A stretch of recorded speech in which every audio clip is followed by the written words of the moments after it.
After the first full day of the Valletta Cup yesterday, we finally saw the fourth and fifth teams, Romania and Switzerland. Romania off to a bit of a shaky start. Swiss, no problems at all, sweeping aside the Romanians in the first game. We'll see them first up against Luxembourg. They're behind me. They've got a few issues. They're without a win. They need one this morning. Three big T20 internationals on the way. I'm Mr. Max Mo. Welcome to Malta. This is the Valletta Cup live on ECN, and it starts right now.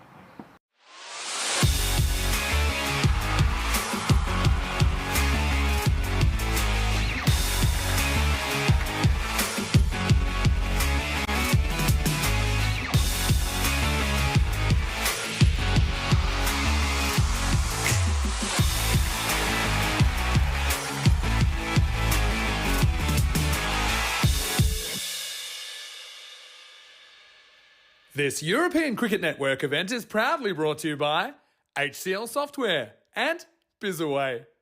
Good morning to you wherever you're watching from around the world. Welcome to a huge day in European cricket. Well, we are into the fifth day of action here in Malta. Once again, the sun's out. Beautiful summer's day, and it's time for the first game of the day in day three of this Valletta Cup. Vinny Sander here, Mr. Maximo for ECN. And as we roll into the day, I think it's going to be a lot of heat kind of coming from the sky, but coming from the middle of the Master International Cricket Ground as well. So we're starting the day with Luxembourg taking on Switzerland. It's match number 5 in this 10-game series, of course 10 plus the 3 finals on Sunday. Let's see what happens. Got the officials with the 2 captains. Let's see what happens at the coin toss. Good morning, bright days, and welcome back. Today is fifth match, third day of Valletta Cup, and Luxembourg is the home team and Switzerland is the away team. And let's begin, and this is the coin you would like to see. This is heads and this is tails. Tails and heads. All right. Okay, and you are going to spin and call loud. Yeah. All the best. Tails. Tails is a call, and this is tails. And what You got your a ball first. Switzerland bowling first. Thank you. Congratulations. All the best. Good, thank you. All the best. Thank you. And this is from Switzerland. Thank you. To the other team. I'll put them in the fridge. All right. So Switzerland win the toss and they've elected to bowl. Seems to be a bit of a trend first up in the morning because of the dew factor, because of the kind of moisture that's really put into this pitch overnight to try and keep it in such great condition. And Switzerland, certainly, they were very, very impressive yesterday, and they were good on the chase against Romania in that game. Did really well to kind of choke the Romanian innings in the middle overs, and that's something the Romanians couldn't really recover from, posting something in the 130s. Fahim Nazir was really impressive with the bat and the ball for Switzerland in that game. Look out for him this morning. I think he's a real key player. Switzerland have a big day because they'll play twice. They kind of have the double-header today. They'll play first up. They'll also play in the third game today. So Switzerland, beating a higher-ranked opponent yesterday.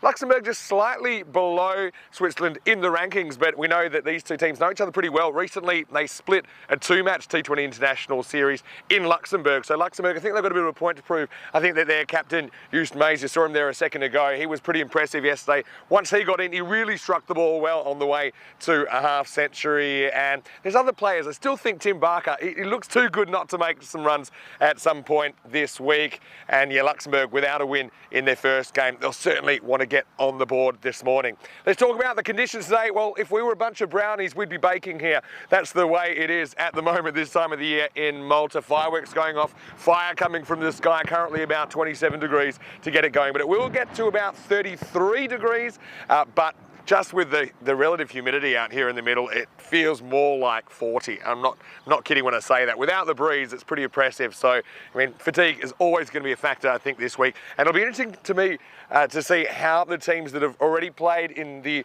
early stages, the Medina Cup this week, how they kind of hold up on the weekend when we get to the business end of this Valletta Cup. So why don't we get ready for the first ball now? It's going to be a big day of action. 3 T20 internationals here in Malta, as well as the T20IW in Netherlands. And of course, it's finals day in Hungary. It's also Peacock Friday, so I'm ready to party. Let's get ready for the first ball. News from the toss here in match 5. That's Switzerland. They've won the toss and they've sent in Luxembourg. Yeah, it's great to have your company once again.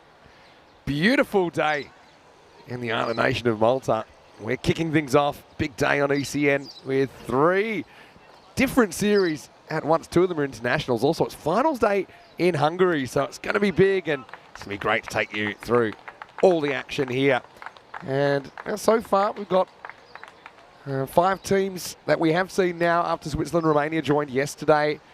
Switzerland in action first up, and they're also up later in the day. So Switzerland are the team that has to double up because there's 5 teams involved. There's basically 3 games a day, so 6 spots. And you can see there, I'm sure that all our Swiss supporters will be excited to see them. Hopschwiz is what they'll be saying back there in Switzerland. I say Switzerland's such an interesting cultural melting pot of a country. And I mean, those guys, they look like they're having fun. And well, you want to have some fun out there because, like I said, it's pretty hot. This is the time of the day you kind of really feel the heat when you feel the moisture kind of evaporating out of that surface. Now, you might wonder, how's it so green? Because I still haven't seen a cloud, and run into my 6th day here. It's because they water it pretty heavily every night, and so in the morning you really feel the heat hitting you from bottom and top. Anyway, this is the story in match 5 with Switzerland winning the toss, electing to bowl. So Luxembourg, interesting that they've listed Joost Meijs at the top of the order with Vikram Vij. I've got a feeling probably see Shivkaran Gill instead, and Tim Barker. So Tim Barker's listed there in the 3 spot. He could certainly use some runs. Dinger's into the side for Luxembourg, provides another bowling option. William Cope retains his spot, playing as a bat, not with the gloves. Nanda, he bowled his heart out yesterday without too much luck. And Halbarvi, he's another guy, I think at some point we're going to see some runs from him. Elias Jabbarkel, he was the hero a couple of days ago with a 1-run win over Malta. He struck 15 off the last over, including breaking the tie with a single on the last ball. Switzerland, though, well, they've got some good players, don't they? I've got to say, Hassan Ahmed gives them a lot more flexibility with the bat and also will do a job behind the stumps. But Fahim Nazir, he was outstanding yesterday. Ali Naya leads them, and he's a very talented all-rounder as well. So Switzerland look the goods to me. And so Switzerland electing to bowl first. I think it is something to do with the fact that the outfield will be a little bit heavier first up because it takes a while for it to dry out. Having said that, also can make the ball a little bit slippery. So we'll have to keep an eye on that as the morning goes on. Normally takes about an innings, I'd say, about 20 overs. So if we were playing 10-over cricket here, I'd probably say it won't change too much. But I think in a 20-over game, you do get to bat on the dry outfield. It's a little bit quicker. Also, I'll say that the outfield's had a bit of a haircut. So it's expected to run a little bit quicker today, just across the board. I'd say even when it is a little bit damp, I wouldn't say it's a slow outfield at all. But the boundaries here, they're pretty long straight. I think the square boundary is about the same as we see in the ECS, but the straight boundaries, they're a good 15 metres longer, around about 65 from the middle, I think, which makes it about 74, 75 from where you hit it. I want to say a quick hello to everyone in the chat as well. ECN European Cricket Network, great to have your company. Clock's ticked over a little while ago. I think we're going to have some action. Hello to Asif Malik, very nice of you to say hello to me. Hello to Sri watching from Luxembourg. Hello to Tim Kluger watching from Australia. And hello to our very own Ashwin Vinod, who's going to get us going here on day 3, match 5 of the Valletta Cup.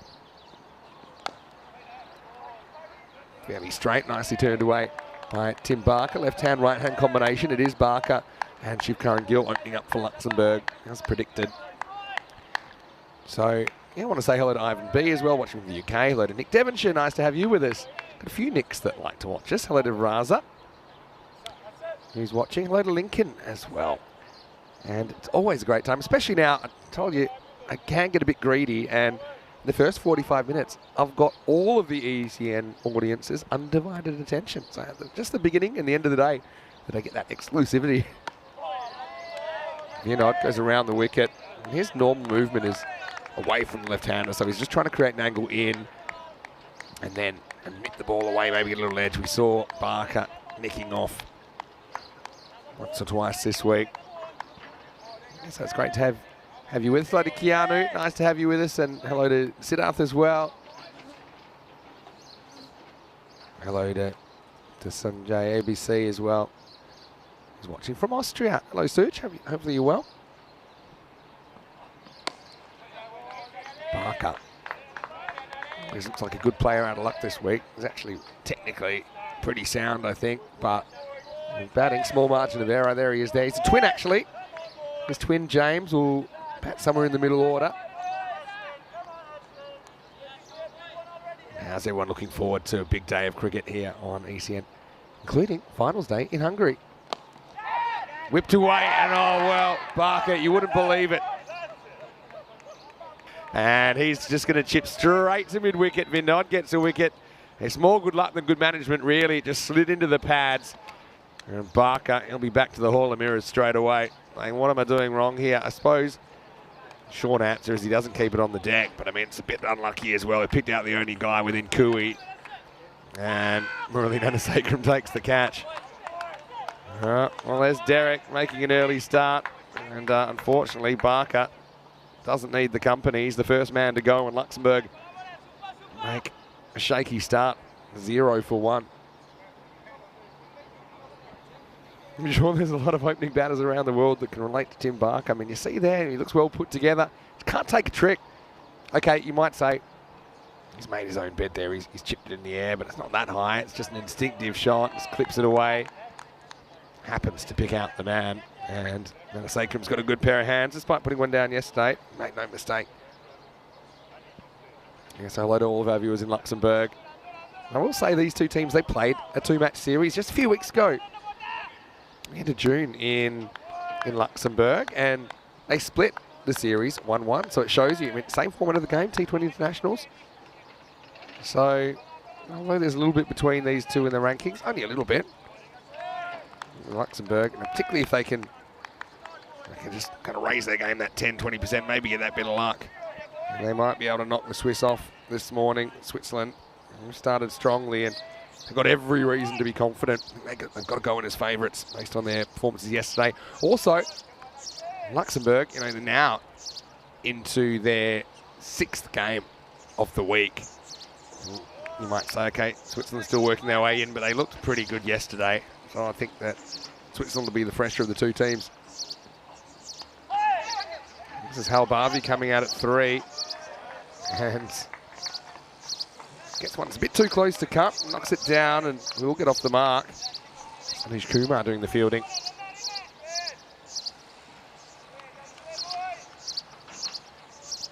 Hello to Jatin Madden watching from Luxembourg. Also, I'm sure we've got a lot of viewers from Switzerland. I got to say, big thank you to the Swiss manager Chris and to Ali Naya, the captain, and all the Swiss staff and the players for their wonderful gift of some genuine Swiss chocolates. And I will say, a bit like Just, the Luxembourg captain who got them at the toss off Ali, they've gone straight in the fridge. Otherwise, it's going to be an unwanted chocolate fondue. Shiv Karan Gill cracks his through point, doesn't really time it. This is probably pulling up. This is a good example of the outfield, I think, holding up a ball that might have gone for 4 later in the day. He doesn't really get it that well. He does get 2 and he gets off the mark. That'll be the end of the over. Successful one straight away for Ashwin Vinod. 3 for 1 after 1. This is the program today in the internationals. Right here, we've got 3 more T20 internationals. Luxembourg, Switzerland kicking it off here in match 5. Malta, Romania. They're 2 teams that can really use a win in match 6. Only one will get one. And then Switzerland having to back up against France. France so far topping the table with 2 wins out of their 2 games in this Valletta Cup. Don't forget later on as well, Corey will be in Kampong, in Utrecht in the Netherlands for match 5 of that T20 National Women's Series. Netherlands taking on Thailand. And Thailand dropping their game yesterday to Scotland. So Thailand, Scotland splitting their kind of 2-match mini-series, 1 apiece. Last time around, Netherlands just struggling a little bit. But they've come back well this week. And yeah, that's kicking off around 2 p.m. local. That's 5:30 p.m. in India. Ali Naya to bowl the second over. He's going to come from the golf course and away from the camera. Slip in place for him. Oh, almost comes into play as Albavi misses outside the off stump. Yeah, really enjoying that series over there. I know Corey's watching right now. So today is the rematch of Tuesday. Like I said, the Netherlands came back well after kind of some mixed results in the 50 overs against Thailand last week, but last time out, they bowled Thailand out for 92 and then chased it down in the 19th over. Thailand, so far in their series, they've knocked off Scotland comprehensively, gone down to Netherlands, then went down to Scotland yesterday. That's well bowled. It's good movement, isn't it? Just late away from the right-handed Halbavi, who's lucky not to nick one there. It's great to have so much company. Hello to Mr. J. Grant as well.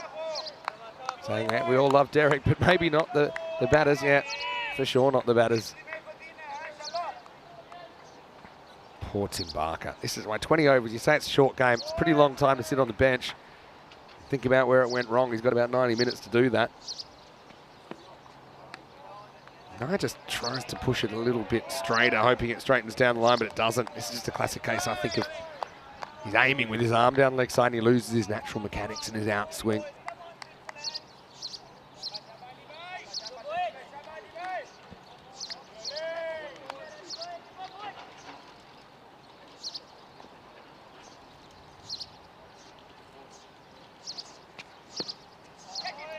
Now loses it the other way. So, I mean, Ali, he's a similar bowler to what I used to try and bowl as a teenager. And I got some good coaching back then. And one of the things that I was told was, you know, if you're an outswing bowler and you find yourself kind of losing your line a little bit, don't kind of aim differently. Change the angle of approach. So change your run-up angle slightly. I'll tell you what I mean by that in a second. See that when he's putting it outside off it swinging, and when he's going straighter, it's not. That's a better one. Shapes away a little bit, but Halbavi deals with it, goes for a single. Yeah, so the natural thing to do, you know, if you're missing to the left, is just kind of aim further to the right. But if you just aim with your arm and you don't change your body or anything like that, I mean, swing's a bit of a dark art. You got to get everything right if the ball's going to swing. And yeah, it'll just kind of plop down the leg side like we saw early in the over. So the way I'd be doing it is just maybe taking that run-up starting position maybe a metre to the left, and then your whole angle and everything is facing a bit more towards leg side, and you'll still retain that swing. It's also something when you bowl to left-handers to start your run up a little bit wider, still retain those natural characteristics. Pretty good shot by Shivkaran Gill, who square drives this through the offside, and he'll get 4. One thing about Shivkaran Gill, you know, he looks pretty stylish when he plays in that region through point and cover. He's got a good mixture of power and technique. Slightly over pitch from Naya, searching for some swing, but Shiv had the answer.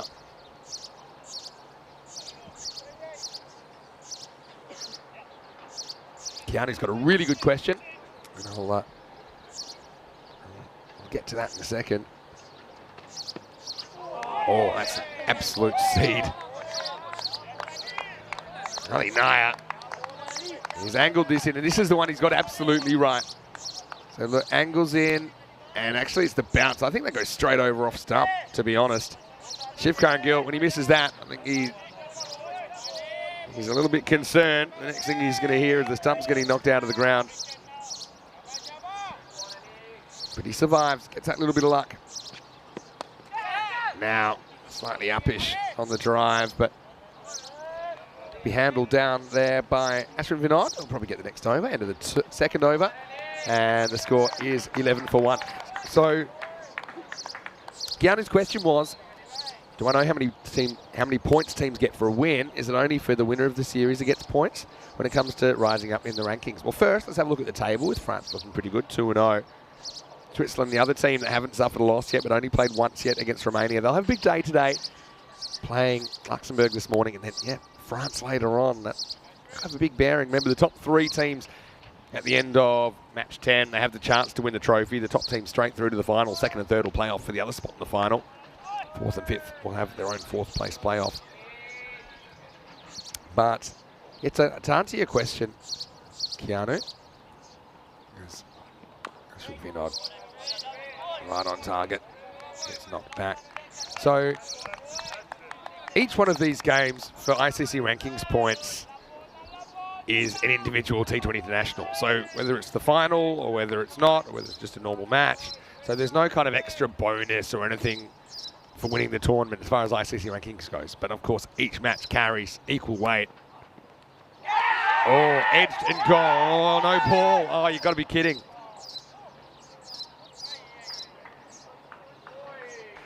It's definite nick on that. Hassan Ahmed, frustrated, throws it back. It's big nick, and you know what? I'll have a look at the front foot here. Oh. Oh, so called it wide. I thought he called it a no ball. Wow, okay. I only saw one arm.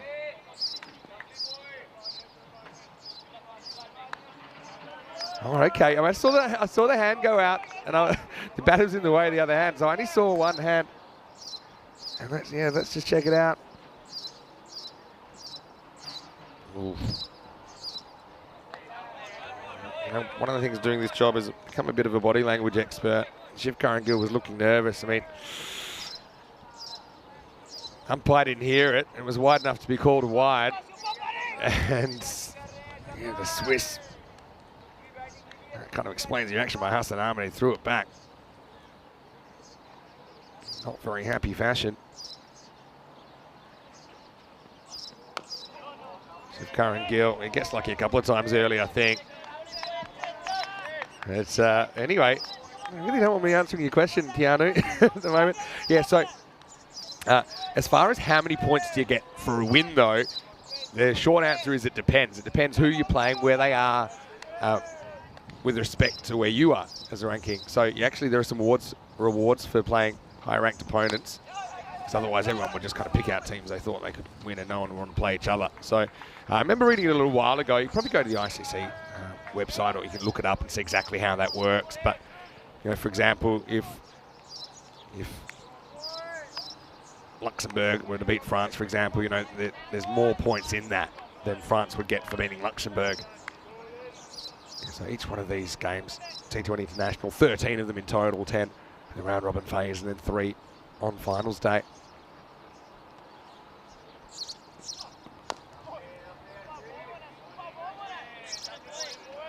I suppose, you know, just going back to that court behind, I mean, I picked something up. And we'll also kind of put the caveat that I'm a lot further away than the umpire. And the umpire probably hear a lot better than I can. So, obviously, benefit of the doubt there. Going to the batter and gets the wide to boot. The extra ball coming up then from Vinod. Whipped away from the fielder. And this will probably beat the fielder to the boundary. So that will be 4. And Halbavi gets his first boundary. Luxembourg fighting back into the third over. And it's 17 for 1. As if in the chat mentioning Joost Meijs, he looked really good, looked strong yesterday. Did just needed to start, didn't he? Sri said he was umpiring in that 2-match series, and he had the best view from the middle. Yes, Sri, he's a very accomplished umpire. We've also seen him in the ECS in Belgium. Luxembourg and Belgium have a little bit of a, I suppose, a history, just being geographically located pretty near each other. Luxembourg sometimes taking part in the Belgian competition. We'll say it's on my bucket list to go to that ground in Luxembourg, in Wolfendanger. Heard it's very nice. Naya, it's a ball that takes off. Gets that good movement again. There's a certain spot around this length where we've seen a few just going pretty high. Salama does well, take it to his right. Comes a bit of the tram line according to the umpire and calls it wide.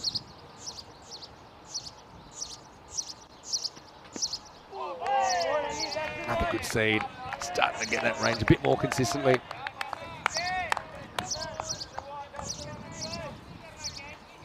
So yeah, Mr. J Grant's got a really good question.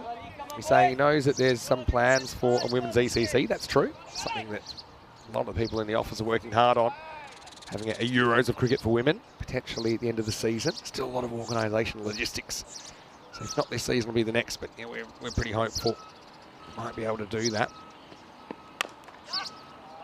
Driven out to deep point. They made that field change now. Shiv Curran-Gill is strong in that area.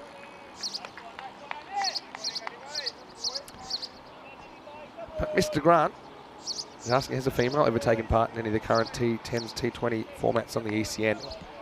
Truth is, at the moment, We've got men's and women's cricket. You kind of got to stick to the one that you're eligible for. Just not really something you see at the moment. But I think that's obviously happening at the same time that we're putting a lot of focus into trying to highlight women's cricket as much as possible. And the truth is, in Europe, particularly the women's game is probably a little bit behind where the men's game is. That's probably not just in Europe, but across the rest of the cricket world. Some exceptions. I mean, Thailand's an obvious exception. Brazil's an obvious exception as well, where the women's team are quite a bit ahead of where the men are, to be honest. See, Thai women playing some very good cricket in the Netherlands this week. Yeah, this is the one. I don't know whether it's just variation. He's trying to either swing it in or maybe have the one that goes on with the arm, but it's happened a couple of times for Ali Naya, where he's aimed it straighter and lost that natural movement.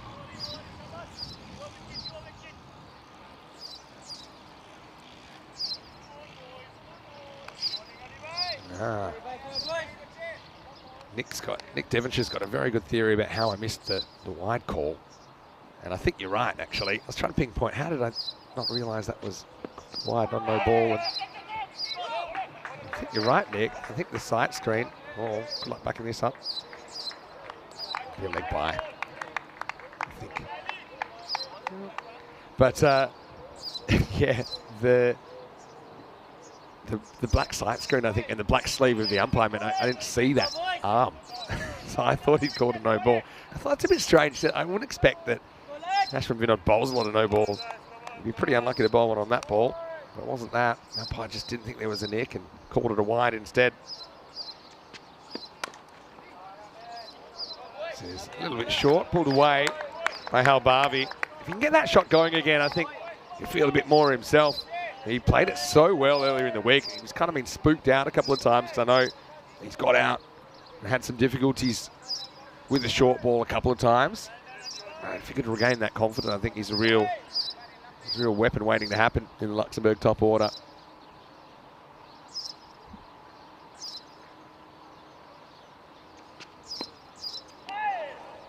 That's called wide.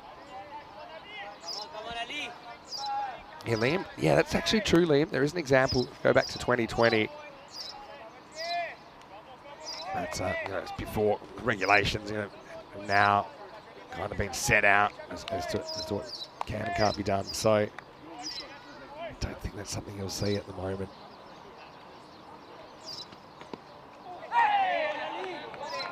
This is the end of the over, and Ali Naya, bit hit and miss. He's not good. But he doesn't have a wicket as yet. 2 overs for him have cost 14. And after 4, Luxembourg 23 for 1.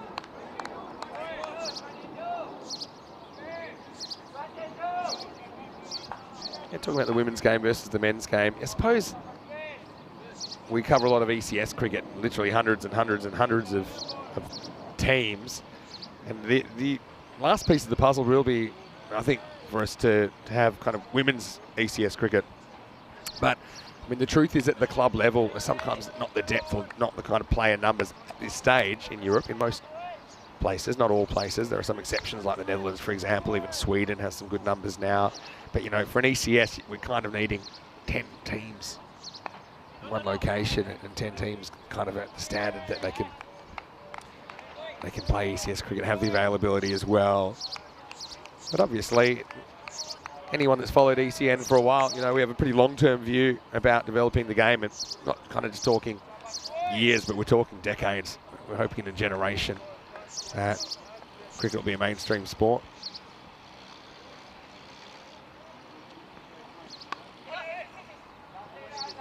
Shivko and Gill just knocks this one to the leg side. Ashwin Vinod back for a 3rd over. Yeah, that's a question we get a lot. How do you get natives playing the game? How do you get people from a non-cricketing background playing cricket? And the short answer is it's not easy. And I think it'll take a lot of time.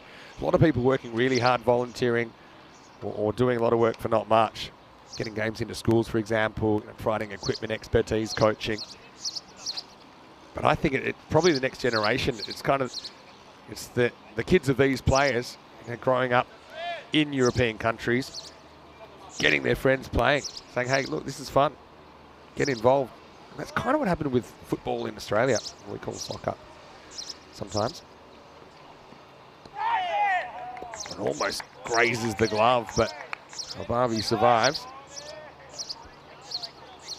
Yeah, so I remember, well, I don't remember because I wasn't alive, but mid-20th century, it was kind of Italian and Greek migrants to Australia that really started spreading the game of football there. Before that, it's kind of heavily Australian football, rugby league oriented, but it was European immigrants that actually started bringing that game into focus. And then, you know, because of the fact that they have kids and those kids mix with other kids at school, and obviously, you know, football being a pretty simple game to play, just need a ball and some humans, and it kind of caught on. And now you see that the Australian team is pretty diverse. A lot of Australian-born players that don't really have that continental European background. So yeah, I see something similar happening with cricket, but it will take time. You can't rush these things.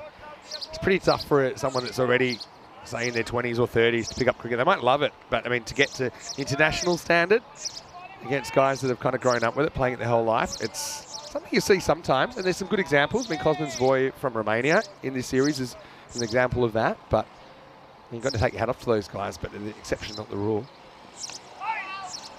Shivkar and Gill get a couple here, just glances away. Hassan Ahmed will be annoyed he had to run that far not to pick up the ball, but it'll be the end of the 5th over. So first quarter done, and Luxembourg at 27 for 1.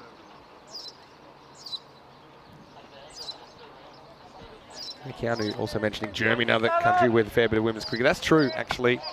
You know, I know that that there's a fair bit of the native German-born and German-raised with women's cricketers there who've come across the game one way or another. Maybe that's something to watch out for. But at the moment, you know, one step at a time. I think the fact that we've had, well, how many ECIWs have we had this year? We had one in Gibraltar earlier in the year, then we had one at the Cardimer Oval straight after the ECL. And we see some T20 international cricket right now from the Netherlands. Also the Continental Cup coming up, which will be a quadrangular series involving the Isle of Man, Greece, Malta and Romania in the first week of August. I'm pretty excited because I think Rico might be able to do that series. That's the first time he would have done some women's cricket on ECN, and I know that he's been a big supporter of the women's cricket, junior cricket in Spain in his capacity in the past. So yeah, stay tuned. Good things happening, but good things take time. Most people know that. Here's a guy, he's got a bit of a cult following. It's Kenardo Fletcher. And he's going to come in and bowl over number 6. Burly left arm. He's going to hurl some down, replaces Ali Naya at the golf course end. And once again, a little tuck away, this time from Halbavi. He's going to take on the 2, challenging the arm. It was a long throw and it was a little bit off target, so Halbavi does get a couple.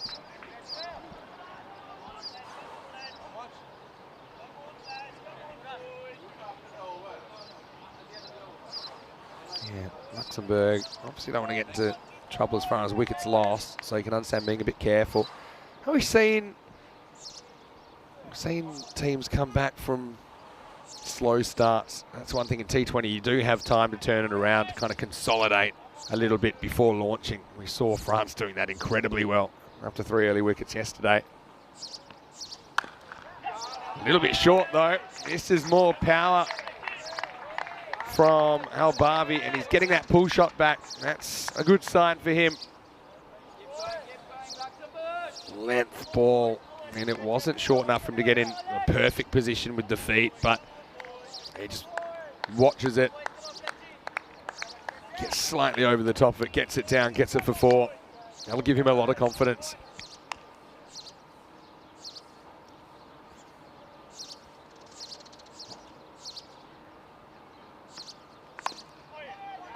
over the power play. Sid saying no boundaries in the power play is very hard to accept. Well, it's not no boundaries. We've had 3 fours so far. But I mean, think of these boundaries, they're longer.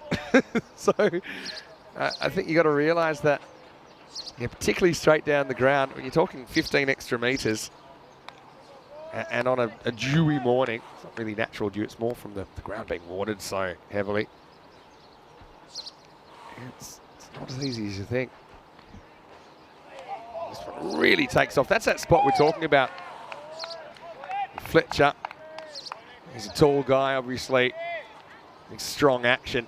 It's about a metre or 2 short of the crease. There's a spot, there's extra bounce. It's still going up. It's head high when it reaches Hassan Ahmed.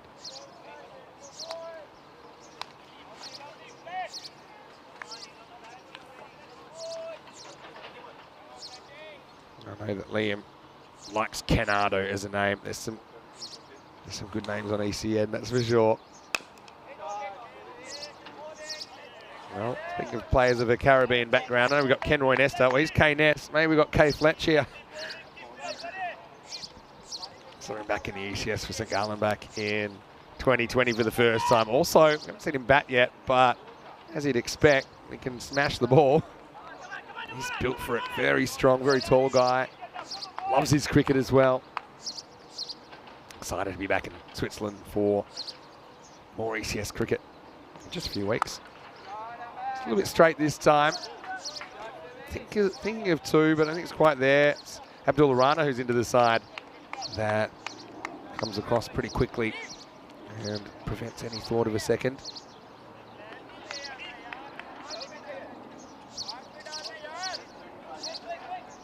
That'll take us to the end of the over, end of the power play, so 35 for 1 after 6.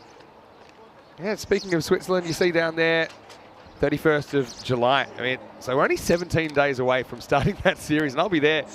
And I'll have a bit of help while I'm there. Rico will be there after he finishes the Continental Cup, which finishes on the 6th of August. But yeah, that's going to be a really, really great series back in St. Gallen, which is where the game changed a little bit for ECN as far as ECS cricket went back in 2020, because after some time in Sweden where we didn't really have the camera elevator or anything like that, got the camera up and it was a real game changer. Also, guess what? We're only 4 days away from a night series in Portugal starting, so that's also something to look forward to. And so for more information, you always go to our website, europeancricket.com. But yeah, my next stop after here will be Prague, where we'll have the ECS Czechia starting on Monday. Danny Hudacek, he's going to take you through the first little bit of that. I'm going to take a couple of days off to go to the beach, and I'll be there halfway through the first week, so don't worry. I'll be lurking, but I think my voice might need a little bit of a rest after the 19 T20 internationals this week, so I'll be there from Thursday. So don't worry, I'm there in spirit. Danny Hudacek can absolutely hold down the commentary till then. I'll have a few special guests, maybe Phil G, well known to the Spanners. A few others as well. Yeah, looking forward to being back there in Prague. Spent a lot of time there actually. It's a very central location, so it's a city I know really well. Anyway, Vinod's back and they're bowling him out. They like to bowl him out, I think, because he likes the new ball, and if it's going well for him, they're going to say, hey, look, get him out of the way. I like this. I mean, they've got other options they can turn to later.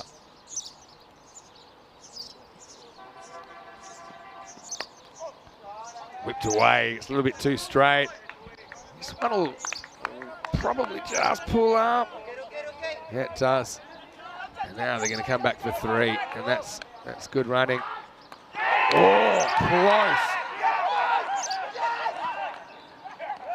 And he's got him. Wow, how about that? Well, it took a moment to see what the umpire decided, and it's going to be Halbavi run out, going for a 3rd, and Gill thought he was going to the danger end, but the real danger is at the bowler's end. What a bit of wicket keeping.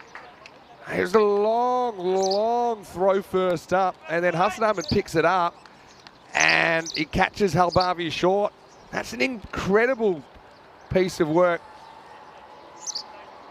Yep, and you can see it's a really good call from the umpire. Yep, and he's just out. Got to say, great work. Umpire in perfect position there. And this is what he sees normal speed. So, yeah, he was expecting it. He was there. And he's only out by maybe 20 centimetres or so. I mean, first up, have a look at that. It's a good, strong throw from Osama Mahmood. And then Hassan Ahmed gets the glove off this one time. And to be honest, Halbavi he's running 3 on a hot morning, and he just has a look over his shoulder.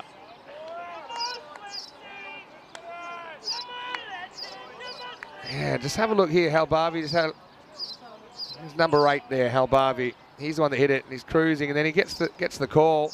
When you consider how much he was out by, even here, he's kind of saying, "Oh, do I really have to run this out?" Well, guess what? You did. Shipkan Gill get the strike, and something from nothing there for Switzerland. Great work. So Osama Mahmood and Hassan Ahmed combined for the run out of Halbavi for 16. 38 for 2. Joost Mays comes out at number 4. I was kind of speechless there for a second. I thought, well, he's not out, is he? But, yeah, spotted the umpire, gave him out, and rightly so. I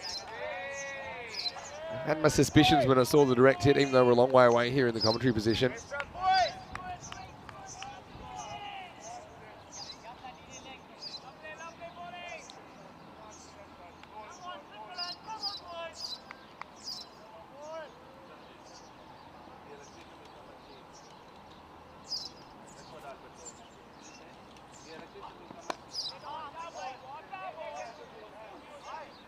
Worked away, and yeah, just like something probably forced another rebuilding phase.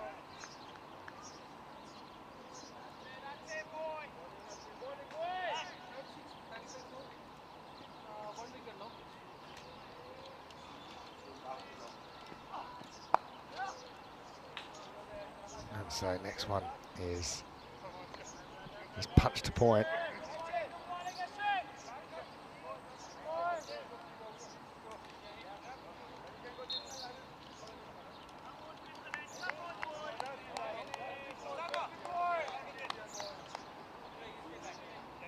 Joost had a bit of a shaky start, but then recovered to make a really powerful half century.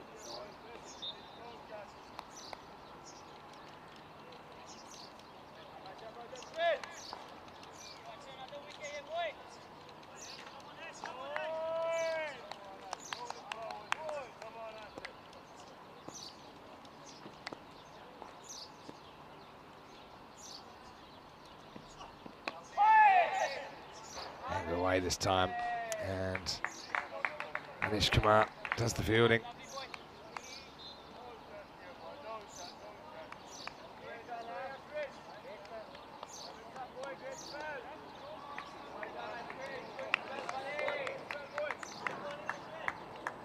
So, if you know, it ends up with 1 for 19, and the score is 41 for 2.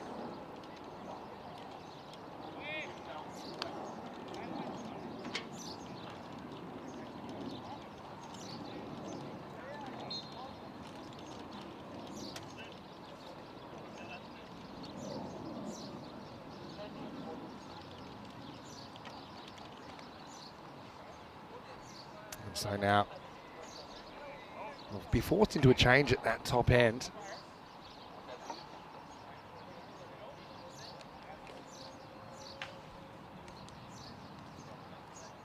Fletcher, as we saw earlier, just gets the one over at this end, and I reckon they might bring him back at the top end.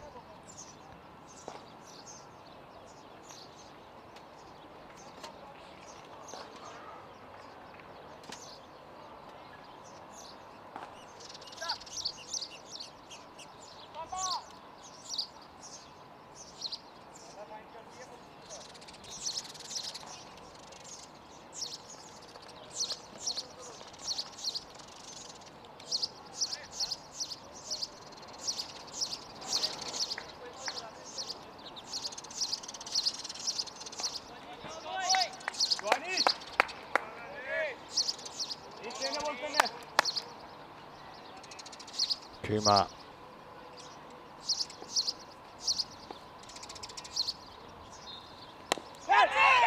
Oh, uppish almost to Ali Naya. Kumar, left arm orthodox.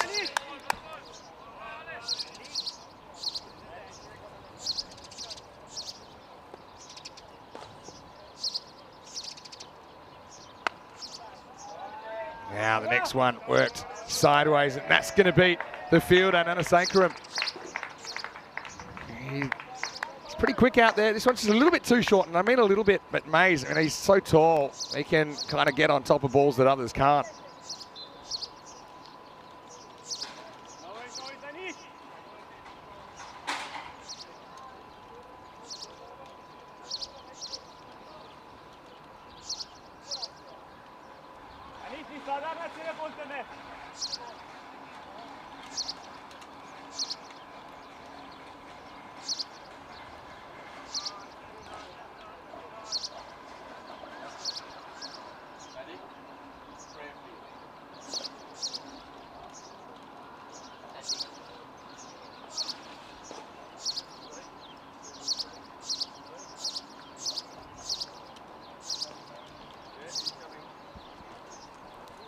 So Mays gets the boundary, but yeah, I think there might be an issue here with Nazir. Now, this isn't something that you want to see. He's a key player.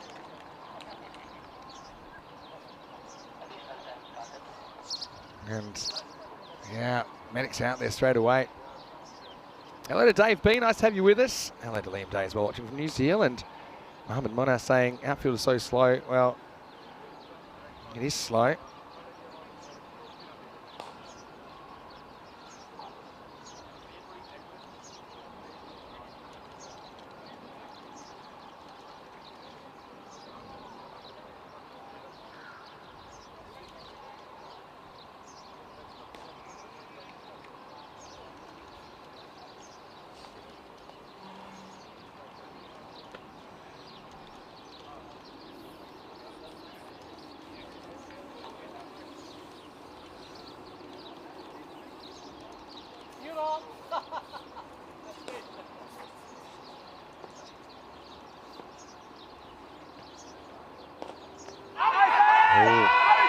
Pretty close, he's given him. Oh, Mays, he won't be happy because he's down the track, but it was pretty straight, you know. Kumar, after this slight little break, he's going to get the breakthrough. Let's try and look at it here. Yeah, he's forward, but it's hard to see what it's missing. You know, I suppose Mays might say, is it heading down the leg side? Yes, I mean, it doesn't really turn a lot, but it's full-ish. It's umpire's call, I think. You know, you can't really see if it's doing a lot or not. And so, yeah, Mays, another LBW that probably, you know, warrants further discussion. I mean, the umpire was happy with it. And to be honest, you know, you could definitely see that potentially taking a piece of the leg stump, or maybe even a fair bit of the leg stump. So 45 for 3 now. See, this is the issue. Hits him a metre in front of the crease. But that's a ball he really should be hitting, full stop. So I suppose he created his own situation there. What do you want me? Square or?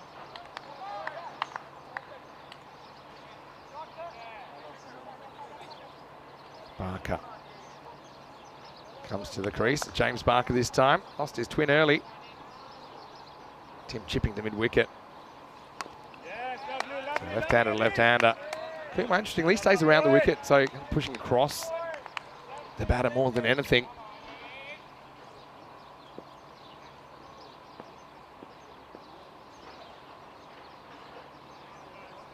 I think Nazir's still on the field, so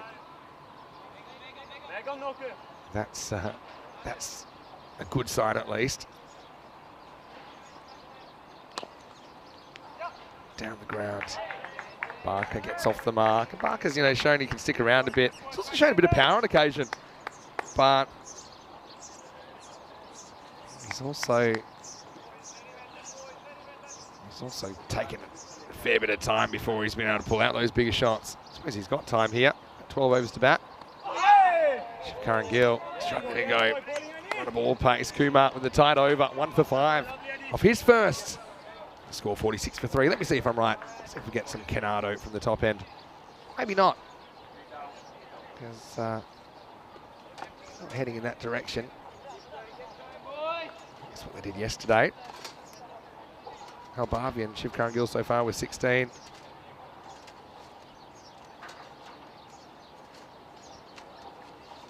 And 46 for 3 off 8. So, yeah, as a team, they're not quite run a ball pace either.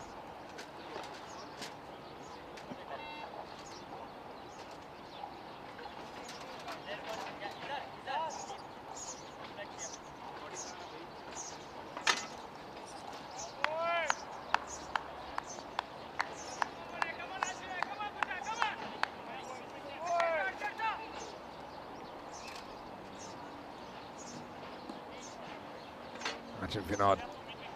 He's going to be used then. They said, well, spin's working. Let's stick with some spin. He bowls very handy off spin.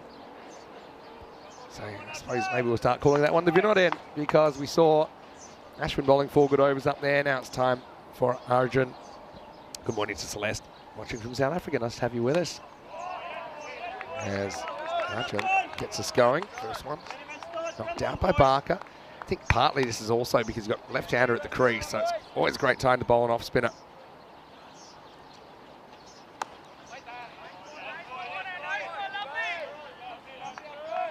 His accuracy is pretty impressive as well. Arjun doesn't bowl too many bad balls, and you know, Barker is not really going to take the bowling on early in his innings. You don't feel that's his game. So he's more concerned about seeing the ball, getting a bit more comfortable feeling bat on ball. Tim Kluger mentioning in the chat, it's the end of the working week in Sydney. It's the end of the working week most places. But already towards the end of the day there. Barker this time. This is something that he can do. Instead of just kind of knocking it out defensively, the next step up is at least working it for one and getting to the other end. Shivkaran Gill is probably more likely to play an attacking shot, or go looking for runs at the moment anyway.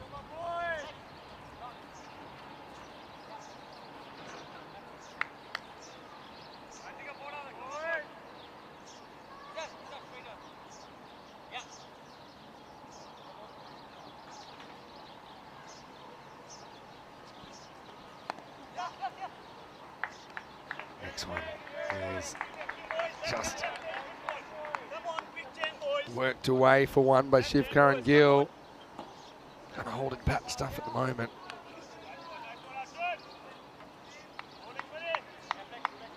That was that one boundary in the last over against Anish Kumar.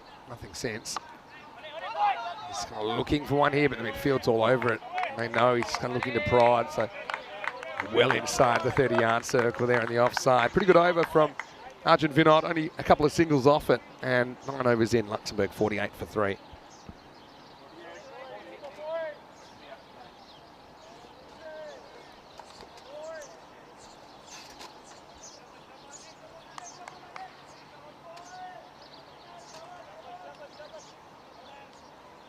Eight wides.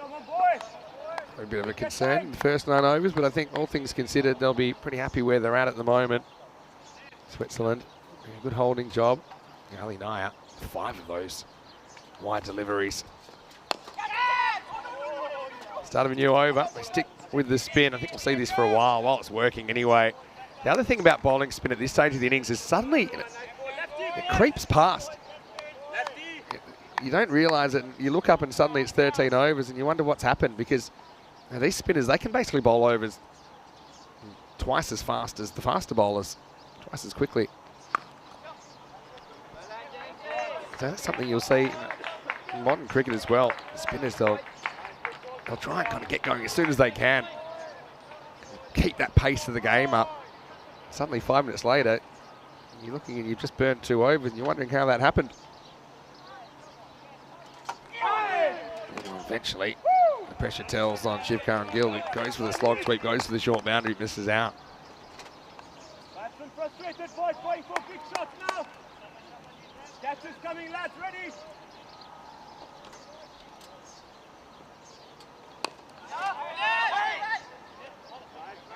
This is pushed away. No run there. 50's up though for Luxembourg. Approaching the halfway point of the innings. Very good morning to Andrew Ryan. Rhino's in the chat. Very excited to see you here, Rhino. Happy that you could take a moment to leave a comment. Oh, there you go. Goes for it again, but this time, I suppose fortunately, doesn't get it well enough to get it out to Abdul Rana, who's coming to the side today. Just a single. Yeah, so Rhino's in there saying, how good is it to see Cricket Swiss on ECN looking resplendent in their red kits. Ashwin and Arjun doing the mighty Cossonay proud. Yeah, Cossonay Cricket Club. See them in the ECS. Oh, does everything, and it gets past Hassan Ahmed. Got a couple of buys here, but that's just genuine spin. We haven't seen Kumar really ripping them too much, but that one came back sharply through the gate of James Barker, and it misses everything. Have a look at it here. Just beats everybody. Hassan perplexed as how that did as much as it did, but anyway, Luxembourg can use the runs. End of the 10th over, halfway through the first innings of the day. Luxembourg 53 for 3. Yeah, Rhino saying, and he hopes I'm surviving okay flying solo. Maximo? Yeah, well, Rhino, of course I'd love for you to be here, but I know you're a busy guy. It's a busy time of the year, obviously, as well. It doesn't get much busier at ECN with 3 concurrent telecasts today. Cricket from Malta, cricket from the Netherlands, and of course it's finals day in Hungary. So Luxembourg 53 for 3. Back to the action here. Oh, in the air. And yeah, he spooked out of trying a third again. It's cut away by Shiv Karan Gill. Ends up getting 2.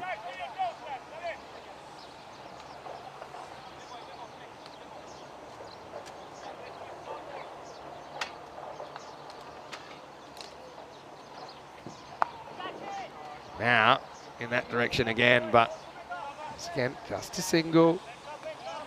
The runner's been busy, just the one. Well, Rhino, you're still hopeful I might be able to get you on for a cameo in Switzerland.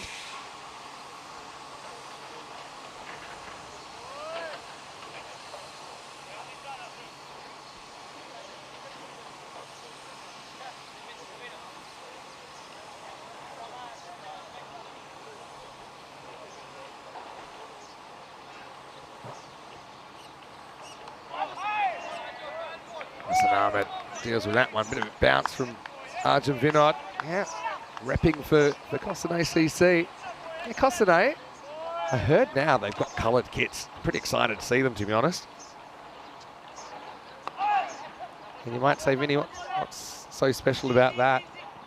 And they're actually one of only 2 teams. Intellectuals in Spain did it as well a couple of years ago. But yeah, they've worn white in the ECS. That was back in the Wild West days of 2020. Gotta say, but I didn't mind it. It was different. But yeah, looking to see what the guys come up with. Push a single into the gap here. There's rarely more at the moment, though, Hello, Stephen Kelp, watching from the Netherlands. Yeah, he's looking forward to the Netherlands versus Scotland game later in the day in the T20IWs. The Netherlands and Scotland in the men's had a pretty crucial clash last week, didn't they?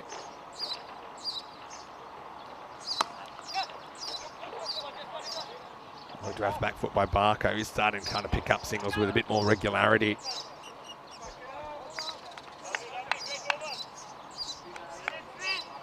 End of the over, and Luxembourg still not quite cracking that run of ball. In fact, at the moment, they're 59 for 3 after 11.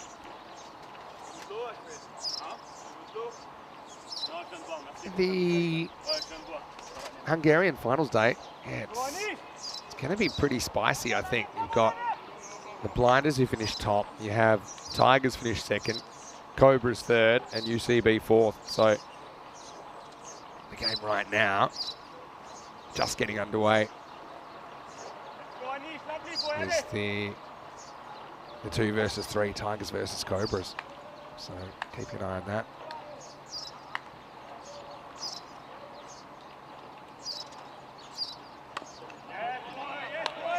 Barker kicks the first one out from Anish Kumar.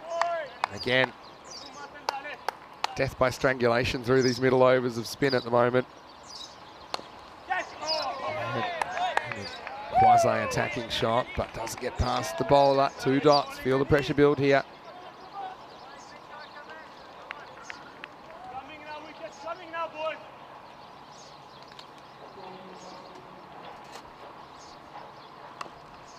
And again, so Kumar saying, look, I'm going to keep dishing this up. So far, you've shown me you don't really have the answers. He's attacking by defense, really. He's saying, I'm just going to build the pressure until you have to do something more.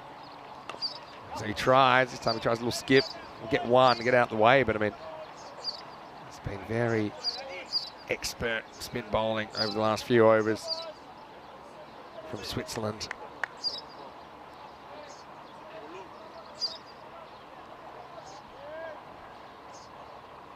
Zishan at the crease in Hungary for the Royal Tigers. All right, goes for it now, short boundary, and gets it. Maximo! There's Shivkaran Gill. He tried this a couple of times. And he said, you know, enough's enough. This isn't a bad ball at all. To be honest, it's pretty much right where Kumar wants it. It's on middle stump. If he misses that, he's cactus, but instead he gets it over Abdullah Rana and gets 6 valuable runs for Luxembourg.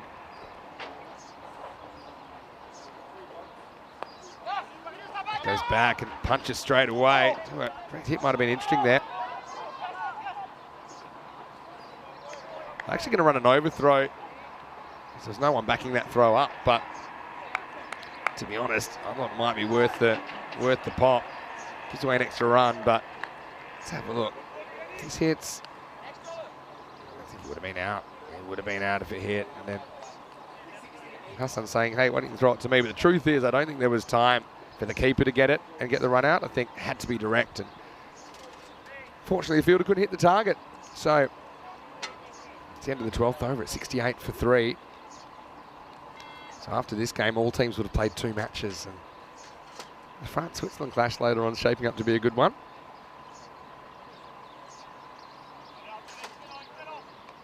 Liam's just mentioning some batting still to come. Yeah, Vikram Vij still to bat. You've got other guys I think can do a good job. Elias Javakel, he's the obvious one, I suppose. Barker pushes, runs.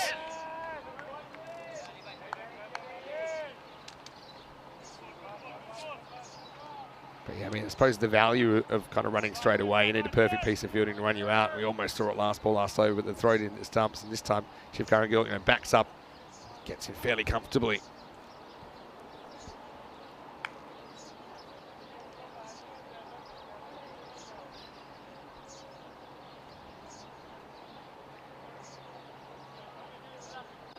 Two pretty tall wicket keepers in this game. You've got Hassan keeping for Switzerland, and you've got Just Mays keeping for Luxembourg. Goes and fetches this. Does he get the gap? He does. Gets 4. Nice shot. Cuatro carreras.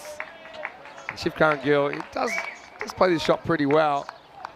It's a bit of a high-risk shot. Has to go and fetch it. But at the pace that Arjun's bowling, he's happy. Happy to kind of take it on, plays it on length more than anything. Gets the boundary.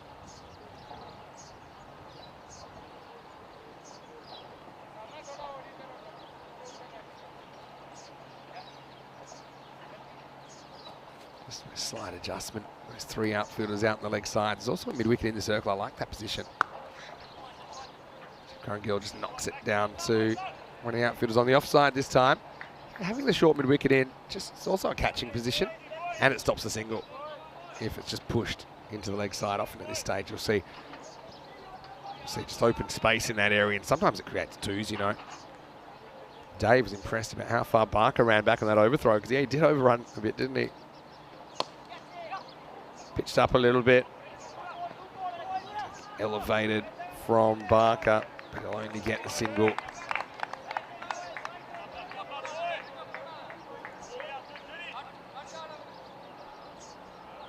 Barker, he's got a solid technique, you can see, but T20 cricket, probably strike rate's a bit of a concern for him.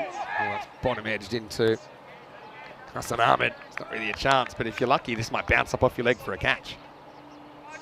Let's have a look at this on the replay. Thick bottom edge.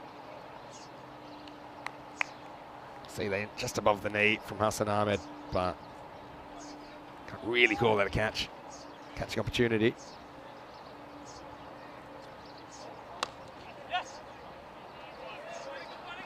Barker is growing in stature slightly. He's pretty experienced. Has a high score of 44 in T20 internationals. And this takes us to the end of another over. The score now is 77 for 3 after 13. To be honest, I think you stick with the spin. It's working. Okay, yeah, we did see a boundary that over. We saw a 6 last over, but I think now's the time. Keep these overs creeping past. A bit like I said a second ago, you look up and before you know it, you've burnt 13 overs. I suppose it's a good sign. Starting to get a couple of boundaries away at least.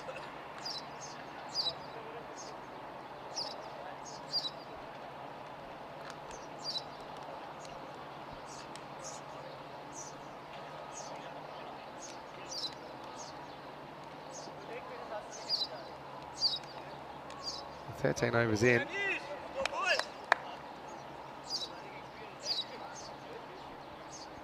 And it will be Kumar to bowl out, makes sense.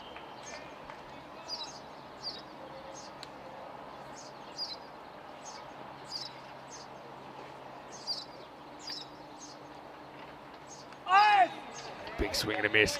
Barker's running out of patience here. Come on, Switzerland, come on, lads!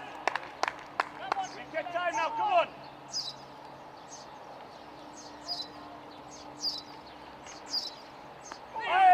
The next one just slides across. Clever couple of balls there.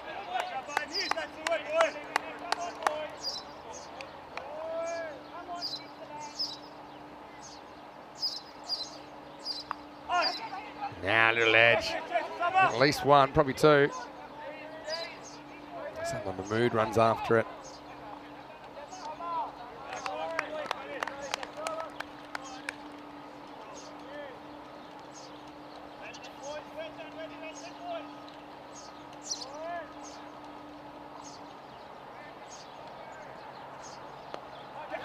Now on the sweep, but there's open spaces here.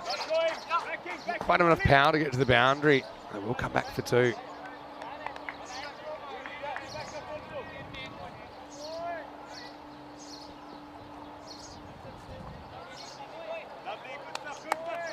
Good bowling, buddy. Coming in the air now.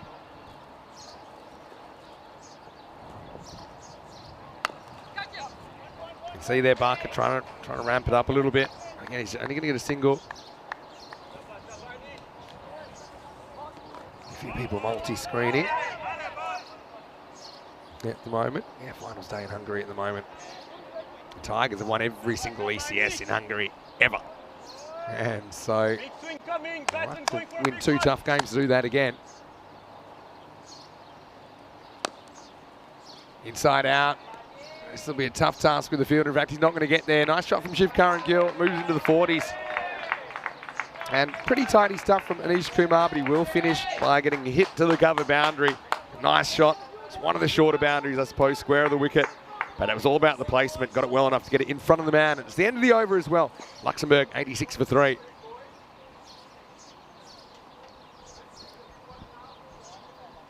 Yeah, the Tigers had a firm grip on ECS cricket in that part of the world for every single series. It's their 4th series now in Hungary, so a few people will be watching that as well. Looks like they've collapsed to 24 for 5 in 3.3. Well, that's crazy. Crazy stuff. 2 very good batters still to crease, though. You've got Tahir Saf and Marco Huja there, so don't write them off just yet.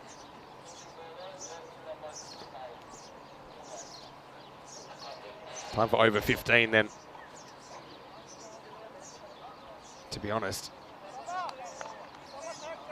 You know, Barker. It's time for him to, I think, pull out all the stops now with 6 overs to go. And there's no fine leg, and I think with the left armour, yeah, maybe it's an opportunity to try that ramp. That's what got him going the other day. Having said that, I mean, I saw him smash a 6 down the ground.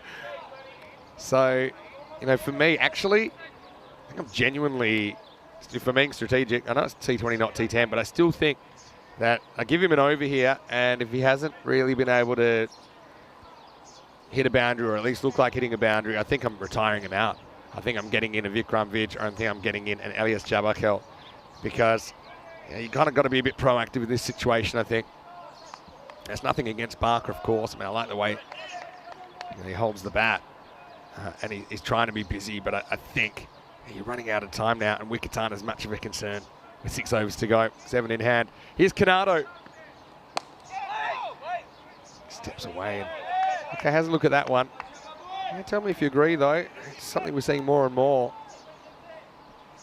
I suppose he's had a hand in this partnership and making sure that they don't really have to worry about wickets as much. So there was that. Just run out of Halbavi, then Mays was out soon after. They lost 3 wickets in the first 7.5 overs. Yeah, there you go. There's the intent. And that I don't mind. It's more that if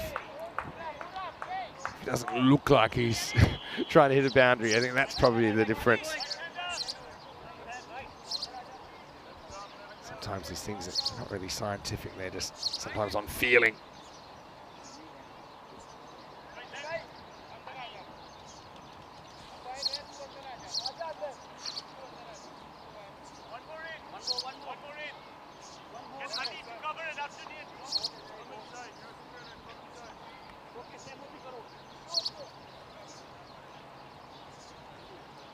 All right, Shivkan Gill, kind of feel the weight of the world on his shoulders, really.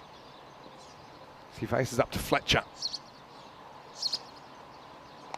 Beats him for bounce. It's kind of like a challenge, saying, look, here's a ball that you think you're going to be able to cut. See if you can do it. And a little bit of extra bounce, the effort ball. And Canado sneaks it through for a dot. Keanu's got a really good point as well, that the Tigers, he thinks, are the only team left that have won everything, because Marlowe has lost an ECS. I'll throw another one in there for you, actually. Slightly miss-hit pull, but he gets away with it. Here's Hussain. Gets back, but not in time. To my knowledge, at least. Oh, actually, I was going to say Prague CC, but no. Prague CC have won every ECS, but there was a Czech Super Series. I think Bohemians won back in 2020. So that's going back a long way. So I actually think you might be right there, Keanu. Prague CC have won the last 2 European Cricket Series in Czech Republic. I think they won in 2020 as well, but there was also a T10 we did there, ECN Czech Super Series. As Barker, he tries to elevate, probably take on the 2, and good throw might have had him in trouble. He just scrambles home. Yeah, Barker kind of taking chances in more ways than one now. And I think that's good. That's the kind of intent that he needs to show. Didn't quite carry.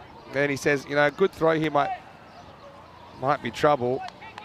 The direct hit certainly would have been out, but by the time Hassan Ahmed went, grabbed the ball, went back to the stumps, he made it safely home.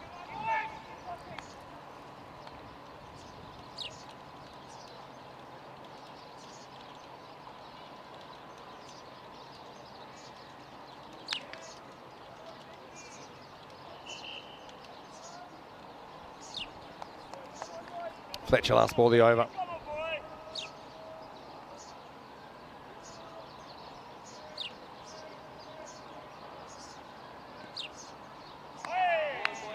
Parker swinging for the hills now. 15 overs in, Luxembourg. They found the run of ball pace. I think they need a few more. The score is 90 for 3 after 15. Yeah, sometimes we look at the 5 over by 5 over splits. He scored 27 off the first 5. He scored 26 off the second 5. Scored 37 off the third 5. So, okay, yeah, raising it a bit, but I mean, even that 37, if you went at that pace the whole time, it's 148, which is still not quite the 8 and over that I think's par. In Switzerland, they were pretty systematic and methodical the way they chased down a fairly moderate total yesterday from Romania. Today's new day, though. For Luxembourg, they'll be hoping from here, okay, you can have a good last 5 overs, maybe, let's say, 9 and over, something realistic, maybe 10 and over would be great. You're talking kind of 135, 140, but then you're going to have to deal with some pretty high quality batters. We know with the Luxembourg attack as well, there's probably Nanda, who's shade quicker, but then the rest of the bowlers, there's a little bit of a sameness about them. But anyway, we'll see how that goes. Right now, Abdul Rana gets the bowl for the first time in the series. The catch from Shivkaran Gill. Get just a single. So the longer we get towards the end, I think the more likely I am to yank Barker, just for someone like a Jabberkel or someone that, you know, let's roll the dice a little bit here. Again, it's kind of strategic more than anything else.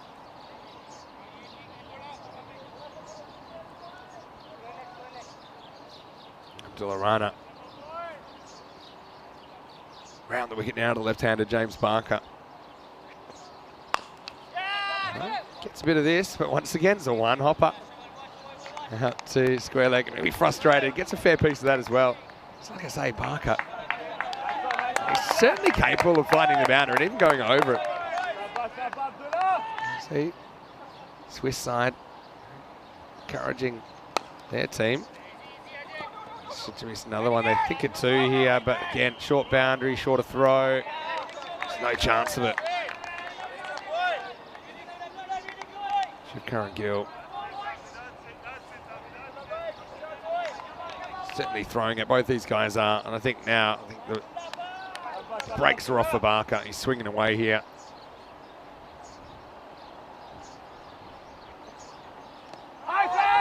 Tries that ramp, kicks it instead. We'll get a leg by.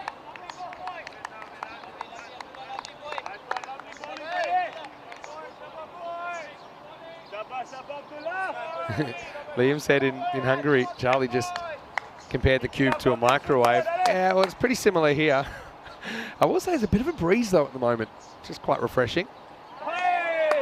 Gill beaten for bounce again. Rana digs it in. Bit of a partnership in Hungary at the moment. Looks like just taking shape.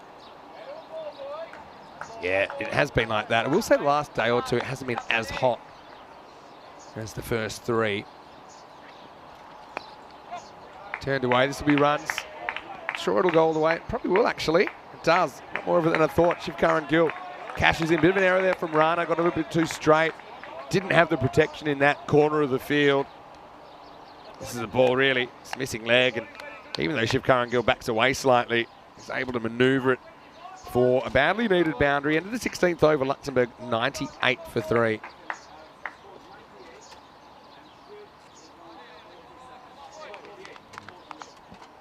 Having a look at where these teams are on the rankings going into this series.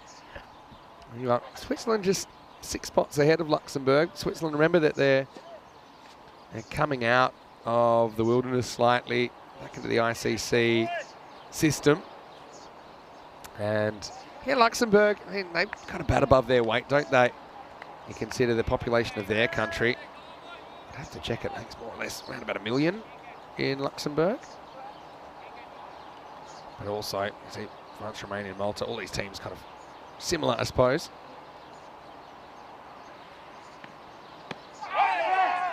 To the pads. Overestimated the population slightly. It's around about 650,000 or something like that in Luxembourg.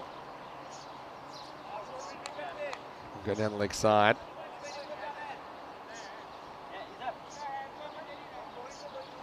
Shivkaran Gill's moved to 48. Yeah, I won't be harping on about it, but I mean, Barker, I think he's played his role now. I think for sure at the end of the over, if he's still there, I think I'm gambling, I'm throwing in probably Jabberkel. Why not? I mean, Jabberkel hit 15 off the last over, not yesterday, day before, against the Malta side. just kind of showed ability to hit boundaries straight away, and that's kind of what you need at this stage. I will emphasise though that Barker is really trying to ramp things up. The reality is it's not happening. Hasn't hit a boundary in 31 deliveries.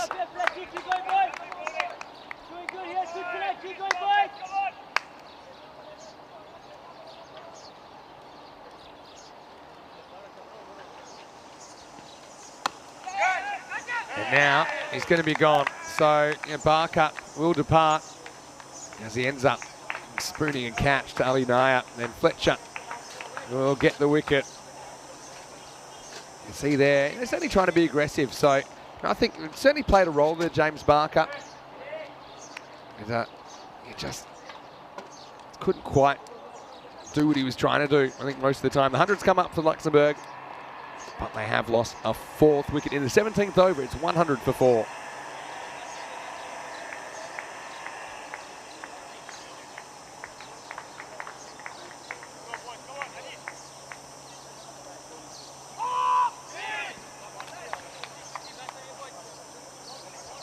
So it will be Vikram Vij that comes out. They might have thrown a Jabakel out, just kind of.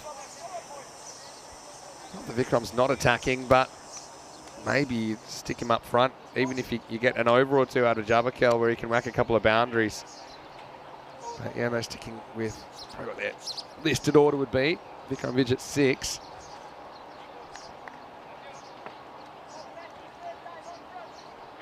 Well, 3 has given me a nice little nugget in the chat, saying Luxembourg is ranked better in cricket than in football. Well, there you go. I wonder how many European countries that's true for. Not many. Canado to Vikram Vij. Hits it, but also has to run.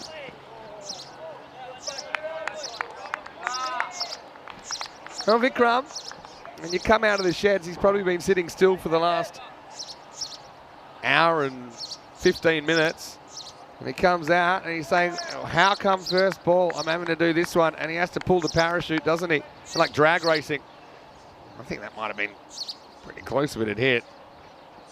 Anyway, he's okay, I think. Here's Shiv Curran-Gill on 49. And he's going to be caught. Wow. He was almost dropped. It would have been his 50. Osama Mahmood takes the catch, so he spills it and then takes it on the second opportunity, just one-handed. And Shiv Curran-Gill, you got to feel for him a little bit. And laboured out there, didn't he, for 75 minutes or so. And looking for his 50.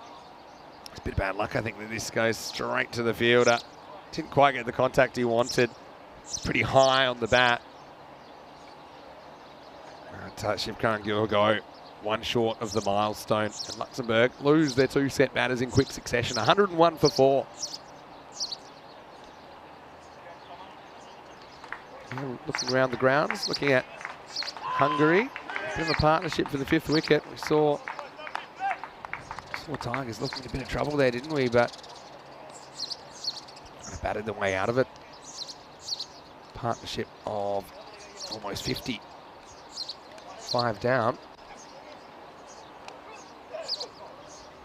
Yes, I know. It's a big day everywhere. Netherlands later on should be a good one as well. Netherlands, Thailand. Thailand looking for some revenge after going down to Netherlands earlier in the week. Vikram has thrown in the chat that it's Shiv Curran-Gill's highest score in T20 internationals. Yeah, and you're absolutely right there. Previous high score was 47. But he'll be irritated that he doesn't get the milestone. He scored that 47 just 2 days ago against Malta. So it's twice he's been out. Just a very, very short distance away from the half century. Still, he did a good job. Also a 40 yesterday. There's William Cope, the new batter. And he misses out in the first one. Fletcher doing a good job. He's still got one to play as well. He's got 2 for 13. And Luxembourg, 101 for 5 after 17. It's a great over. In fact, it was just 3 of it. 2 of them were leg by. So effectively, Fletcher takes 2 for 1. suppose the issue with Shivkar and Gill, power play, he's able to kind of strike those beautiful looking shots for 4, but they're just getting him 1 once the field goes back. And although we saw him, on occasion being able to break the shackles, kind of slog sweep one away to leg side maybe, just found it tough to raise that strike rate in the middle overs. Ends up 49 or 45. A shade better than run a ball.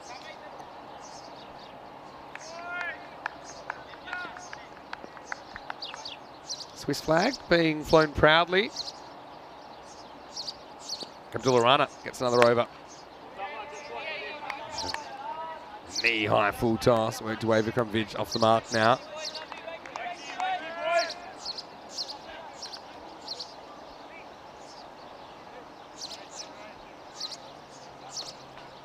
Rana, nice to see him in the side.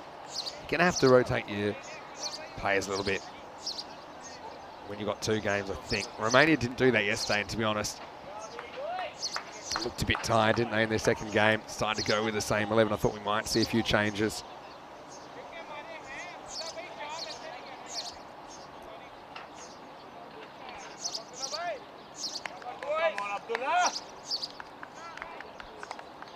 William Cope going to make the most of this opportunity. There's about 3 overs to bat.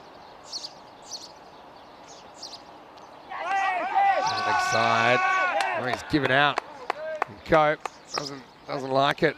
Obviously, the umpire thought this just fixed the glove on the way past. Have a look on the replay. Him. Yeah, maybe. And if there's a noise there, it's not the body. I think it might have been more disappointment than anything else. You can see it come in. Yeah, they liked it. To be honest, the more I look at that, the more I think it's the correct decision. And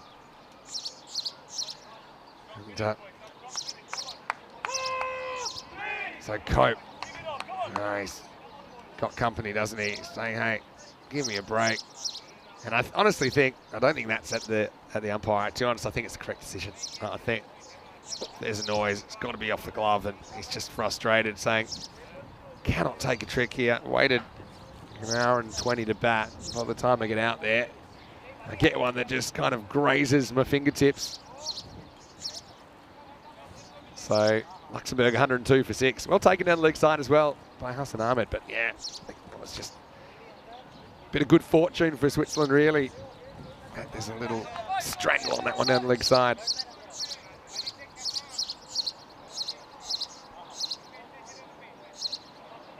All right, so Rana with his first wicket of the series. And if I'm not mistaken, I think that might be his first ever wicket in T20 international cricket. It's pretty well struck. Javakel comes out, and it's the first one with authority. So I thought this guy could have been used maybe a couple of overs ago. And yes, Javakel was the hero the other day, wasn't he? Back into the innings. Still has some time to do some damage.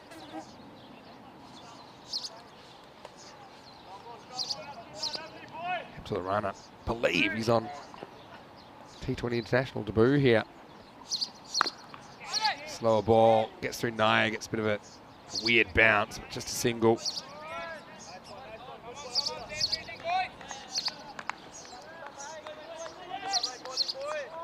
Luxembourg. What can they get to from here? 120s, I guess.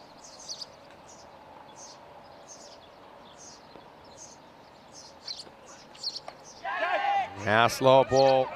Kind of diddles in, but doesn't matter. It gets top edge, and in the end it's going to be a long single, but clever variations from Rana here.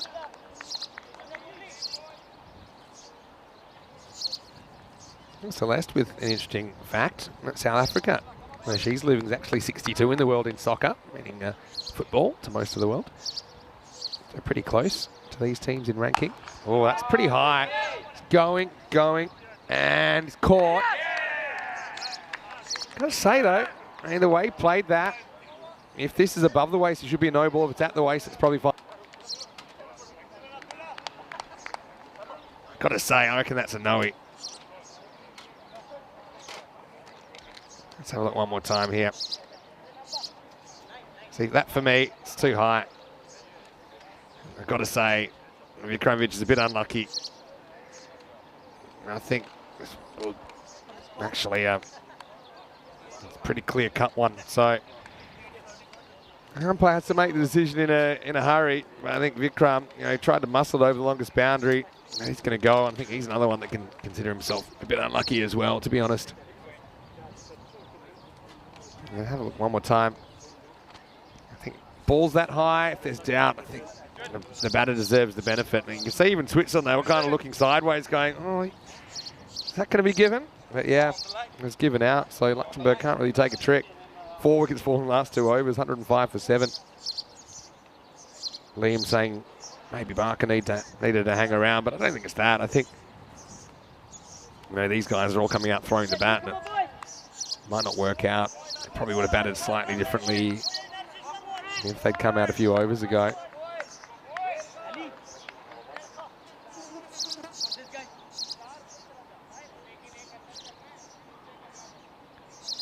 Say, advice, obviously they're not using the technology in this series, but my advice on those ones would be, if you're not sure, call it. The consequences of a non-call are worse than the consequences of calling one that's actually okay. Bowlers shouldn't be bowling that high anyway. Even a ball that kind of hits you in the box on the full, it's not really on. Technically, it's legal. Anyway, here's Canado, over number 4. It's over 19. Going to start with a wide.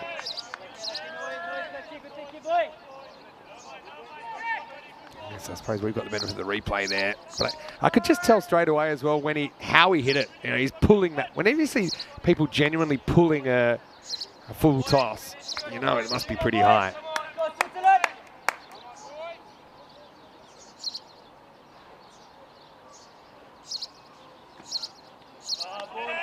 Well, he's pushed across again.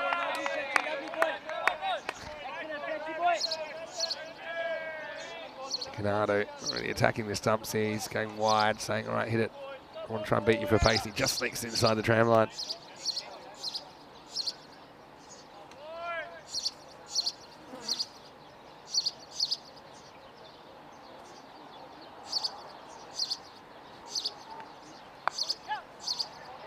This is off the end of the bat, but should be handled down there. Dave's got a question.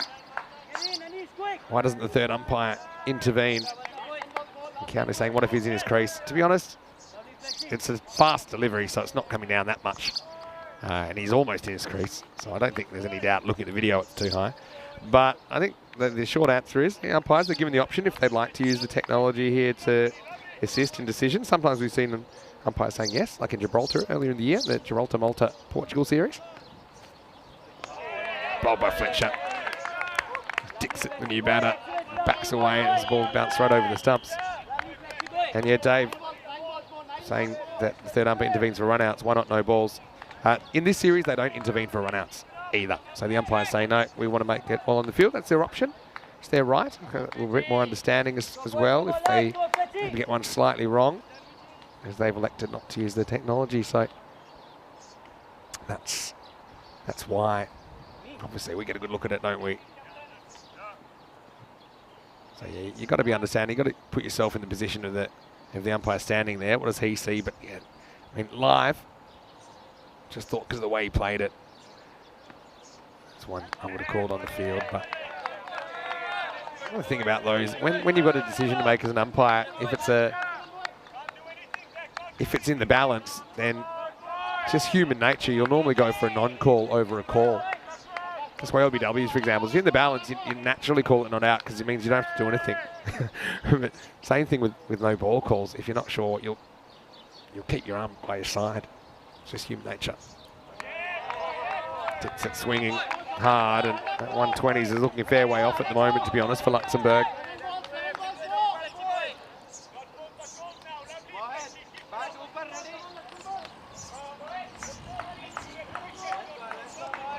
Fletcher, he's done a good job, hasn't he?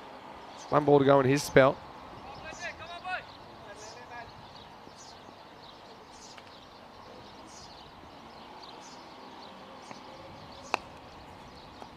This one is a full toss, slower ball. Dixit does get off the mark. He'll be annoyed. Picked out the fielder. There was big space either side of that man, but just get the single, retain the strike into the 19th over. Just one remaining now. It's 108 for 7.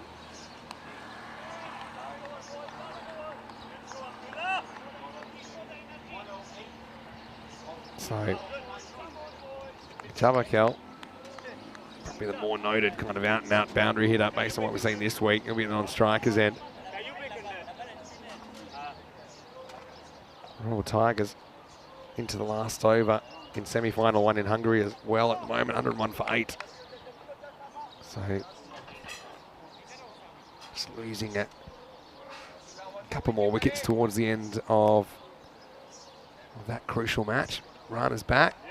Well bowled, sneaks it past Dixit. Switzerland, I'll say most of the time they've been pretty disciplined. The odd bad ball, but I think, yeah, like most of the teams here, they're trying to bowl in that offside channel. You can set a field to that.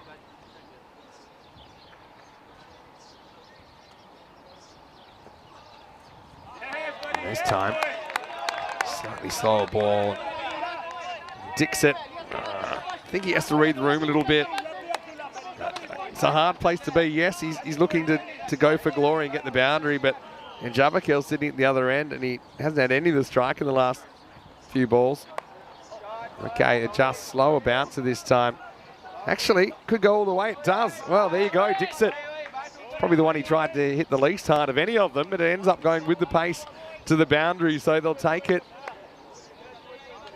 Actually, it was a clever bit of bowling.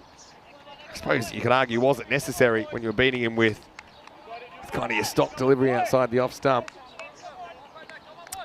Hello to Partha Sahar. Hello to you. Hopefully you're well.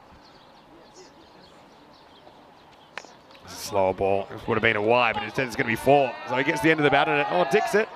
That shows he can turn things around pretty quickly. I don't think either of these have been off the middle of the bat, but doesn't matter. He pokes at one. It was a full wide delivery from Rana and ends up in the bushes. So 112. Rana has had his figure spoiled in the last 2 balls. He's going less than run a ball up until then.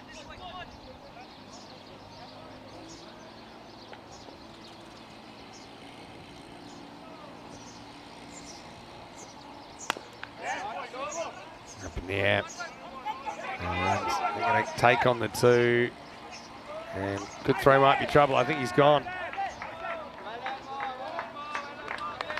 Oh, no, he's made it. So he's running away from us. Let's have a look. Good strong throw. Hassan Ahmed's pretty quick to get down to the stumps. Here we go. Oh, just home. Well, I think he's home. Super tight. Super tight. Umpire in the field, benefit of the doubt. Had a little bit of a bounce before it came down, didn't it? I think the umpire makes any decision he can in that situation. Synchronising end of our innings with Hungary, I think. Last ball coming up. All right, who wants it? Naya should take this easily. And he does. So Dixit does get a couple of boundaries, gets a 2 in the last over. Jabakel just should have paid a ticket price because he was a mere spectator for the last few balls in that innings. And Luxembourg not going to quite crack the runner ball in the end. 118 for 8 off the 20 overs. So, yeah, Switzerland, pretty professional job. Again, what they did really well in the middle overs, a bit like they did to Romania. They just squeezed the life out of the batting team, who weren't really in a lot of trouble as far as wickets lost, but they had trouble finding the boundary. And, yeah, Switzerland then kind of cashing in with some wickets towards the end as Switzerland tried to raise the rate, but it wasn't too easy. You look at kind of overs 16, 17, 18, only getting 3, 4 and 3, and that's when you're trying to raise the rate. And it just didn't go to plan. As we roll back and have a look at the start, and poor Barker needs to go back and walk backwards under a ladder or something because he chipped a ball straight to mid-wicket. Can't take a trick in this series so far. But Shivkar and Gill once again looking nice through the offside. Halbavi looked good while he was there as well. He's another guy that could really use a big score. He's got all the shots. I mean, have a look at that. That's a nice shot. Just pulled the ball just short of a length. But then there was trouble ahead. Going for a third. Hassan Ahmed hits the stumps and twirls the finger in delight. Halbavi fatiguing perhaps going for the third, run out by a slim margin. Joost Mies coming off a half century. Ended up getting given LBW, and it's a ball that I suppose umpire was confident was hitting the stumps. He was a long way forward, but I suppose it's one that should have been hitting anyway. And Chip Curran-Gill was joined by James Barker. Gill, more or less the aggressor through this middle period, or he's trying to be, but there wasn't a lot going on the scoreboard. This is a nice one that hit over cover. Across the square boundary, slightly shorter here at the Master International Cricket Ground. Barker tried his best to make something happen, but yeah, the cold hard truth was 32 balls he faced. He wasn't able to find the boundary, scoring 18 before he was gone. And then Vikram Vij, that was his warm-up. He came out and wiped himself out. But to be honest, in this period, that's when we only saw 10 runs off 3 overs towards the end. And got a feel for Shiv Curran-Gill a little bit. He was out for 49, and then poor William Cope got one down the leg side first ball. This was one that I probably think on close review, it should have been a no ball, but Vij had to go. And scrambling towards the end. Thinks it just gets back for a tight 2. Did hit a couple of boundaries in that last over as well, so at least he gets something out of the last ball. But Luxembourg finish with 118 for 8. And Switzerland, I think, pretty happy with their work so far. I guess it's time to see if the batters can back it up. Looking there at the bowling figures, 3 for 20 and 1 Abdullah Rana finishes with the best figures. Although I've got to say, the Fletcher 2 for 16 was outstanding, and I've got to give props to the spin twins in the middle. Arjun Vinod, 1 for 17, Anuj Kumar, 1 for 26, and good work early on from Ashwin Vinod, 1 for 19 of his 4. Ali Nair wasn't required to bring himself back. Bowled some good deliveries, just a little bit, I suppose, hit and miss with his line. As far as the batting went, he might have just missed it there, but I can tell you, Shiv Curran-Gill top scored with 49 or 45. Apart from that, 18 for Barker, though, like I said, he wasn't able to find the boundary. Halbavi was 16 for, he was run out as well. It's a case of what might have been. They weren't really able to put together too much, although Dixit did scramble 11 late in the piece before he was out of the final ball of the 20. So we'll take a break and we'll be back in about 15 minutes, I think, until we're back here for the chase. And it will be Switzerland who require 119 for victory. Luxembourg, I got their work cut out for them. But I tell you what, this is limited overs cricket and anything can happen. Vinny Sander here, Mr. Maximo. I hope you're having a great start to the day. Lots of cricket going on. Finals day in Hungary. Women's cricket from Holland later. But right now, it will be time for the chase. After this break, you're watching the Valletta Cup live on the European Cricket Network.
This European Cricket Network event is proudly brought to you by HCL Software and Bizaway. Hello, cricket lovers. Welcome back to Malta. Great to have you with us on a big day for cricket across Europe. Right here, it's the Valletta Cup, the 4th edition, featuring 5 international teams from across Europe. Also, it's ECS Finals Day in Hungary. And what's more, we'll have a T20 national women's match later on today between the Netherlands and Scotland. Those two countries have some recent history in international cricket. But yeah, right here, right now, we are getting into match 5 of this T20 International Series. And Switzerland going out to bat. Having won the toss this morning, Ali Naya asked Luxembourg to bat first. And Switzerland did a pretty good job keeping them down. 118 the final score off the 20 overs. Switzerland coming out attempting to score 119 for victory. Fahim Nazir is going to face up, and didn't he bat beautifully yesterday? He was outstanding in their first game. Really engineered a fairly non-fast chase against Romania. Also, it was brilliant with the ball. Didn't see him with the ball. It wasn't required in this innings. So that just shows you some of the depth in this Swiss lineup. Yeah, he cracked 77 not out yesterday for him. Anyway, here he is. He's facing up to Nanda. 119 to win for the Swiss. Pretty attacking field first up. They've got to kind of slip a gully and another gully.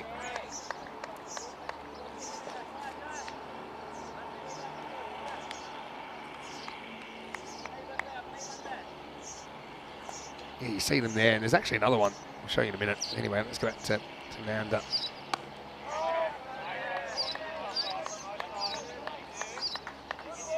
Yeah, so they're really trying to hope for an edge early. So they've got Mays there behind the stumps. You can see they've got those 3 fielders, bottom left, that they're hoping there's kind of an uncontrolled edge. One for the thickest edge and one for the one that flies. Anyway, this isn't an edge. That is going to go miles. In fact, go fetch it. That ball is only in its first over existence, but we might not find it. Maximo and Nazir. Well, he should be hanging on the wall of the Louvre, to be honest. He's stylish, he's artistic, and that was just caressed with alarming ease over extra cover for 6. That's one way to get the scoring going.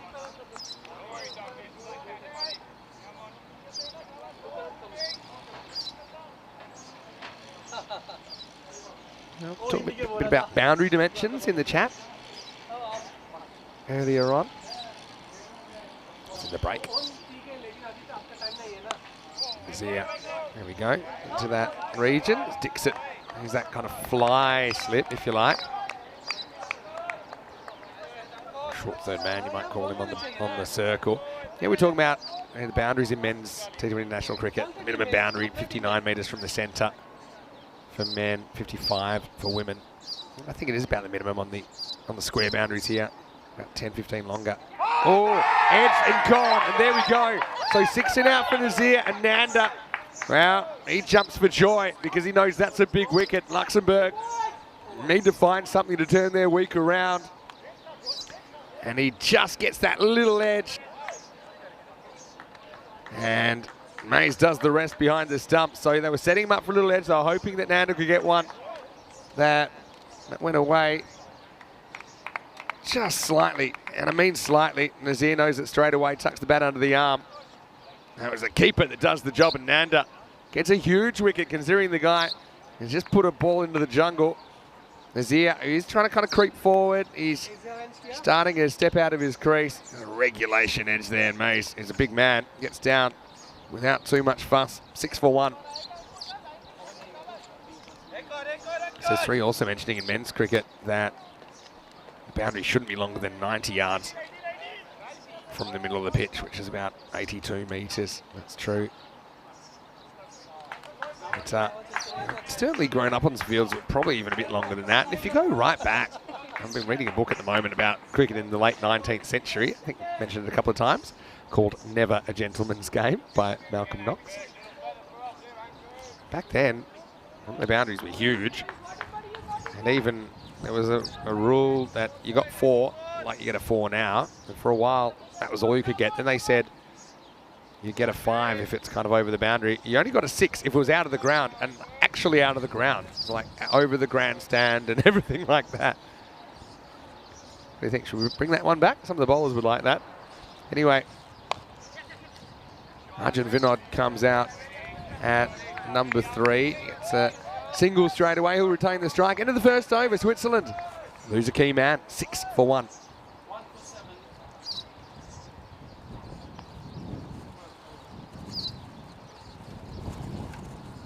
A 7 for 1 after 1. So Nanda certainly will be pretty happy with the trade-off. Goes for a 6, but does get Fahim. As we continue to count down to the Euros of cricket, this is 10 over cricket that you'll see on ECN. If you just joined us, do you think this is fast-paced? Well, the T10 is kind of up another gear, isn't it? 73 days until we descend into the region of Andalusia in Spain for the 3rd ever Euros of cricket, the European Cricket Championship, with 31 nations taking part, 6 groups of 5, and then a championship week. So you've got the 6 winners of the groups, plus the Netherlands, the defending champions. That'll be in championship week, which is week 4. More information, go to our website, europeancricket.com. It's good when a plan comes together, isn't it, for Luxembourg? You see, they were thinking, look, let's be quite attacking against Nazir, because we know we can't just let him bat. If we let him bat, he's going to bat us out of the game. So turns out to be the keeper that takes the edge. Jabberkel first up. Good take from Mace down the leg side on the second bounce. Jabberkel being used from the golf course end.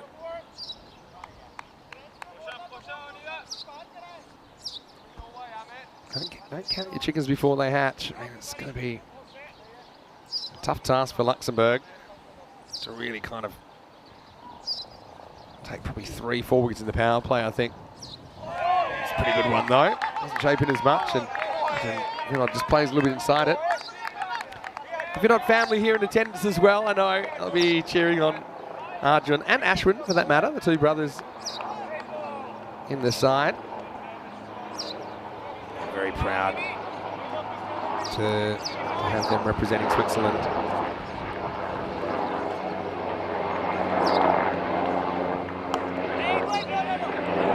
Push away. Probably hear the plane going over the top. Well, Malta being an island, you're never too far from the airport.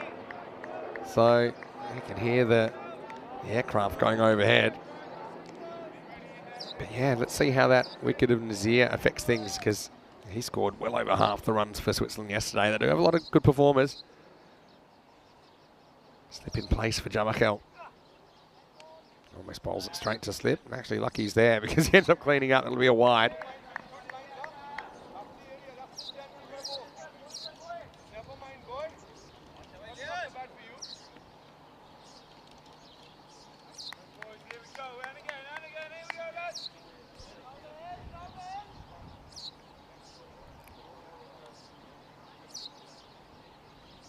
Vinod, the one to his name so far. So the cut this time finds the gap, and that'll be 4. So Jabberkel looks like a guy that's playing his 5th consecutive day of cricket, to be honest. He doesn't quite have the same zip that we've seen from him earlier in the week. That one sits up, and good footwork there, gets back foot back and across, hits down on it, and targets one of the shorter boundaries on this Marsa International Cricket Ground.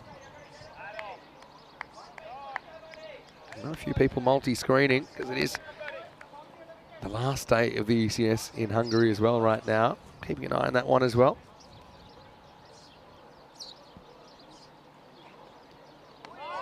This one probably just sneaks in, and Jabberkel gets that one to move back a long way towards the keeper. A lot of it was actually after it passed the batter, but I think that one just the friendly side of the line for the bowler.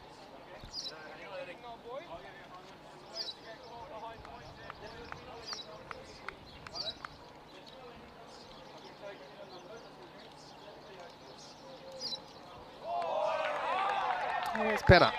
Camelias, also Vinod, unhurried.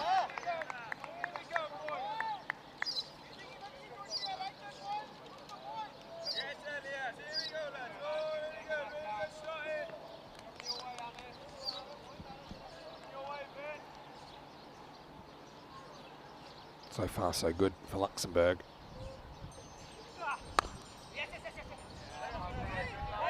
Push away. Might get two there. Oh, good throw might have him in trouble, but couldn't really get enough on it. End up bouncing it in from about 40 yards. So Vinod pushes hard and gets a couple. It's the end of the second over, and Switzerland are 15 for 1.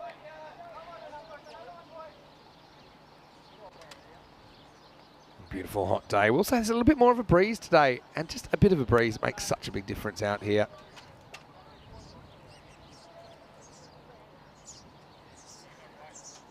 Both these teams playing their second match. In fact, all teams would have played 2 matches after this. Switzerland with the opportunity to tie France on 4 points.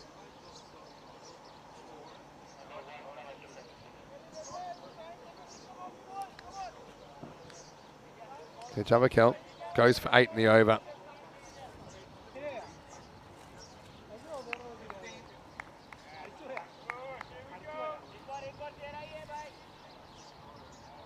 Nanda got the big wicket of Nazir. Now, Osama Mahmood has been waiting a while. Finally gets to face here. First ball of the third over. Another left-hander. Plays inside this first one. Yeah, we'll say it's a very different cricket ground when there is a bit of wind here in Malta. You can see here today, it's a little bit of a breeze cooling things down, although it kind of up at 29 degrees already.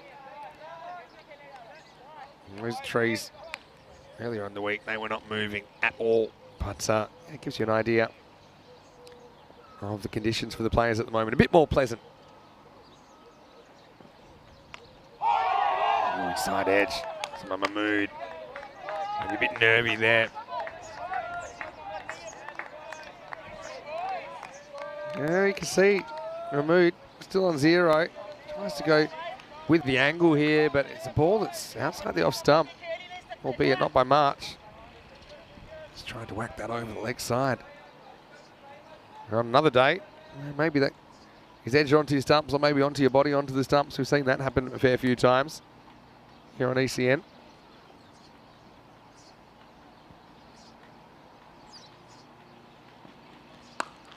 Well, that's what he was trying last time, and these guys on the tractor better watch out, because that's out of here.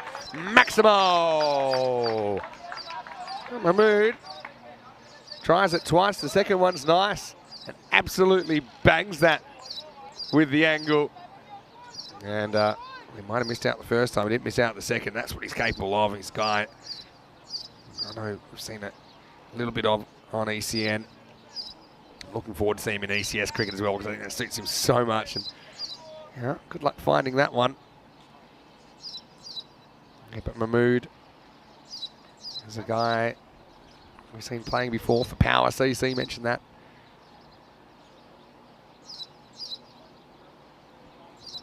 And well, he's bringing the power there, isn't he? It's a bit of a race on at the moment. Cobra's 27, chasing 115 in Hungary for a spot in the final.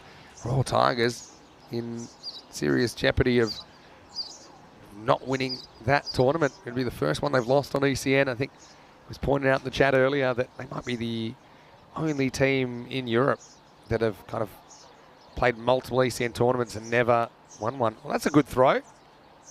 Didn't see who that was down there, but we've seen lots of people trying to throw back over that fence and failing. So showing some strength. Always concerning as a fielding side when it's the spectators doing more fielding than you are. We've seen 2 big sixes so far. Still Nanda. Last time he got hit for a 6, he came back well and was able to get the big wicket of Nazir.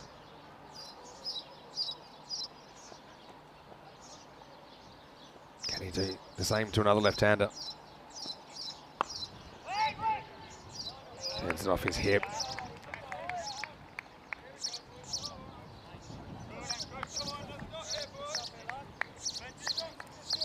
Mahmood can't get the next one away.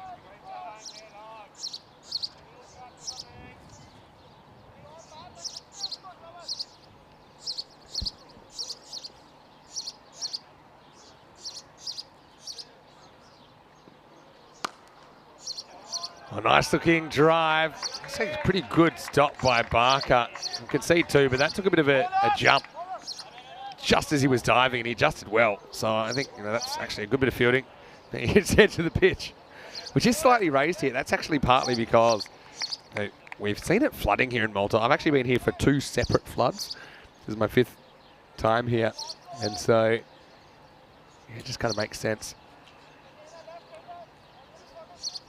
Yeah, Dave mentioning that in Hungary it's the trains that go past. You can hear here it's the aircraft. Yeah, it's true. Just wait for Prague next week as well. It's near a local airport. This one's squeezed away for no run. Mahmoud does bang one in the over, and after 3, Switzerland 23 for 1.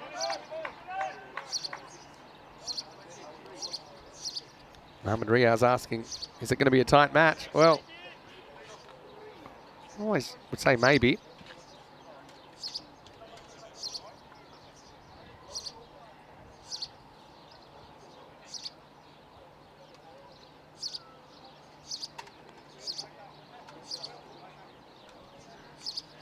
Nanda.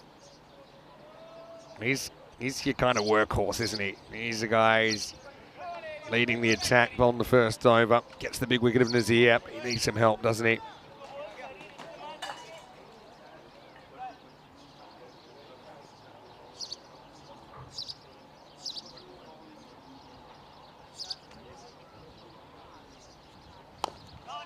Jamakel continues.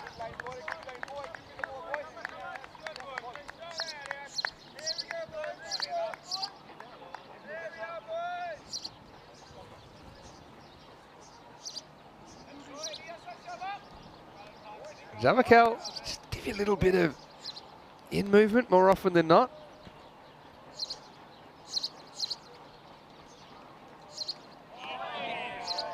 Then when he doesn't, that's kind of the variation, because you play for it a bit, it's not there.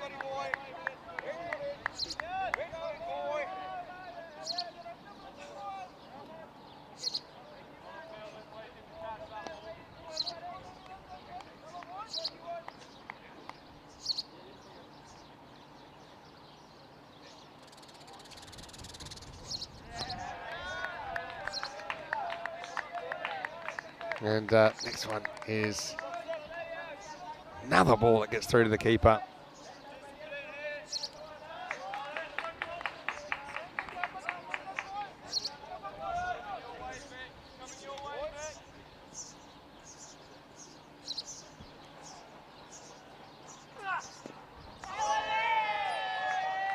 Knocks it into the ground again, gets another one past. So Jamakel building a bit of pressure here on Vinod. Actually came out looking really good last time.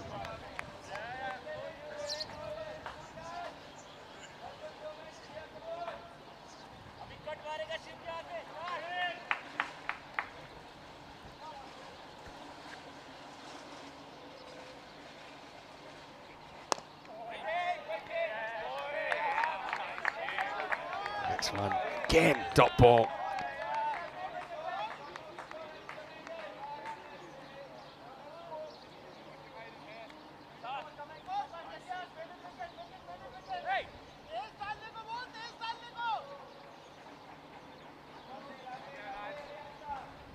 The Vinod.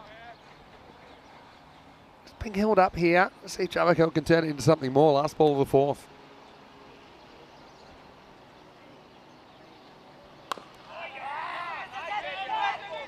The next ball is hit down the ground, but Jamakel does well there, doesn't he? And he just slows things down. Holds up his end, 4 overs down, 23 for 1. In fact, that was a maiden. Well bowled, Elias Jamakel. And gets the equation back up to a runner ball required. Yeah, Dave's asking about Grizzly Bear supporting ECN. They still support ECN. Just got to realise there's all sorts of different ways to support. One of them's naming rights. We're still using Grizzly Bear balls in the ECS, so there's no real change there. So nothing dramatic's changed, Dave. The Grizzlies will be flying around in Hungary today, no doubt about that.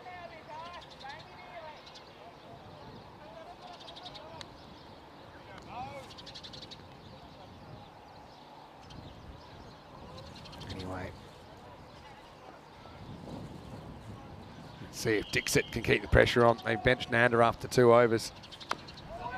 Dixit's left arm likes to go around. Partly it's because I think he likes to kind of cut the ball down the line of the stumps, so he kind of rolls the fingers occasionally across the ball, just creating that movement back into the left-hander. So he's still hopeful of getting an LBW despite kind of unusual angle, left-hander to left-hander.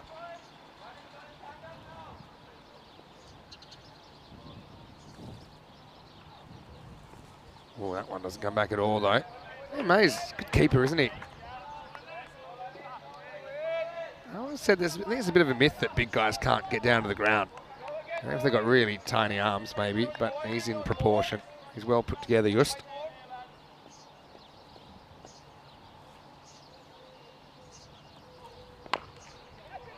This is going to pull up just short of the boundary. I think a 3, but I don't think it's quite there. It's probably not necessary at the moment. Mahmood has shown a liking for going to the leg side so far. It's pretty unattended.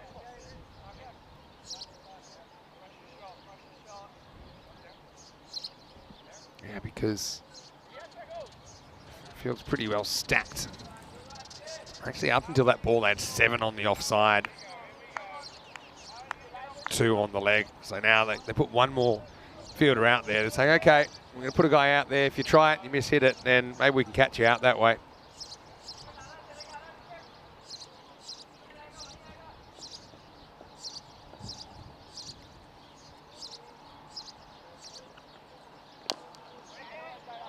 Now, next one. Down the ground. No run there.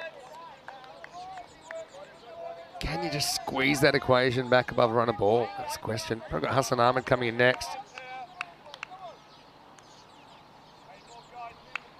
He's a pretty free scoring left-hander as well. Gets a bit of width, goes after it. I think with the short boundary, that's running away for 4 fairly easily in the end. So yeah, Dixit's just pushed a couple out here, hasn't he? And Osama Mahmood cashes in.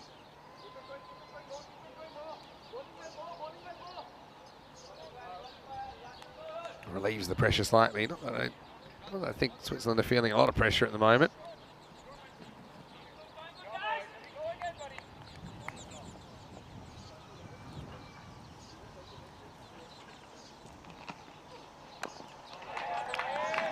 Good delivery.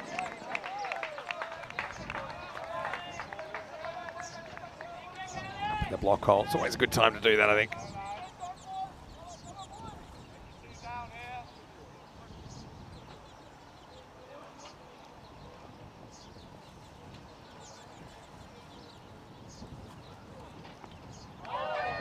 This one beats the bat of Osama Mahmood. Needs something like that to go their way at the moment. Luxembourg can really use a second wicket here. Holding their own, though, through the first 5 overs. It's 30 for 1. So that's pretty much the pace, isn't it? Run a ball pace. They'll be pretty much on the red line. Touch ahead. And I think with wickets in hand, the way Switzerland systematically knocked those runs off yesterday, you'd think that there shouldn't be too many dramas with this chase, but we know that short form cricket does have a penchant for drama, and if Luxembourg can take a couple of wickets. Remember, Nazir's gone. He's the one that scored 77 not out yesterday.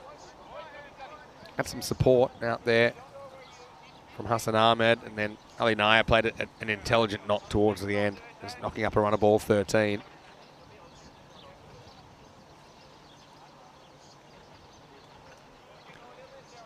Jabakel's going to come back. No surprises there after he bowled a maiden on Vinod, who's going to have to face up to him again, Arjun Vinod.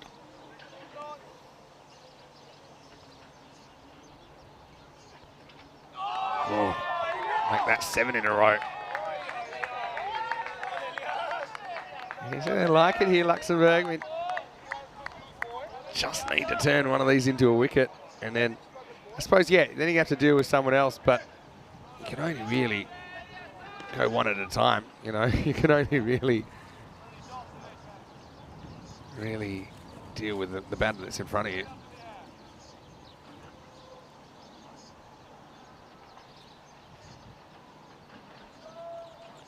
Probably just okay. Yeah. More in than out, I think, this form of the game.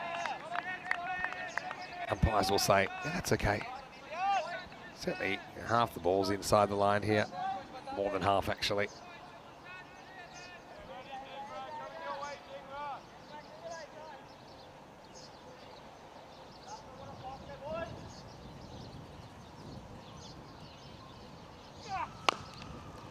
Good looking shot there from Vinod. Breaks the shackles finally. We'll get one, won't get more than one. Made a good sound though off the bat. Vinod, yeah, he's come out yesterday, he's looked really good. Today, it's a bit more of a difficult start, I suppose.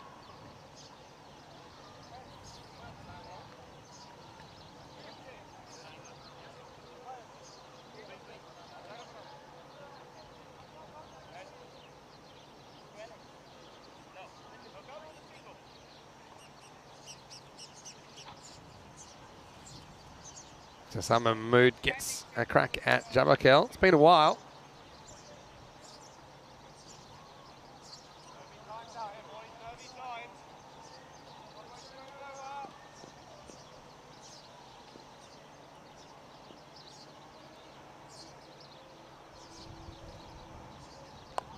Oh, top edge, but guess what? Nobody there. And even Mays, he's going to have to go straight back, but he will prevent the boundary. He won't prevent the two.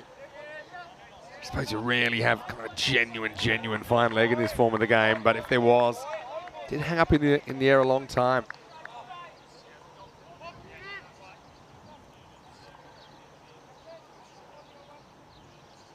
Yeah, that's got to be frustrating. For Luxembourg, at least.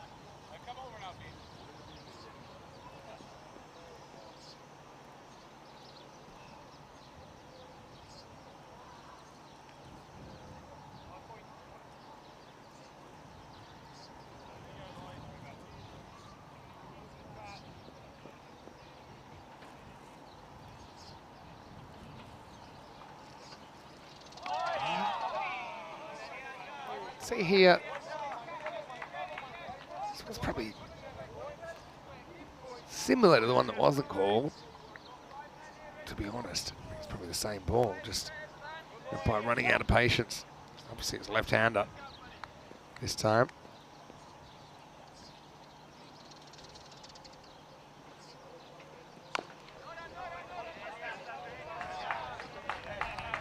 Pushed by Mahmood, but no run.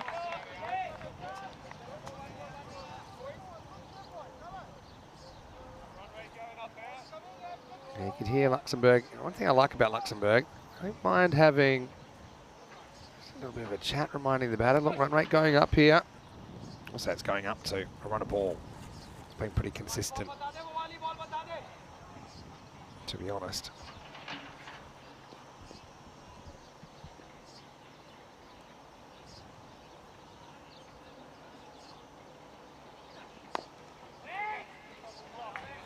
Next ball leaned on it. You see that rate go above run a ball for the first time in a while, at least. And it's the end of the power play. So 34 for 1 after 6. Compare that to the Luxembourg power play, and that were 35 for 1 after 6. So right now they're right in the same position that Luxembourg were. But can Switzerland get a few more boundaries through the middle overs? That's something they did really well when they were bowling to restrict Luxembourg. Well, speaking of Switzerland, they were here 2 years ago in the Valletta Cup. They were runners-up to Malta in the final 4-team tournament back then. For Luxembourg, it's actually their first time in the Valletta Cup, although they did play the 3-day Dina Cup at the start of this week. Had a 1-3 record in that. So I know that obviously it's a big program for Luxembourg, but they'll be thrilled to be able to play so many matches. They'll play 9 or 10 matches this week.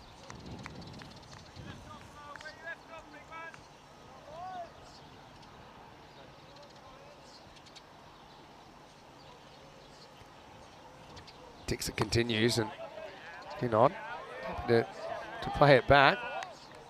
Mahmood backing up a bit, had to scramble back.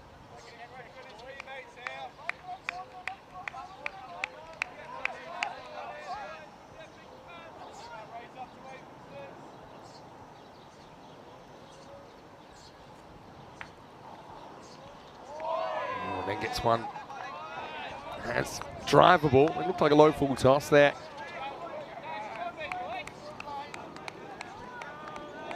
He just missed out. Good grip there from Dixon. This one, if anything, I think might have rolled his fingers the other way on it. It's just slightly though. Slightly different release. Now whipped away, but he gets a fair piece of it. Vinod breaks the shackles with a boundary. Nice shot. Just got a little bit too straight to him, just timed it. There's no one back there. I mean, Luxembourg, I think intelligently, they're keeping the field fairly up here. So they're only obligated to have 4 in the circle, but they've continued the same tactic. So they've just got the 2 outfielders. So it's the same field as they had in the power play, to be honest. But they're just saying, look, we need to stop singles if we're going to do this. Now he's a guy that he's been struggling to get the ball away with all those infielders. So why don't we just keep the same sort of field to him? And I think it's very intelligent captaincy. If you asked Arjun Vinod what he'd like, he'd love to see everyone back on the boundary, more or less as far back as they can be, and just to push one's the ball, just to relieve the pressure and get him out the way at the moment. Only a run of ball required. Mahmood field's interesting here. They still have 7 in the circle. 6, pardon me. Nice shot though down the ground. Will this go? So the longest boundary there. Tim Barker does a good job to jump on it. Keeps it at 2. Yeah, so I mean, I like this. It's the first time I've really seen it this week. Normally 6 overs comes around, everyone just jumps back straight away. But I think you've got to read the situation. If you've been hanging in the game this way, then why start just kind of gifting singles when you're only defending a run of ball?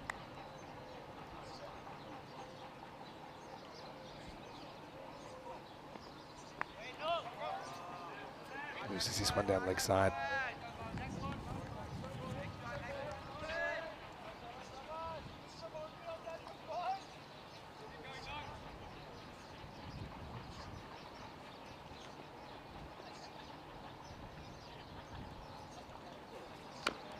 All right, goes up, wants to go over the top, almost forces a mistake. You can kind of see what I'm talking about here is when you keep the field up, I mean, at least these shots have a degree of risk that there isn't if you're just kind of punching one down to mid-on or mid-off back on the boundary. So they're almost the end of Mahmood, but he survives, and it's the end of 7 overs. They score 43 for 1.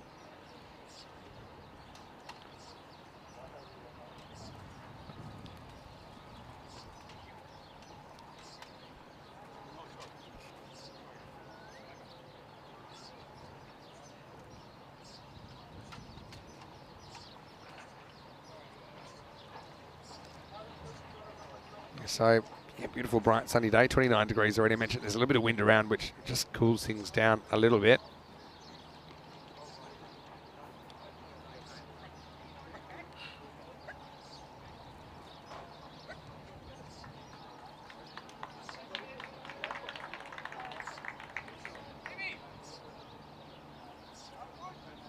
Sama Mahmood and Arjun Vinod trying to move the game forward. Dave had a question in the chat saying how the competitors selected to be in the Valletta Cup. I think that the Maltese cricket officials, they put out the invitation to a whole bunch of European cricket countries to see if they'd like to take part, and I think it just depends on the whole thing, a whole bunch of things: player availability, other schedules, other scheduled cricket around there. So that's why you might see slightly different countries every year. There's a few other multi-country events like the Continental Cup, which we'll see next month in Romania.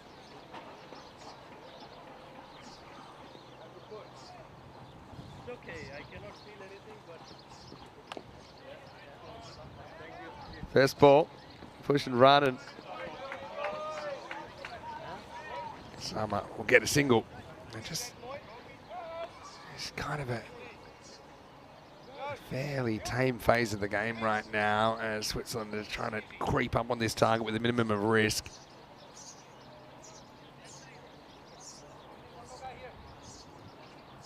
Looks like we've got a pretty tight finish as well in the first semi-final over there in Hungary as well.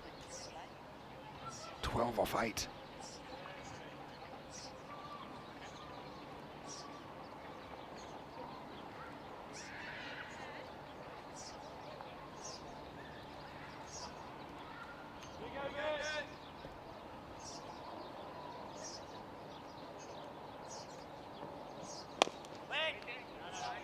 That's well done.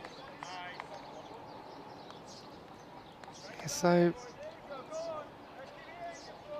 I suppose you don't need to do too much right now. That's the thing.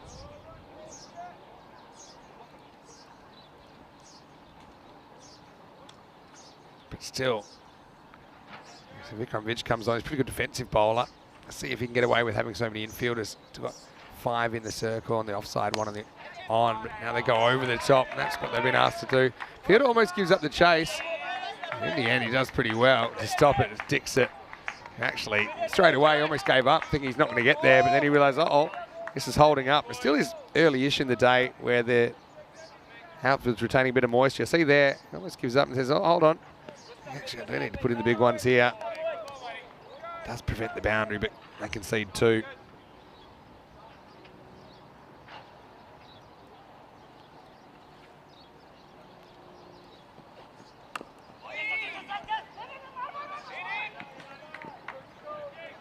Quick single, but they get away with it.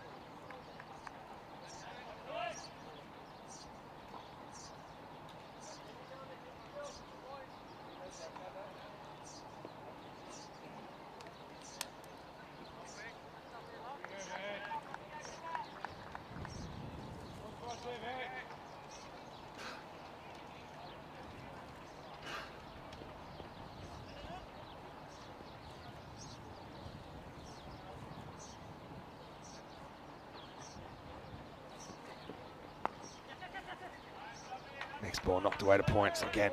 That's happy to build. While you're doing this, I mean, the fielders are staying out there and losing a little bit of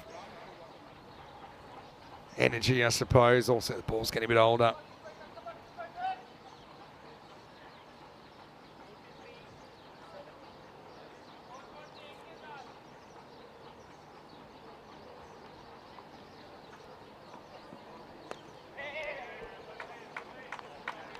Just one, Vinod. It's kind of back to an extent after he ate 7 dot balls in a row right now. We'll retain the strike, end of 8 overs, and Switzerland 49 for 1.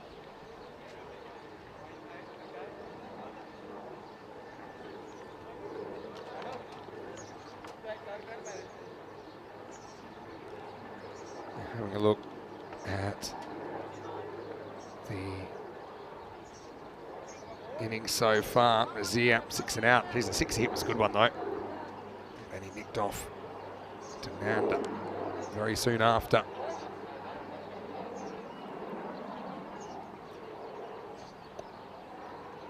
I'm not going to try and tell my audience to go elsewhere, but I'm telling you what, right now we're going to last over thriller in Hungary right now. See, if you want to nick over there for a few minutes and come back, it's okay, because there'll be a break after that game. So they need 12 off the last over, but Ashworth Narayana just hit a boundary. So it's 8 off 5 over there. There's so much cricket happening at the moment on the European Cricket Network. Here we go again.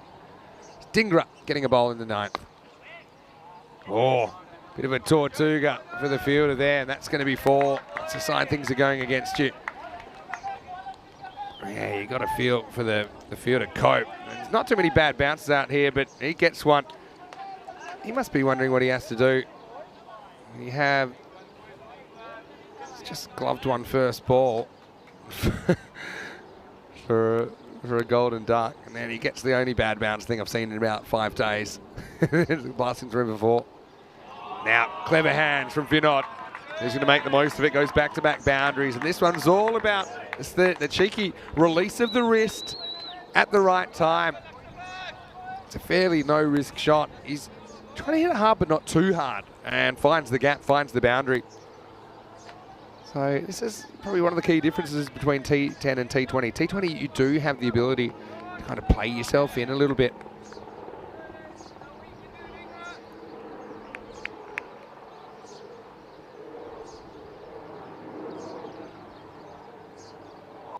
Oh, and then plays all around one and almost knocks the off stump out of the ground.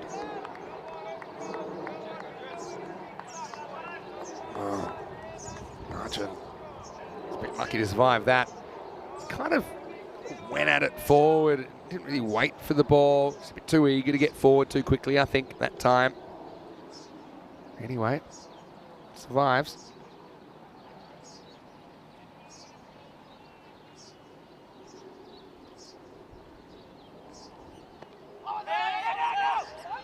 It's off the glove.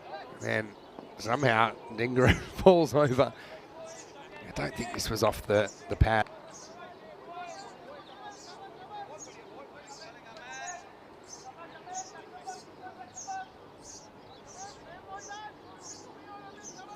Kind of goes up for LB, definitely off the gloves. Hand holding the bat's a part of the bat.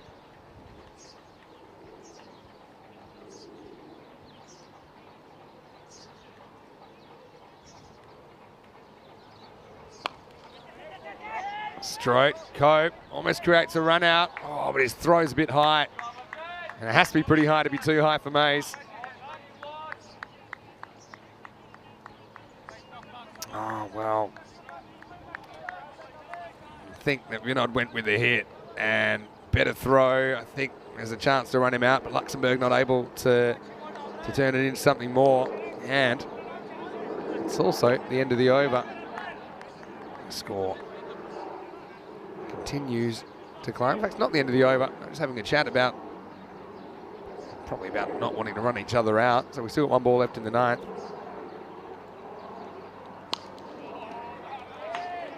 Will remain 57 for 1 after 9.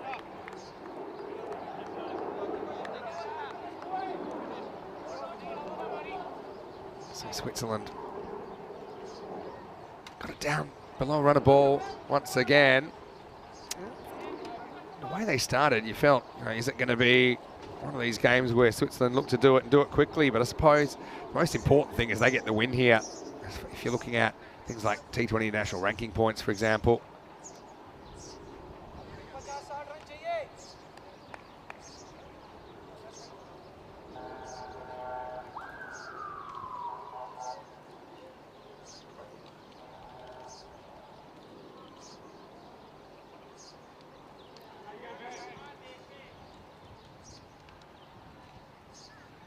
Okay, so ready to continue, and it will be Vikram Vij. Kind of a wily customer with the ball, isn't he? His kind of lack of pace is kind of a benefit. His accuracy is so good. He's got this subtle variation. Will just kind of cut the ball both ways. Here he is delivering the 10th. See there, the mood. Swings and misses, can't quite judge the pace. Yeah, unless you're out and out and you're kind of beating batters for pace because you're a tear away. I mean, it's more about deception than anything else. I think he knows that.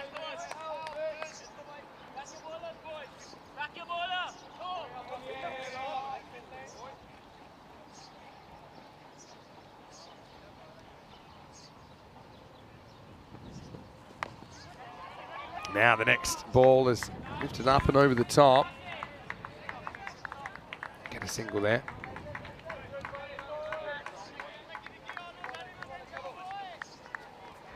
Scramble back for a couple.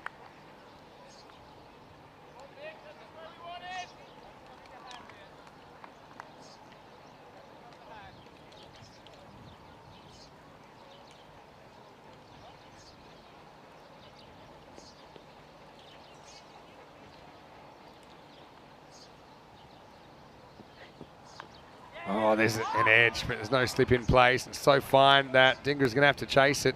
Probably gets there. Oof. Just. To be honest, I think his shoelace was undone and it almost touched the rope. But anyway, it's getting pretty technical. I think he probably does make the stop. And they will get back for a couple.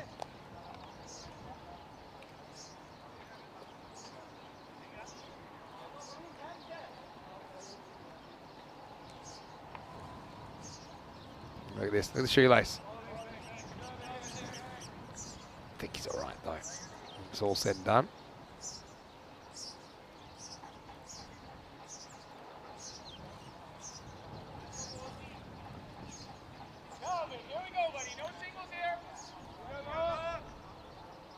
No singles. Trying to dot up Vinod, who's 25 off 30.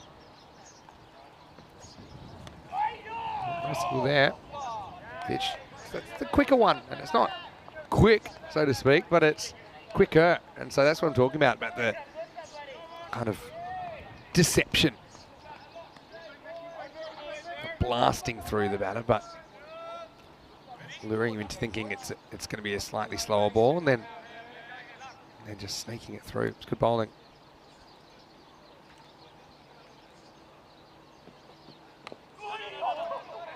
It's a pretty good ball as well. So, done pretty well, kind of dotting Vinod up, but he's kind of had the answers. He's still going at an acceptable rate, isn't he? How to get that odd boundary.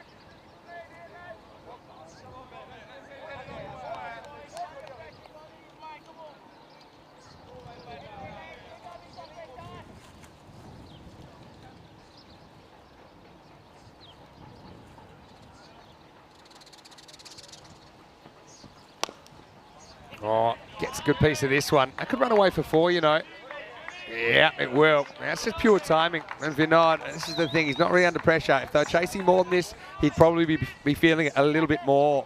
But at the moment, he's feeling pretty good about himself. And he punches that into the gaps. Brave chase from Coe, but he's not going to be able to cut that off. And really, Switzerland cruising at the moment. It's also the end of the over. 66 for 1 after 10.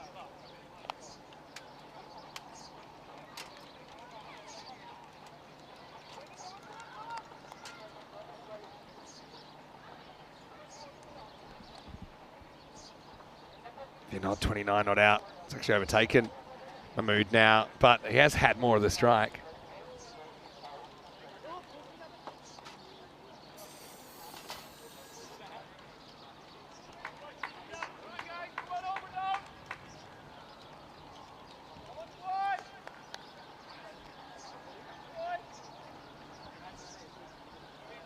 So Dingra is going to get another ball. I think Dingra, he's a pretty handy bowler. Particularly towards the end of the innings, I really like his Yorker that he's able to find. Well, Kroom said he missed the hat-trick in Hungary. Yeah, I can tell you, if you're just catching up now, that Cobras have knocked out the Royal Tigers. Huge moment in the ECS Hungary. Big favourites, the Tigers. I suppose you still got to call them favourites. They finished second on net run rate, but they've won every single ECS so far in Hungary. Now they're going to have to play off for third. Dingra goes full, as we know he likes to do. Goes a bit too full. Mahmood pushes, gets a single. Yeah. So Kroom's saying he missed the hat trick because the doorbell went. And yeah, he's saying in reflection he should have told him to wait. Yeah, maybe. That's a good finish. Yeah, I'll be thrilled. Cobra's through to the final.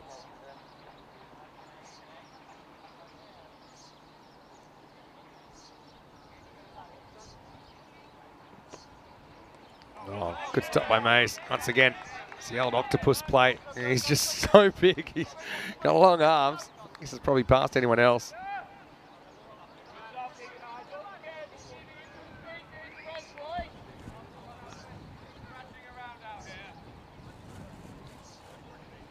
He should have invited them in and got them to watch the last over of the Hungary semi-final.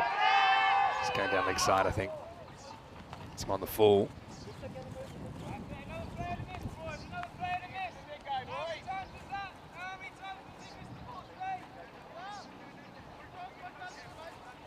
That's the question. But yeah, I think no doubt for me, it's just heading down. Bless you. Someone sneezing near the microphone. I wonder who that was. It's got microphones all around the ground, thanks to our crew here at Swing Productions.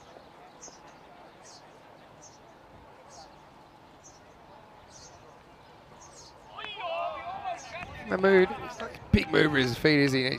He's in the practice shot where he gets his front foot across. But yeah, Dingra just beats him on the offside channel.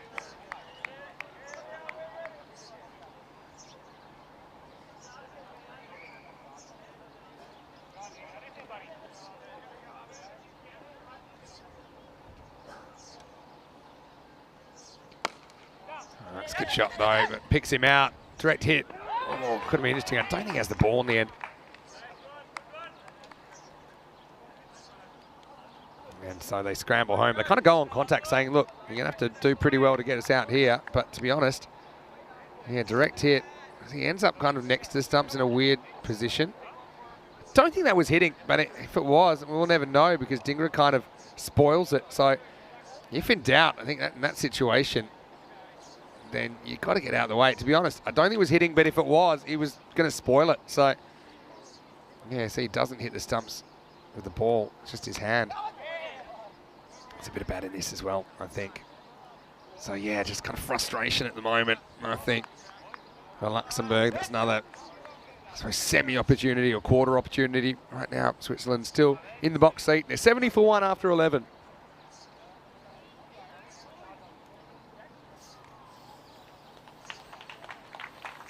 So, good little partnership developing. I think Afif Qatar getting a good reception from his teammates as he runs off the drink. Hot work out there at the moment.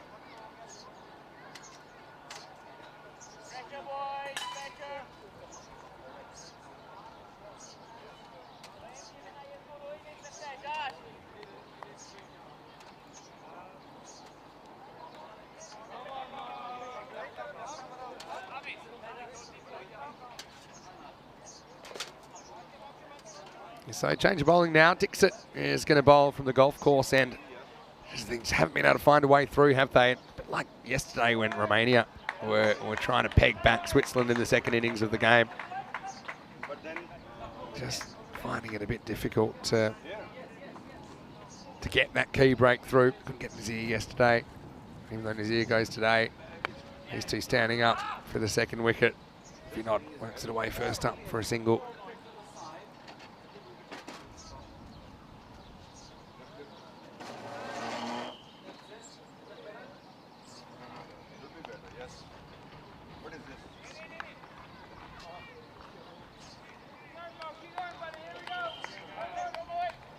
Yeah, Vinod, just doing a job, isn't he? He's gone to 30 and he considered he ate a maiden in there. He's run a ball apart from that, which is fine, given the situation.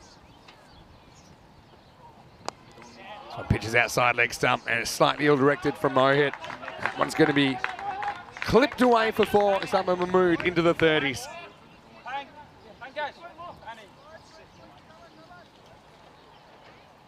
And yeah, just not really making the adjustment for the left-hander there.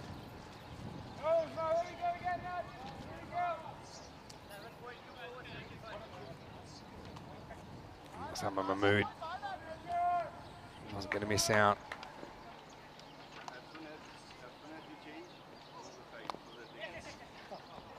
Now the field has gone back on the leg side at least, so easy single there in the circle. If they get close, Switzerland might kind of ramp it up a little bit once they think that they're not really within any possibility of messing this up. And then might kind of turn their attention to the net run rate.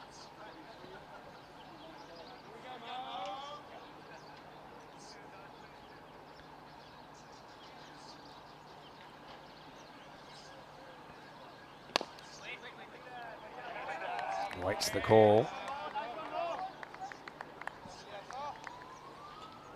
So yeah, you can see batting's a completely different game when you feel under pressure and when you don't. And you can just tell right now, these two guys, they're not too fussed. They've got all the time in the world. Again, I've got to say, I like the fact that they've kept up some extra infielders. So they've got 6 infielders to Vinod, who has kind of struggled to penetrate the field a fair bit in this innings.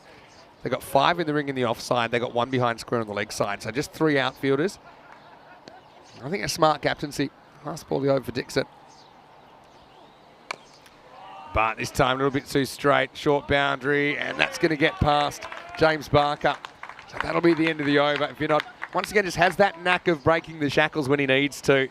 And Switzerland in the box seat and staying there. 80 for 1 after 12.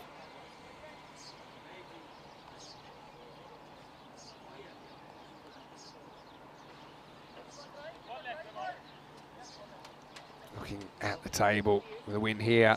Depending on the net run rate, might see Switzerland go to the top. Won't really matter who's at the top after this game, because at the end of the day, France play Switzerland and we'll know, assuming Switzerland win this one of those will be undefeated and one of them will be 2-1. The other thing that you might not realise is Gus McKeon. I believe we won't see him for the rest of this tournament because he has to go back because of club cricket commitments in the UK. So yeah, something I found out yesterday. As Mahmood opens his shoulders, gets one. Down to long off.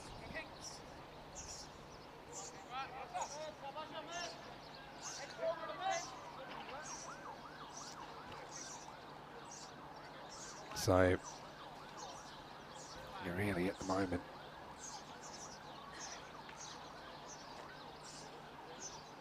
Rates down below 5, so Switzerland just get there by batting fairly normally. You know, again, goes on the hit.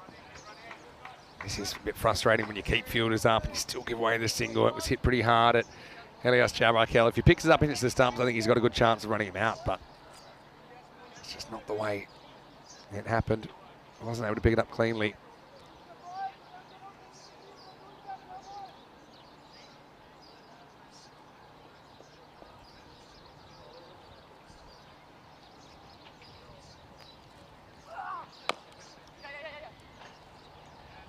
This is hit, and once again they're able to pinch a single.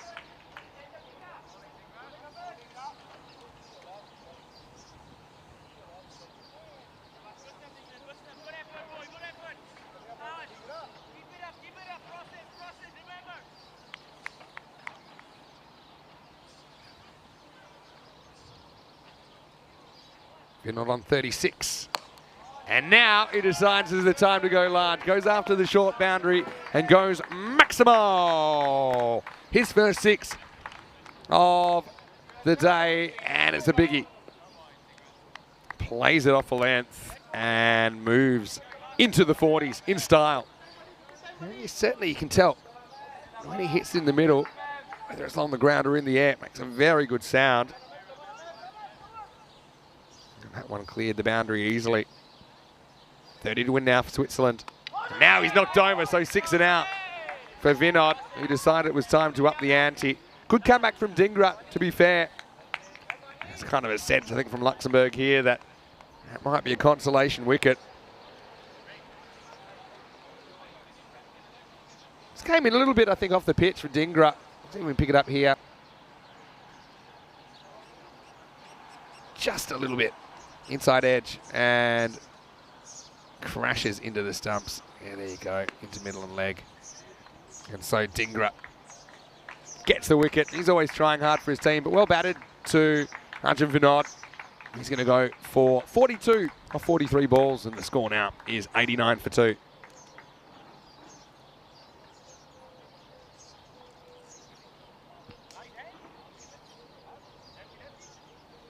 Switzerland just still cruising on the target. Hassan Ahmed comes to the crease. Pretty good time for him to come, to be honest.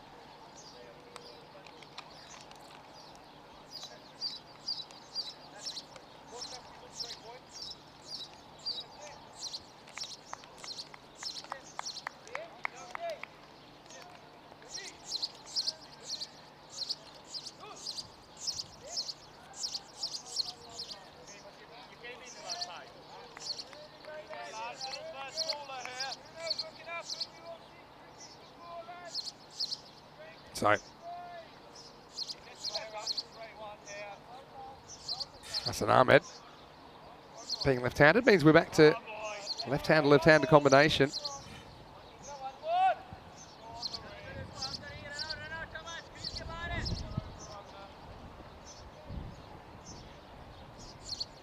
Here we go, last volley over. Just happy to keep it out, and Dingra, success for him. And Switzerland lose a second wicket during that over. 13 overs down, it's 89 for 2. 30 runs required off the last 7 overs.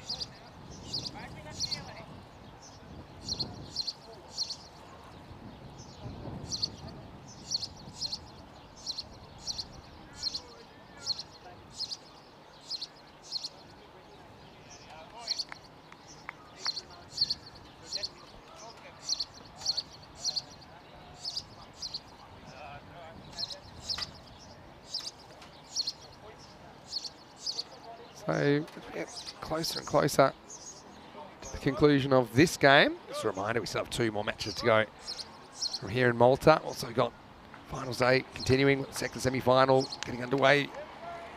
It's just gotten underway actually in Hungary, I guess. And also still cricket to come from the Netherlands later on today. So yeah, it's a really exciting time to be watching European cricket. Big Friday, Peacock Friday as well.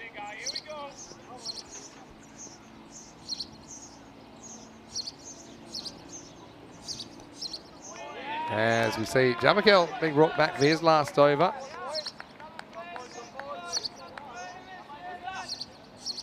And yeah, I mean, he's pretty handy left-handers normally. Just gets that nip away.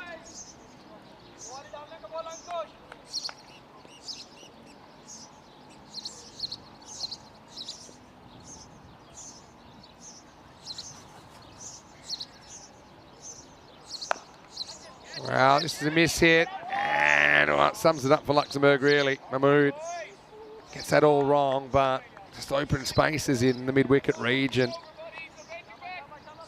And Mahmood survives.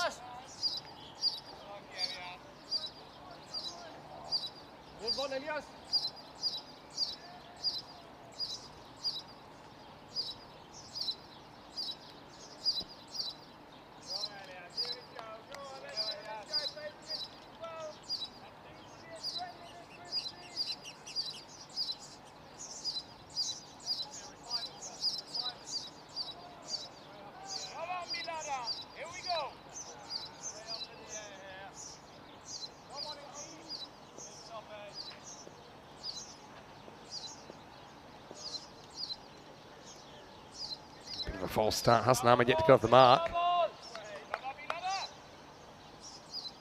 He's very powerful with the ball when he gets going.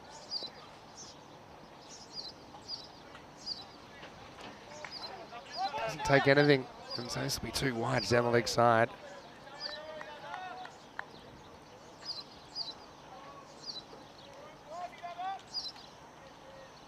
A little bit of movement the other way that time, Jabbakel.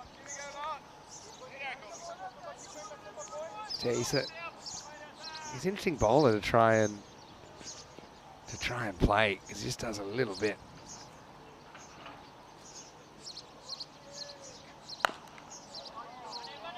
Either way, now this next one is going to beat the fielder, and Osama Mahmood moves into the 40s. So, yeah, really, not long to go now.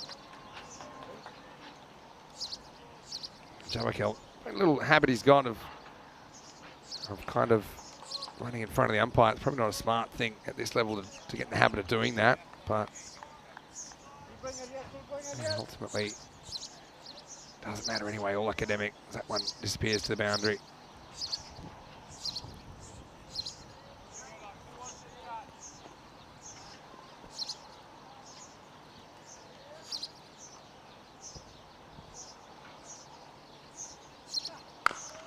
It's hit pretty hard as well this time. A bit of protection down there. Mahmood moves to 41.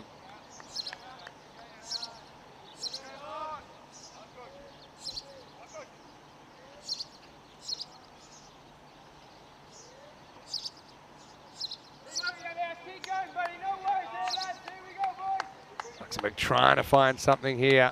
Not easy given this situation.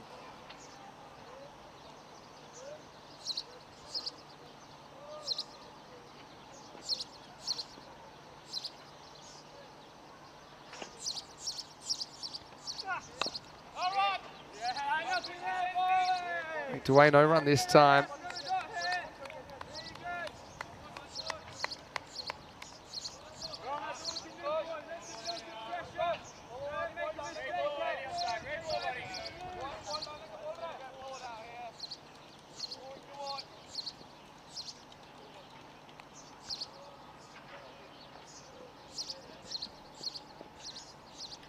Last ball for Jabbakel then, and Hassan will get off the mark this time. In fact, he gets it past Vikram Vij.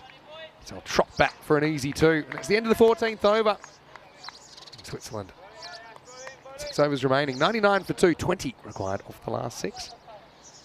And once again, I want to say big hello to everyone that's watching, and a lot to take in today. 42. Had some times where he's bogged down, but I think he looks like a pretty competent number 3, doesn't he? Ali Naya listed to come in next. He batted intelligently yesterday. I mean, they've got Danasakram listed down at 8. I mean, he looks too good to be a number 8 to me, but at the international level, you can get that depth. Just means, if you lose a couple of wickets, you can still afford to be selectively aggressive.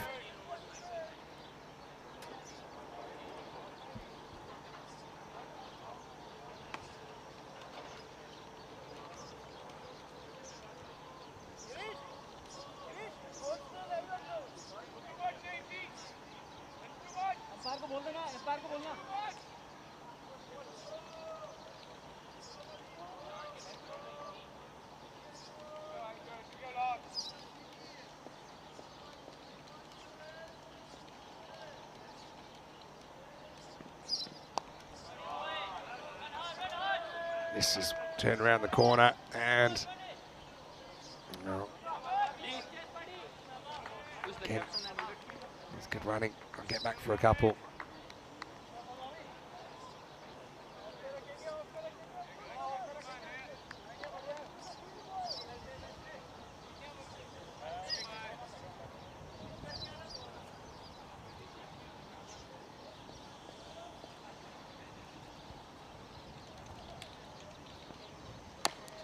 All right, he's up. Will he get away with this? Probably. He does. Dhingra goes back. Can't quite make it. And tell you what, we always had a run out there because Hassan Ahmed sent back the Sama Mahmood. Mahmood took a while to realise. Hassan saying, look, sorry, I wasn't super confident. Sorry, I didn't tell you earlier.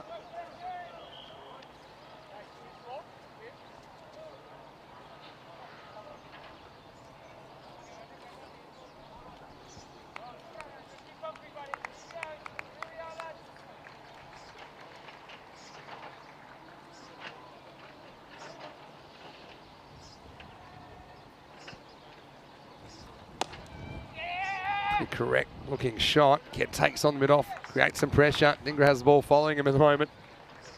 Just be a single. I suppose what we haven't really seen yet is Switzerland having to chase something, I would say par or above, which is 160 plus for me. They've been very, very assured chasing these kind of moderate scores so far in their first 2 matches. This here, Mahmood again, it kind of takes on, no real respect for the mid-off. And to back off and found it hard to get his momentum going towards the stumps.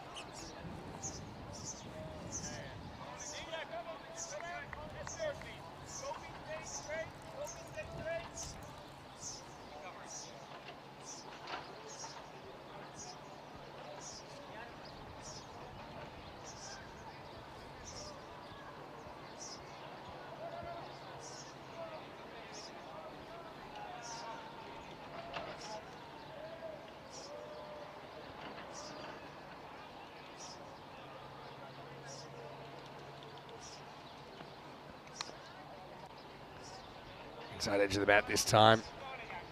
Hassan will get a single. That's where I thought Switzerland might kind of turn it on a little bit more, but I think these guys, they want to make sure that they see the job done themselves. They've got plenty of time to do that.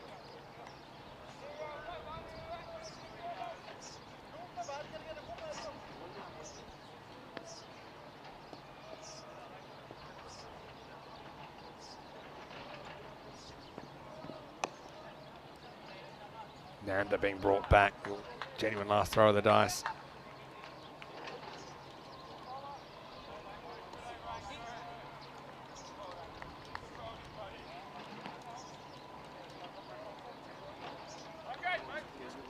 Into the over. 106 for 2. So it's all elementary from here on in. 14 required off the last 5 overs. Plenty of wickets in hand. Vikram Vij, just noticing him getting a A bit of magic spray there. Yeah, Luxembourg, a bit disappointed. They're away empty-handed this morning, but see them again. In fact, they've got a big day tomorrow. They play the first and the third games. They play Romania first up in match 8 tomorrow, and they play France in match 10. There's been a slight change in the fixtures as well, by the way. The 4th-5th playoff originally was going to be match 11 first up on Sunday, but now, just to give the qualifier a bit more time to recover, it'll be the qualifier first up. So 2nd versus 3rd, the qualifier will be first up. 4th and 5th playoff will be in the middle of the day, and then the final, match 13, will start at 2 p.m. GMT, 4 o'clock in Central Europe, 7:30 p.m. in India. Now that's finals day on Sunday here in the Valletta Cup.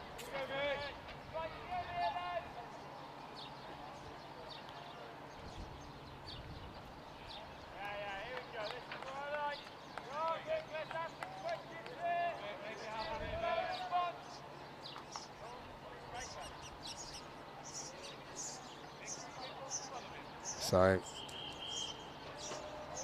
going to get Vikram bowling his 3rd over. So Luxembourg will have a long time to think about it this afternoon in preparation for those big 2 games tomorrow. Cut away, finds the gap, and I think this will bring up his 50. And Osama Mahmood, he brings up his half century in style. So well batted. And you can see there, just acknowledging now. And he's brought up his 50, and he gets a good ovation from his teammates. So he should. Well batted, Osama. Took a few chances early, but he's just seen it through. Really, no way Switzerland are going to walk away without the points in this game. Just opens the face and gets one. It's his 2nd international T20 50. So he'll be thrilled to bring that up. His previous one was in October 2021 against Gibraltar when he scored 58 not out. And believe it or not, that was in the Valletta Cup right here. So he obviously likes batting at this ground.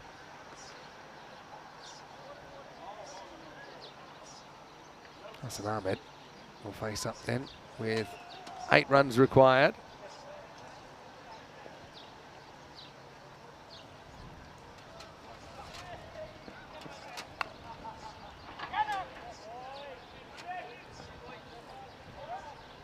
Push and run from Hassan, gets a single.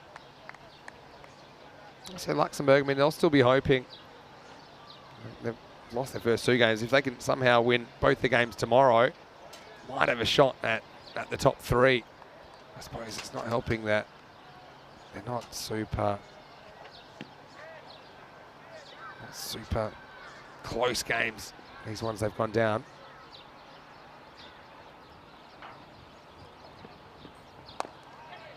This one would have been a wide, but he's not satisfied with that. He reaches. And this one may just be pulled in. Oof, just from Barker. And yeah, they'll get a couple.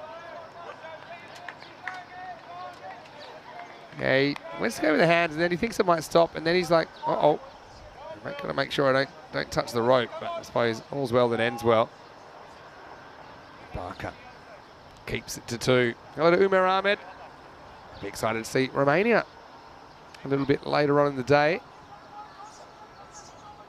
Yeah, got a big day here. Romania taking on Malta. That's a big game for both those teams. Middle game of the day here, Switzerland versus France in the final game of the day here in the Valletta Cup.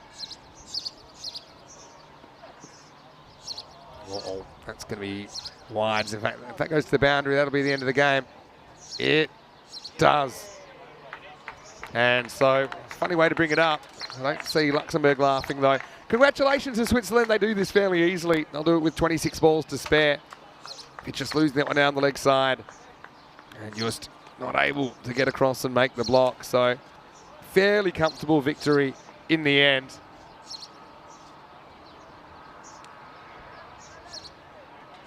And so, yeah, lots of handshakes around there. And Luxembourg really, we know that they can compete with Switzerland. We saw them split the two-match series in Wolferdanga in Luxembourg just a few weeks ago. But right here, really Luxembourg, once again, a bit like yesterday, we're troubled in the middle overs against the Swiss bowlers, particularly the spinners today.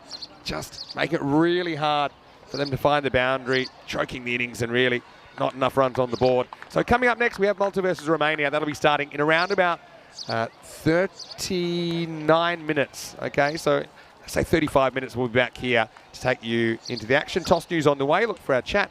Look for our website, EuropeanCricket.com. Don't forget, if you want to, you can turn over right now because the second semi-final is underway in Hungary as well. And well, still 2.5 hours away from some cricket in the Netherlands. But anyway, let's roll into the highlights. And well, Switzerland got the Vinod family here. Well, they're very keen observers, as you'd imagine. And they ended up seeing an early wicket Nazir after smashing a big six. He nicked off Ananda. He was believing, wasn't he?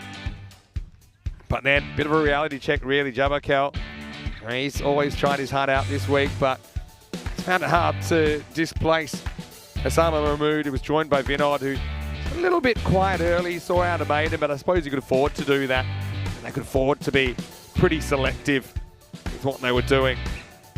And they just had the knack of finding the boundary when they needed it.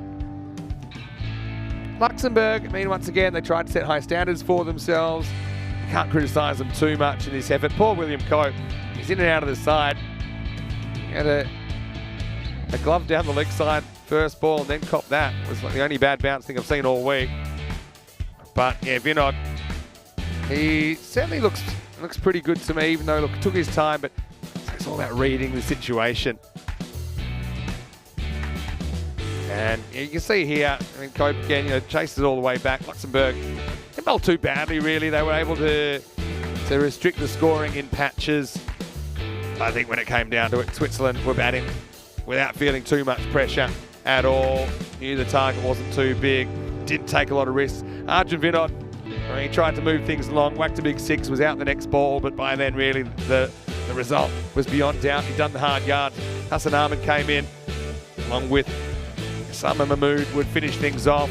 Osama Mahmood reaching his half century to the applause of his teammates, and then it was a minimo to finish things off. Fitch loses it down the leg side, and that was the end of that.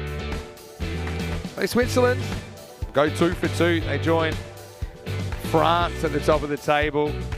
And, well, the Vinod family, they can take a bit of a break. Maybe they can go cool off for a bit, because Switzerland, they will be back later to take on France in a top-of-the-table clash. But before that, we will have the Romania-Malta clash, and that is an important game for some other reasons, because one of those teams is going to go winless here once again on day 3. Having a look at the scorecard, Osama Mahmood with his second ever T20 international half century, 53 off 40, batted really well. Assessed the situation, took a few risks, but that's the name of the game, isn't it? Vinod, after a little bit of a slow start, Arjun made it to 42 or 43 balls. They lost Nazir early, 6 and out, and Hassan Ahmed helped them across the line. Early wicket for Nanda, but they couldn't turn it into something more.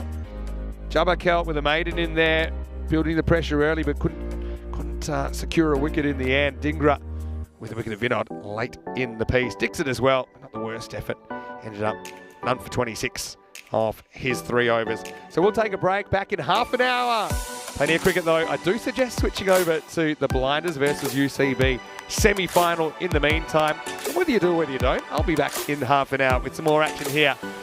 Match 6 on the way, Toss News not too far away as well. Vinny Sounder here, Mr. Maximo. You're watching ECN. This is the Valletta Cup 2023.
This European Cricket Network event is proudly brought to you by HCL Software and Bizaway.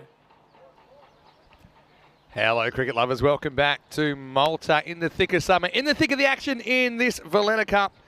And already we've seen 5 of the 10 matches. Believe it or not, we're halfway through the round robin stage. 5 teams taking part. We'll each play 4 matches. Coming up next, we have the middle match of the day. Of course, 3 matches today already. We saw Switzerland a bit too strong for Luxembourg. Coming up next, we have the hosts Malta back in action, taking on Romania. A little bit earlier, we had the officials in the middle with the 2 captains. Let's see what happened in the coin toss for match number 6.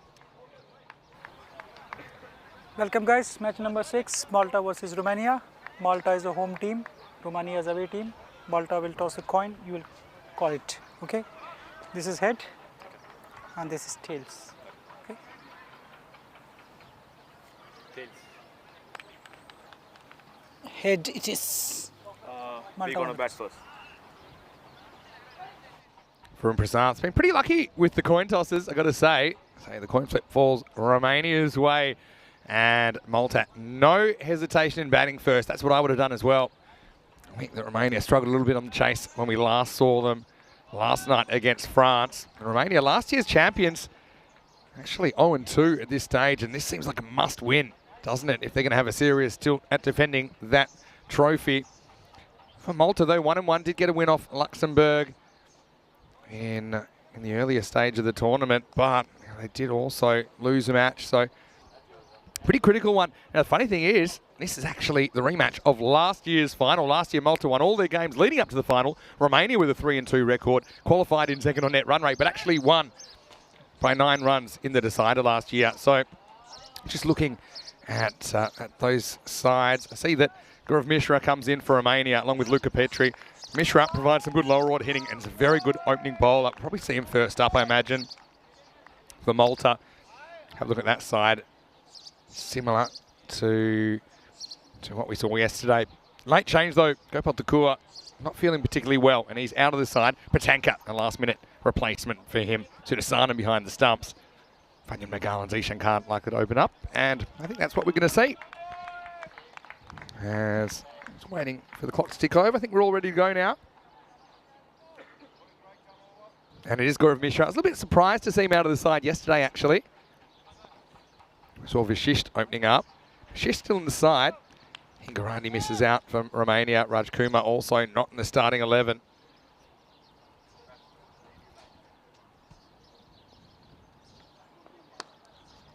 And we're away. Starts a little push. Zishan Khan is a super attacking option now. Interestingly for Zishan, they've got deep forward square leg and deep mid wicket. So 2 back on the very left of your screen. That's where he's tended to score his boundaries and try to score his boundaries early in his innings. And to be honest, Mishra is the kind of bowler that will feed him there. Mishra is a genuine swing bowler. He's not more than slow medium. That's why you've seen Adigotler up to the stumps, but he does really get that ball to talk a lot early normally. Saw him fairly recently in the ECS Romania and the ECI Romania. So he gets that movement this time. And let's see if we come out Periawa out there, deep square leg. Let's have a look at the curve he gets. You might be able to see it here. Left to right movement. Now Adigotler's pulled up okay. I asked him about his foot. He said, yeah, I can't feel it. So I suppose that's a good thing, as long as it still works.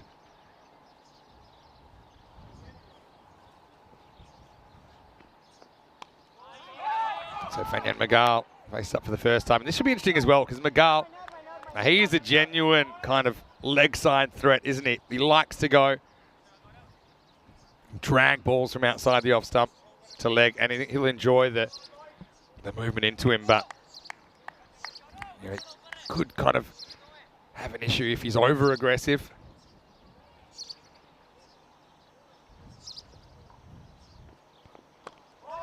Pretty good one from Mishra, who's impressed on his re-entry to the side. So looking at the side, you've got basically Mishra in for Hingorani, the spinner, who actually I think bowled okay yesterday. A couple of bad balls, but that's going to happen. He played both matches yesterday.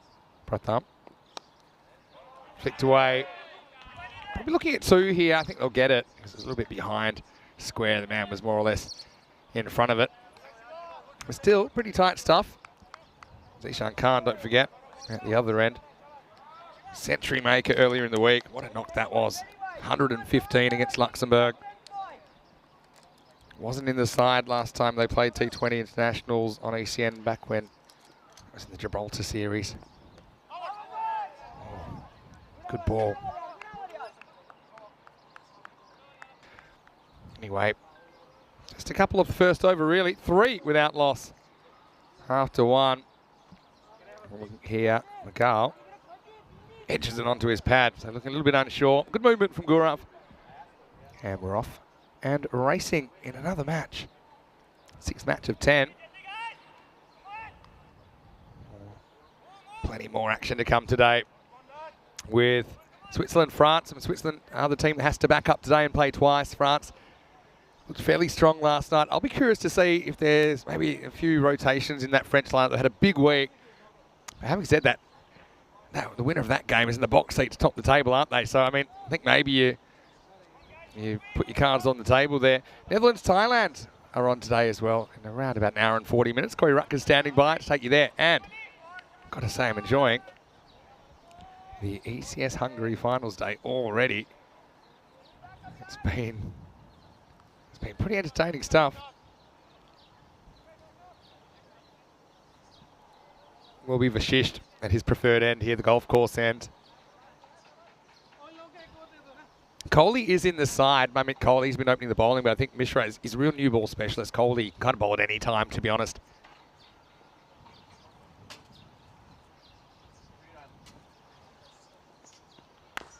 Oh, big full toss first up. Handled by Taranjit Singh, who was looking dangerous yesterday with the bat, but just wasn't able to survive the power play. It was being pretty aggressive, trying to chase down a fairly large total. France lost 3 early wickets against Romania, but then put on a huge partnership for the 4th wicket that lasted all the way at the end of the innings. All right, McGall skies it. Vasu Saini is going to take the catch. So McGall tries to go for his favourite leg side. Gets a leading edge, but Shish breaks through. Romania have the knack, don't they, of those early wickets. And they do it again as Malta lose their opener at 4 for 1. Was there for it really, but probably just closed the face a little bit too early up in the air. And Vasu, some question of whose catch this was, but he calls it early. Takes responsibility and takes the catch. So, disappointment for Fanyan Mughal.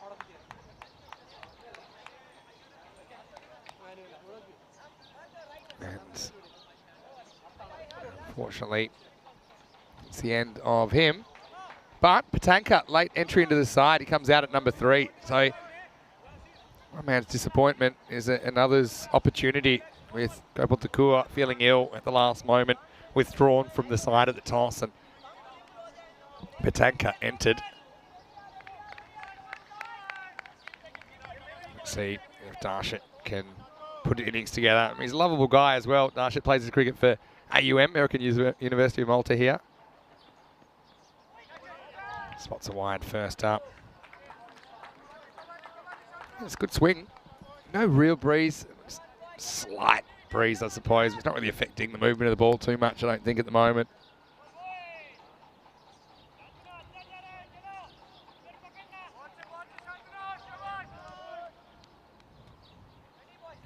All to do bat deep.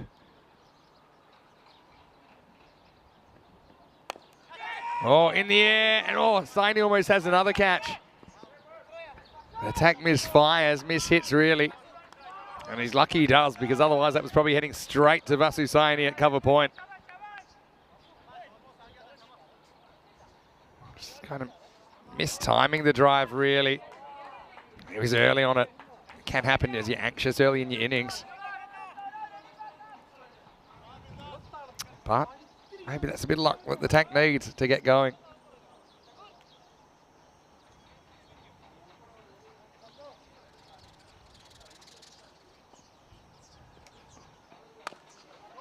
This time Zishan's after him, and he's going to get him. just gets this with the swing. Fairly sparsely populated leg side. And this one screams to the boundary, 4 runs.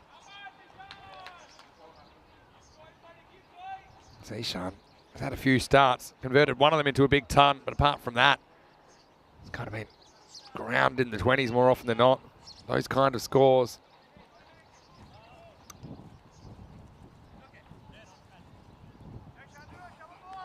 The thing about Zishan is, yes, he can do that, but it's not his only trick. I mean, he's actually pretty good through the covers, through the offside as well. Takes a lot of balls from the offside, and kind of aims them at the sight screen. He's got a very good hand-eye coordination index. This time he's careful to Vashish. He's a very good fielder, including off his own bowling. Romania, they'll be disappointed with their start to the series, no doubt about that. Last year's champions, 0-2, running into some stiff competition.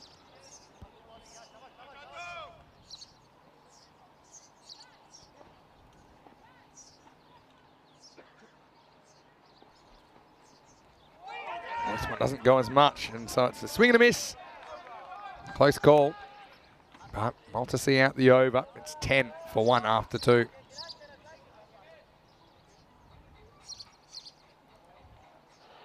And Malta, they were 2-2 in the Valletta Cup, the Medina Cup, pardon me, earlier in the week. It did beat France. A pretty tight game on Monday. Lost to them that same day, double-header to kick things off.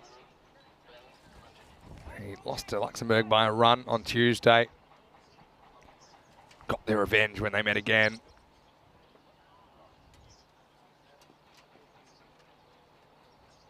But, yeah, still, both teams could really use the points here.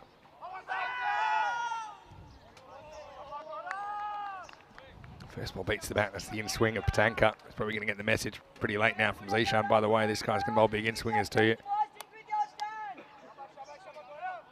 Yeah, one was just doing a little bit too much. I say big hello back to all of our viewers. A lot of people watching now from Romania, as you'd imagine. Hello to Daniela. Nice to have you with us. Celeste watching from South Africa as well. A lot of viewers from Malta and from a lot of different places around the world. This time he works it away and he beats the fielder though. That's Petre, gets a hand on it. I think they'll be happy with 2 there in the end.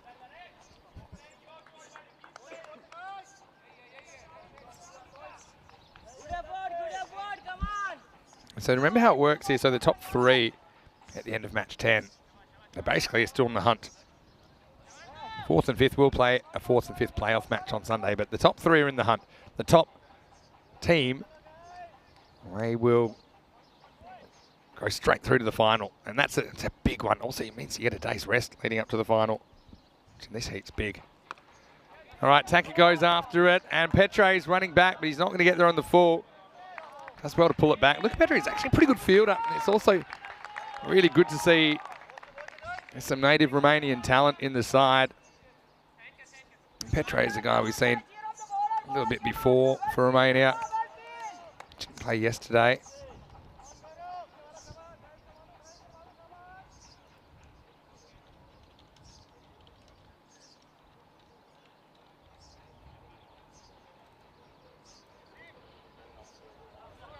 He's a youngster though, he's still just 16 years old, Luca Petre.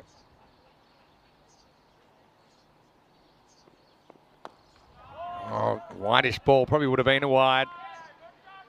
But Tasha goes after it anyway. Hustle back for a couple, good running. Pretty hot conditions here, as we've become pretty accustomed to. But 30 degrees currently.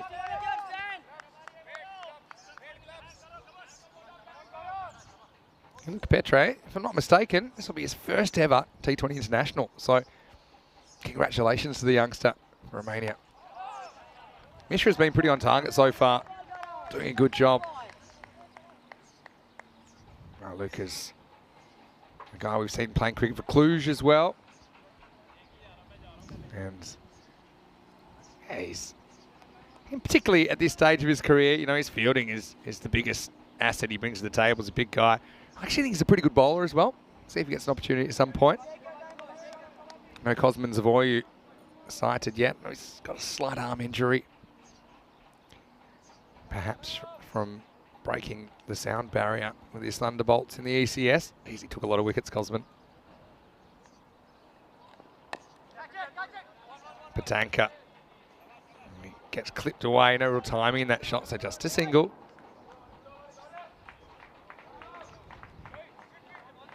And this will be the end of the over, so yeah, just steady as she goes. Sorry, I just realised that the graphics aren't up at the moment. I'll try to get those back to you as soon as possible. 3 overs down in this contest.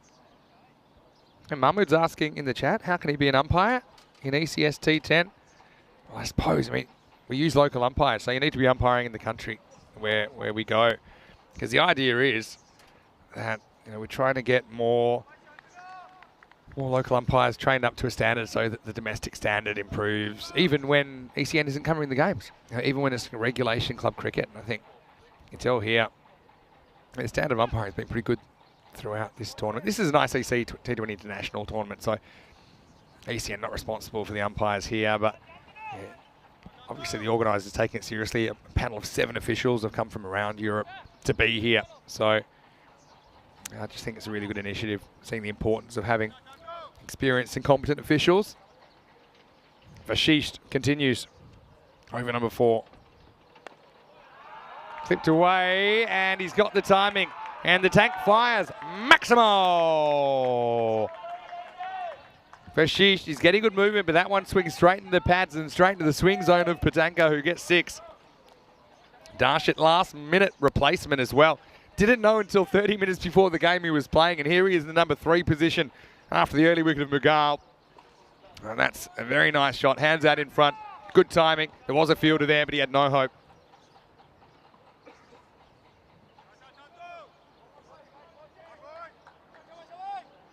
Vashish has to pull it a bit to the left here. He does, but that's a good shot as well. And that's going to be 4 through point this time.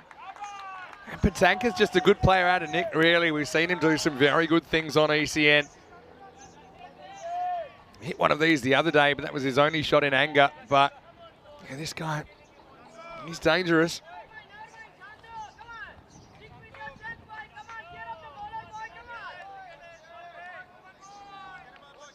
Back into the side, spent more time out than in this week. Oh, a sub-fielding, but he really wants some runs. He's got a few here. It's a good comeback though from Shantanu. Beats the outside edge.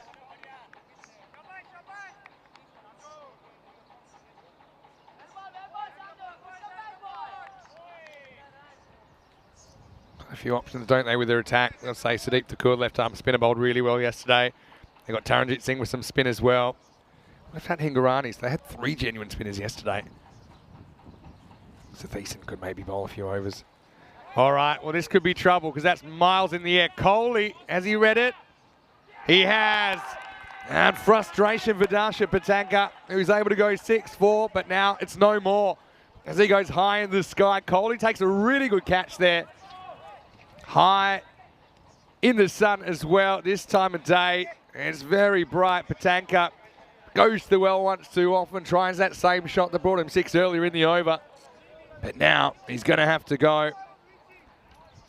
And they'll be so disappointed with that result. But it's going to be the 2nd wicket, and now Malta in the 4th over. They're 27 for 2. Oh, cricket's a cruel game sometimes. Once again, Tank looks like he's in decent nick, but then the difference between getting off the middle and not. The first one that he clipped away was off the middle. That one just a little bit more towards the edge of the bat was skied. I've got to say Kohli takes an excellent catch. You've got to have your specialist outfielders in the outfield in the first 6 overs, and Kohli's certainly one of those. He's got good range. And he made that look easy. It wasn't easy. Catching so important. That's something I know that Romania, in fact all teams here, they work very hard on improving those skills.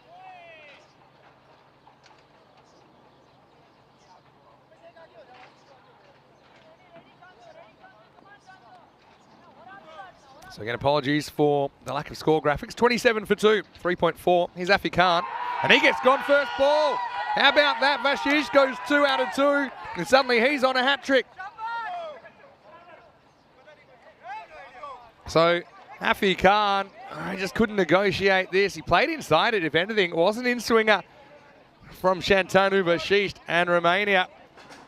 They changed things pretty quickly as 27 for 1 becomes 27 for 3. Aftab Khan goes very first ball. Vashish has all 3 wickets. And Derek is doing a bit of work early.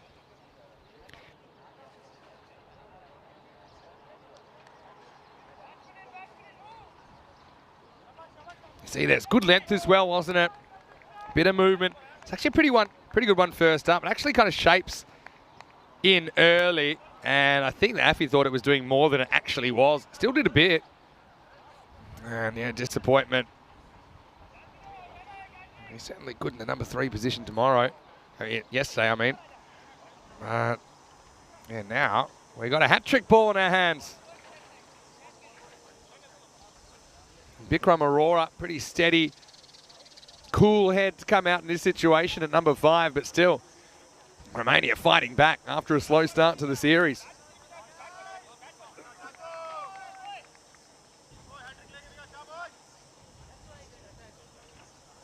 Vashish on an international hat-trick. Oh, wow. Well, tentative prod from Arora. They didn't have the classic 4 slips in the gully. If they did, maybe we'd see some fireworks here from the Romanians still. They do fire a couple of shots in the 4th over. 27 for 3 after 4. Arora, a bit of a good player out of Nick as well at the moment, but very capable and coming in the genuine batter's position. Number 5. I've seen him batting a bit lower at times. I think it's a great opportunity for him to build an innings. Doesn't have to hurry himself early on. Spent a lot of time captaining the side as well. Zishan Khan, he's only faced 6 out of the first 24 balls here. And he's facing now Mishra. It's another over. This one doesn't really shape in. That's the thing with Mishra. He bowls a lot of in-swingers, but occasionally one will just hold its line. So very rare circumstances I've seen him move one away. Zishan not able to get anything on that. A bit lucky not to edge it. Nadigodla putting the squeeze on up to the stumps. Once again, strike 2. Not swinging it as much as he was early. So I think the brand new ball tends to go a bit more, and it goes from the hand. So it swings earlier. Even at this stage, just starting to lose a little of the pronounced movement.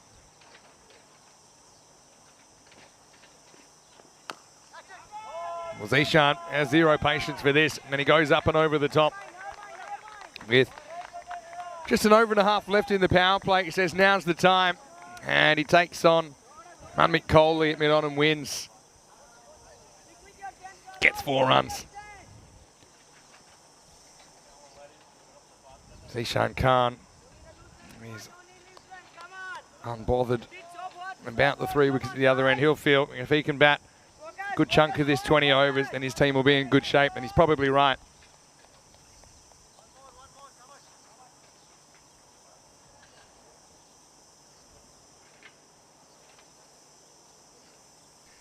So I don't mind the mid-on being up. Leave him up. Maybe he can force a mistake here. Yeah, almost. Well, line up a big throw. Ooh.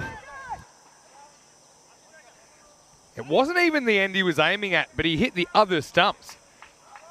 And Arora, I think, just home.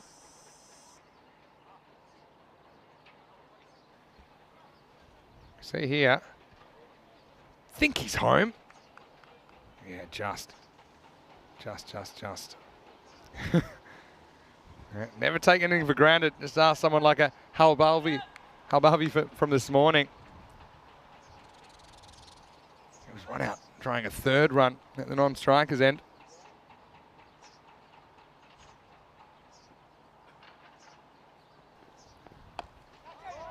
This time, Aurora goes aerial over cover point. I think he might have stopped that. I'm not quite sure how. There's Luca Petre. So he'll get the applause from his teammates. I'll say you won't really find this in the coaching manual. Maybe in the football coaching manual. Yep, that's inside. Yeah. You know what? That's a weird one. I'll tell you what I think happened there. It's this one. I think he's going to sneak down leg side for a while. I actually reckon he kicked the flag and then kicked the ball, but I don't think he was touching the flag anymore. And then his foot landed over the boundary. So it's probably technically not 4, but it's a weird one. Yeah. Probably fair enough. Benefit of the doubt to the fielder. If you want to get super technical, which you know I love to do, as we get to the end of the 5th over, Mishra holding up his end without taking a wicket. It's 35 for 3 after 5. Yeah, so you want to be super technical. If you've touched the flag with your foot, then you're basically over the boundary. You'd need to make sure you have something grounded in play before you touch the ball again, which I think he did with his left foot, but still. A flying karate kick style stop. Find that one up at the very back of maybe the appendix of the 2023 edition of the coaching manual. Anyway, 35 off the first quarter of the innings. Puts them on 140 pace. I would say, the 160. I still think 160 is par. When these two met in the final last year, it was 171 to 162. Romania batting first and holding off Malta after Malta went undefeated in the 2022 Valletta Cup.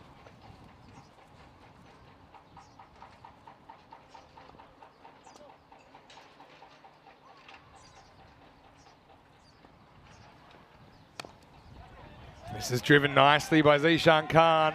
This will test the outfield out. I think it's getting quicker, as you'd expect. Second game of the day. We're past noon, and it's only going to get quicker as the day goes on. Had a haircut as well at the start of the day. Zishan goes inside out to the boundary. And this is what I mean. He's not a one-trick pony, Zishan. He can open up that leg side, but also he's pretty proficient through those kind of orthodox driving regions. Vashish with 3 wickets. He wants more. Zishan to be the big fish here. Anyone that scored a century in the series will have a big target on him. Now he just gets it over. Luca Petre in the circle. He's going to get 4 runs, but Zishan living dangerously. A little bit of the fake footwork here. Look at that little away step. Gets back in line. Takes it on. And well, Luca is a pretty tall young man with pretty long arms, but he couldn't quite get there. Zishan moves to 19 off just 12. Talked about the fact he hadn't faced a lot of the bowling. Well, now that he is, and he's got a bit more time to work in the power play. Just 4 more balls, but certainly you often see batters being a bit more aggressive in the 6th over than any other over, as long as they've been there for a while. This one follows him a little bit. 6th over, I just think that's when we see batters looking for boundaries. Obviously at the very end of the innings in the last 5, trying to be pretty aggressive anyway, but it's a slightly different game then. And then you've normally got 5 outfielders to contend with. There's a lot more kind of hard running that goes into trying to get you 10 plus and over then. But here, the invitation's there to go over the top. 2 outfielders at the moment, deep backward square and deep mid wicket. So plenty of gaps on the offside. In fact, just 4 fielders on the offside. So see if he takes it on. He does. Decide not to go, probably wise.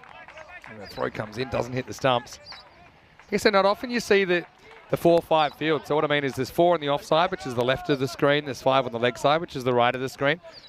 That's because normally you want to encourage the bowlers to bowl on the offside. I still think you are. I think you're just trying to encourage the batters to hit the other way. Oh, wow. Full toss. And didn't get the timing at all. Wow, what's gone on there? Well, Aurora, for some reason, he was stopping to ask for directions there. I'm not sure what happened here. I mean, it's obvious there's a run. And then Aurora think he thought it got over the fielder, so he started looking for two and then realised, oh, actually that ball was fielded. And sorry, I didn't notice because I was too busy with my back to the play running to the striker's end. So, yeah, caught unawares. Yeah, it doesn't cost him.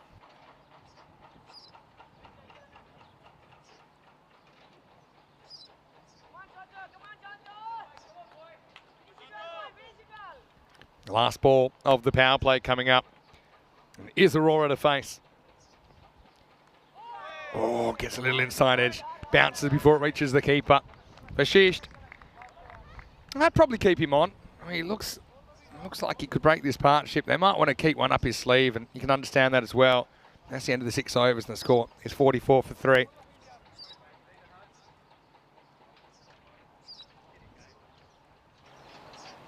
So having a look at the history, this is a rematch of last year's final, Romania-Malta. And yeah, Malta won every game of the 5 they played, but then last year's format was different. Only the top 2 qualified for the final, and Romania 3 and 2. So with the Czech Republic, but Romania qualified on about 0.2 of net run rate, and then they beat Malta, who won 2 more games than them. So yeah, that was a bit of a turn up for the books. We know Romania, they're good, especially when the top order fires.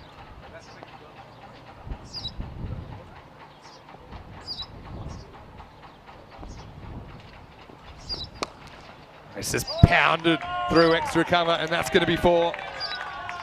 Really slightly over pitch from Mishra. He does get a 4th. He's the kind of guy, if you don't bowl him with a new ball, you're probably not going to bowl him again, so they try and get the 4th over out of him here. But the first one is dealt with. Zishan looking in the mood.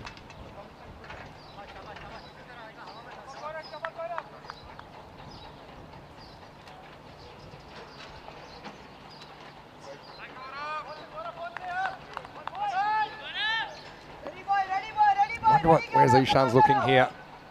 If he gets one on his legs, if he gets it behind square, there's a big gap there. Also, he's the kind of guy who likes to hit the sight screen, you know, at times. Sometimes he makes up his mind, I think before the ball's bowled, that he's targeting an area. Still big gap over cover's head as well. Instead he goes back and punches. Petre is hunting it down and does pretty well, but he won't prevent the 2. 16-year-old Romanian on T20 international debut. There are a lot of youngsters that have been brought up in Romania, or a few at least, that have picked up the game as the 50 comes up for Malta in the 7th over.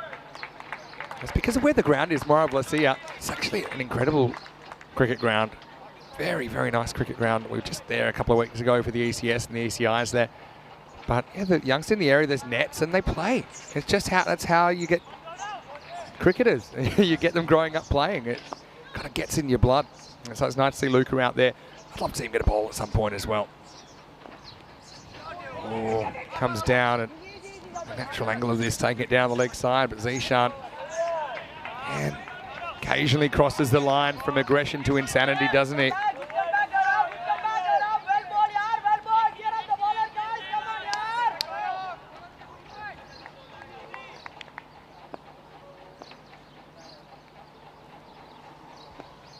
Mishra. Oh, another fake step from Zishan. Oh, he takes on it. It's not really there. Oh, now he hits it twice, basically. Kind of made up his mind. I don't know if that's a completely necessary risk at this stage.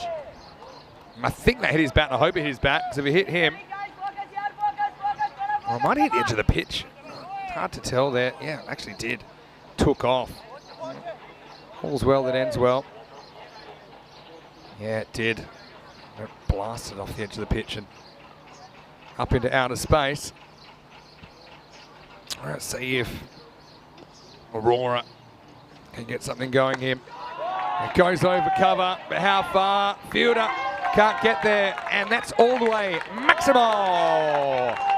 Oh, Bikram, he's been biding his time. He's been up, he's been down the order. He's a guy who's involved in a record-breaking partnership with Varun Prasad in the middle order.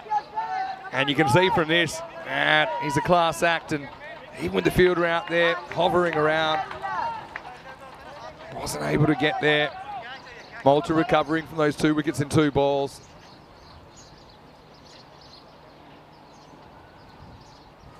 Last ball for Mishra. He's got none for 31. His insertion into the team, and he'll stay that way into 7 overs, 57 for 3.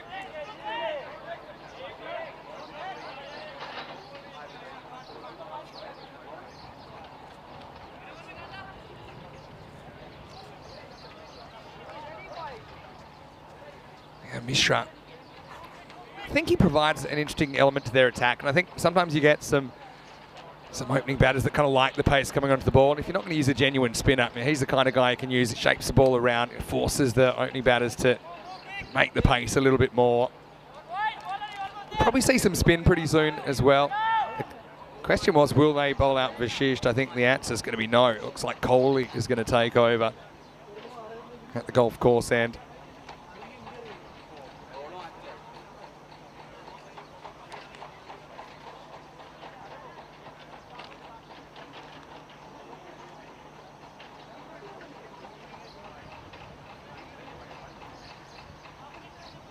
So Kohli plays his cricket for the Bucharest Gladiators in Romania. Seen him batting as low as 10 in this lineup as well. I mean, he's one guy that can inject some fire if you need it. Like Elias Jarakel of Luxembourg, he can come out and play aggressive shots pretty much straight away. He's probably the quickest of the Romanian bowlers. He's going to come on first change. Going to come from the other end that we saw him yesterday. So Zishan Khan on 27. This is a good contest. Kohli steaming in. Whoa. Good bat speed. Down leg side, and Kohli will have to bowl that one again. So Romanians, as always, looking very bright in those traditional yellow kits. Malta looking pretty handy in the red and black as well. Umpires in black. Well, I think that they're cooking from the inside out, to be honest, but anyway. A bit more on target this time. Kohli goes the block hole. Zishan forced to keep it out.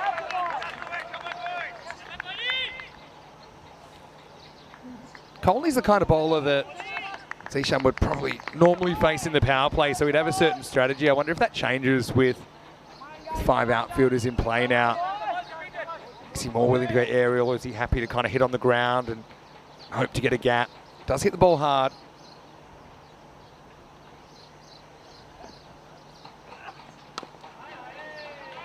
Drag to the leg side. And no run there.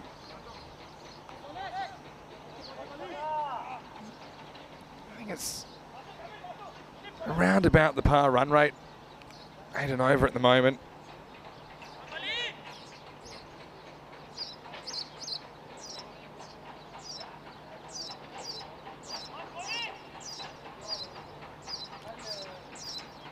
Kohli gets a crack at Aurora now. Aurora just blasted a 6 over cover point.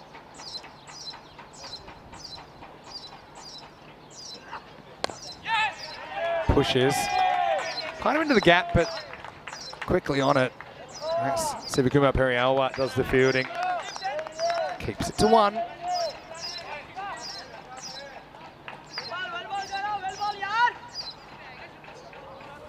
Over so far for Malta, 3-7, 7-10, 8, 35 in the first quarter, 9, 13. 3 off this one, so a couple of boundaries each over through the 6th and 7th. None so far here in the 8th. Kohli nails that Yorker. That's why I think he's the kind of guy who doesn't need to bowl first. Can bowl pretty much any time.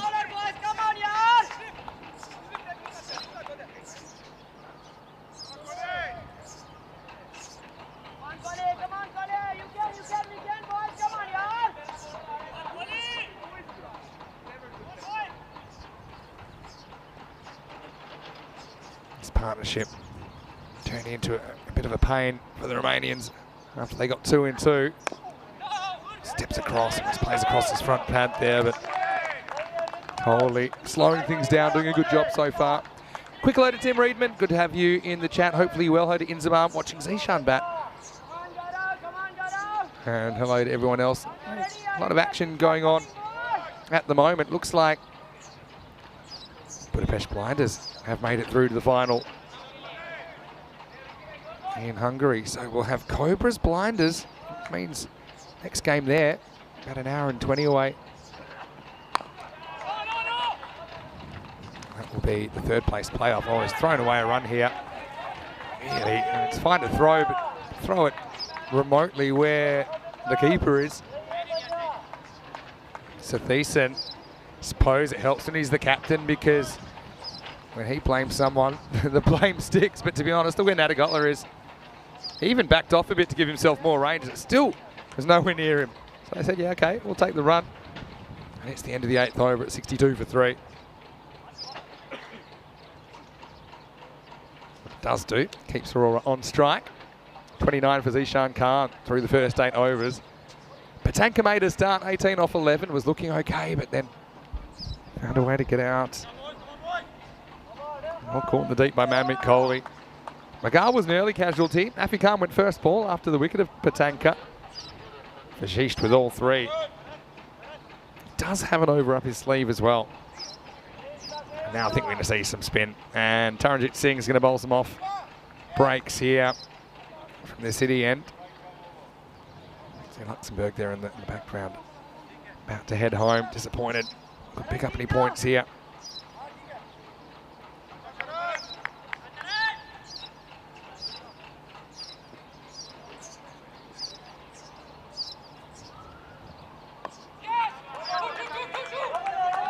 Aurora goes hard.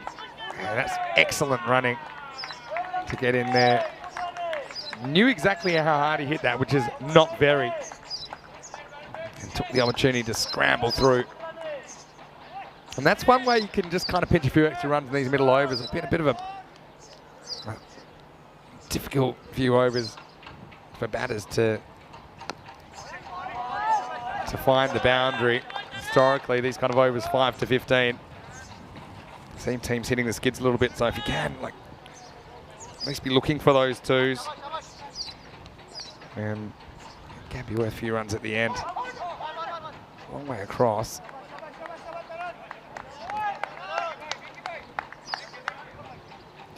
Just mix the pace up a bit. As this ball hits him outside off stump. He's got this one that, my suspicion is it's like one of these one finger balls that's kind of seam up. Just kind of floats away a little bit. But it's quicker than your turning off spinner.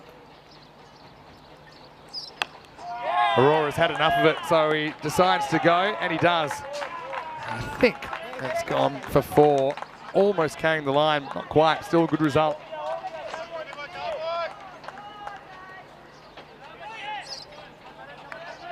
He just kind of goes with the spin. He knows this ground well, Aurora, doesn't he? A lot of cricket here. Just inside the boundary, 4 runs.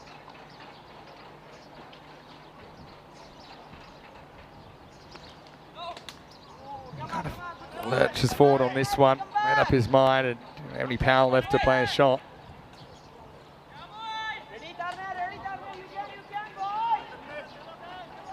Taran, genuine all-rounder really for Romania. Will open the batting in the second half of this game. This time Aurora's after him again. He's going to get him even better. Maximo! Well, we talked about the difficulties that some teams have had scoring boundaries in this phase of the game. We'll tell that to Bikram Aurora, who makes a definite move.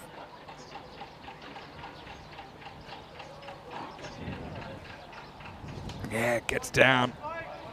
And natural bat swing. And yeah, I think that one's on the roof. It's gone over the roof, in fact. It'll take some finding. They do find it. It's the end of the over. And the score is 80 for 3. In fact, it's not the end of the over. I think they've called over, but it isn't. I've got 2.46. So I think there's still a ball to go. I think you'll see him switching back here.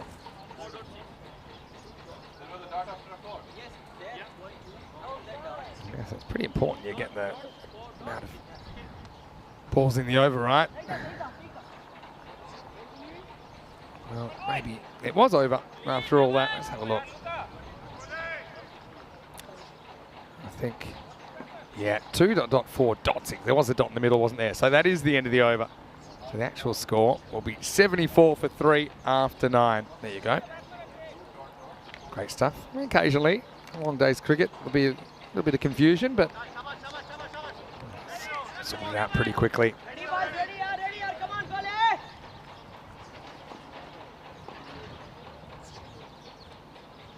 Coley comes away from us here. Oh, and he gets hit over mid-wicket, and that is going, gone. Maximo! And Malta now approaching the midpoint of the innings, deciding they can take things up a notch, and that's exactly what Zishan does here. Again, it's not really a ball that's on the leg stump, but he just backs himself. He knows the pitch really well, knows the pace of the pitch. Probably 2 stumps outside off. Sends it into the trees.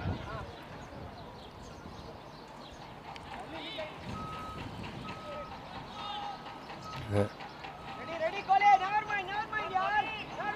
danger here. Both these two hits their straps. Then you've got Aurora, who's kind of batted as low as 8 at times, but he's back, and Malta look a different team with him scoring runs. Provides another threat. Zishan in with the fake step away. Steps back and cuts away. Well cut off there. That's Sadiq Thakur. I think it's a matter of time till we see him with the left arm spin. The fact that you got 2 right-handers at the crease. I think the fact that Bikram has shown he's willing to get out of his crease. You maybe get your left arm spin at a turn 1 past the outside edge.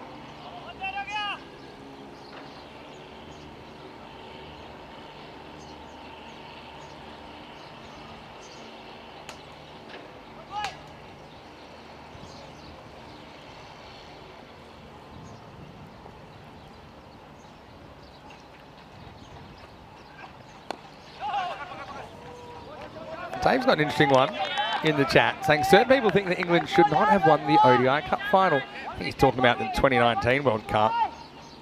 Andy piping in. Hello, Andy. Hopefully you're well. I'll tell you what I think. Call me ahead of my time. Call me crazy. There's no doubt that, obviously, England won the rules at the time. But if you want to talk spirit of cricket, I think that one day when all these players are kind of like 70s and 80s or 90s, when they're old, basically, say 30, 40 years, oh, shot, uppercut, takes on the fielder and wins. Oh, good batting and good catching in the crowd as well. Maximo! I didn't see who that was. It was a long way away from me. Either Jaspal or Jaswinder down to sub-fielders. And Bikram, another Maximo off the offside. So, Kohli, when he's gone Yorker, he's looked good. And when he hasn't, the batters have played him a bit more comfortably.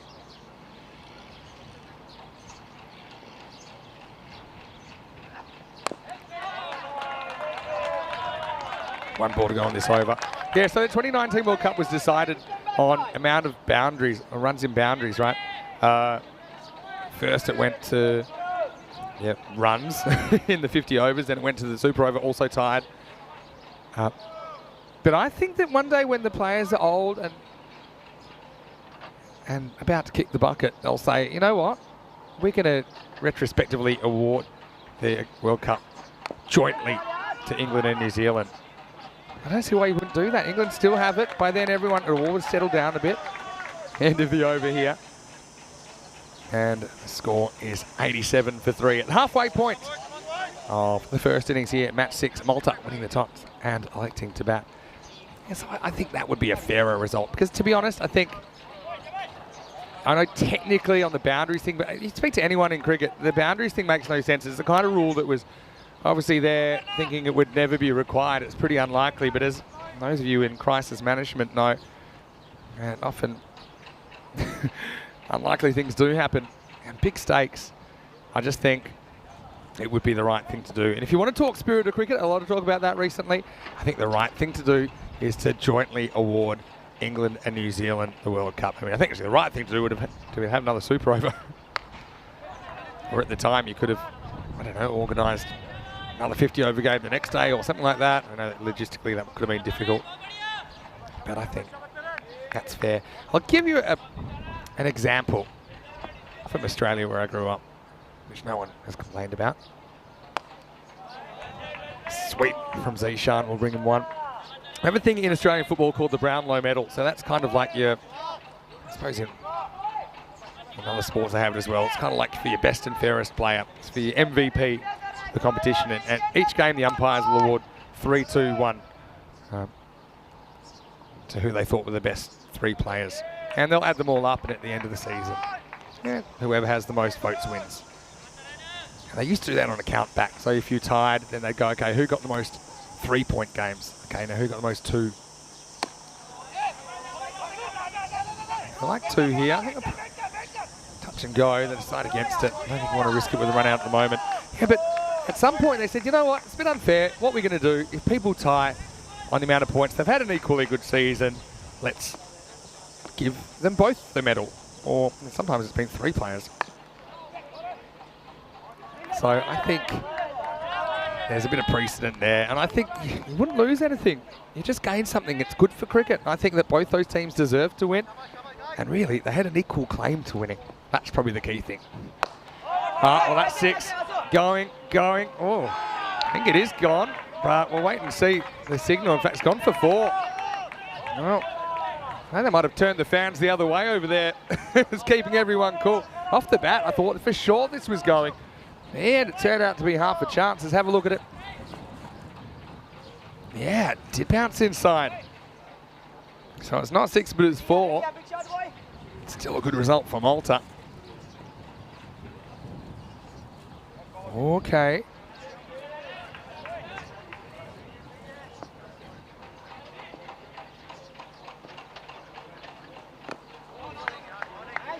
So jammed out. It's the end of the 11th over. Score is 93 for 3. Taran, interesting here. They need to break this partnership somehow.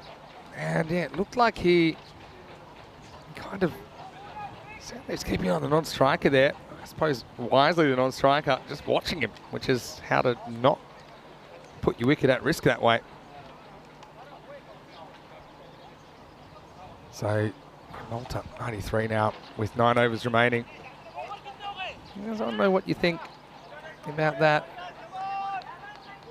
Dave's saying, I'll be 70 next year. I'm not suggesting you're about to kick the bucket. I was just trying to say it's the sort of thing that maybe like Brendan McCullum, who had a bit of a revelation of conscience, didn't he? After trying several sneakier things, even in the Carey thing, came out pretty strongly saying that he doesn't believe in that kind of thing.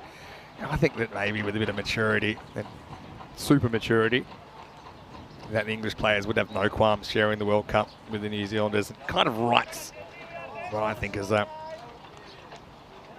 say wrong, but just say it's morally questionable that you don't say that the New Zealand team had the right to the World Cup, scored just as many runs as England. It just sneaks inside. Vashisht, a little leg cutting, slower ball. A lot of in-swingers. That one comes in a little bit. I think it's a good call. It's actually see where it bounces. It bounces inside the line. Oh, cricket, John. Hello. I like getting people out of the woodwork. John, welcome. Saying, yeah, the rules stated that the boundary counts the tiebreaker. But here's the thing. It's like the rules versus the spirit of the game. Is it sounding familiar here? I mean, it's a rule. If it was a fair rule, it would still exist, but guess what? It doesn't. And why do you think that is? Because I don't think anyone thinks it's a fair way to break a tie. It breaks the tie sometimes, but is it a fair way? I guess not, because that's not the rule anymore. Chopped away, they don't get a run here, just the decent.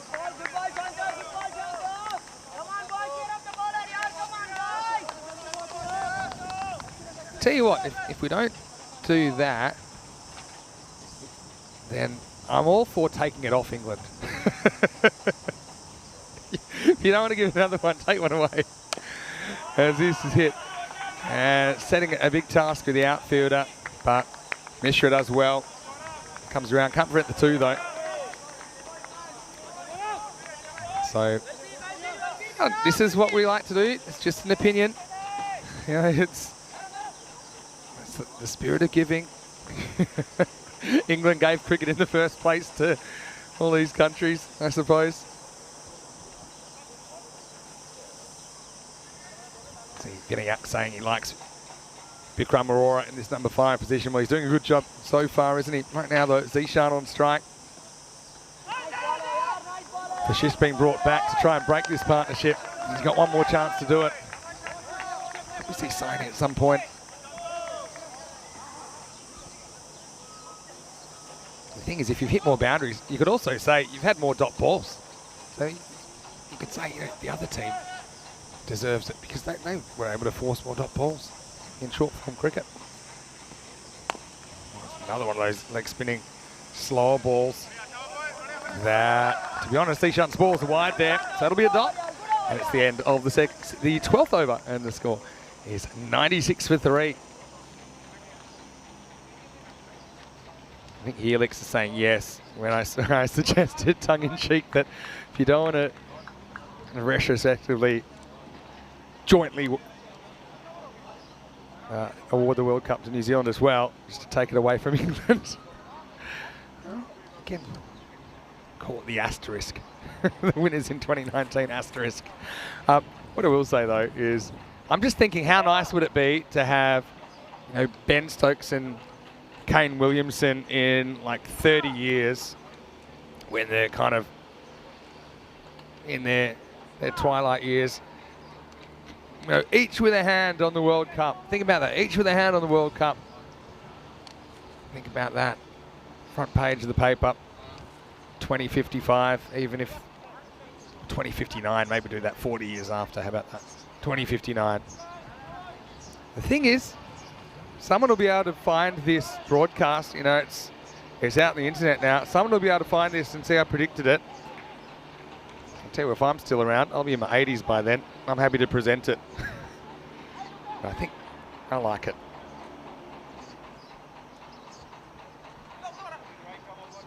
John, I'm assuming you watch from England, and I do love your comments. Your comments are more than fair. You're saying it's not really spirit of cricket, it's got nothing to do with the players or official. It kind of is. I mean, officials make the rules, right? So, well, full toss. Adios Pelota, that's over the tent. Maximo! Bikram Arora. He steps across and nails it. Saini's into the attack. He's a decent defensive option with the first ball. It's an attempted Yorker, but ends up too full. And Arora's waiting for it. He smashes it. I'll give you an example. I think that Ricky Ponting, he won the Player of the Match award in that game where Australia made 435 and lost to South Africa. I think it was Gibbs that made all the runs for South Africa. He was awarded to it and he said, no, I want to give it away. And I think in the end they shared it.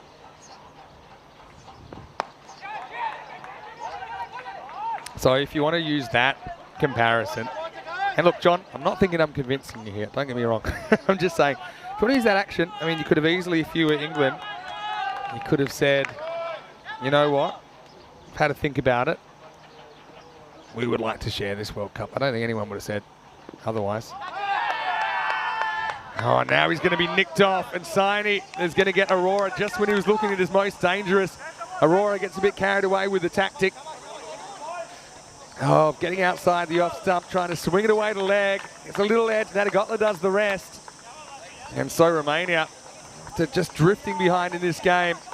They get the dangerous Bikram Arora, and it's 102 for 4.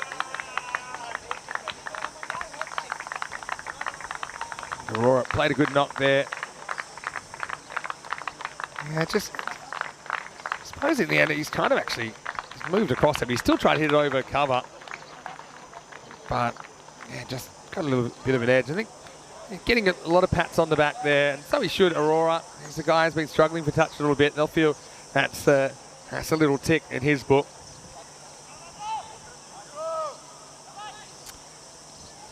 Well, John, you're saying that the umpire's on the field had nothing to do with it. That's true as well. I mean, it's just one of those things. I mean, as soon as you start really getting in the back of the rule book. My thing is, I'm not disputing, a bit like, you know, the letter of the law, spirit of cricket. When people talk spirit of cricket, they're like, what does the right thing feel like? And as a neutral, and I am neutral, right? Equally dislike both sides. Actually, to be honest, I don't really have a team, even though I'm Australian. But I have, I suppose, been away for a while now. It's given me a slightly more neutral outlook. I think that as a neutral, you feel like that's the right thing to do. Certain things like, probably the thing I'd compare it to is in '99 when Australia tied the semi-final but went through. But I mean, I feel like that makes a bit more sense because they were higher ranked. So you feel like you've earned that. Whereas the more boundaries thing, it's a bit of it's a rule that no one's really thought through.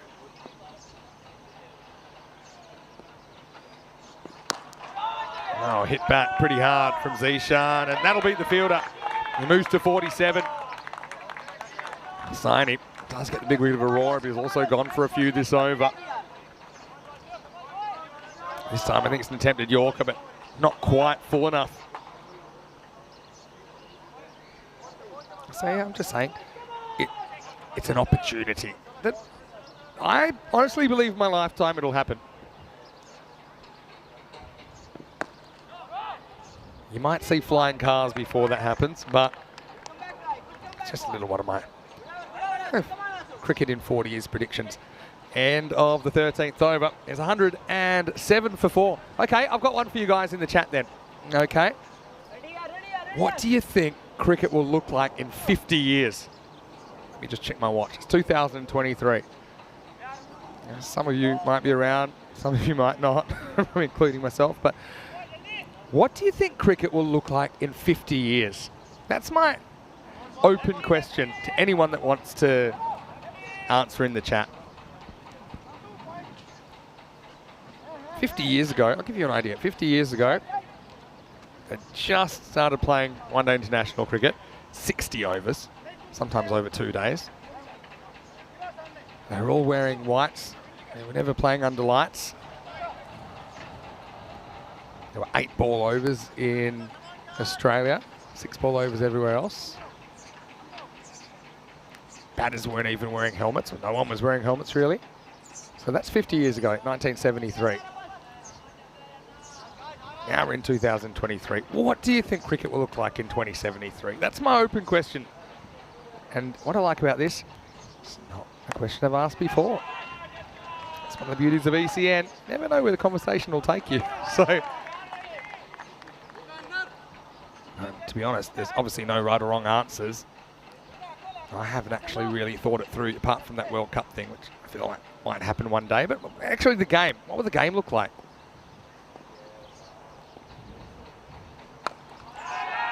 Up in the air and out of the ground.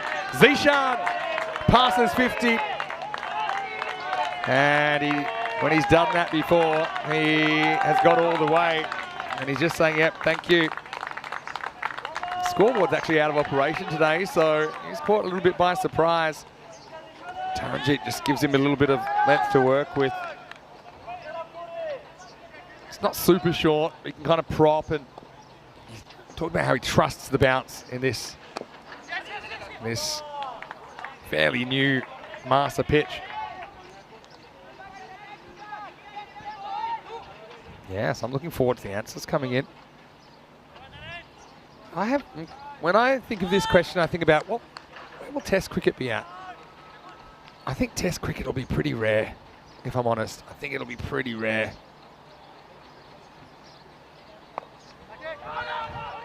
I don't think it will be dead, but I think if you look at trends can be reversed, but if you look at trends, who's playing tests and how many and how often, a lot of the test playing countries are playing less, in fact most. Anyway, Prasath goes straight up in the air. Natagotla can't find it. Fielder comes around, can't find it either. It was pretty much straight up, so it was into the sun. And, well, Prasath gets lucky. Prasath new to the crease. See, he kind of never even got a hand on it, did he? But that's because it's straight up. I mean, Natagotla, because he's so close to the bat, had no idea where it went. He's under the lid. fielder. Didn't see a lot of it either. Prasad gets a bit lucky on two.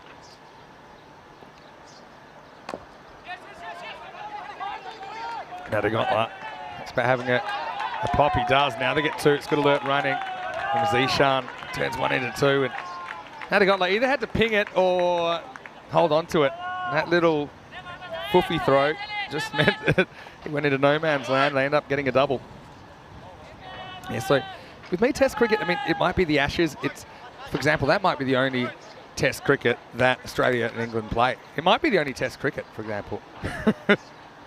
Played once every 2 years. End of the 14th over, 118 for 4. That's some other iconic series, but I suppose the Ashes is the original one, isn't it? Australia, England going all the way back to 1876. 77 season in Australia. Zishan Khan, 56 not out. It's batted through the innings so far. Prasad new to the crease. Still some firepower to come with Wakar Afridi Ahmed listed to come in next. Ashok Bishnoi is in the side as well. It's good to see him. He's got the second best ever figures on ECN. 6 for 3 he took.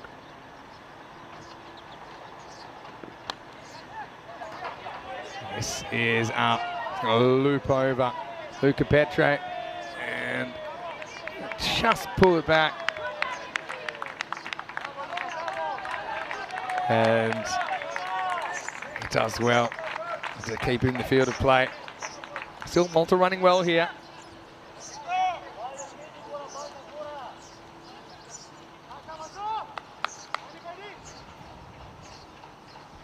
Hello to Rivas, who's part of our crew here. How am I feeling over there? I'm good. Probably wondering about my little aside about thinking of the future. Okay, so I've got some answers here.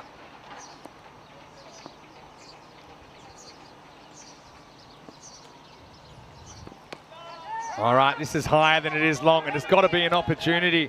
It's Kohli who drops it. Well, Zishan's not a guy who can afford to drop. To be honest, it was almost a carbon copy of a catch that he took early in the piece. Patanka, he got in that area of the field. Slightly different because that was on the leg side to a ball hit from the other end, but still, and Kohli, oh, he's a good fielder. He'd catch that 9 times out of 10. Zishan has life on 56, and now Prasad gives Kohli some more work. Able to make the stop this time. Could be crucial. But Tim says he thinks that cricket will be looking more animated and video game graphics. Lol. Expand. I'll tell you another one of my inventions. I hope they worked out in 50 years. In a second. Wow, that sounded a good sound off the bat. Going. Not quite for 6, but still into the gap. Zishan had a life, and he's going to cash in straight away. Not sure how much this was intended to go in that region, but he does find the gap and gets a boundary, moves into the 60s.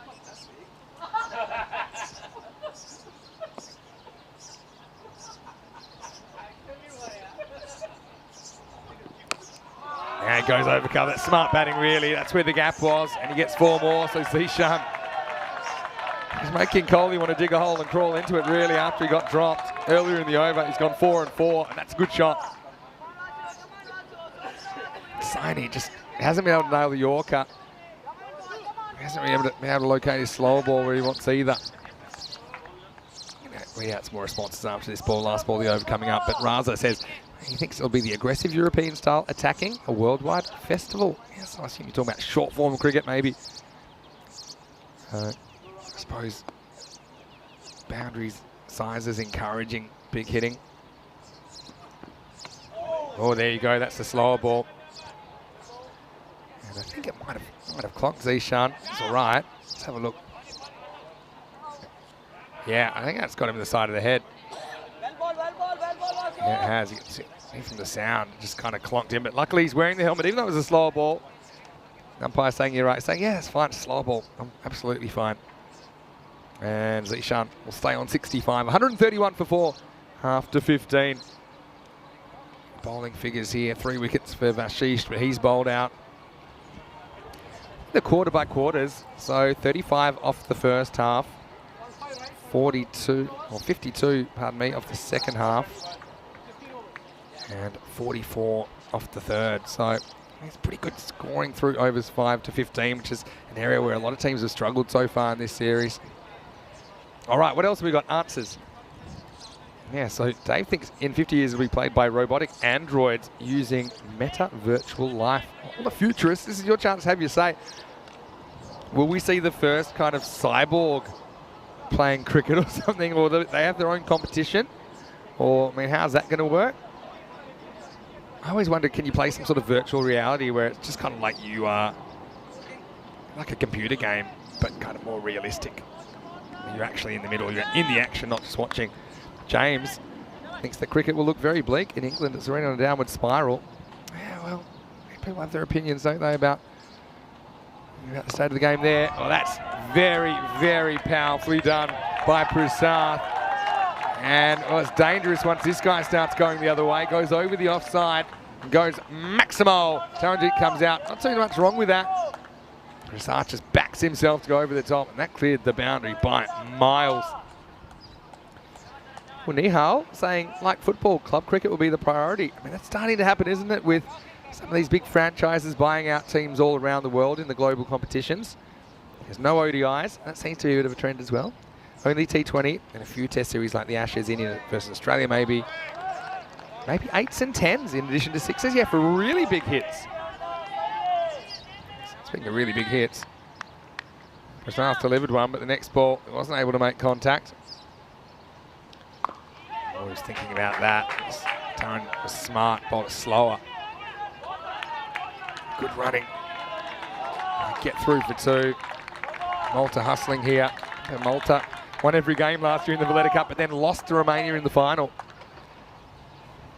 Mohammad Nizam Islam, I think he thinks maybe in 50 years Test cricket will be obsolete and more domestic league will emerge as football has these days. So he's saying Test cricket for charity events 50 years from now. I'll tell you something they do in Portugal. It's coming up soon. I saw it discussed on social media. They have the Kendall Cup, which is a 2-day red ball, white clothing tournament that they play over a weekend there. Last year it was in Porto. It's basically Porto versus Lisbon. It's the only game of red ball cricket they play in the whole year. This is whipped away pretty well. Zishan Khan will move to 69.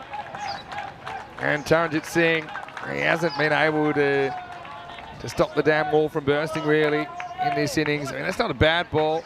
It's the kind of ball if Zishan misses it, he's probably gone. Instead, the ball gets clipped away easily to the boundary.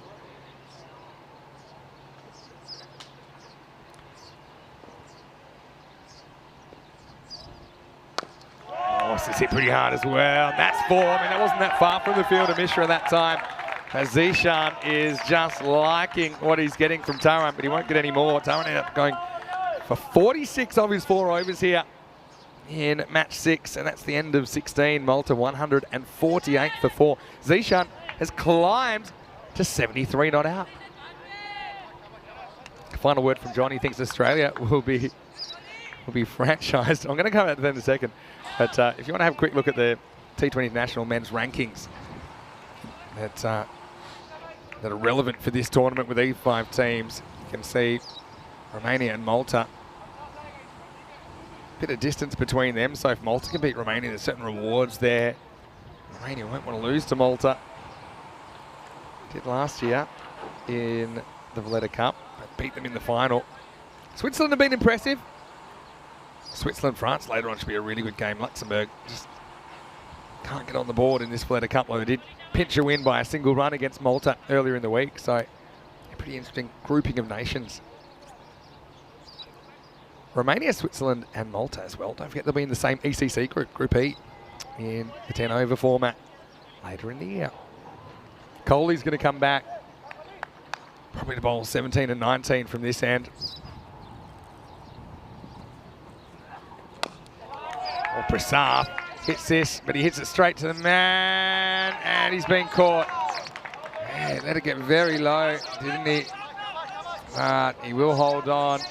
Prasad takes on the longest boundary on the ground. Kohli comes back, and he breaks the partnership. Quick fire 16 from the skipper. As he goes, it's 148 for 5.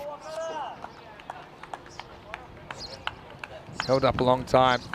The thing is, yeah, you can have the sunglasses on, but when you're staring into the sun, still got to find it.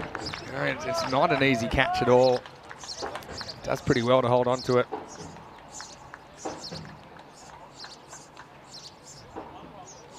Not a bad time for this man to come to the crease. Waka Afridi Ahmed at number 7 with about 4 overs to play. Yeah, but Prasath just batting on instinct there, wasn't he? He sits down, but he's certainly kept things moving, hasn't he? Mishra, though, good catch from him down there, put in a key position, and we've seen a couple spilled, but made no mistake that time, took it low down. Waka, let's see what his attitude is going to be. I'm going to say aggressive. Cricket John saying Australia will be franchised as Mumbai Indians Australia. England will become the England Knight Riders, playing against each other in T10 or less. Yeah, well, we've had some 5 over fiestas before. 3 over thrashers. Good start from Waka. Just get off the mark with a single.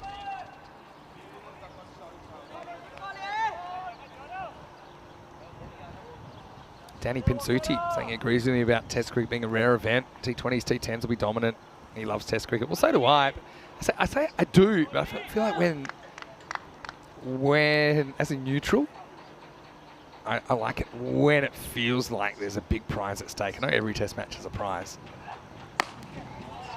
He takes on the mid-wicket and wins here. Zishan Khan to walking stick 77. And again, now he's just playing it on length. He's looking so dangerous. We said it right at the beginning. If he bats through this innings to the end or close to, Malta will be in good shape. And just working out that way. I'll give you an example. So let's say I'm watching, I don't want to name and shame anyone. These days, say it's West Indies versus, don't want to name and shame any countries, even New Zealand, and they're a pretty good team. I don't think I'm watching every ball. Might catch the highlights at the end of the day, and I love my cricket. Oh, hits that hard. Well done out there. It's a real stinger. Taranjit Singh does make the stop, and oh, what's going on here? Tell you what, I think there's no real serious attempt at an appeal here.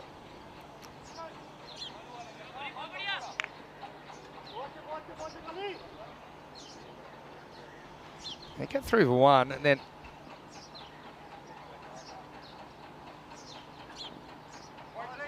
next ball's a wide. Yeah, so they kind of finished the run. Then I think Zishan kind of said, yeah, look, I'm cool. Are we all cool? But to be honest, it's not that smart. You know, I'm glad that didn't turn into something more. I think cooler heads prevailed. But, I mean, I don't think I'd be jogging to the middle when the ball hasn't even quite reached the bowler. I think you're leaving yourself open to a sneak attack there.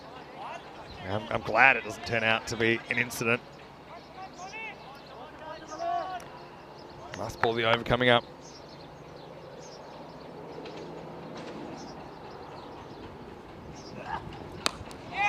Oh, Waka, he likes it.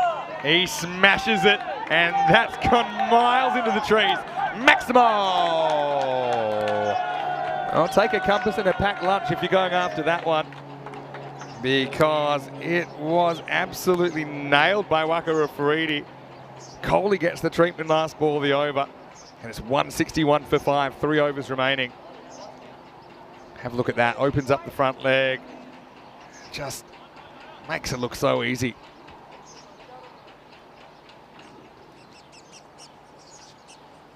I'm saying, yeah, same kind of theme. He thinks Test cricket will be very rare and disseminated. One-day game might be reduced to 30 or 35 overs.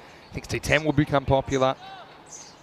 More focus on leagues. But I suppose these things, this is what I'll say, and they're all good answers. Like I said, there's no right or wrong answer there. But perhaps kind of 10 years ahead, I can see that. But 50 years ahead, we probably have no idea. Okay, so for example, in 1973, if you said what's cricket going to look like in 1983, you might have been able to pick up on a few clues at the time, saying, okay, this limited overs come in. I think the games might be getting shorter. Okay, by then they're getting to 55 and more or less 50 overs. The coloured clothes, yeah, maybe you could predict that. Under lights, maybe you could predict that. But would you have predicted the rise of T10, for example, and franchise cricket?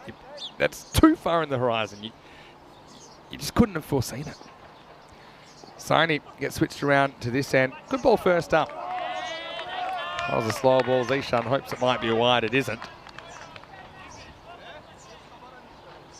Tim saying, I just see a youngster taking it to the cricket board. Here's my idea. How about we take cricket in a new direction? Let's make it console-like. So just you play it virtually. Bowled by Vasu, having a bit more luck at this end. Strike 2 on Zishan.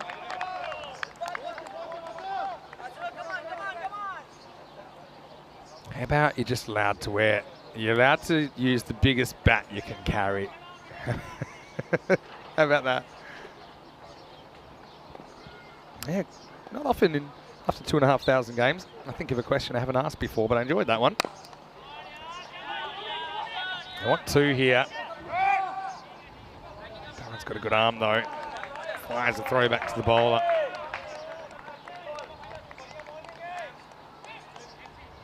Just a single that time. Happy with either of these guys on strike, really, aren't you? At this stage. Matthew's got a really good question about, do I think international series will move to something similar to how the women's Ashes is currently played on a point system? 1 test, 3 20Is, and a couple of one-days. You know what? Well, I'll tell you what, you know what here, because this is a catching opportunity, and it's taken. So, Afridi comes up with a Maximo, but then Mishra finds himself under another high ball. He hasn't let his side down today. And Saini will get the wicket. So, I mean, that's kind of what you want out of Waqar Afridi Ahmed. Plenty of batting still to come. I mean, that's an area of the ground that we've seen him clear the boundary numerous times here in Malta. This time, just got under it a little bit too much. Credit to Saini, kind of drags him wide of the off stump to play that shot. Makes it a bit more difficult. Mishra doesn't miss out. And the 6th wicket has fallen. The score is 162 for 6. Yeah, so Matthew, let us know where you're watching from, because I've got to say that is a very astute comment. And I 100% can see things going that way. So instead of, we talk about a World Test Championship, and we talk about 50 over World Cup, and we talk about a 20 over World Cup. Will the day come where there's just one Cricket World Cup, and that's the format? Say 3 T20s, 3 one-dayers and a test. And that's the format. Yeah, maybe you'd have Ashes series, men's Ashes, but maybe not. I mean, maybe that's just what cricket becomes. And so, yeah, you're playing a mixture of formats. You obviously probably pick different players for different formats. Eldos Matthew, pretty handy number 8 to have. Cracks the first one in front of point. He wants 2. He might get more than 2. But no, well fielded out there. Walks the 2 in the end. I've got to say, I'm a fan of that. Okay, you might say, well, people aren't playing more test cricket, but maybe you just got to read the room and realise that's the way cricket's going. You can't fight it. You can't fight evolution. You can't fight the natural market forces. Oh no, well, he's come way too far up the river here. Just gotten back in time, Eldos Matthew. Be the end of the over. And Saini bowls a good one after he's had a few issues here in this innings, but this end suited him. Takes 1 for 3 in that over. So he just gets back in time. Eldos just needed to look at his partner quicker, and he would have realised Zishan wasn't in the mood to negotiate. And 2 overs remaining, 164 for 6. Yeah, so I've got to say, Matthew, once again, yeah, let us know where you're watching from, because I like that idea. I think that's quite realistic. And it also kind of elevates the importance of test matches. So rather than, say, Pakistan, Bangladesh playing a 4-test series or something, it's, that feeling of the World Test Championship recently where Australia played India. It's like, you got one chance, guys. You got one chance. Okay, 2 innings in the game, I suppose. But you got one match to prove yourselves. It's a lot of pressure. Probably has a lot of interest from the neutrals. Anyway, Zishan will move to 80. Probably running out of time to bring up a second century for the week, but still not out of the question. Yeah, so the women's Ashes format or some variation thereof, maybe.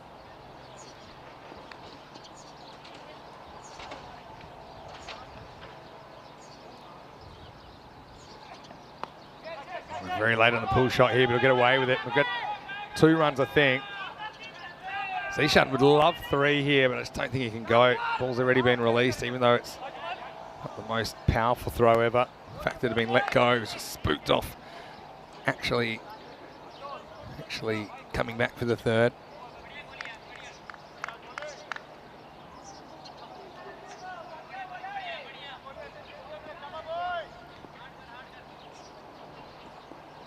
Ten balls to go.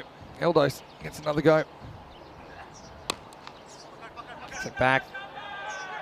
This is where maybe another time you might look for 2 here, but I think that Zishan, he wants to strike, to be honest. I think he's earned it, to be honest.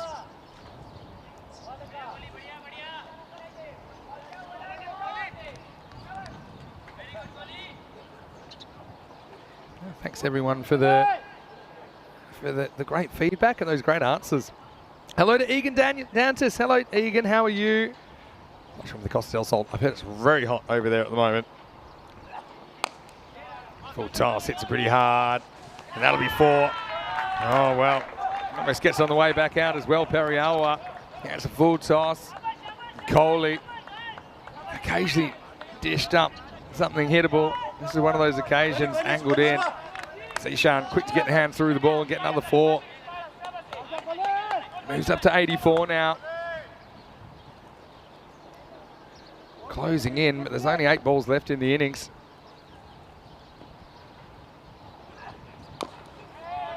Get 1 here. As Matthew takes it on, Nadigotla's pulled wide. They try to throw to the keeper's end, but throws too long. It's excellent running. Eldos Matthew, in a sense, I thought he's sacrificing himself to get Zishan back on strike, which is pretty unselfish. But, you know, seeing that Zishan was just taking off, they go the long way to Nadigotla, but it throws off line. Allows him to get 2 and have another crack at Coley, last ball of the 19th.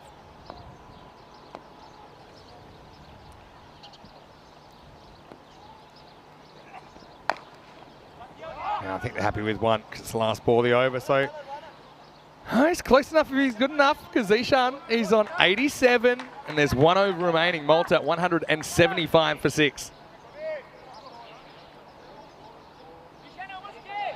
Yeah, Egan, let us know what the weather's like on the Costa del Sol, assuming that's where you are. I've heard it's been roasting there as well. Dave says it might be a first, the women's game inspiring the men's. Well, I'll give you one example.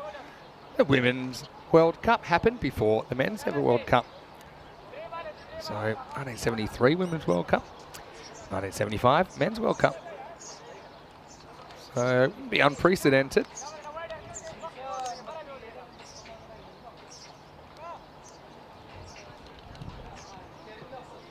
...20 minutes away from a start in the Netherlands as well. So actually you're going to have a really brief period at the end of this over where there'll be no live cricket, I think, for about 15 minutes. So I hope you're okay. Tell me. You can always message me on social media at Mr. Maximo if you just need to reach out if you've got withdrawals, because we'll be at innings break here. We're still in the hour break. Finals day in Hungary for the bronze final, and women's doesn't start for another 15 minutes. Saini to bowl the last. Zishan takes him on. They'll definitely go for 2 here. Oh, they won't need to because it goes for 4. Oh, Periawa, who's such a good fielder. But that's what happens when you've been out there for an hour and a half. Oh, Saini will be filthy because they would have thought, okay, maybe we're a chance to run him out here, get him going for the 2, but didn't account for the spin. And just like that, Zishan comes into the 90s. 91. 5 balls remaining. Oh, well bowled. Zishan is looking for that favourite leg side boundary. Tell you what though, Romania, they'll have the right of reply here. They've got some good players too. First up, Zishan going for a second century in the week. 91. with 4 balls to go. That was a good comeback by Vasusaini. He might be gone here, although it skews up. If it's not caught, he'll get 2, and that's a good result. He will get 2. So he's a bit of a leading edge there. I think he's trying to go leg side again, ends up offside. It's got that kind of big finish, doesn't it? 7 off 3 required now. 93 on 56. He has caught up with the strike as well. Remember, he didn't have a lot of the strike early in this game. Wow, it's straight up in the air. Natagotla's called it. If not, they'll probably get 2. He's dropped it, but he's kept it in front of himself. All right. Well, yeah, I mean, that was a real steepler, and it's pretty much the middle of the day, so the sun's right there. You look, he's looking. It's just not seeing a lot. To be honest, Ishan probably should have got 2 there. He's feeling pretty tired. I wonder if he knew what he was on, whether he would have come back for the second. So if Matthew gets a single here, Ishan can bring up his 100 with a Maximo. They're running no matter what here. 2 to come. Yeah, they will run. And he'll be run out. Yeah, so there's the appeal. He's waiting for the appeal. Probably a few appeals there, but they just weren't that audible, I think, at this stage. I've got to say, I think the reason this isn't a wide is because of where he ends up. I suppose the wide ball's a little bit different here in 20 over cricket. I love that. Look at the umpire. And because, yeah, Vasu said something, but it wasn't how's that. He's saying how's that? He said, yeah, that's out. So technically very correct there to wait for the appeal. I think Eldos, he was already halfway off. Anyway, what it has done, it set up a big finish because Zishan Khan is on 94. He's on 94. He needs a 6 to bring up 100, and this will bring the house down.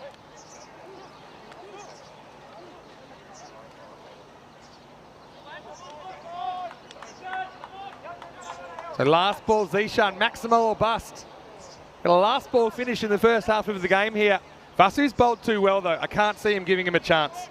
He's going to bowl outside the off stump. Maybe a slower ball. Anyway, everyone, grab onto the edge of your seats. Here we go. Zishan 94, last ball coming up. Needs a 6. Oh, gets a wide. And not just that, it bounces over Natagotla. And they're not interested in running it. That's pretty smart, to be honest. And not just because if you know you're on 94. Hits the ridge there, and yeah, I think that's smart. Bishnoi's come out for a bat at number 9. First time we've seen him in the series, but we're going to see more of him with the ball in the second half. All right, likewise. 6 for the 100 for Zishan. Last ball. Oh, he's mishit it. He's going to finish on 98, and it'll be filthy. But having said that, it's a great innings. And yeah, he got the full toss. He just couldn't get it in the air. Well, when he does see what he scored, he's probably going to have a wry smile. But in the end, you know, he has batted through the innings. And we said if he does that, Malta will be in good shape. They're going to finish 187 for 7 off the 20 overs. And I suppose nice little average booster for Zishan as well. If you're going to make a 90, make it a not out. And really, he did a lot for his side. And yeah, had a bit of luck when he was put down in the 60s. Let's have a look at the highlights. Romania, they've got the knack of getting the early wicket, don't they? Patanka came out, he looked dangerous, thought it might be the tank's time to fire. Sent that one over to the archery range, but then he clipped one away. And as Coley, that was brought into the game. Took a good high catch, had no problems with that one, had a few problems later on. He put down a key man at a key time. Bashish, though, was excellent. And then he castled Afi Khan first ball. He was on a hat trick. Bashish with 3 early ones. Problem is, you know, they've been getting 3 wickets, but then they've been running into trouble getting the 4th. And that was the trouble yesterday as well. Petra improvising, and then couldn't quite climb the ladder on this one. And even though they had a bit of luck throughout the middle of this innings, one thing you would say about Malta is they were playing their shots. You know, they were taking the fielders on. They were taking on the short boundaries. They know this ground probably better than anyone. Remember, these two teams, they did meet in the final last year in the Valletta Cup 2022. Aurora, it was a bit of a breakout innings for him, wasn't it? And he played on length very nicely, targeted those square boundaries. That was a good shot. Taranjit just couldn't quite find the answers with his off spin throughout those middle overs. Romania staring down a big chase. If they don't pull it off, they'll be 0-3 and almost sunk really in their hopes of defending the Valletta Cup. Remember, if they're bottom 2 after match 10, they won't be able to have any chance to re-raise the trophy. Eventually, we saw a bit of a changeover. Before that, though, Aurora, it was all guns blazing, wasn't he? He made it to 36 before he got a little outside edge to Vasusani. But it wasn't over yet. Zishan continued to carry the torch for Malta. Taranjit swung around to the golf course end, but didn't have a lot more luck, to be honest.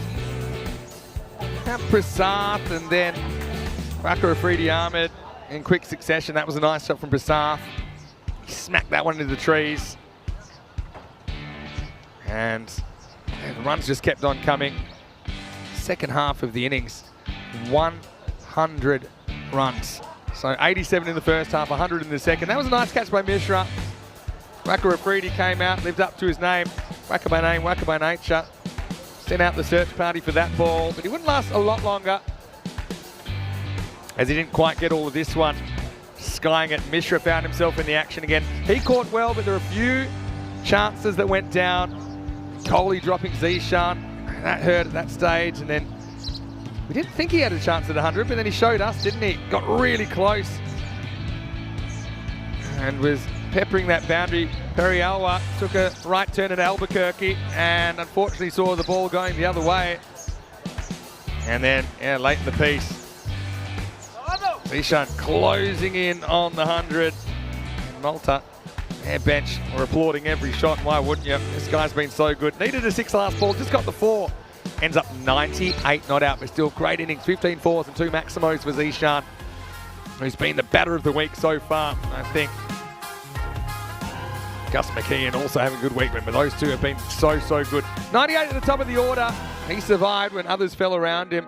Fanyan Magal went early for 2. Patanka played a couple of good shots in his 18, but he was caught in the deep. Then Afikhan went first ball. Aurora with 36 and Prasath 16 provided some good support for Zishan Khan. Afridi, Matthew and Bishnoi were sighted towards the end. Just 5 extras there, but in Romania, they find themselves chasing a fair bit of leather once again here in Malta in a rematch of last year's decider. 3 for 29, Vashish scooped the pool with the wickets, took the first 3 wickets, but they just couldn't get too many more too quickly, could they, as the partnerships grew and the score grew with it. Kohli, 1 for 42 in his spell, 2 wickets for Saini as well. Had a bit more luck when he was swung around to the other end. Mishra in the side, did do a bad job, none for 31 opening up. He was bowled out from the city end. We'll take a quick break and we'll be back in around about 13-14 minutes, and it will be time for the second innings. Romania facing a big chase again. Can their top order fire? If they do, it could be game on here. Vinny Sander here, Mr. Maximo for ECN. Hope you're enjoying today. And good news is, more cricket on the way. We'll be back in 15. In 10 minutes, the Netherlands will start up. And also, in about 25, it'll be time for bronze final action in Hungary. We'll see you shortly for more action right here from Malta. This is the Valletta Cup on the European Cricket Network.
This European Cricket Network event is proudly brought to you by HCL Software and Bizaway. Hello and welcome back to Malta. Time for the chase, and Romania in a race to stay relevant in this competition already because they'll play 4 matches in the lead up to finals day. This is their 3rd. They've lost 2 and they've got a big chase ahead of them here. Ramesh Satheesan out there to open the batting with Taranjit Singh. This will be a memorable chase if they can pull it off. And if they are going to pull it off, I think they need a big opening partnership. That'll certainly help.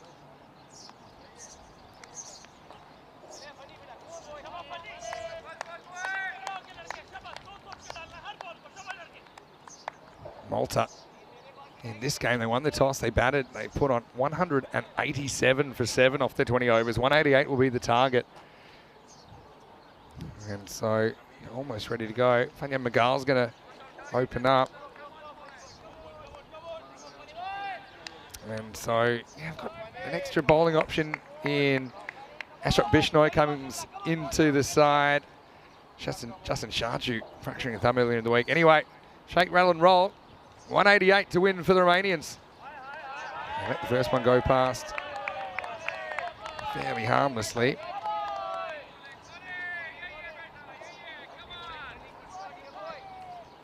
But yeah, these two, they certainly are capable of pulling this off. Not just these two, but I just feel like these two are the ones that, if they could put a big partnership together, they could certainly go at the 9.5 and over, which is kind of what you need all the way through.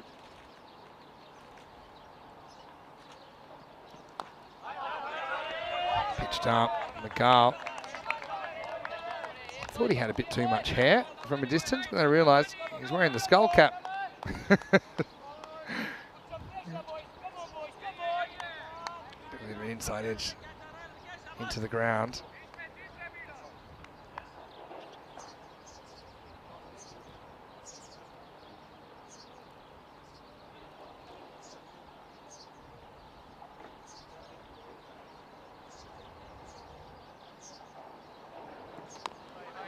So decent.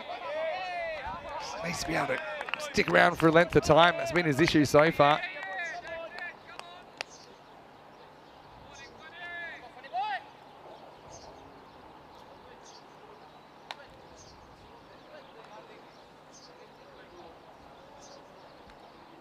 Taran looked good in the power play yesterday, but neither of these batters were able to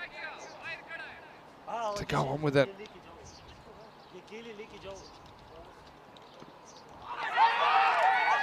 Yeah, called it wide. Gotta say, Sathisan turned around saying, "What are you talking about here?"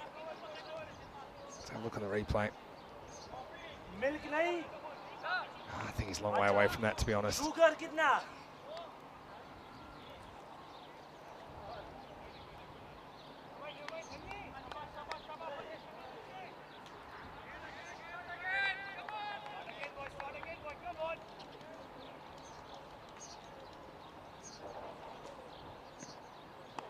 Now, this will be a wide the other way. So welcome back all of our viewers on our YouTube channel, ECN European Cricket Network, and everyone watch on Fangoat, of course, across the subcontinent. Great to have your company once again. Pretty exciting days of cricket so far.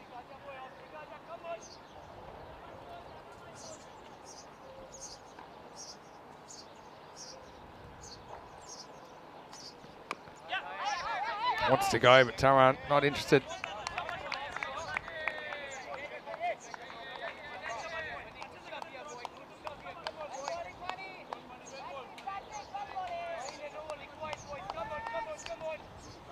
Need a good start. Magal, he's a bit different to your regular left-hander because he'll actually take the ball away from you as a right-hander, which is a little bit unusual.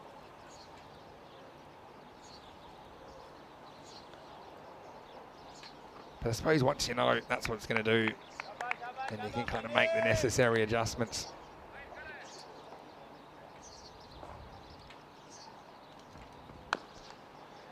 Driven through the offside. This is what I'm talking about. Tavisnu eaten 4 dots, but now goes with the movement of Magal and gets the first boundary on the board for Romania.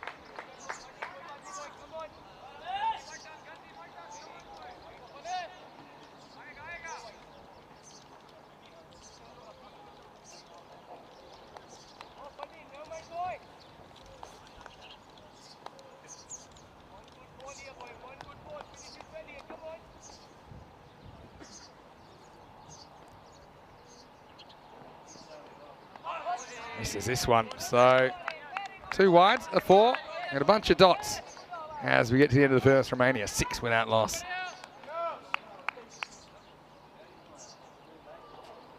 "73 days until the European Cricket Championships get underway.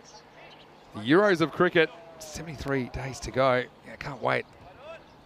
And it's going to be really exciting tournament, biggest ever as far as amount of nations taking place, 31 nations. Just one team will raise the trophy on the 20th of October. Super exciting.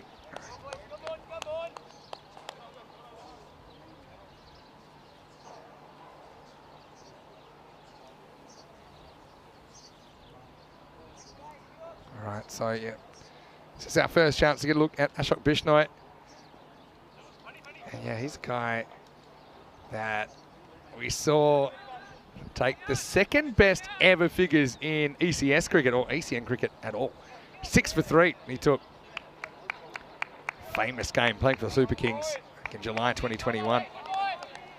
They bowled out Gozo on debut for 6 in 4.5 overs.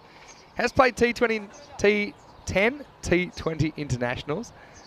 Has 10 wickets, including a best of 4 for 35. That was against Portugal.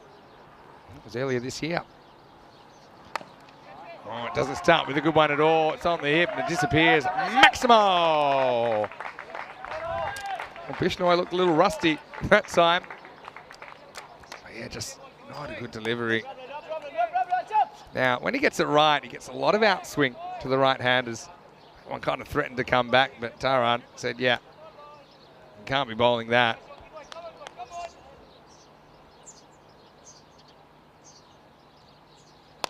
Back to the action. Next one hit pretty hard to McGall. It does the fielding at cover.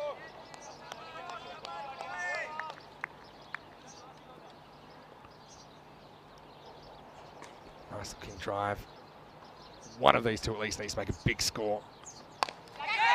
Taran goes up-ish, but he's going to get it to the boundary. Just had to beat that man in the circle, and he did. So 6 and 4, and I'm telling you, this guy, Taranjit Singh, last year's player of the tournament, the Valletta Cup, he is hungry for more. Romania not going to go down quietly. In fact, if they have it their way, they're not going to go down at all.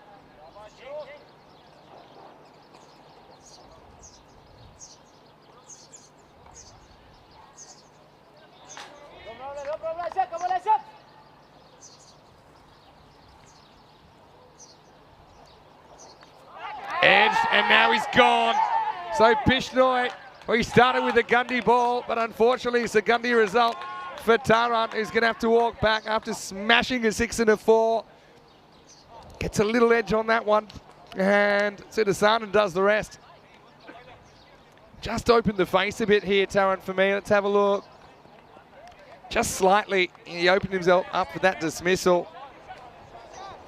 It was soft hands, almost ran it off the face. And he knew straight away that's the end of his afternoon. And Bishnoi, well, what an entry into this series for him as he breaks through, gets the key wicket of Taranjit Singh.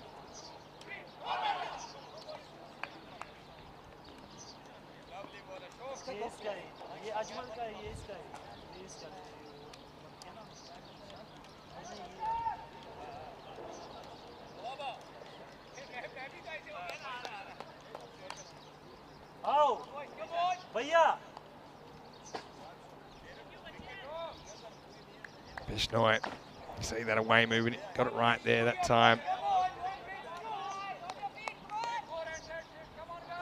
About to get going in Hungary in the bronze finals. I think we're just underway in the Netherlands.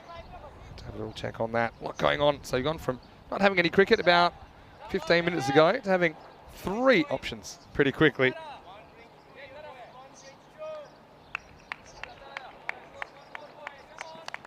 New batter out there, Vasu Sain. He comes out at 3 instead of Nadagotla. So Nadagotla has kind of struggled to get going in this series. Stuck around a bit.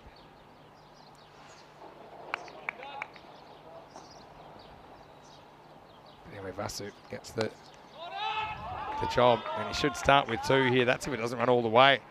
It might. It doesn't. And guess what? He's going to have to just bounce off the wall there, McGall. Does well to make the stop, and saying he does get 2. One of the issues with not kind of going to ground is if you just use your feet, you're trying to work out how you're going to stop. It's a good little hurdle job. He does get back in time.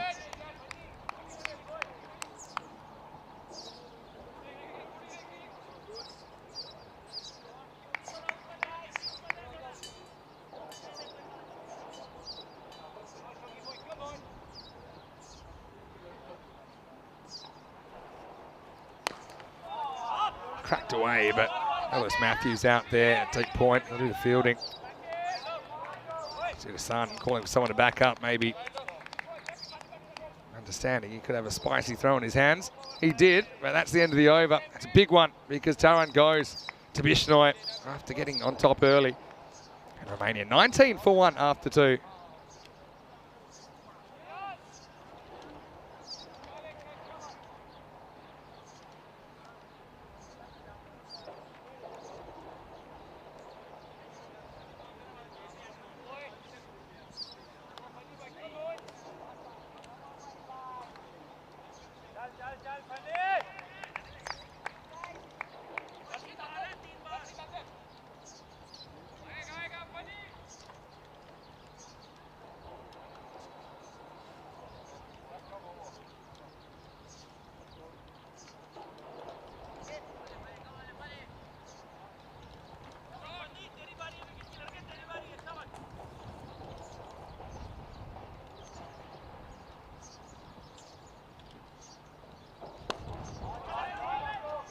This one's just knocked away as Magal continues in over number 3.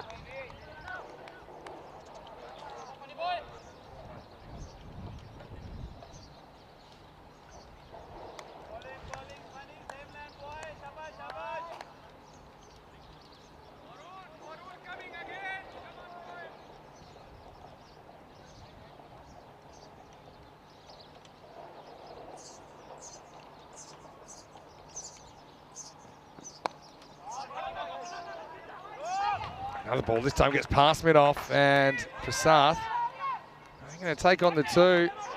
Oh. Throw hits the stump, so he had to make sure that he ran out every bit of that second, but Saini gets home. Pretty good throw from the outfield. Let's have a look.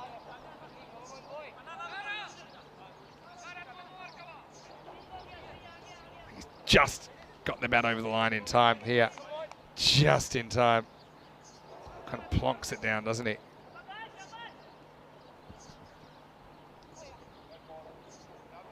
Well, we got someone walking right behind the bowler's arm. It's one of the ball retrievers there, but no harm.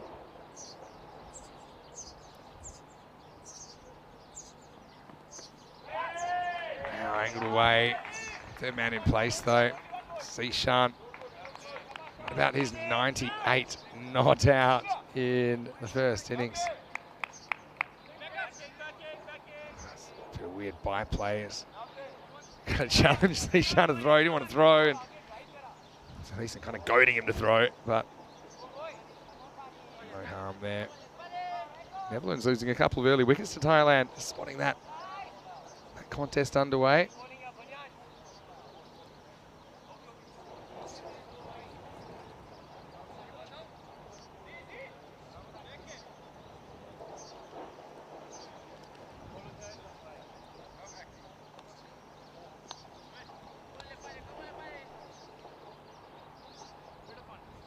Romania, one issue is keeping wickets in hand. The other issue is just kind of going at the necessary rate, which isn't too easy. Doing it so far though.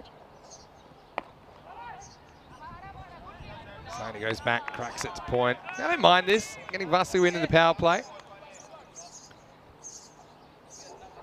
A couple of other batters haven't really fired yet. I mean, Perialwa's a guy, and he could have easily come out at number 3 as well. So they've got options. Mishra gives him a bit of batting as well. I think he's a decent striker of the ball. Gaurav Mishra. Abdul Shakur stood up yesterday when others were finding the going pretty tough.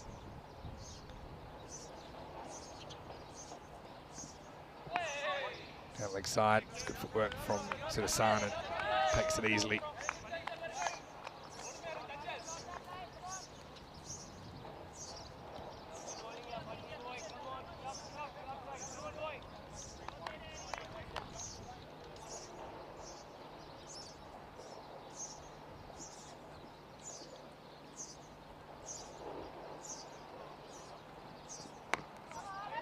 Another cut, this time handled cleanly by Eldos Matthew. It's an interesting time for Malta. Started as more of a batter. It turned out to be more of a bowler lately. Wonder if we'll see him today. Pick out the bowlers they might use. I haven't opened up with Waka Afridi Ahmed, keeping him up their sleeve. Wazim Abbas is in the lineup. I'm not sure if you really need Aldous Matthew to bowl, but you might want to use him as just to give it over and see how he's going.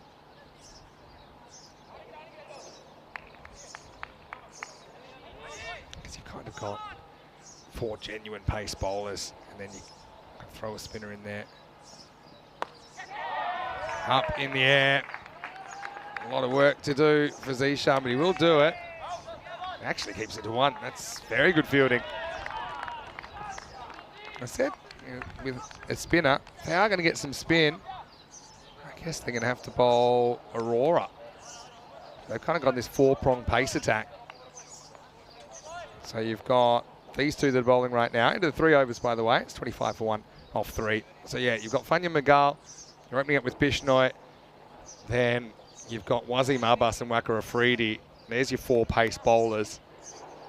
And then your 5th bowler, I mean, you're probably going to see maybe a mixture of Prasath as well as Aldous Matthew and maybe Aurora. So they're probably just maybe going to try bits and pieces with that 5th bowler. I think Aurora being a spin option, he'd be one against a side that has a lot of right-handers.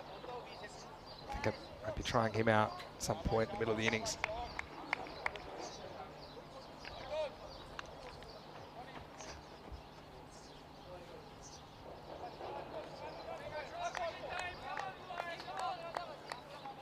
So Bishnoi,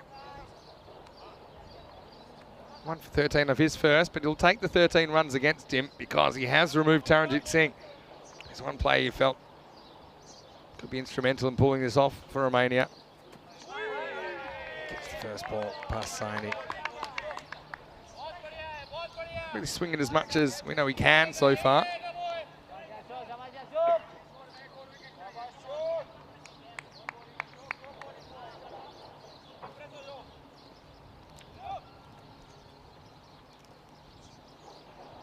Bishnoi working hard on that ball, trying to get that outswing that he's known for. At the moment, it's not doing too much. Straight up and down, Saini punches again, doesn't beat the field.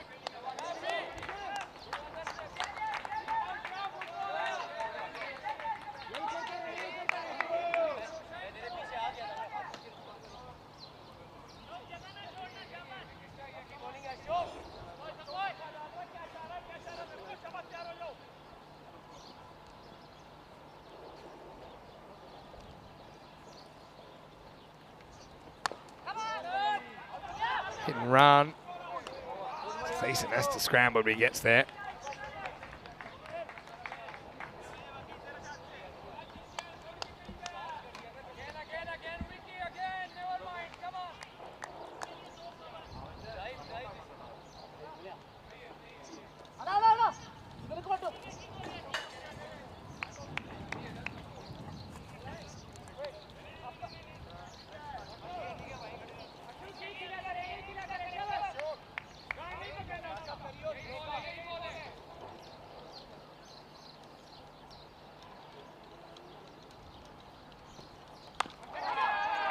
Wow, so Thiessen, he's had about enough of this, trying to move it along. A great innings for him to break out. And he gets 4 here. It's a little bit short, not even that short to be honest.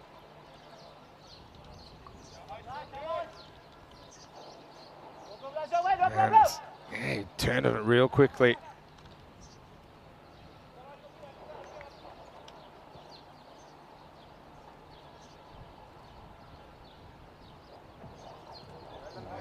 I don't think that's an attempt to run out on strike. I think it's just the back foot not landing right for Bishnoi. It aborts. See here, that right foot comes down. So he just didn't feel right, did he? So it's quite a lot in front of the stumps. Might have been a no ball risk there. It goes up, slicing away from Matthew. And he's not going to be able to cut it off. In fact, it's gone all the way. Maximo! So Thiessen playing a good hand early. Well, a bit like a good high school relationship. It's a lot of fun at the moment, but the big question is, can it last? And Thiessen and all the Romanian batters, really, they have attacked the power play. That's what they're going to do to try and get this under control.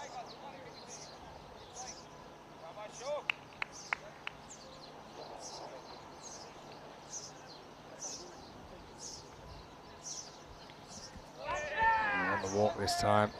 So Thiessen misses out. You can see how aggressive they're being at the moment. Bishnoi concedes 11 in the fourth. They score 36 for 1. Just not really getting that away movement at the moment. A little bit of a touch, but when he's getting it right, he's super dangerous. He can bend some bananas down the line and catch good batters LBW or bowled.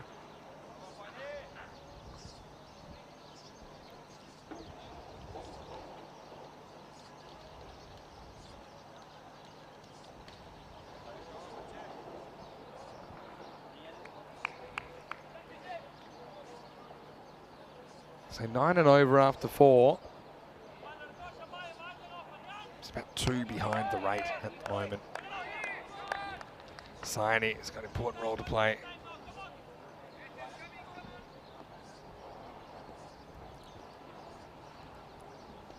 McGall gets a third. Saini goes over the top. And, oh, it's a good piece of fielding, except where is he? Oh, it must have been 4. So, yeah. Kind of lost this for a second because it's right behind the structures here. I assume this is already 4, but if it isn't 4, it's 4 at the moment that the substitute takes. Let's have a look. Yeah, actually, I think what happened is he knocks it into the ground, the other side of the rope, and then it does come back into play, but he's actually bounced it the other side of the ropes. That's why it is 4. Anyway, that works in the end.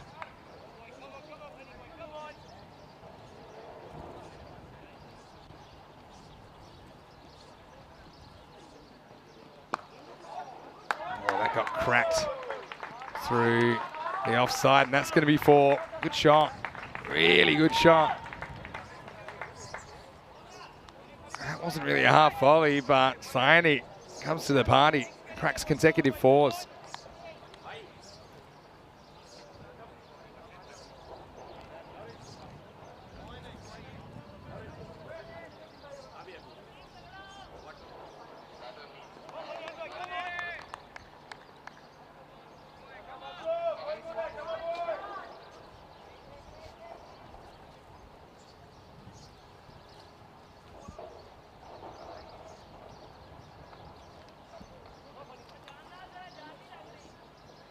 McGall.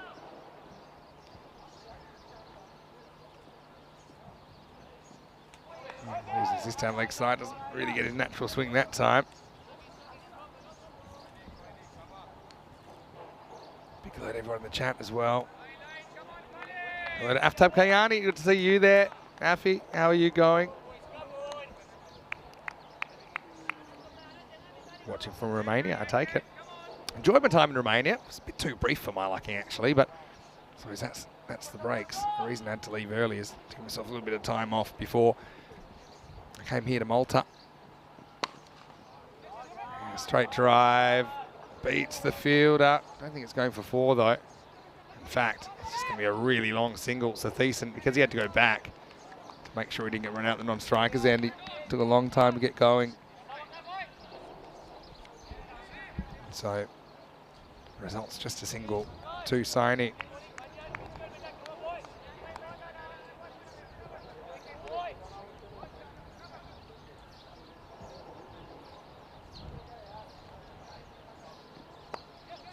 Decent drops, runs, has to run hard. Oh, they could. Oh, they won't get a second. Almost got away from the backup fielder.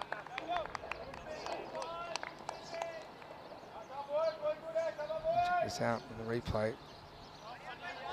I think he's just in, but I mean, when I say just, I mean just. Oof, to be honest, I don't think actually he's in when that ball passes. Look, that kind of stays next to his foot instead of really extending anyway. All's well that ends well. Oh, I think this is wide. Tries to sneak it in. This is variation. He's going to it because he's not really getting his normal swing across. So he's gone around the wicket. He rolls his fingers. Look, and it does break back, but I don't think it breaks back in time. I think it goes pretty much straight over that tram line.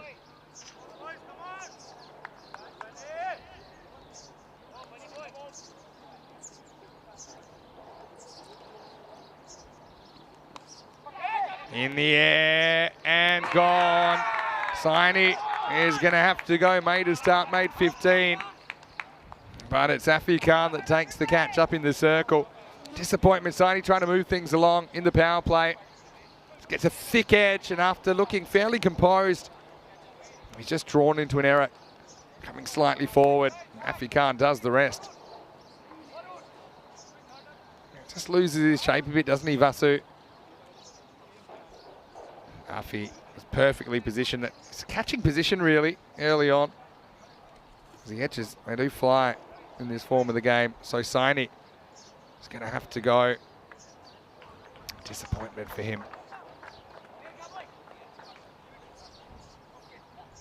And Romania, they've lost a second wicket. Let's see who we get now. It is Nadagodla.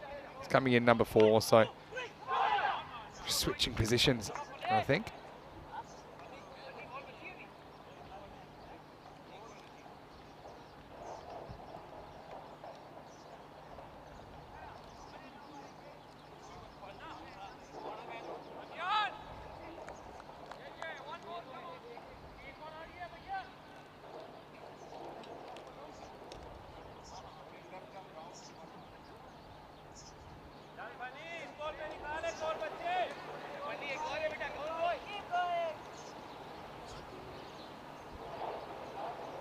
So,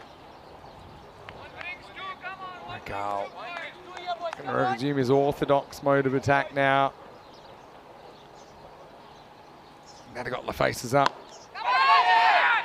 Almost finds the fielder, but he doesn't. Oh, it's a decent. Moving dangerously. No such thing as an easy single at the moment, I think. Magal finishes his 3rd over. He's got 1 for 25. Let's have a look here. Taking an interesting route. Slow to get the bat down here. Look, yeah, he would have been out. I think maybe he'll say, look, I saw the throw wasn't hitting, so I wasn't too worried. But yes, Satheeson's having a couple of close calls there. 49 for 2. So look, as far as the run rate's gone so far, they're fine. And look, with established batters there, for sure, this is a chase that they could pull off, but they're going to have to bat well for an extended period.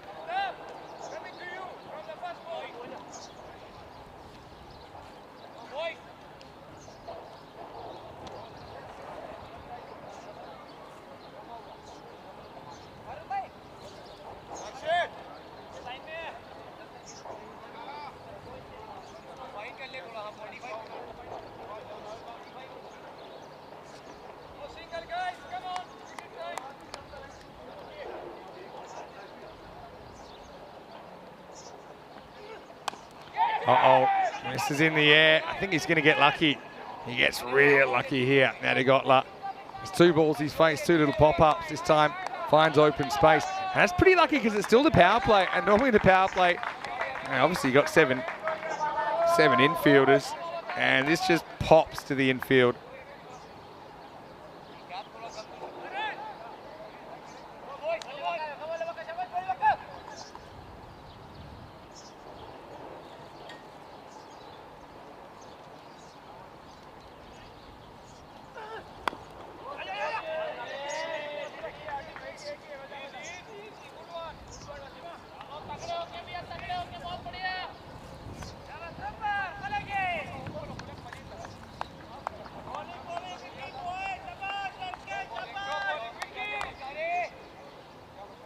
Can they find that kind of boundary and over? 50's up for Romania. All right, goes straight. Gets just enough to get it over mid-off. So plug though. Zishan picks up quickly, but I don't think he'll be able to prevent the 2. Good fielding, nonetheless. Speaking of 2s, Zishan would have loved 1 more of those. somewhere along the line. Because he finished 98 not out. Having said that, I mean, he was dropped in the 60s, so I think all things considered, he'll be pretty happy with the 98 not.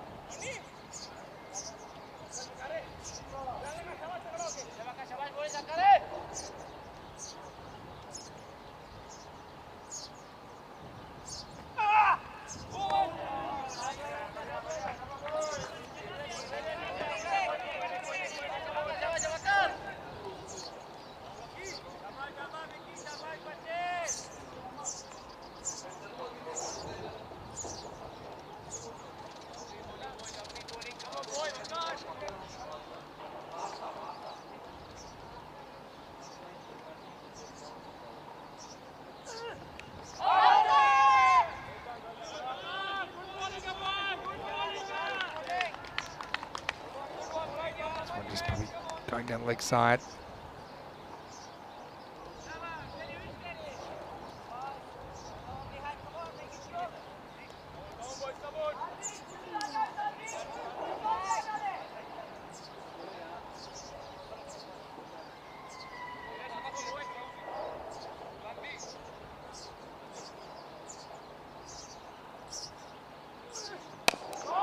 Pitched up, he goes for it, goes over cover, now to Gotler. Well, that one's a bit more convincing, isn't it? Rucker Afridi's on now. A good series. And the Swiss guys enjoying their time in Malta. Getting a bit of fielding practice in that time. Pitched up a little bit, challenge from Rucker. We have seen opening the bowling before, but with Bishnoi in the side. Bowling a little bit later on. Yeah, that's how you warm up for a game later in the day. Yeah, take it.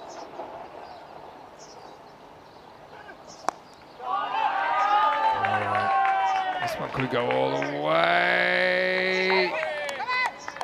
Guess he's just stayed inside there. So they got two.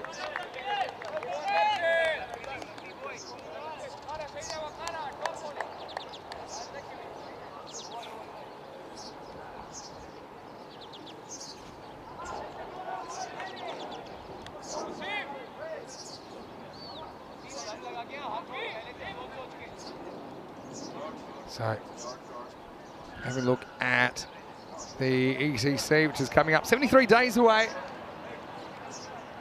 Malta and Romania. Well, have a look. They're grouped together in Group E. We'll start on the 9th of October. Okay, 9, 10 and 11. Of course, great format. Super exciting. Got just the 10 group matches and then finals day on the third day, so stay tuned. And that was a pretty interesting group, that Group E. England 11 probably deserved to be favourites, but all other four teams pretty similar kind of rankings. I mean, Switzerland, from what we've seen this week in the T20 format, I think they're showing a lot, but a long way to go until the ECC. But join us on the countdown.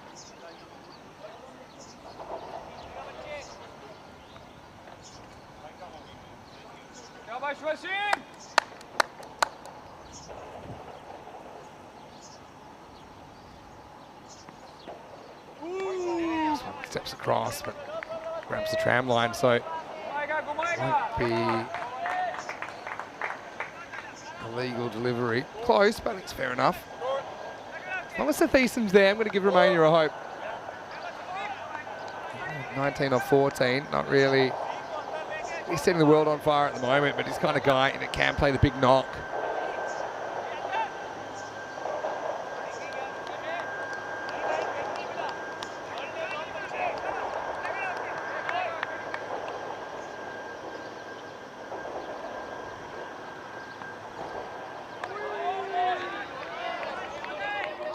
This one gets past him. It will be a legal delivery.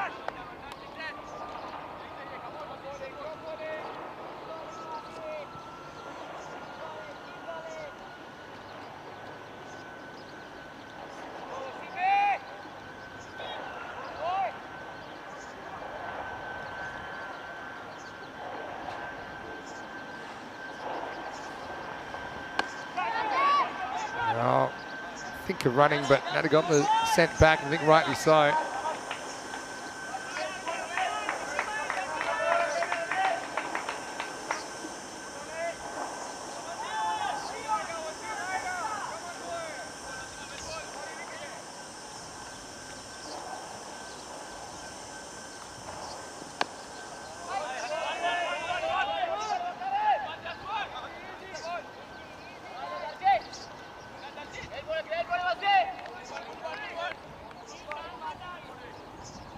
This is another foot attempt. This is Wazim Abbas who's on now.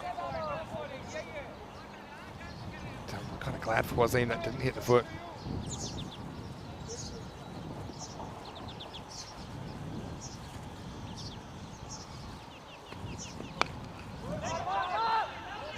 Pushes, doesn't get a run. Yes, do a little bit of a run rate check. So yeah, pace basically is 19 per 2 overs. So they want to be 76 after 8. So let's keep an eye on that. Nanagotla needs to at least try and get a single, and he's going to do better than that this time. Well, I thought he was, but that's an excellent bit of fielding out there to keep it to 1.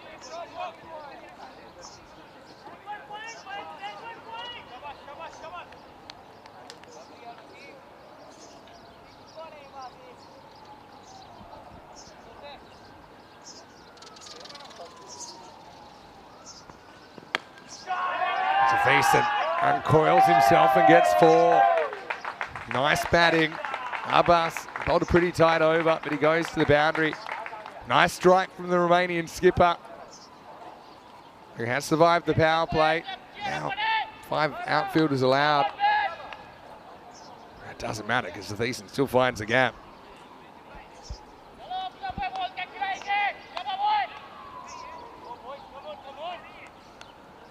Still a ball to go actually in the 7th, or is there? Oh, maybe not.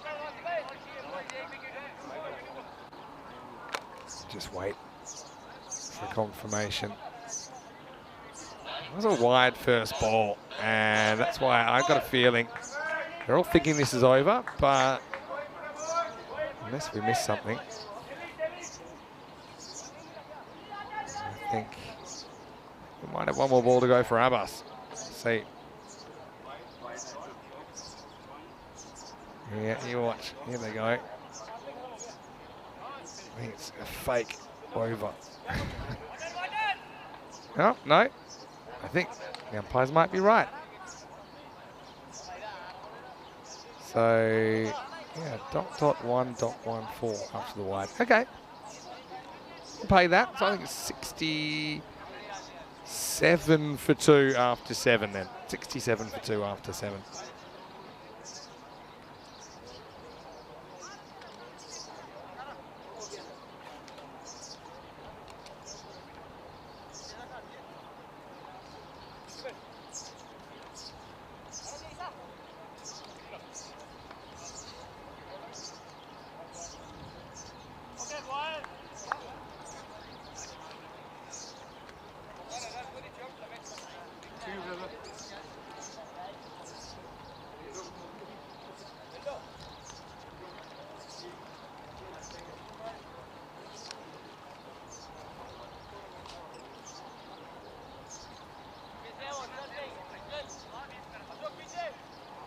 So, Nanagotla will face up.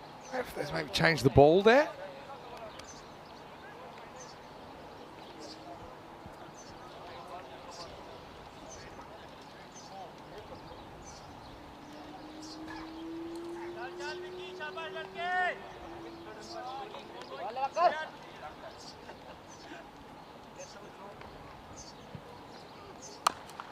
All right, in the air, hanging. Don't think he's going to get there. Well, he definitely won't now because he loses his footing there, Afrikaan.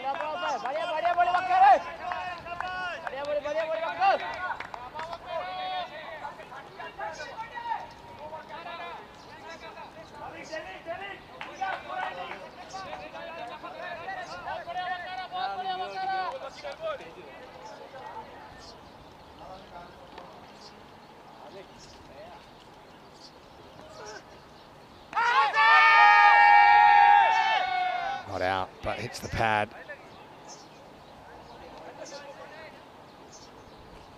He won't get a wide.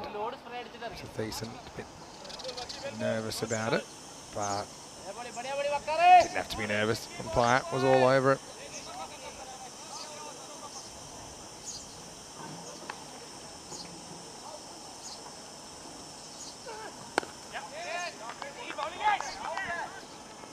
push and run.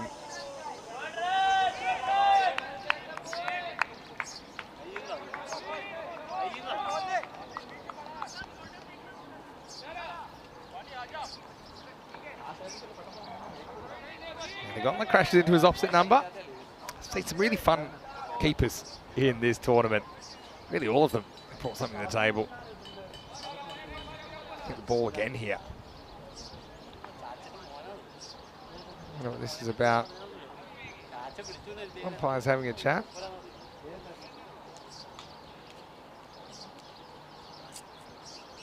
I wonder what he's saying here. Saying this is a case of someone putting saliva on the ball. I don't think so. I mean, Aurora has been giving a warning.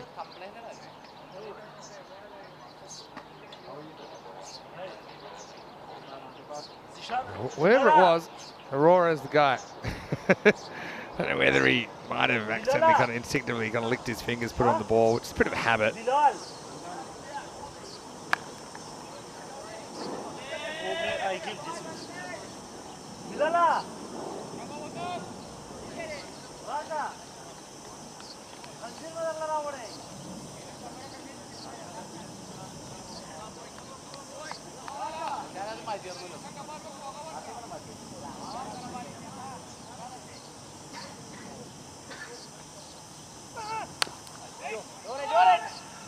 Oh, this one's misfielded by Afi Khan.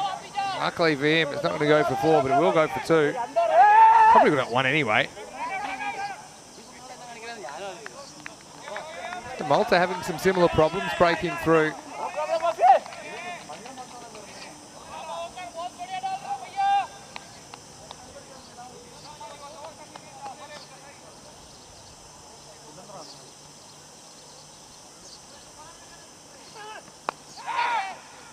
Sliced away to just be 1, it is. Nadigotler, at least he's going kind of better than run a ball. That was his issue yesterday. It was kind of stuck in the middle overs, but you know, holding his own at the moment. At the end of 8, Romania, 72 for 2.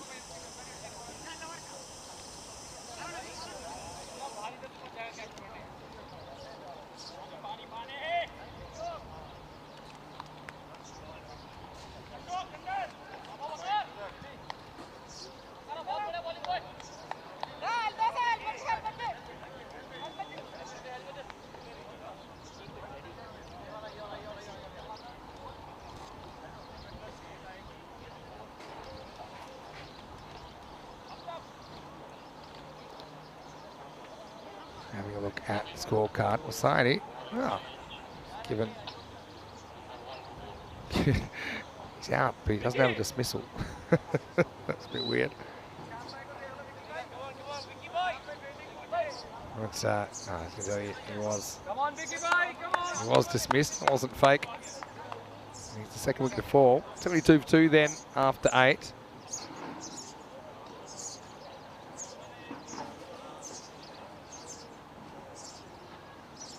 Aurora comes on as the spin option, and he's going to go for 4 first ball. I suppose this is the issue with Bikram. He's bowled well for the most part, but yeah, I just think he's bowled the odd bad ball, hasn't he? And it's hurt him.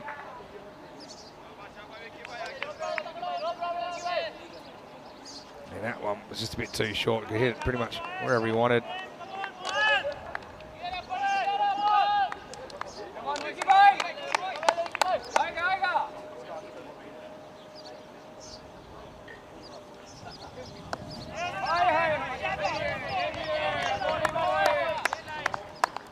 Oh yeah, I mean 9 and over. That's pretty much the pace. It's just a lot of runs still to get, isn't it?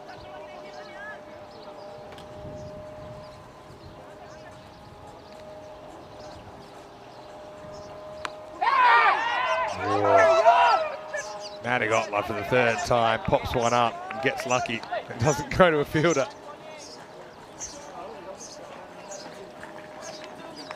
Everyone yelling at Prasath. Why didn't he catch it, to be honest? I think he knew before he tried to launch himself he wasn't going to get there.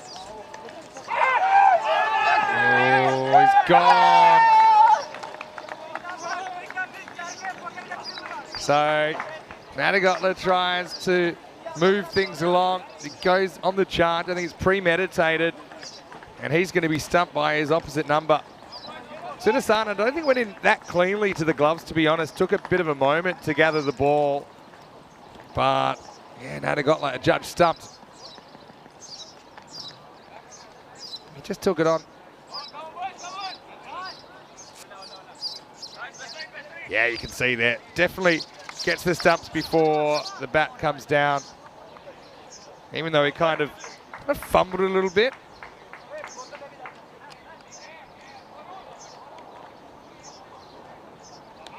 Yes, I mean, do you think it wasn't exactly straight into the gloves of Sudasana? We can't really tell on this one because Aurora's in the way. And you see there, kind of, Satwick kind of bounces his bat back and it bounces in the air. And yeah, I think that's a pretty good decision. And so Romania lose a third wicket. I mean, Satwick, to be fair to him, he's trying to move things along, isn't he? He's still got some hitters to come.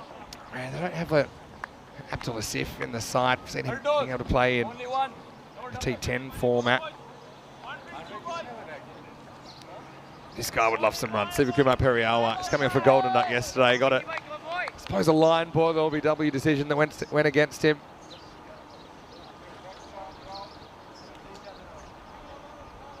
Yeah. Romania, this is the issue. Can they continue on this pace? First one, swung and missed that. Yeah, we wondered who they'd use as a spin option with no Yash Singh in the lineup. And they go to Aurora.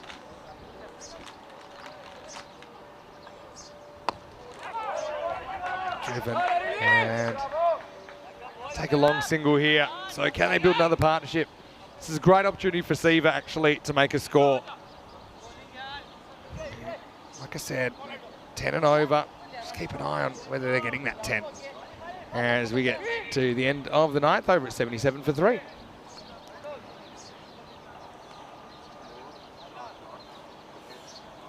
Get the bowlers. Aurora 1 for 5. Goes to the boundary, but recovers pretty well. Wickets also Magal and Bishnoi so far. 5 bowlers used. Still got a couple of more bowling options like Arun Prasad, and we're going to see another option now with Eldos Matthew. Going to open up the 10th over from the golf course end.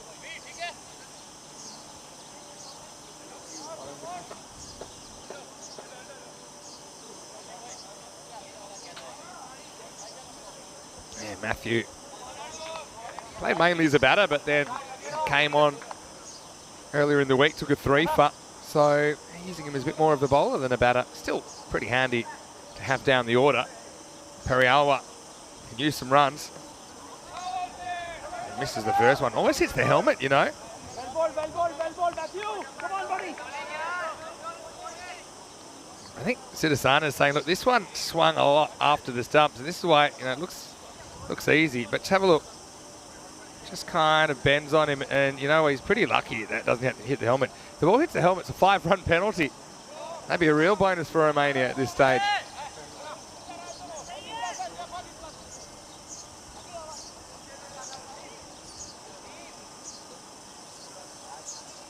Looks like Lily Panda is watching. Hello, Lily. Hopefully you're well. He said he spotted the fumble. I'm actually behind the keeper, but I could just tell the fact that he didn't take the bail straight away, that it hadn't gone in that cleanly. Natagotla had got a better turnaround. I think he probably would have got him back, you know. But instead of Sanan, it's a guy that I think he's still got a few little things to work on up to the stumps, technically, but I like his energy, you know, I like his enthusiasm. It's his first week of international cricket. He'll be able to I think he'll be able to learn a lot from this week, to be honest. Periawa needs to get one away, doesn't he, Siva? It's a good ball. And he's gone. Oh, well, again, Eldos Matthew has the golden arm. Yeah, this one, not convinced 100%. I thought maybe he hit his own pad. Let's have a look. Oh, yeah, I mean, it's pretty hard to tell from that one. Let's have a look. I mean, yeah, you can see that he doesn't show too much emotion. Yeah. Oh, there we go. Oh, we've got zoomage now. Hey, guys, doing overtime. Yeah, I mean, umpire's in the best position. There's every chance. Could have been a little edge there. I'm just going to say, I didn't really see deflection. No, his bat was super close. The way he put his right foot back and across, the way he swung, his bat went really close to his pad. So, I mean, from 85 metres, I had an element of doubt. But, I mean, the umpire's in the best position. He makes the decision, and you can't really say there's too much evidence to contradict that from the replay. So Seaver, if he didn't hit it, only he will know really, then he did get a line ball, one go against him last night. I'm disappointed, but yeah. Romania lose the 4th wicket. This was kind of the issue yesterday. They made a strong start to their innings. They were kind of on the pace, and they fell in a heap against France. And just the way the runs on the board. And it looks like we've got a keeper change here. So Sudasanan is going to go off, and Afi Khan's going to be behind the stumps. And that, I think, is because, you know, that ball that kind of knuckled on him and swung after the stumps, I think he hit him on the end of the finger. And he already had a bit of a finger injury that he was carrying. So Afi is a specialist keeper. We've seen him keeping a lot for Malta before. We've seen him at the Cardamore Oval for the Malta Super Kings as well, Malta. And so, I mean, he'll be a specialist behind the stumps.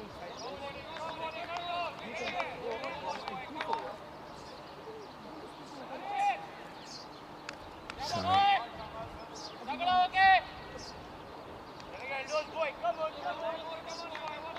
Afi thrown into a role he wasn't expecting to do, but one that he's pretty comfortable in, I'm sure. And there's another guy that could do some keeping, but hasn't yet, Abdul Shakur for Romania, who comes out at number 6. He batted pretty well yesterday.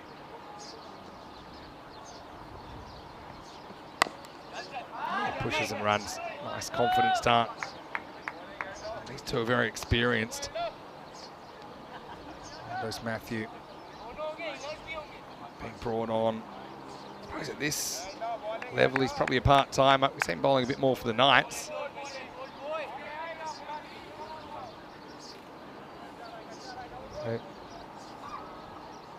Sudasanan takes the catch and goes off. Maybe he's injured in the process of taking the catch. It's a pretty regulation catch though. Should get 2 here. Yeah, so Thiessen will leg it out. And we'll get a couple.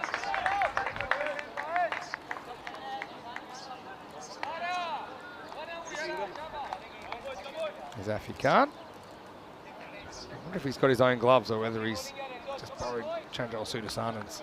Some keepers are funny about that.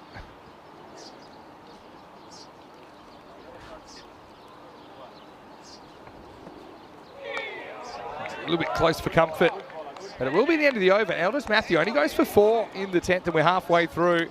It's not a bad start from Romania, but 10 key overs ahead that could shape their Valletta Cup journey here in 2023. Defending champions, they're 82 for 4 after 10.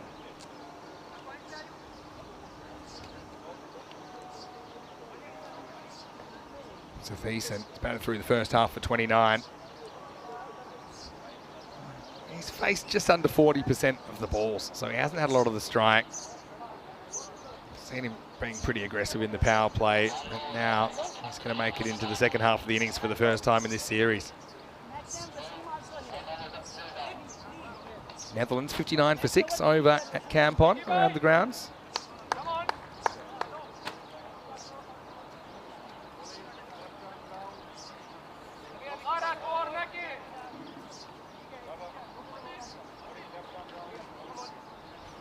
So Shakur, change of shirt from yesterday, I noticed. Took a bit of a knock on the finger, attempting a blinder of a catch. Laura Shakua, Prasath just kind of runs over it. Probably would have got one either way. Prasath's just at that stage of his career where he always looks like he's going to get injured no matter what he does.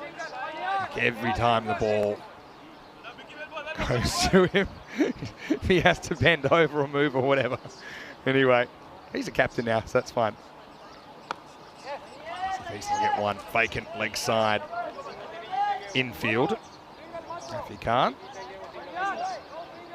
hopefully he doesn't get injured. If he gets injured, who's going to keep next? I've got no idea. Maybe Zishan?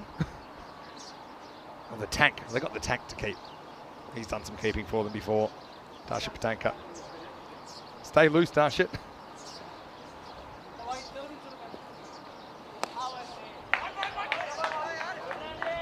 Think about two, but I think these two are a little bit concerned about a run out at this stage.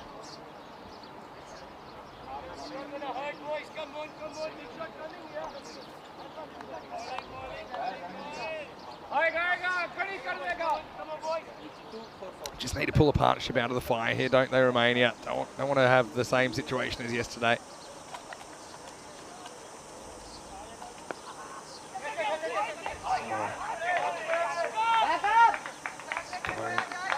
Once again on contact. I suppose the thing is at the moment, it's good to avoid dot balls, but kind of need to wangle that boundary and over, otherwise the game starts creeping away from you. You have to take quite exorbitant risks down the stretch.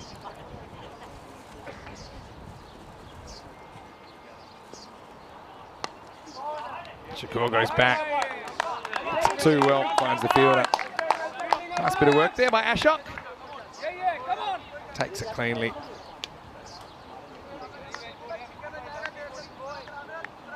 Big shot coming, big shot coming.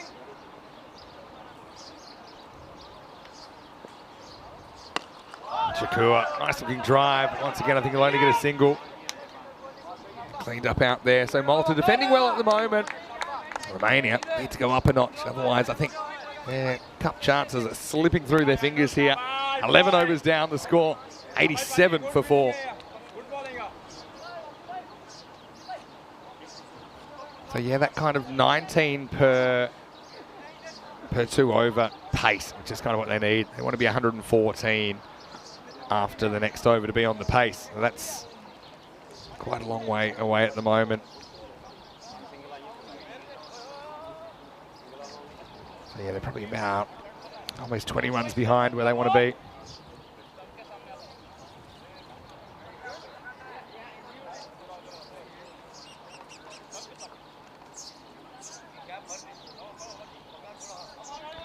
All right, Matthew came on, and I think what you're seeing right now is kind of a combination of their fifth bowler, Aurora and Matthew, but they might get more than 4 overs between them.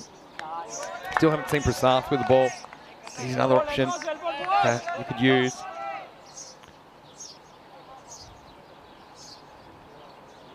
Yeah, just got that feeling. Remember Romania kind of hit the skids yesterday. Just had trouble getting a boundary in this middle phase of the game. At the moment, it's been a while.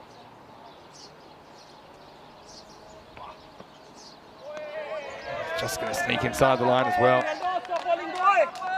It's been 19 balls since the boundary now, so pressure builds. You can just feel that Malta who's kind of chipping away, saying, "Oh, big shots coming, big shots coming, big shots necessary." Just trying to kind of goad him into a shot that's not on. Or Shakur target any particular area.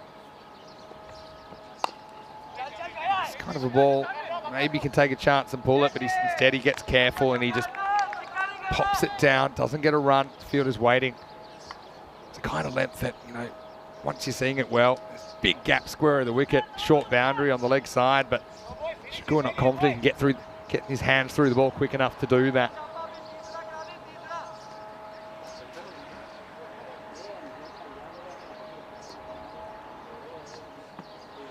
One will be a wide, I think. In Malta, this is a hallmark of their bowling. Earlier in the week when they were bowling well, they kept it one side of the wicket, and they did that very well, and they could set a field to it. They were disciplined. I think at times they've kind of lost the plot a bit with the ball, but Even to miss there, it's not too bad. Cost you 1 run, but you get another go. And once again, they're in that channel. So Shakur acutely aware he's not quite being productive enough at this stage of the game. He's 4 off 9 now.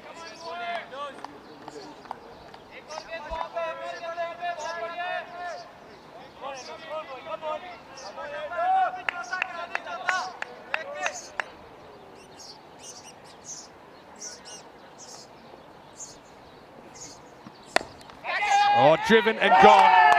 So Prasad takes the catch, and Shakur, he was pretty aware that he had to up the ante, and he tried. It's one of his favourite shots, the cover drive, but really just punches it straight to cover. And Prasad, no chance of him getting injured here. It is straight to him. He gobbles it up, and Romania now fall further behind with Shakur. Disappointed to walk off. He's out for 4. And the score 88 for 5. Almost Matthew. I know he had a bit of an off day with the ball yesterday, but he's back in the wickets. He's got 2 for 5 with the ball to go in his second over. So Romania finding it hard going. How big was that wicket of Taranjit at the top? You don't want to harp too much on 1 or 2 players, but well, he was the leading run scorer in the Valletta Cup last year. He's still just as good, don't get me wrong, but that's cricket. I mean, sometimes the runs come, sometimes they don't. He certainly has been hitting the ball pretty well. He's found a way to get out. So Thiessen, though, I mean, he's still there. And I said, you know, if he's there to the end, and Romania have a hope, but I suppose the concern is he's 31 off 25. And the rate required is dramatically more than that more. Shantanu Vashisht, the new batter, coming out at number 7. Just leans on this first one. End of the over. Matthew, he's doing a great job for Malta. He's got 2 for 5. Score 88 for 5 after 12. So Vashish comes to the crease. That means we've got 2 United CC Bucharest players at the crease. 2 players we saw at the ECL earlier this year. Look at the table. Pretty much top 3 have a chance and the bottom 2 don't. So at the moment you'd say France and Switzerland, they'd have to dramatically fall away to not be in the top 3. Then the question is, who's that 3rd spot? Malta with 2 wins here, they'd be firming, wouldn't they? If they assuming they win this game, it's a long way to go. 8 overs. 100 away from the target in 8 overs, so 12.5 an over required.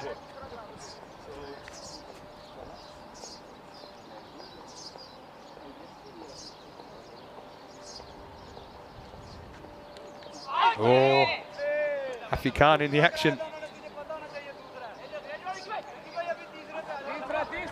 And lured him out of his crease. Kind of beat him in flight there, didn't he? You see, Hafi takes that. I think he's got a very good chance anyway. Might not have to wait too long for another chance because the next ball's out anyway. And that's Darshan Patanka out there. So, well, mis-stumping the ball before. Hafi Khan will be breathing a little easier because the next ball, he hits high and out to one of the deeper pockets on the ground, deep mid-wicket. And Thiessen is going to be the next man to go. So he's been there all along. That was a quicker one. Bowled the slower one, kind of lured him out of his crease, created a stumping attempt, and puts the pace on. And I guess Thiessen kind of, he picks it, it's the quicker one, tries to hit it over the fence, but just doesn't quite get enough. So Romania, unfortunately, the record players stuck playing the same tune. This is pretty much what happened to them yesterday against France. Right now, 88 for 6.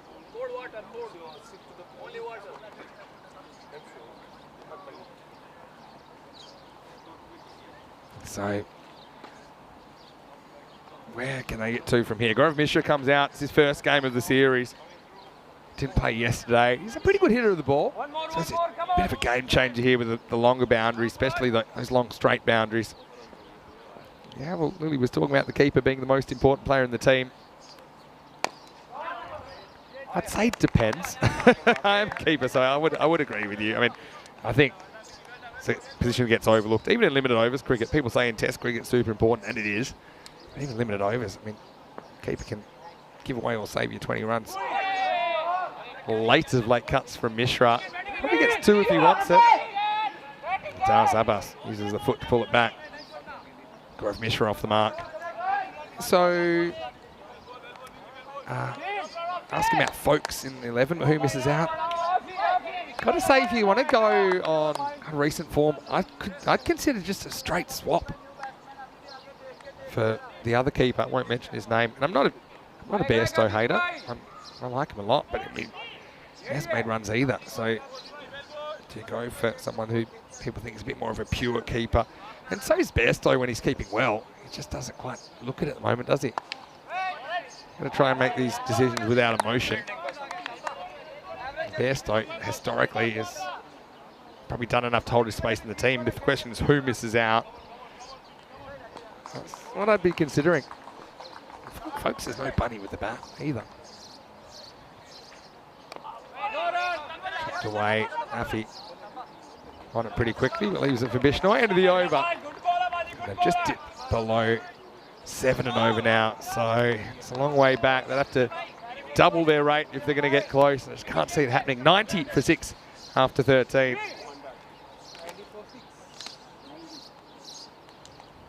Yeah, keeping's one of those things, and I'm not just saying this because I'm a keeper. And I didn't start as a keeper, actually. I started as a bowler until I was 18.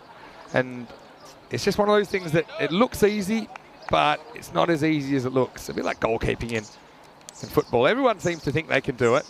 And even really good fielders, you stick the gloves on them behind the stumps. There's just a few subtleties to keeping that are hard to master. So you saw that. I'll give you an example. Mike Hussey, who was a brilliant fielder, occasionally was asked to keep. And look, he did okay, but probably stretching it saying okay, to be honest. Oh, they're going, they hit, and then there's one of the all-time highest throws that comes down. It's Aurora, which just airmailed that to nobody. And so they'll get Sue in the end. Ashish is off the mark. Yeah, so yeah, Mike Hussey, I'll give you an example. You know, when you're fielding, there's nothing like watching a batter charge and knowing you might have a stumping chance. You know, that's a different feeling. It kind of, your heartbeat does something when that happens. And you don't experience it when you're just fielding. It's a cracking shot for one coming up. Patanka jumps all over that, fires it back. Yeah, so it's one of those things. It's hard to get good coaching. There's a few good pages on Wicketkeeper coaching. Look at the Wicketkeeper coach or the WK coach on Instagram. Follow him. He does. There's always kind of debates. There's no one correct way. There's different philosophies on keeping and the finer points of it. The fundamentals are pretty similar. Oh, in the air, just over the fielder. Long chase. All right. Raka bowls it in, as he likes to do sometimes. I'll give you an example. You know, people talk about giving when you're up to the stumps, giving with your hands. But the modern school of thought is, no, you should have kind of hard hands. Just close your hands around the ball. When you're giving, you're taking your gloves away from the stumps and slowing you down. That's one I kind of agree with. I always kind of had that technique of having, I suppose, it's kind of a mixture of hard and soft. Good effort, buddy, good effort. Receiving the ball, but not letting the ball kind of push your gloves back and away from the stumps. But yeah, always love nerding out over keeping. Always love the chance to chat to the keepers here as well for pick up anything and just see if we can improve their game as well. Because I think it is a really tough position to get specialist coaching. Oh, shot. And that one almost blows Prasad's fingers off. Oh, the tank's wiped himself out and then throws it from the seat of his pants. They will get 2 from Alta. They might be well ahead in the game, but they're still throwing themselves around. And look at this shot. Absolutely pounded, to be honest. I don't think Prasad gets too much on it. Maybe a fingernail.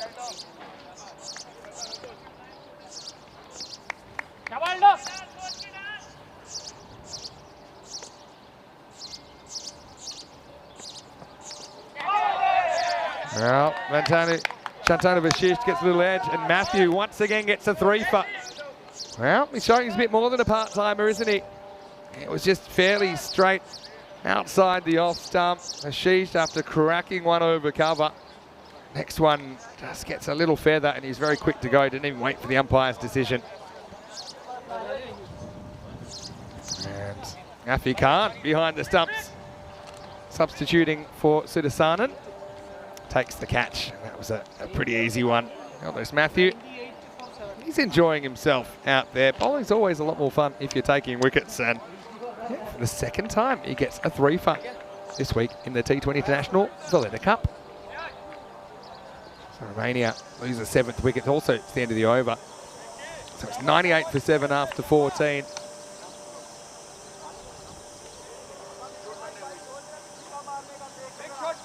Keanu talking about needing Warner to go, but doesn't know if Henry Hunt or Rogers would be up for it. Well, Warner's going to go within 12 months. We know that.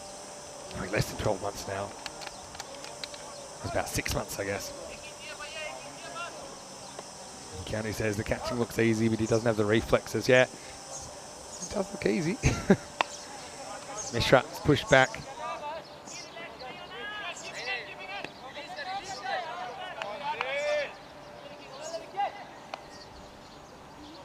So, Amit Kohli comes out. He's better than your average number 9, but the problem is, you know, he comes to the crease and, to be honest, game's already kind of out of reach. I mean, in ECS cricket with the boundaries in a bit, 15 and over, you might be able to pull it back, get a big magical over. You just don't see too many of them here. The boundary's just far too easy to protect to allow 15 and over here. Good shot though, he'll get 4 here. Nice shot by Manmeet. Opens up the face. Gets it over point, gets it to the short boundary, gets 4, gets off the mark. And Aurora, he's come to the party as well with 2 wickets. Now these guys that I think they were thinking were their 5th bowler, now they're into their 7th over combined. So now you can kind of rest someone like it Wasim Abbas, who just bowled the 1 over, or a Wakar Afridi Ahmed. Still a lot of cricket to come for these guys on the weekend. 1 match tomorrow and then potentially 2 matches on Sunday, depending.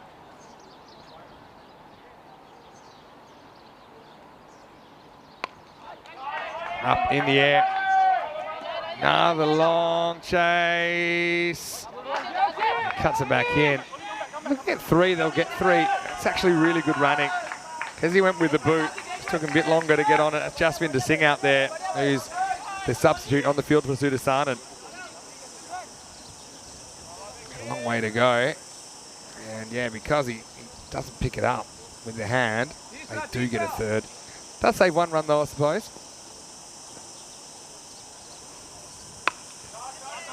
A miss hit here. I think they'll just settle for 1. It's Romania, they'll be so disappointed that they haven't been able to do a bit more.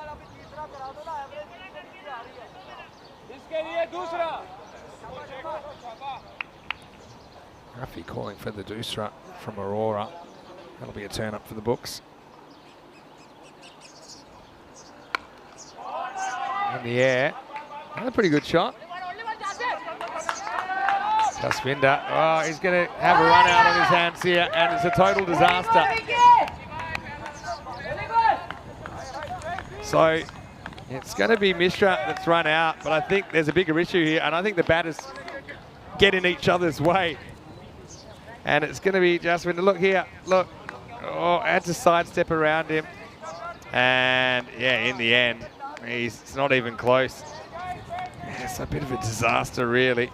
To be honest, Aurora, he's not in a great position. He actually doesn't even know where the stumps are the first time he went at them, but might look a bit amusing, but Gaurav is not laughing at the moment. He's easy to be run out for 7, and Malta get another wicket. End of the over as well. It's 108 for 8. I had a question in the chat about the ECC. What are the international groups? Well, there you go.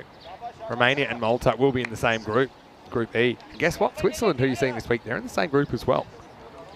Cyprus, I'd say they're around about the same level as those countries. England 11, you'd expect to be the favourites, but remember, they lost their first 4 games when they entered the tournament last year. So it's T10 cricket, anything can happen. That's the ECC, starts the 25th of September. Luxembourg, who are here, they're in Group F. counterpoint. France, who we'll see in the final game of the day against Switzerland, they will be in Group A. We'll see them on the opening day of action.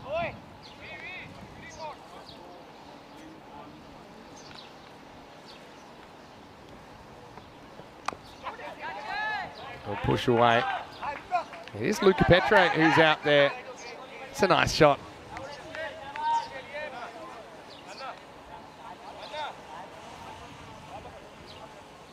Yeah, Luca, that's his first run in T20 international cricket, so yeah, well done to him. Only 16 years of age. That's a nice looking shot. First up. So yeah, the game might be gone, but it's a real opportunity for Petre to bat for a few overs. Mentioned the amount of native young Romanians picking up cricket. It's a lot to do with the positioning of that facility as well, more or less here on the lake there. Around about 20 minutes outside Bucharest. So yeah, Luca, all the best to you. We've seen Luca a bit on ECN before. Totally clonks it. And Luca's going to take on the 2. And well, if that had hit, he might have been in trouble. Well done though, legs it out hard. Luca's also quite a good bowler. I'd love to see him get an opportunity with the ball at some point this week. He doesn't seem too overawed with the occasion.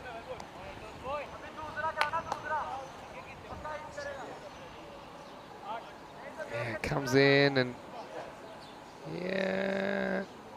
Well, he would have been out because his bat plugged. Anyway, back to the action. Coley slices this way. He'll get another boundary. Matthew gets a bit full. Matthew hoping to outdo himself. Might have visions of a 5 for here. But this one, it's just too full, isn't it? Coley gets plenty of bat in it and gets 4. Yeah, so a bit of action in the Netherlands versus Thailand game. Looks like Putawong has done a real number on the Dutch team, getting 4 wickets in 4 balls at the end. And I think they're all bowled. That's crazy.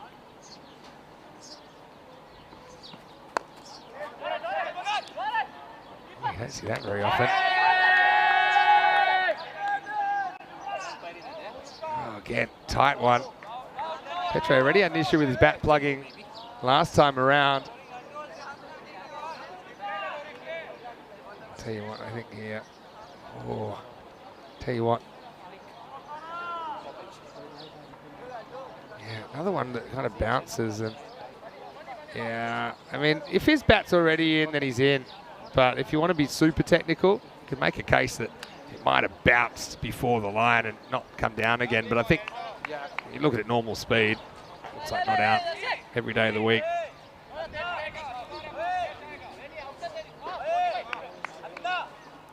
Yeah, well, what a performance by Tepacha Putawong. Can all the guys get their bags out? Storeroom, yeah. Yeah, guys, get bags. This is a nice shot by Luca again. Again, wants to go 2, but a good throw would have him in big trouble. He does come back. Yeah, youngster running hard. He's got his first run. Now he's got his first 2. But yeah, a better throw there. I think had him in trouble, but he does sneak in, and it's the end of the over. 16 overs down. The score 118 for 8. Yeah, so plenty of cricket coming your way. I mentioned Netherlands, Thailand halfway in that game. Netherlands 75 all out in 17.5 overs, and they scored 75. 51 was Stera Callis. 51 not out, and I'm not mistaken, she normally opens, so she might have carried her bat in that game. Anyway, I don't want to give you fake news. Later on, we'll have Switzerland versus France. Yeah, Callis, she does carry her bat. 51 or 45. But yeah, Switzerland versus France, that's coming up. Should start in about 35 minutes right here on the European Cricket Network. And obviously, finals day in Hungary. Action hotting up there as well, because we'll be about 45 minutes or so away from the start of the final. Tigers getting knocked out in the boil over. It's going to be Cobras versus Blinders over there in the ECS Hungary final. Coley whips away. Just going to throw an opinion in here. Why don't you bat Coley 3? You know, he's one guy's come out, he's hit the ball pretty crisply. What do you got to lose? He's batting up the order in the ECS in Romania for the Gladiators. Bat him 3, maybe 4. If you like signing at 3, bat him 4. Had a gauntlet. I'm a big fan of him, but hasn't really been happening for him. Just put him down a slot. Not a long way, just put everyone down a slot. Get him up there.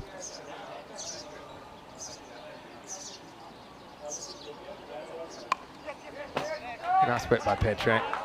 Bishnoy's come back for the 3rd over. He's come back at the other end.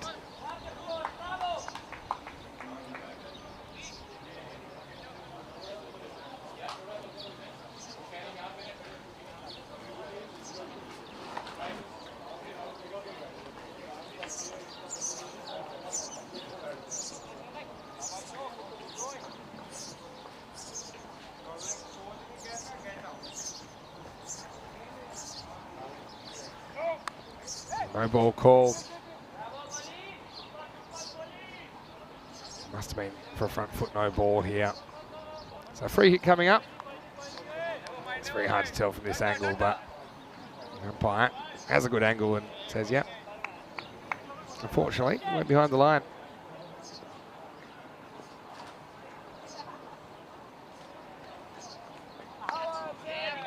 Unfortunately, Coley can't cash in.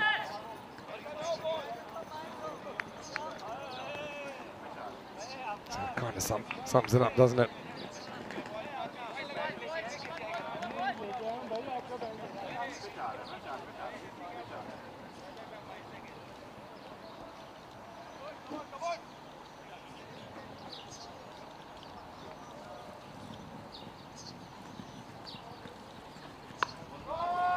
Coley, something on this. But yeah, not really as much as he wanted.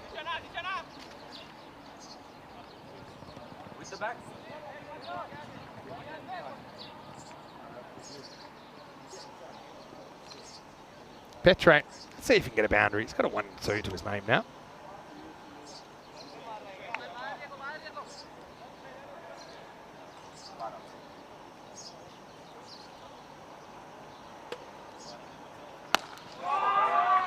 That's a nice looking shot. Just, you know, one thing I like about him, it just looks like a cricketer, doesn't he? And he's, okay, he's young, he's still inexperienced, he's learning his way, but he looks like a cricketer. And this is what I was saying earlier. How do you get more people playing cricket? You've got to get them playing younger. So it's a bit like learning a language. It's so much easier when you learn it when you're young and you just kind of grow up with it. Coley almost gets caught by Abbas. Oh, Abbas, I said this to him earlier in the week. He's on a bit of a dropping run. He's going to take a blinder at some point, but it's not yet. And everyone, get your pen and paper.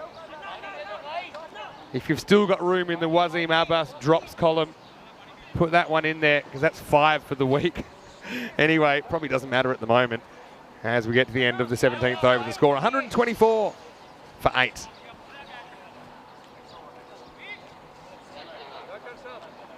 Yeah. Disappointment for Romania. I'll be a bit heartbroken that they haven't been able to do more.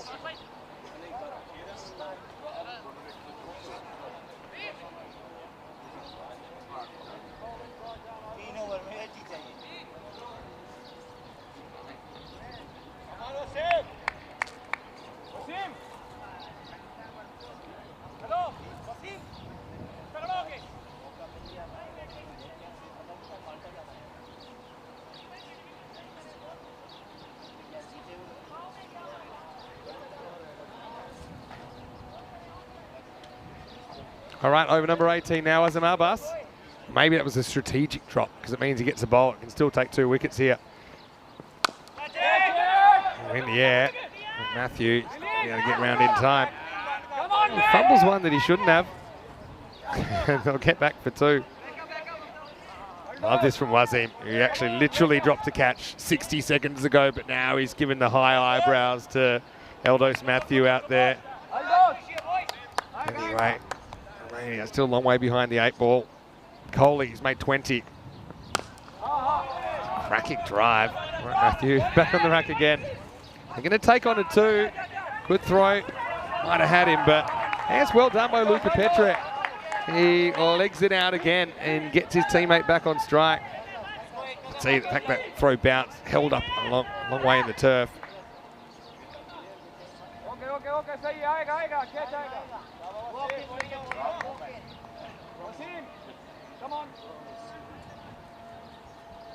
Two wickets to polish this off for Malta. Coley just flirts with this one outside the off stump.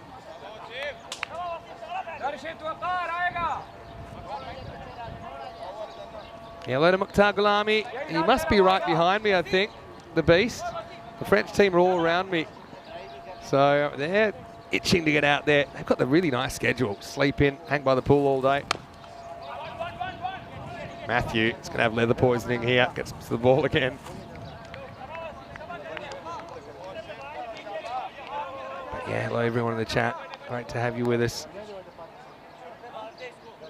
Always love the opportunity to interact with everyone.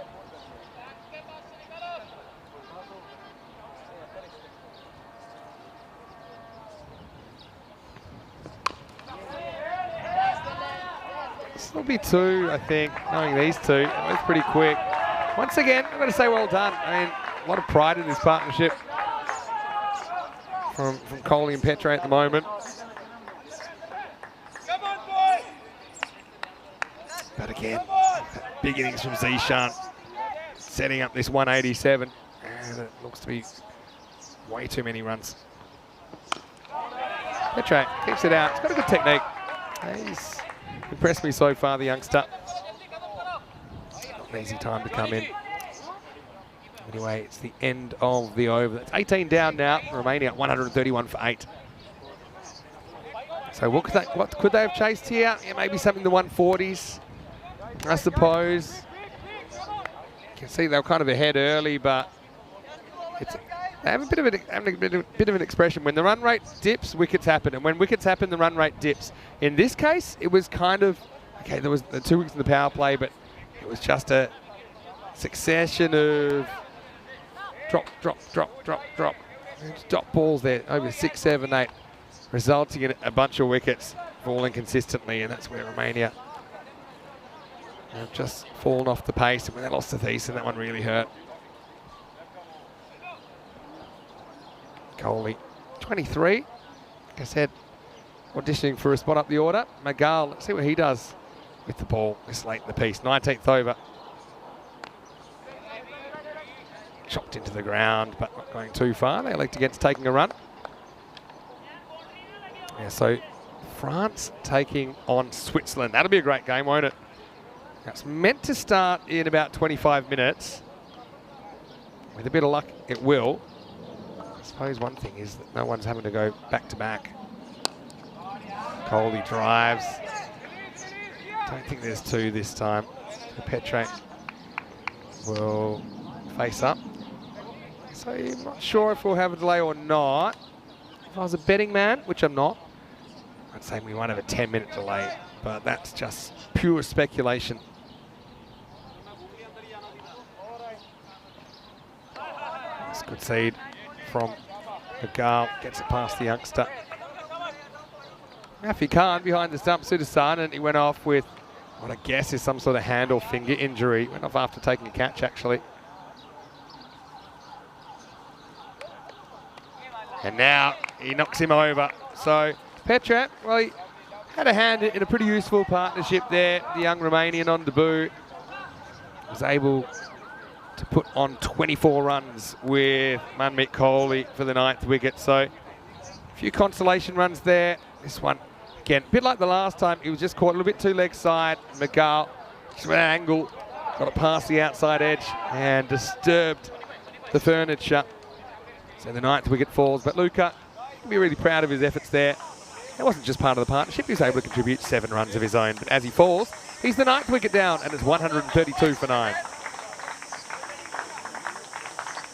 Gets a good clap from his teammates. I like that. They're really supportive of the young man.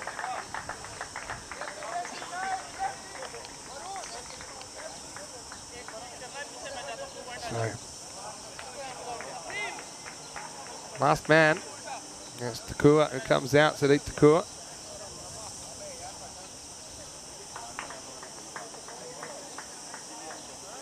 I couldn't quite work out is why we didn't see Takua with the ball, because he was so effective yesterday. A bit of a breeze today, the nation of Malta.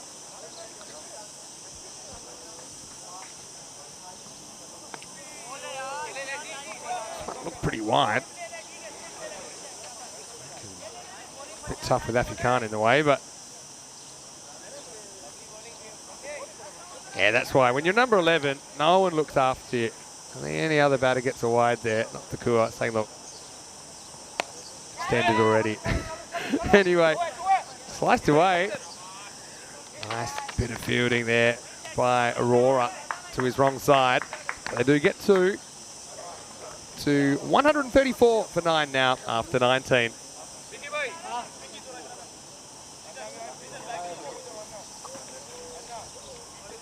So, yeah, still no.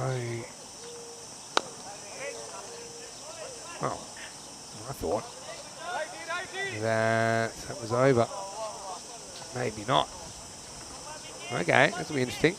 So, is that a 7-ball over? If it was, Romania will take the extra run and it'll stand. In ECN cricket now, in our T10, we've kind of brought in regulation. If an extra ball happens, it's cancelled.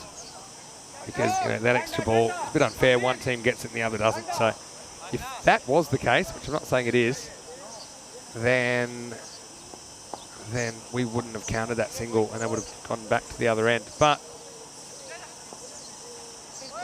yeah, I think if it is a 7th ball, they will count it.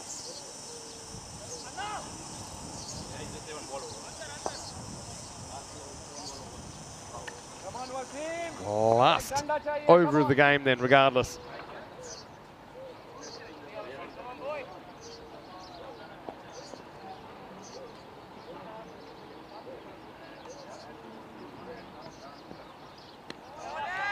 Abbas gets to bowl it. First one sneaks through. It's Romania. Again. Not a bad score. So they make 140 here or something like that. You win games with 140. Just had trouble stifling the opposition. This one sliced away in the air. Bermuda triangle situation. Well, lucky there were 3 of them there. Has just into the subfielder. Run straight past it, but had some protection behind him.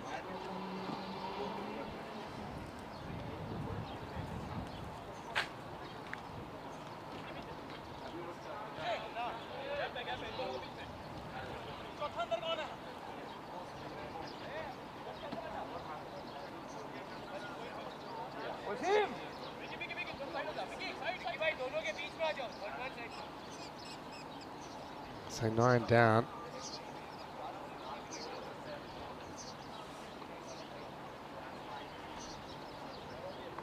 I think it was a 7-ball over in the 19th. But, I mean, once it's done, it's done. I mean, even in our T10 cricket, if there's a 7-ball over, if it's not picked up and the next ball's bowled, well, then it counts. You can only remove the extra ball if it happens before another ball's bowled. But I mean, I don't think the ICC's caught up to that yet. I think a ball's bowled, they'll count it regardless. Yeah.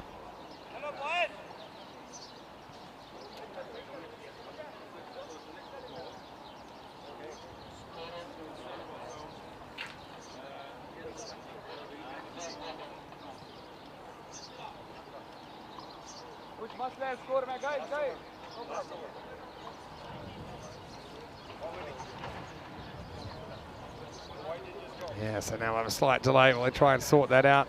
Now, the thing is, correct me if I'm wrong, Takua hit the 2, and then he hit a 1 off the 7th ball, which you got to count it. But then, yeah, and that's right, because then he faced the first ball this over. So, yeah, that makes sense, except for the fact there's a 7-ball over.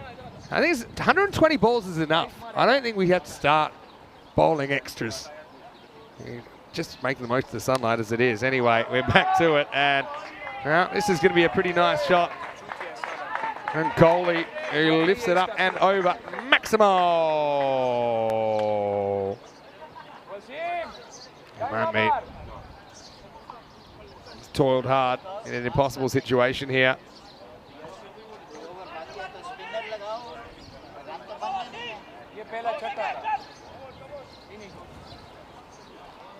So, next ball. Gonna be a 2. I'll get there. Matthew does the fielding, can't prevent the double. So I'm going to go 144 now. So maybe they could make 150. Really, Zishan Khan. He'll get the player of the match, I think. He's 98 not out. Second big score. Pull shot, but falls into no man's land this time.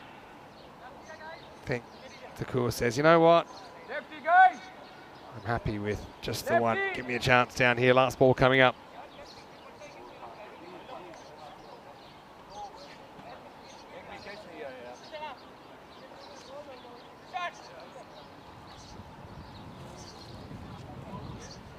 Okay, so Romania disappointed to be 0-3. Still got a game up their sleeve tomorrow, but right now, here's the last ball. And it's blocked away by Takua. So, well, Abbas, hopefully not going to put together a montage of his fielding mishaps, and that'll be in there, but doesn't really matter. And now we've got 20.1 overs on there. Well, I don't know what's happened towards the end. I want to wake everyone up. They're having a siesta, but I can tell you that Romania, they don't get there at the end, and Malta run out comfortable victors. And so, disappointing for Romania. But I've got to say, equally exciting for the Maltese side, who go to a 2-1 record, keep their hopes of a top 3 spot alive. If you go back to the highlights, the big score on the board, wasn't it? 188 required. Bishnoi into the side, or he started with a Gundy ball, really.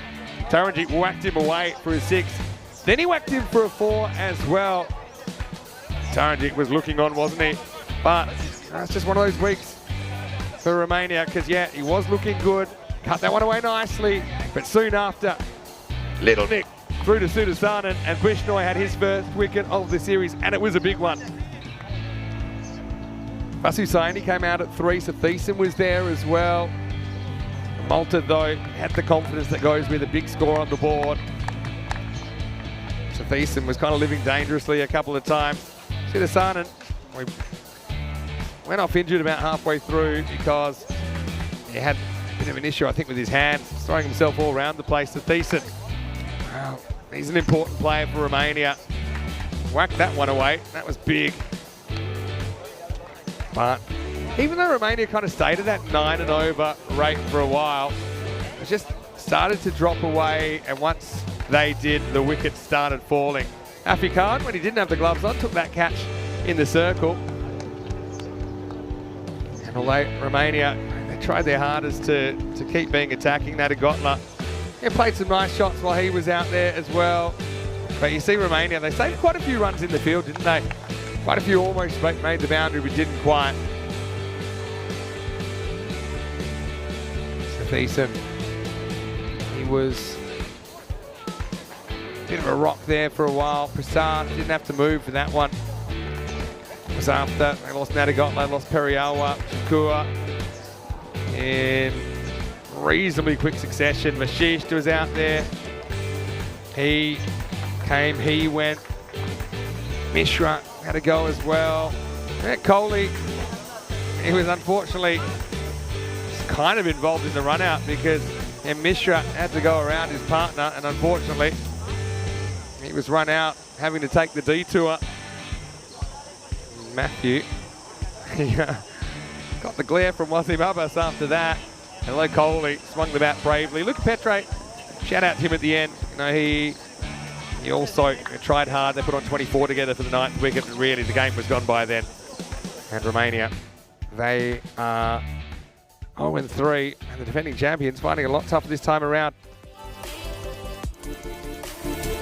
So that takes us to the end of the second game of the day. Next game of the day is meant to be starting in 15 minutes, but I think it'll be starting in 30. So half an hour away. Really sound to hear Mr. Maximo for ECN. Plenty of cricket going on. Half an hour away also from the final in Hungary. And also pretty exciting chase on at the moment in the Netherlands. But for now, Vinny Sander for ECN. Hope you're enjoying the action as much as we are. We'll see you shortly here for more action in Malta. You're watching the Valletta Cup.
This European Cricket Network event is proudly brought to you by HCL Software and Bizaway.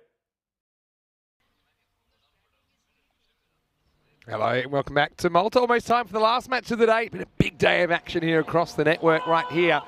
Time for match 7 in this Valletta Cup, and this should be a good one. Switzerland versus France a little bit earlier. We had the coin toss. Let's see what happened.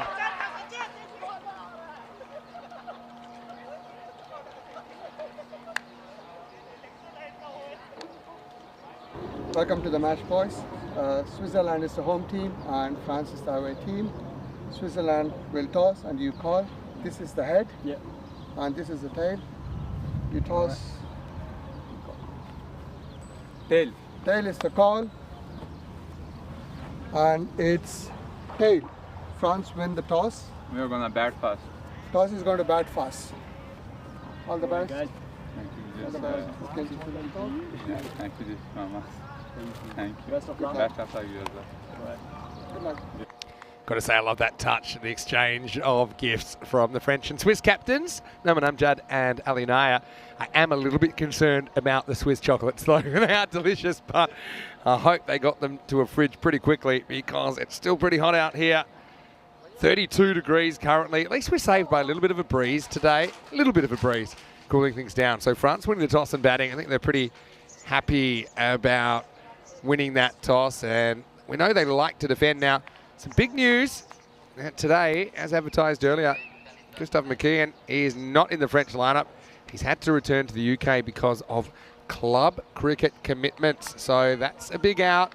Gustav was the player of the series earlier in the week in the Medina Cup. It was a tri-series between Malta, France and Luxembourg. Right now, these two doing battle for the first time and potentially the only time this week unless they meet on finals day on Sunday. So the replacement for Gus McKeon is Suvanthiran Santhirakumaran at the top of the order. So, yeah, certainly big shoes to fill, no doubt about that. But he's been biding his time, hoping for an opportunity. And let's see if he can do a good job for France, get them off to a good start. Well, there's Ashwin Vinod. He's had a pretty good series so far with the ball. Maybe hasn't picked up as many wickets as he would have liked, but I do think that he's a dangerous bowler early. Both of Vinods playing. The brothers. Ashwin's a pace bowler, and Arjun an off spinner that we'll probably see batting in the 3 position. Umpire says play, let's go. France opening up with the stick.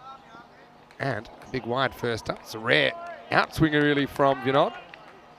Doesn't come back at all. So it's Action Jackson at the other end.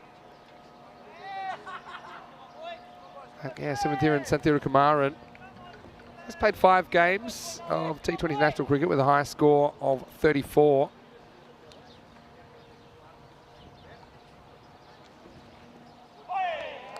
Plays a miss at this one. So he played 3 matches back in August 21 in the series against Germany and Norway, and then played a couple of times at Kerava in Finland in the qualifiers last year. Yeah, 34 on debut was his best effort, so he'll be able to improve on that. They've given him the opportunity at the top of the order. Plays this out nicely. Itchy for a run, as you can expect, as he's just coming to the side. So, I mean, he's one player that should be fresh. All these other French players into their 7th match of the week in these conditions. We've seen Santhirakumaran in the ECC last year. Again, wasn't able to really show what he can really do with the bat. Let's see what he does here against Switzerland. Wow, he goes for it straight away, and it was just out of the grasp of Izzah Hussain. Yeah, it was up. It seemed like it's going to be an opportunity. I actually think that Izzah might have just tripped a little bit as he started going off after this.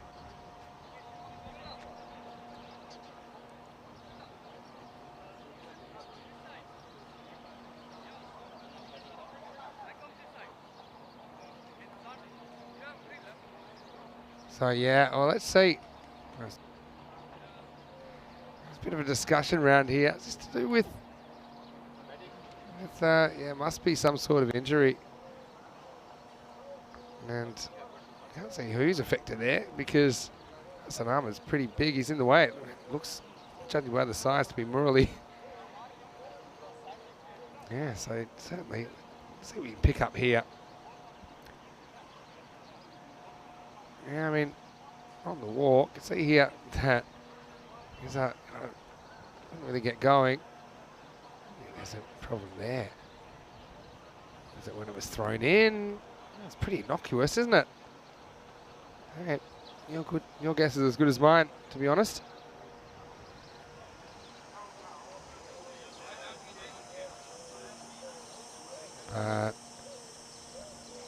Yeah, a delay. We don't have too many delays with with the sunset when it is just after 8 o'clock.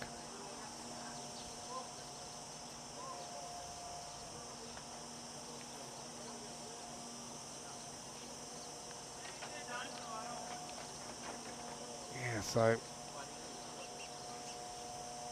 let's take a moment and see if we can get some more information about that.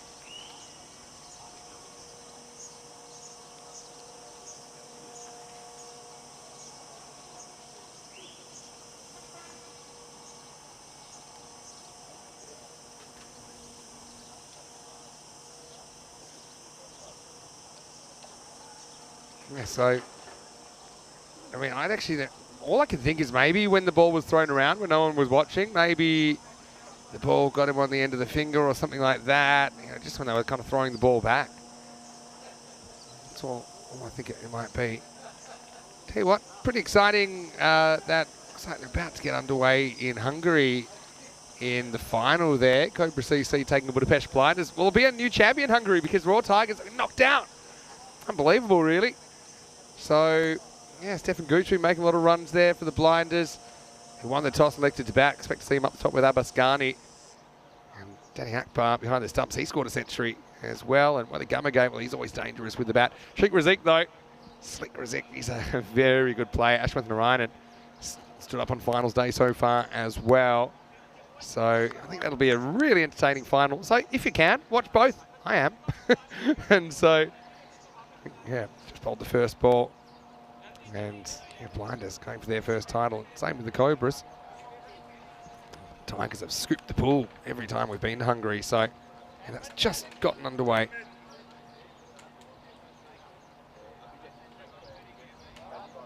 They had a 5-minute delay to their start, but to be honest, they bowled as many balls as we have, and we started on time.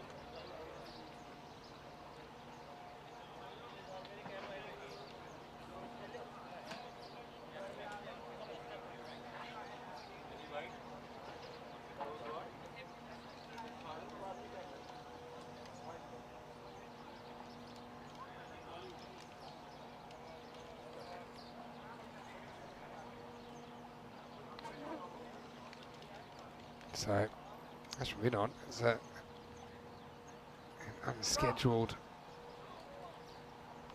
delay in his first over. Now Action Jackson gets on strike after Santhira Kumaran does get his first run of the series. A bit of a dodgy one, but that's okay. No, France and Switzerland there. Pretty evenly matched, to be honest, even though there's a bit between them in the rankings.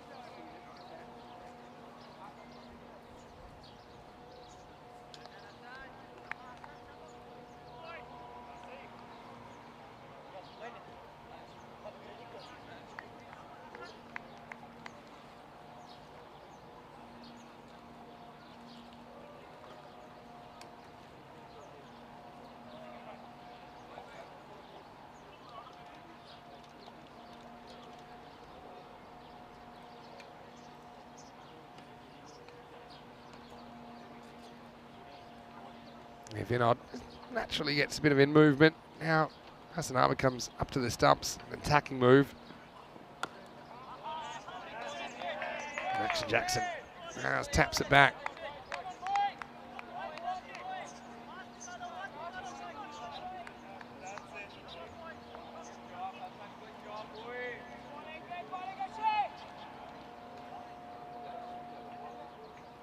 So Cynthia Kamaran comes in at the top.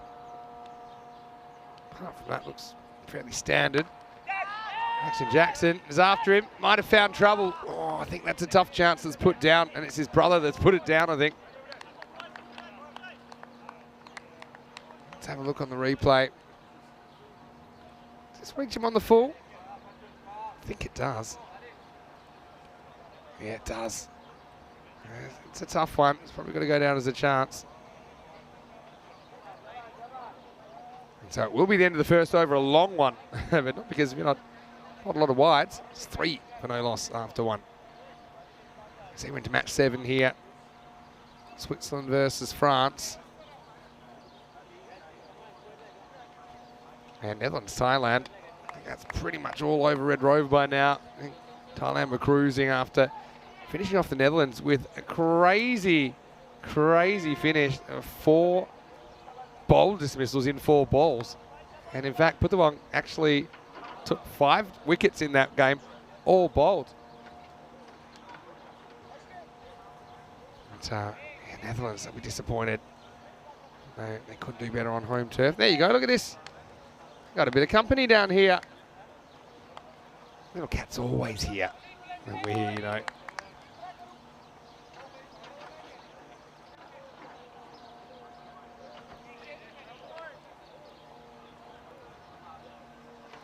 All right, Halinaya opens the bowling. It's good outswinger first up. Just struggled a bit with his consistency of line this morning when we saw him bowling.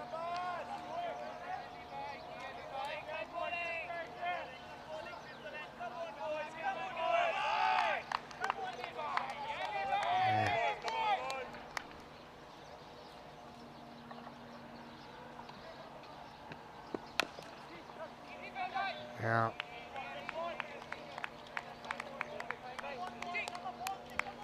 just consolidating, but yeah, you see how much they miss McKean at the top of the order already.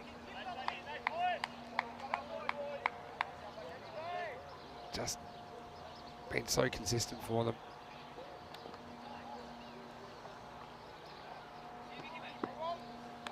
No ball called.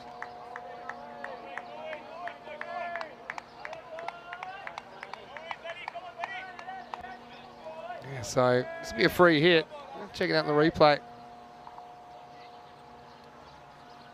Yep, it's a no ball. Good call from the umpire.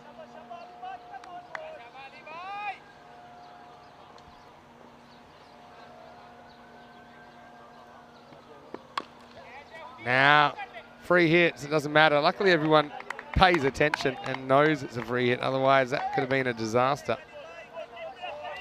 It's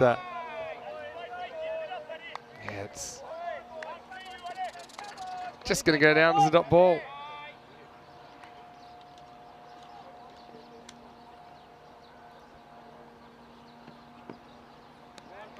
Touch and go, but gets away with this one.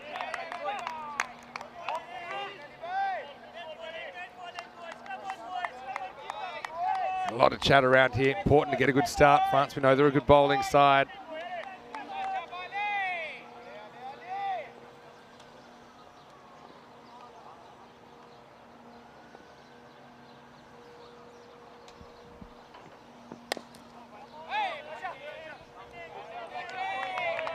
There's Canado.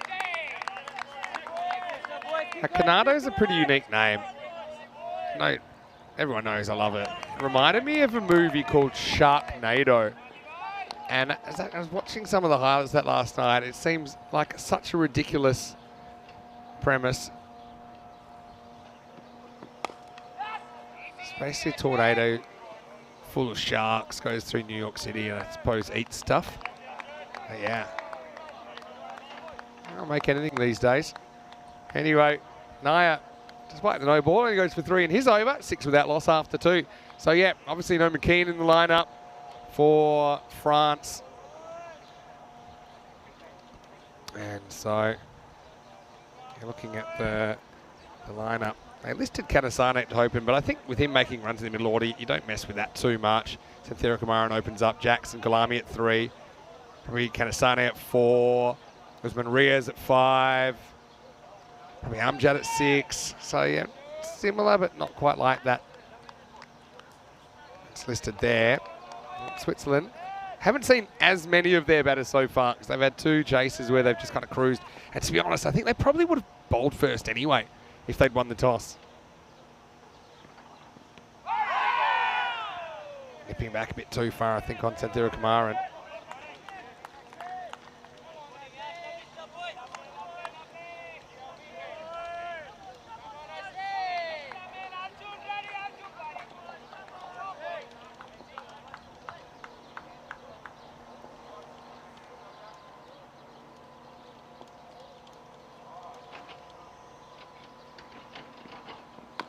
Ashwin, he's a bit more on target now.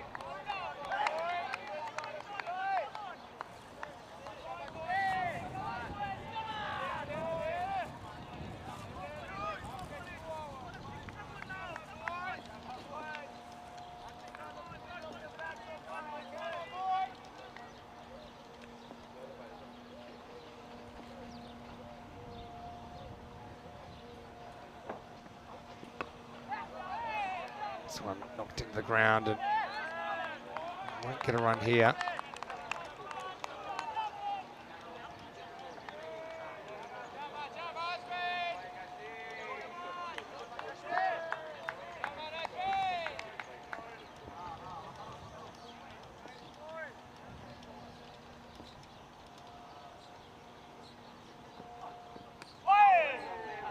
This one gets past the outside edge. Not held cleanly by Hassan Ahmed, but no dramas. No one given away.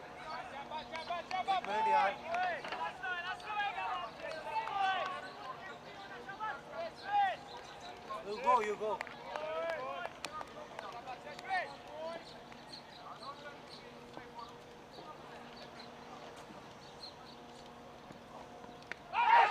Oh, has this gone? It is. Nice take, Hassan Ahmed.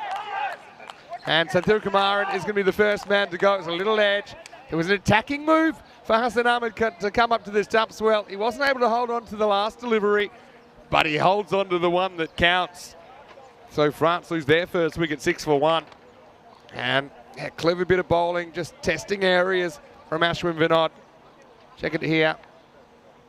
Oh yeah, nice catch. And to be honest, Santhira Kumaran, he was pretty quick to go.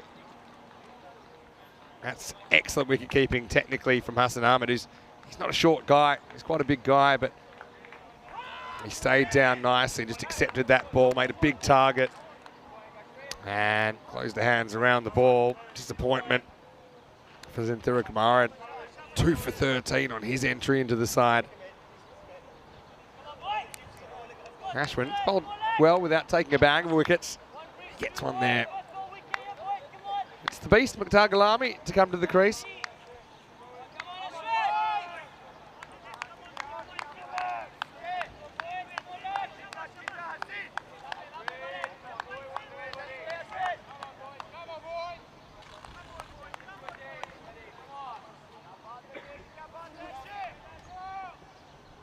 So Gulami, he likes to be attacking, but also doesn't mind taking his time early on. He's got plenty of time to bat here. Plays this one with a straight bat. Into the over, Vinod. Well, if I'm not mistaken, it could be a maiden, it was. So wicket maiden for Ashwin Vinod, and France going nowhere fast at the moment. 6 for 1 after 3.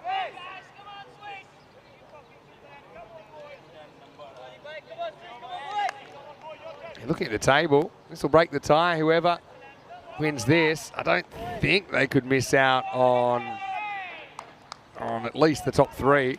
Right? And to be honest, it's hard to see either of these teams missing the top 3. But tell you what's on offer, and it could be this game that decides who's straight through to the final on Sunday night and who has to go the hard way through the qualifier. Anyway, let's get back to the action. Ali Naya worked away. And McKeon, he's kind of papered over the cracks a bit in the French batting. Having said that, when they did lose him yesterday, how about that 4th wicket partnership between Kanasane and Usman Khan? I mean, that was something else, wasn't it? It was 174, I think, they put on the board. Oh, just out of the grasp of the mid-wicket. It was pretty tight. Don't think this goes all the way. doesn't, but they're just happy with 2. Action Jackson living up to his name. He normally likes to play his shots.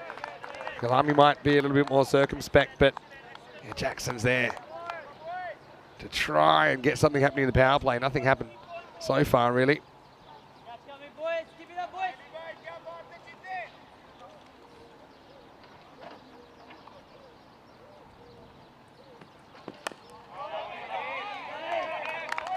Knocked back, and Naya does his own fielding.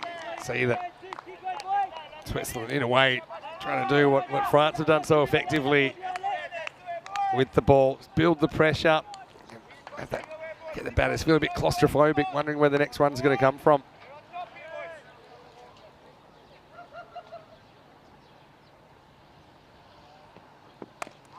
Oh, well, that'll relieve the pressure as Jackson goes aerial and puts it halfway up the fence. Maximo! Lights, camera, action. And he just picks that one up from a stump outside off and sends it.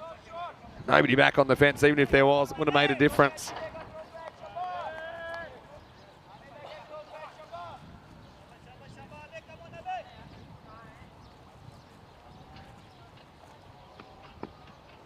Oh, chases it. What we called a wide.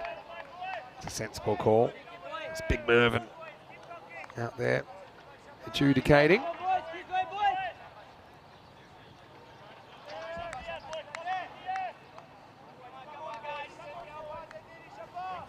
Ali Naya searching for his first wicket of the day, I think.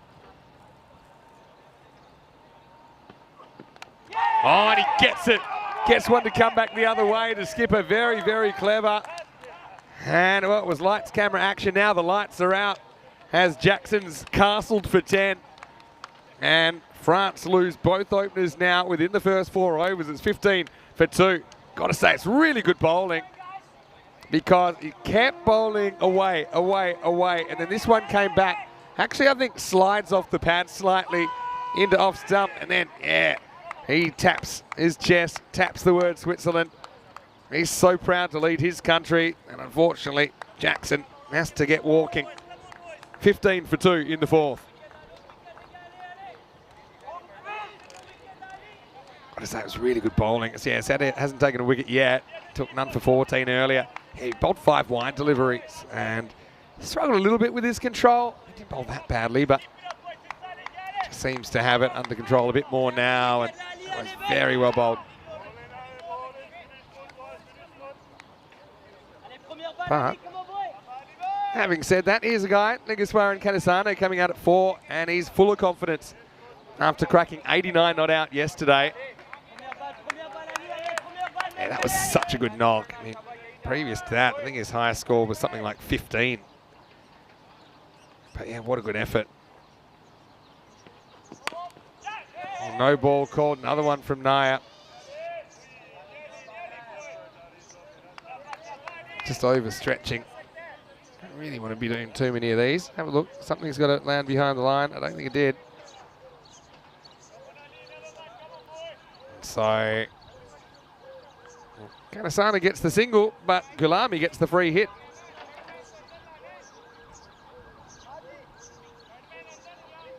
Yeah, Kanasane, 89 not out yesterday. Before that, he had 64 runs in 12 matches, and then he scored 89 not out in the 1 innings. So it was a really good effort. Free hit. Oh yeah, steps across, well played. And they could have changed the field because they changed the striker, but to be honest, unless you're going to put someone back in the archery, then it's not going to do you any good. Excellent shot by Gulami. That's T10 style, really. Comes out and smacks it into the over. And let's just see here if the ball comes back first go. 17 becomes 23 for 2 after 4. Oh yeah, throwing around the big fence. That's actually quite a smart strategy. So we do get the ball back in a reasonable amount of time.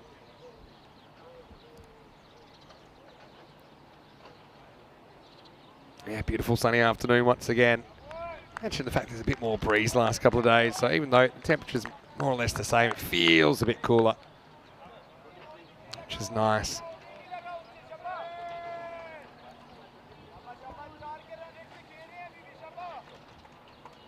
Vinod coming off a maiden, don't forget, wicket maiden nonetheless.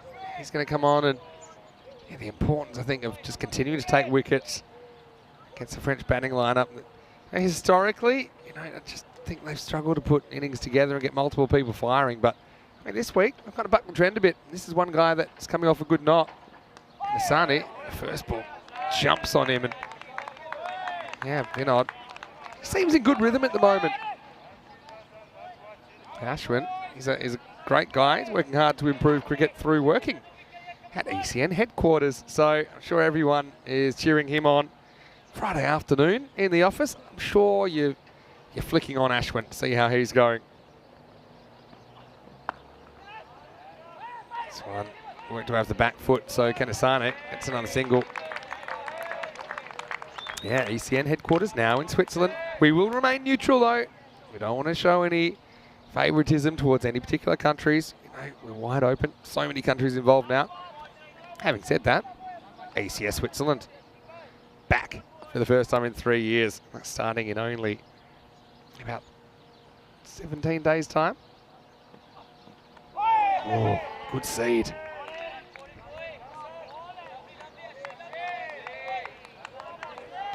Yeah, Vinod, he's bringing it in, but he's also occasionally hitting the seam. I think that is what does the batter there. An almost little nick. It's an Ahmed doing a good job up to the stump so far.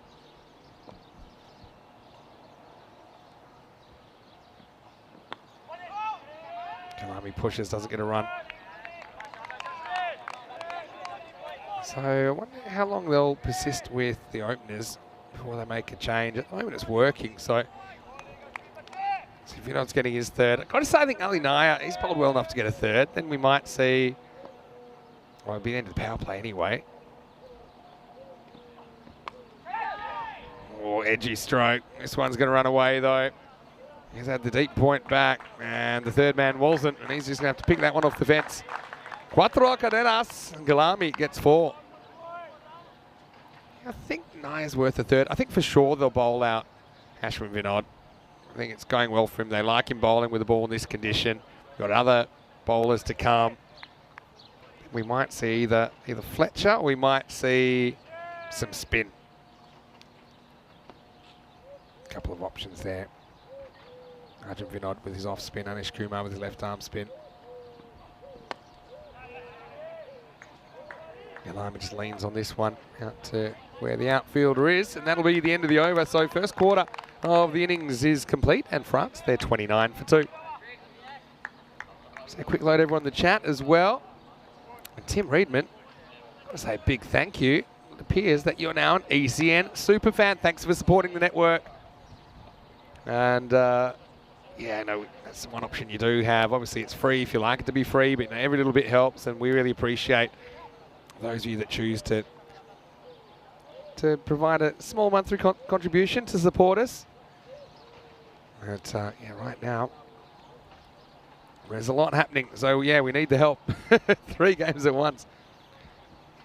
But anyway, I also want to say hello to Cornelius Eunice, who's watching from Malta. Pretty happy that Malta won the last game. Keanu's asking me how's Johnny Grimmer going. Well, he's actually scoring, Johnny G. There's the Vinods, who are watching pretty intently. They've had plenty to cheer about today. Arjun making some runs and bowling well, and Ashwin bowling an excellent opening spell right now. So Ali Naya doesn't persist with himself.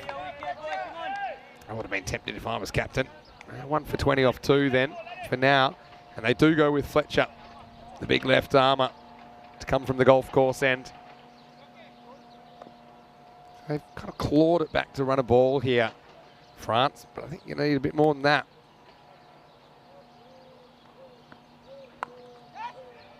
Turned away, there's no fine leg back, so the chase is on Abdullah Rana. Ooh, he almost has an incident, but luckily gets on it in the end. It'll be 2. Yeah, so yeah, Keanu, Johnny's good. I've been chatting when we can. He's been pretty busy. He's one of the official scorers here at the event. And he's got pretty neat handwriting. Credit to him. having a bit of trouble with his knees, but he thinks he'll be okay for the next ECS here in Malta. Fletcher's a pretty handy guy to turn to first change, isn't he? Just gets this one across Galami, who almost nicks off. So there's every chance that we'll be back in Malta for another ECS. Of course, we started the year here. It'll be still a while to go, probably November for a couple of weeks. Of course, we had the extended series here. The plan is after the ECC to go to Croatia, then Malta. Well, that's one tactic, isn't it?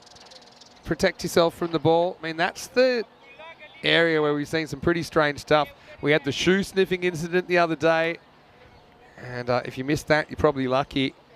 But now we've got the chairs being used. The chair's being used for shade when there's heaps of trees around. So there's so many trees around there. Look at all the shade. And he says, nah, I'm going a little bit incognito here. Gotta say, it's a very curious one. Yeah, look, okay. Yeah, okay, this was the other day. This is the area, we saw this shoe being sniffed. And now it just doesn't want the publicity. Okay, I can't even tell you if that's the same guy or not because he's behind the chair. Oh, well, bet you don't get that in the other broadcast today. Nardo, rinsing and repeating and enjoying himself here. Gets another one past Kalami.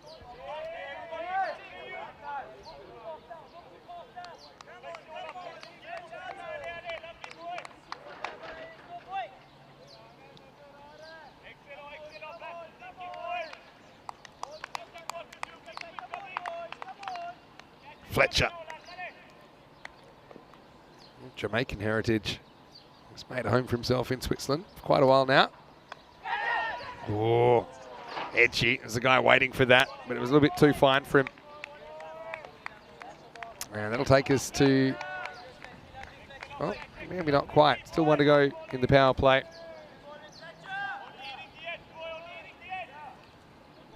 Hopschviss, says Afghan Kohli 18 in the chat. Yeah, Hopschviss is basically something that you'd hear in Switzerland, basically supporting the team. Come on, Switzerland. Come on, the guys.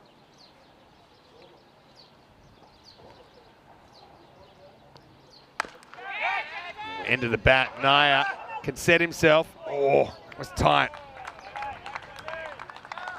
We're the end of the over 33 for 2, but Kanasana clunks it. Kanasana's quicker than you think, but was he quick enough? Yeah, he got there. Good take by Fletcher as well, to be fair. And yeah, end of the over 33 for 2. Got to give that power play to Switzerland, I think. Yeah, speaking of Switzerland, there we go. Just mentioning hello to all the guys in the office in Zurich, in Forch, actually. But yeah, pretty close to Zurich. Visited already earlier this year. Now, we have the ECI in Hungary, which starts tomorrow, so that should be exciting. We've got the Netherlands T20Is finishing up tomorrow. Valletta Cup, obviously, still a couple of days to go here. Czechia and the ECS is the next stop. But then night series in Portugal starting Tuesday. So much going on around the grounds. Yeah, but Switzerland for 2 weeks would be great. And then, yeah, right down the bottom, the ECN Continental Cup T20Is featuring Isle of Man, Greece, Malta, where we are right now. And not to forget the hosts, Romania.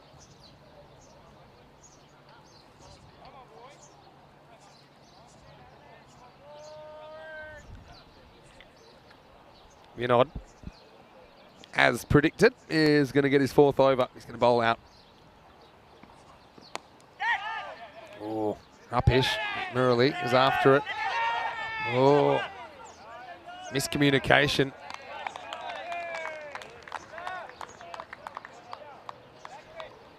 Galami. And 0 interest in a second. Kanasani, like I said, he actually runs pretty well between the wickets. For a guy in Australia we'd probably describe as a nugget. And Galami didn't have as much confidence that Lingiswaran was going to make it back.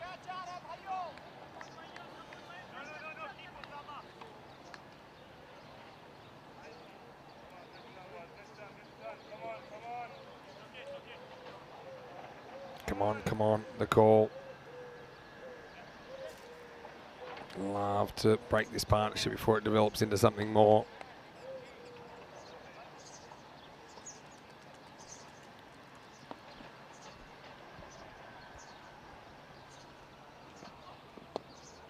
Oh, squeezes down on this, but third man in place. That's Anish Kumar. Might be too long, I think, before we see him into the attack. Canato's looked pretty good so far, so I think probably keep him going for at least one more. I think we might see one Vinod replacing another at that top end. I think we'll see Ashwin with his off spin. And I then think we'll see Anish Kumar with his left arm orthodox at the bottom end, the golf course end. And once again, well bowled, a good hands. Hassan Ahmed is really proficient up there. No surprise to me. I mean, this guy's done a lot of keeping. The whole thing about this is just got to see it early and get yourself in the right line.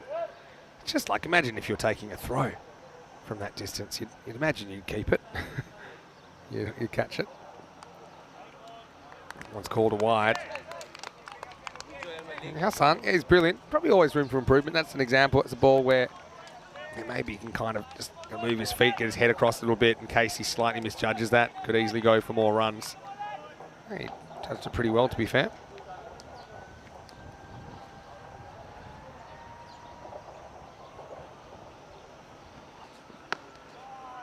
Kanisane, oh, he opens up and he caresses that one over cover. That's almost a bullseye. Maximo! Well, that's a shot of a guy that's coming off some runs. He doesn't do too much with his feet, but just kind of opens up slightly, and oh, what a shot. Had the field route there as well, but now he's going ball hunting. Excellent work. Anyone's going to have to try and find that one. It won't be too easy. Yeah. Well, time to get out from behind the chair and have to do some hard labour there. Where are we going? Well, gives everyone a chance to have a drink, I think. Probably deserve it at the moment. Although it does cool down a bit in this last game of the day, it's still pretty warm.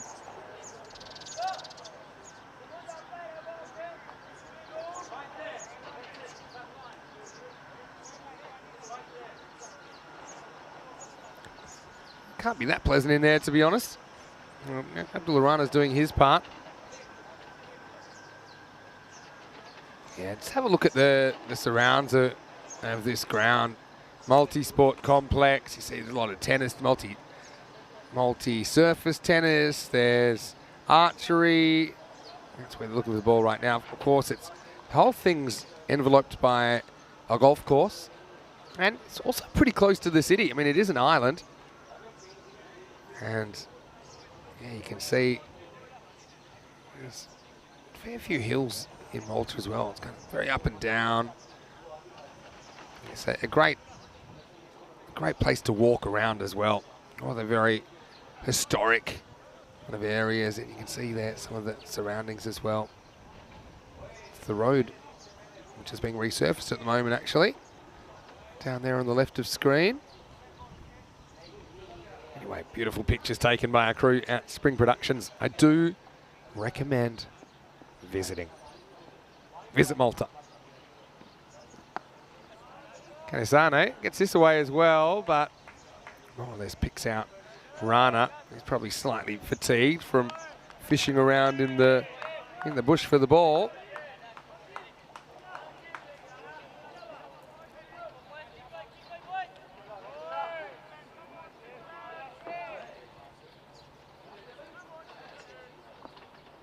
Oh no, just read something from Keanu. Keanu's always got the scoop on these things.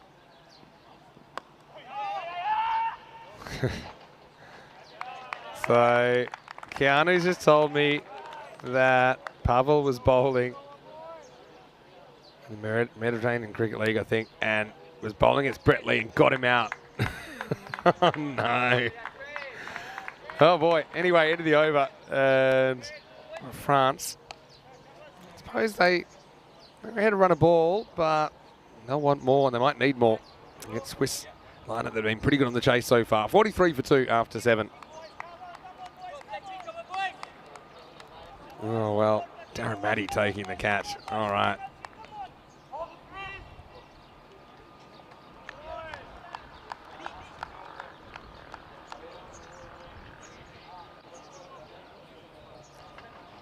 We are going to get a bit more Canado. And he's going to continue from the golf course end.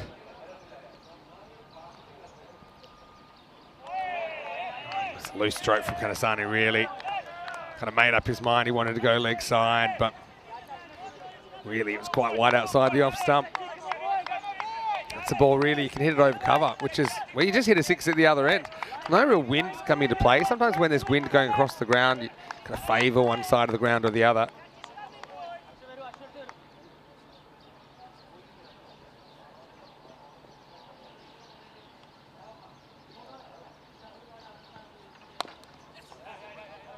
Pushed away. This will be a single. Yeah. Just typed in the chat, Keanu, if there's any link to what he just told me about Brett Lee getting out. Brett Lee must be having a really good time over there if he's getting out to Pav, the big Pav. I wonder what the celebration's like. It's probably still going.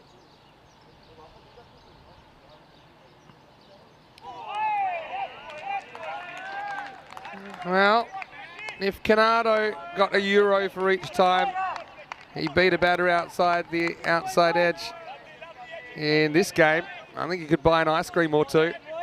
He's been pretty consistent. Just using that angle. I mean, you pretty much know he's going in the stumps. He's not really going in the stumps. He's sticking outside off, so maybe can afford to sneak across a little bit, get a bit close to the ball. This one is a bit closer. Uh-oh. Well, I couldn't really decide what they were doing here, could they? They push and run, but to be honest, you know, the lack of hesitation kind of saves them. Having said that, the fielder couldn't decide if he wanted to direct hit, which would have definitely been out. And there was hesitation there, wasn't there? Or he liked the idea of going to somebody like Fletcher, but Fletcher was in no position really to get back to the stumps that quickly. So in the end, it does neither. Throws to the imaginary player at the stumps. That's Cesar Hussain, but I mean, credit to Kanasani at least. He took off straight away, and I suppose credit to Gulami. He had a bit of a natural hesitation, but once he went, he went.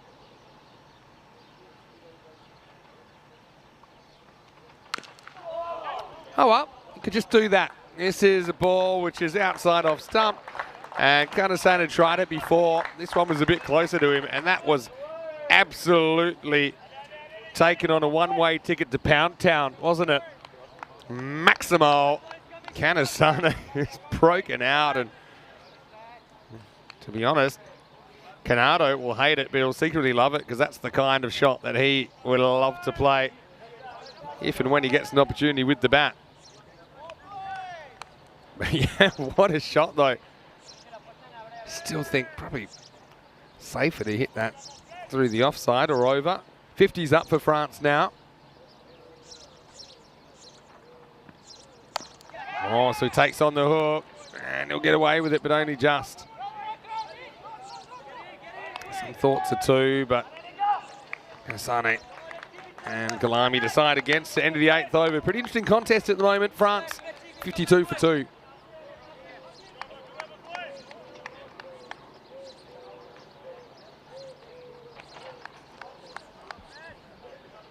Like I said, Malta, beautiful place to visit. Recommend you do. And it's even better if you come here while there's some cricket on. And you can see that these two are building a little bit of a partnership at the moment.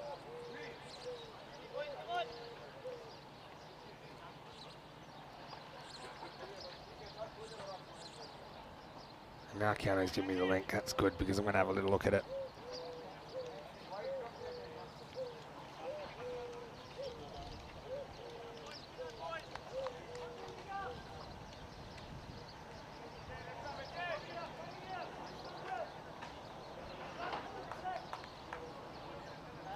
All right. And once again, as predicted, they're going to go to some spin. But it isn't Arjun Vinod bowling from this end. Looks like they're going to go for the left arm of Anish Kumar.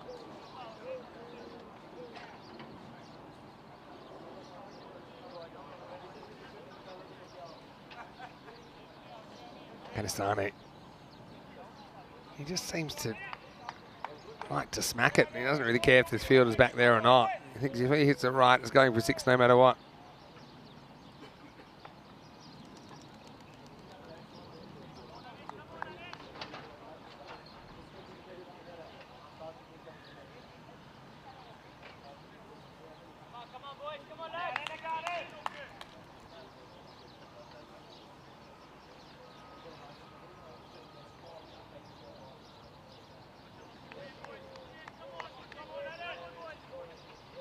So, yeah.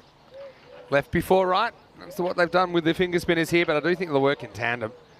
Canada bowled really well, but I feel like this has been successful for them in these middle overs. Kanisani starts with a single away to deep backward square.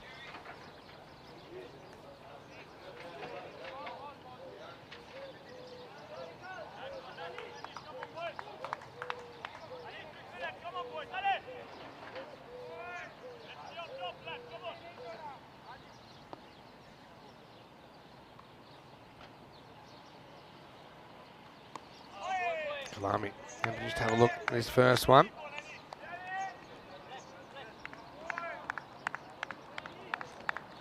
Big thank you to Keanu for sending that through. He's following a lot of cricket at the moment, as we all are really.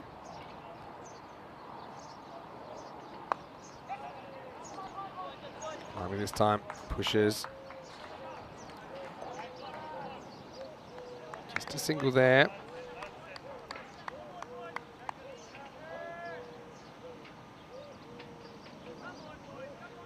Kanisani though, like I said, he looks like a player that's coming off some runs.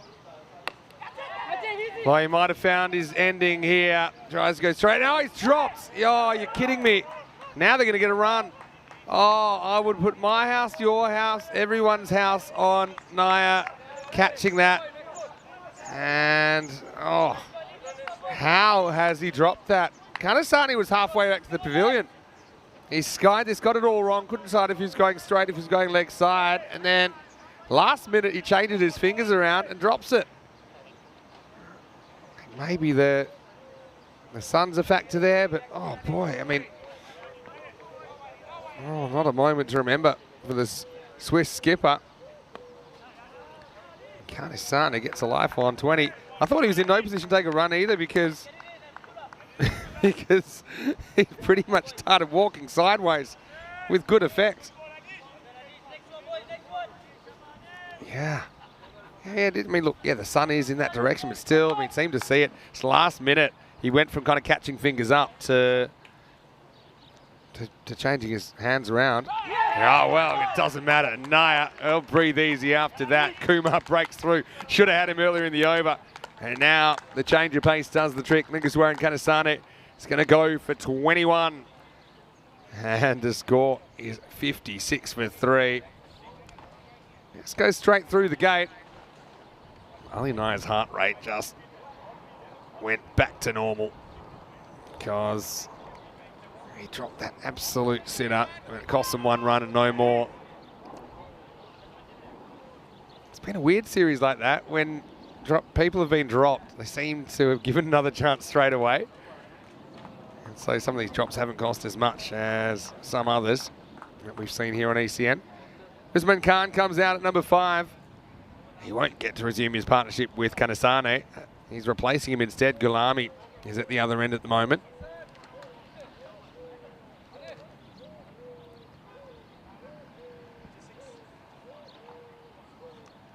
.56 at the moment. Kanisani looked good for 21, but yeah, it's probably, I don't know, maybe just a few fundamentals letting him down there against the spin.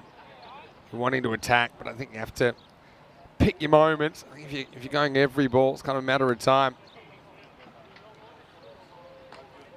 Certainly, I think enjoyed the pace bowlers a lot more than the spin, and we could have this kind of spin twin attack now. And it was the end of the over, 56 for 3, and we are going to see Arjun Vinod operating at the other end.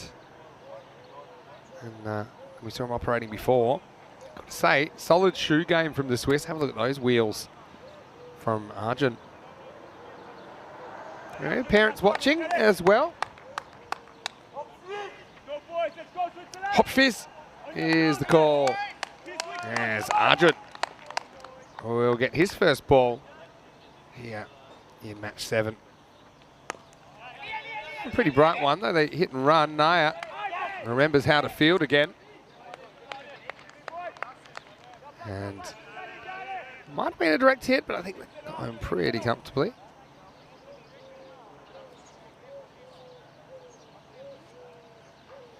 He's almost past the stumps there. He's past the stumps. Good fielding though from Naya. Back in form. Tell you what, how lucky was he that he got the same batter to get out the very next ball after he dropped a Class A goober. And sometimes the universe is smiling on you.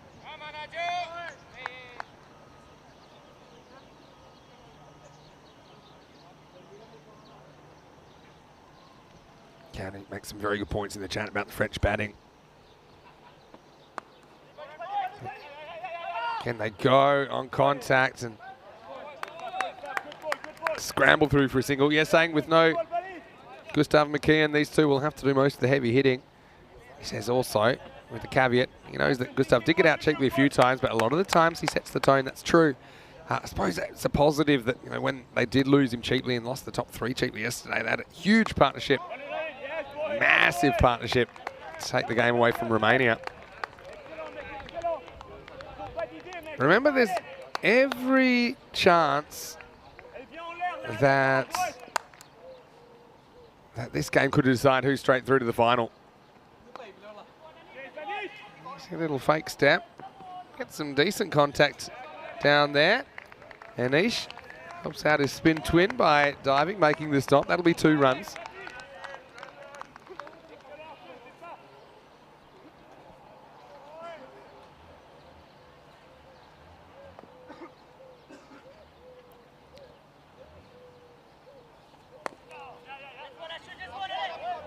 Just one's the call. I'm going to take it on. Good strong throw. Slightly ill-directed. He had to hurl it in really to have any chance. Well judged run there.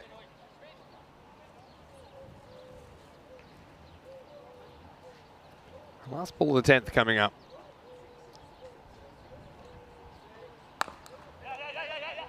Cracks this. Just a single this time, I think. And so France trying to up the rate with 7 wickets in hand heading into the second half of this innings. After 10 overs, they are 63 for 3.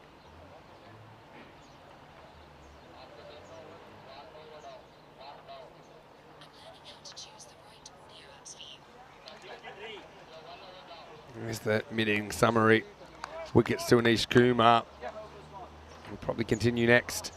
That's from Vinod with 1 for 19. Again, another tidy spell for him. Ali Naya with 1 wicket in just 2 overs. Probably see him a little bit later. But right now, I think we're in for some spin for the foreseeable future.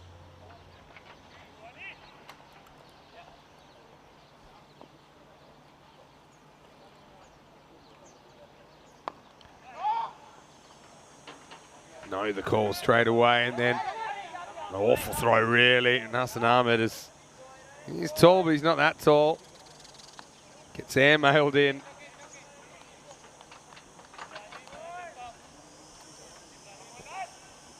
Switzerland just channeling that aggression down the wrong path that time.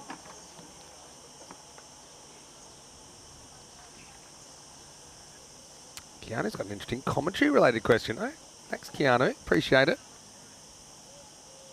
Come to it in a second. I'm gonna bring in a kind of slip, like a floating slip to Anish Kumar now. This one, he's been a bit of a rock in the middle order for France in this series. Bided his time yesterday and then went crazy in the last few overs with Kanasane. Yeah, Keanu's asking that as a commentator, if I'm commentating with a new person, what do I do to prep them? And how do I know if the chemistry will work? Oh, that's a good question. This one's chopped up, no run. Well, the short answer is you never know if the chemistry will work or not. But I suppose when you're doing so much cricket, there is a little bit of a structure in how we commentate, and just so that it sounds clean, rather than, you know, we hate it when people are talking over each other when we listen. So we try not to do those things. Try to be organised. And I think I'd just say to them to little things such as, yeah, try not to talk over the other person. You'll get plenty of time to say what you want to say. Certainly not short of time here. We've got 11 hours plus of cricket here today. If I was with somebody, that is. And yeah, as far as how do you know, not only on chemistry, but if someone will enjoy doing it. So we see one, and just one here. Oh, they're going to go for two. Oh, look. Oh, he always does it again. In fact, we could have had a third, but to be honest, Usman Khan was spooked. Oh, well, it was almost a carbon copy of what happened earlier to Hal Barvey of Luxembourg. Look here.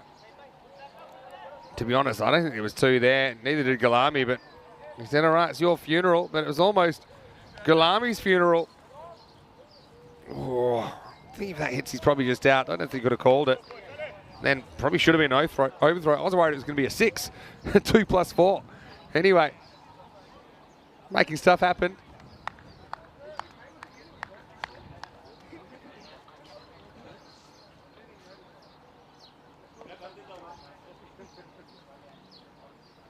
.68 for 3 after 11.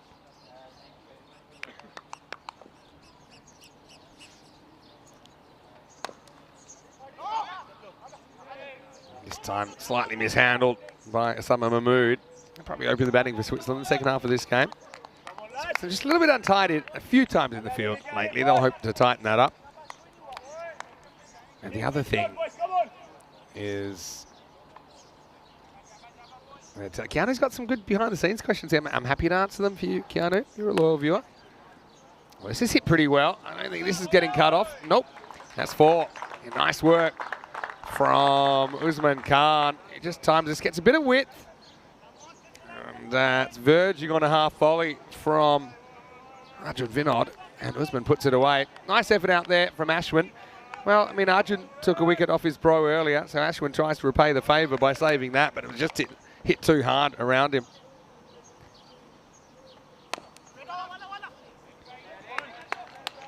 Naya clangs another one, but does make the stop. Going to get back to those questions in a minute, but these guys operate pretty quick, don't they? Again, nice silky hands from Usman Khan. This time he's happy with the single. So yeah, the thing is, you know, we're always, I suppose, looking to add to the commentary team. I don't think we will, but there's a few issues with, you know, a lot of people. Actually, quite honestly, they find it a bit difficult to do this many games, this many hours. At ECN, we ask more of a commentator than anywhere in the world, but we enjoy it. That's the thing. We're very passionate about what we do. So that's why, you know, sometimes you see the same old faces. Well, it's partly, you know, people that might enjoy it, but they might have other obligations, and I suppose something we're always looking out for. This will just be a single. It'll end the over. So 12 overs down now. These two starting to build something. 76 for 3 after 12. Yeah, so I mean, that's something you want to make sure people are enjoying themselves. A lot of people kind of feel quite enthusiastic, maybe doing one game, but, you know, by the 4th, 5th game, that's might be struggling. And that's only one day. Maybe by the 5th day, they might be struggling. In the end, some people don't really have a voice that can hold up for that many. It's a case of the haves or have-nots at the moment, because France, Switzerland and Malta, 4 points. Luxembourg and Romania. Well, Romania, I can already tell you, they can't possibly make the top 3. Luxembourg's looking pretty unlikely. They will play twice tomorrow, but the top 3 have a chance to win the trophy. So I think we can say now conclusively, Romania will not defend their title. So Keanu's follow-up question, how's it work with choosing who will be the lead commentator? And the short answer is, I mean, we do have, what we realized when we started doing so much content is, you know, in traditional broadcasting, you'll have people that are specialists. They're either leads or they're kind of what they call colour commentators, or kind of special comments. In some places they call it that. This one looking pretty solid, but it's this one's a short cover. But we kind of realised in ECN, because of how many games it is, it'd be pretty boring if you just had the same kind of sound all the whole time. Oh, I think he's gone. I think that carries, you know. Ali Naya's not sure, and so, yeah, I mean, he's saying, I think I've caught that. I got to admit, I thought he did too, but he's saying I'm not sure, so I think they're going to give it not out. It's pretty sporting. I'm telling you, oh, maybe it bounces first. Yeah, you know what? It does bounce first. So, actually, because I thought it just kind of went in and almost popped out, but he got it on the full, but he didn't get it on the full. So, you know what? He's spot on there, and that's really good sportsmanship. Didn't claim the catch. He was completely honest. Usman survives. Now, knocks one away for 1. Yeah, so you'll find, Keanu, that I suppose we've kind of broken the mold a bit here at ECN, that we like commentators that can kind of do both roles and will interchange throughout the day. And again, that's not for everyone, because some people, even they're coming from a broadcasting background, and some of us do, some of us don't, on ECN. You know, sometimes they'll be very comfortable with one role, maybe not the other. So it's hit pretty well, but it's going to pick the fielder. That's Abdullah Rana out there. Probably see him towards the end of the innings with the ball. Maybe once this twin spin attack has finished their work. Yeah, so that's why you're here. With Rico and I, for example, you know, we'll switch maybe game by game throughout the day. Just, I think that provides a little bit of a variety. And I got to admit, I started as a lead commentator, but I really enjoy doing the other role as well. 13 overs down, then it's 79 for 3. Dave's got a question saying, is having played the game in all different comps primordial to being a commentator? Well, it certainly helps. I mean, I think I've got a bit of a unique background. Normally in broadcasting, you'll have people that have just kind of concentrated on being a broadcaster, like a Harsha Bogle way to it. But obviously they're very good at what they do. Then you'll have people that are kind of more just, they've been high-level players, professional players, that you throw a microphone in front of them and they can be good too. Then there's the kind of middle one. I call it the Mark Nicholas way, which is somebody that played a fair degree of high-level cricket, maybe didn't get too famous for his cricket, played a lot in the county competition, obviously, which is a pretty high-level competition, but he has a bit of a theatrical background, like his parents were pretty artistic, and he had that kind of artistic flair, so it's kind of the middle rate. And I'm probably a bit more like that, having played a fair bit of high-level cricket without really kind of cracking the professional game. But then having the background in hosting and speaking, doing that for probably 15 years before I ever commentated a cricket match. So, yeah, so I think that having played is pretty useful. I think for me as a wicketkeeper, I've just seen so many balls from close range, even playing indoor cricket, which is a high frequency kind of a game. So you kind of see things a bit quicker. Anyway, wants to launch this, but I don't think he's going to get over Canado, and he's gone. So Gulami, the beast, goes, and he picks out the long boundary.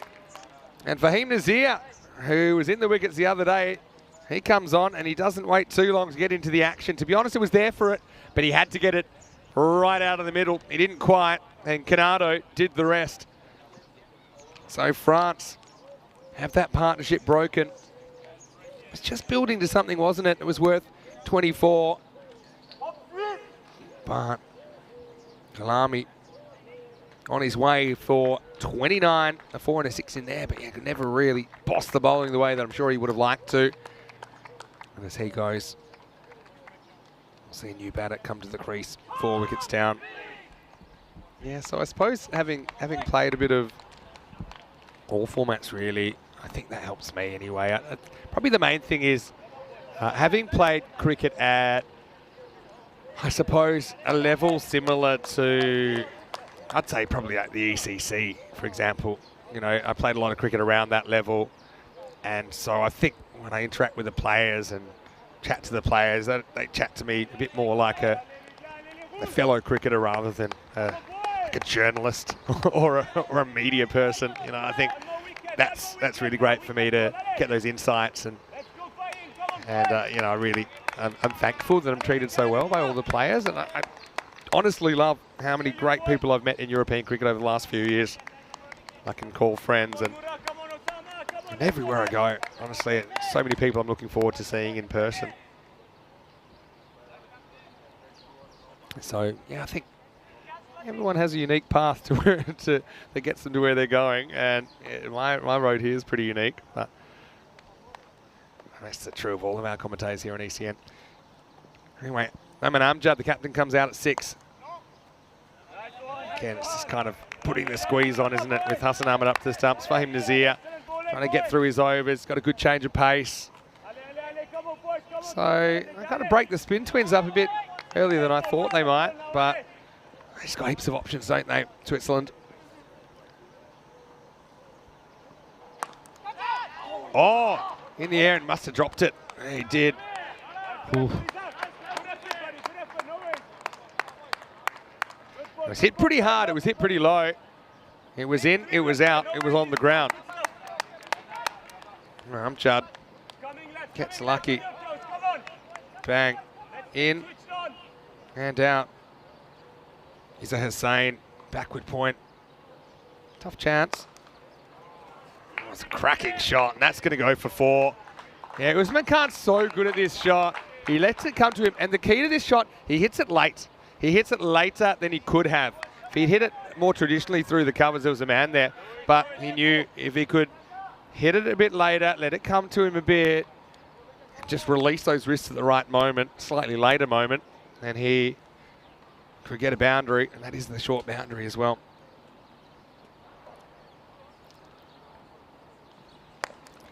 Oh, does it again.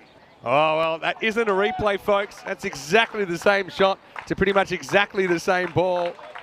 And Usman Khan, once again, I mean, you can hang your hat on him, fighting like crazy to scramble a score for his team. He did it yesterday. He's doing it today at the moment. Back-to-back boundaries to finish the 14th. Usman Khan to 21. It's 89 for 4 after 14. Kalami top scoring with 29. Kanasani 21 after his breakout 89. Not out yesterday. 21 for Usman Khan too. He's been joined by Amjad. Zain Ahmed in the lineup. So using the left arm spinner, they often choose between Ibrahim Jabakhel and Zain Ahmed. Zain's a left arm spinner. Ibrahim's a right arm off spinner. And Dave mentioning me being a croupier. Yeah, that also helps actually, because that's all about talking through games, and obviously cricket's probably the game I know best, having played the most of it. And I suppose I think we worked out I've probably kept to something like 100,000 or 200,000 deliveries or something like that, you know, if you include indoor cricket. So it's a lot. And anyway, here we go with over 15. Slightly inside out. I'll just walk through for a single here. Usman will take the reins. I suppose indoor cricket being a 16-over game, it's kind of got a lot more in common with the kind of cricket we do on ECN as well. You know, get these situations that are a bit more chaos. And so I'm pretty used to the action being fast-paced. I think if you'd only ever played red ball cricket, then umpire has a good think about this.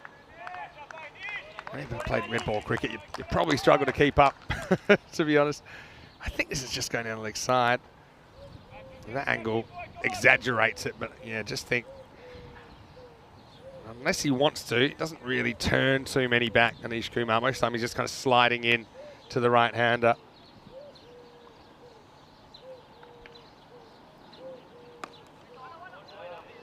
Ah, okay. Keanu enjoying the kind of behind-the-scenes chat here. He's asking, could I commentate a test match? And do I think a commentator of a test cricket can commentate 5 days ECS? What a great question. Keanu, where have you been keeping these questions? I would hope I could do a test match. I suppose when you do a test match, you're just doing sessions. I feel like I should... I'm experienced enough to do a test match if I was asked, right?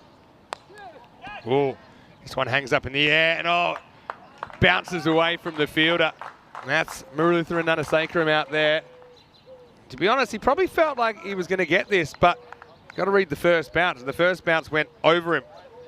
Look at it, and it hopped away a bit of side spin as well. So Usman hits it too well. Usman moves to 25. Yeah, I would hope that I could, having watched a lot of Test cricket. Probably not as much lately. I've enjoyed catching bits and pieces of the Ashes when I've been able. Oh, turns them around. Now they will get a run.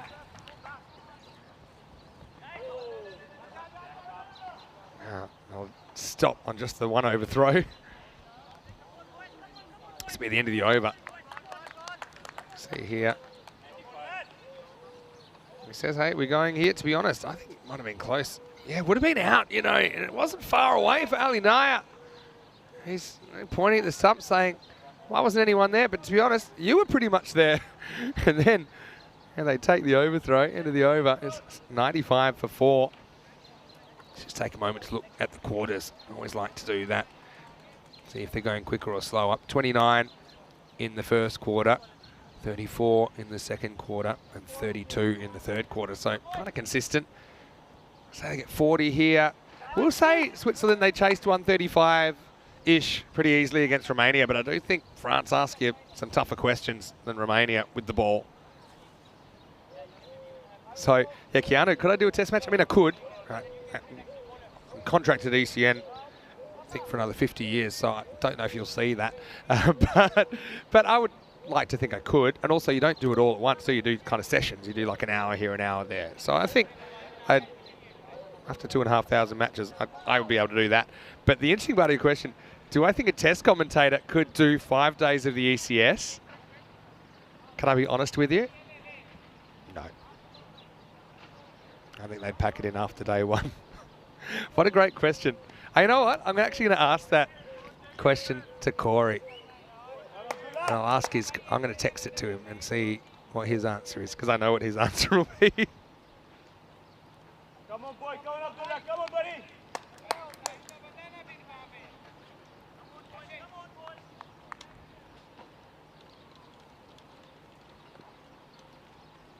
Anyway, Abdullah Rana. Oh, shot. It wasn't far off from Rana, but it was a full toss. And Usman, well, he's been just hitting bullets in that direction. I've got to say, I'd be changing the field here. You need more protection. I don't mind the tactic of bowling there to him, but I think you gotta plug the gaps a bit in the outfield there. You can probably go 5-4 to him. Have 3 back around there. Doesn't nick too many to third man. Doesn't really smoke a lot to cover either. So I just think square of the wicket offside. There's one area you've got to plug up. Short boundary too.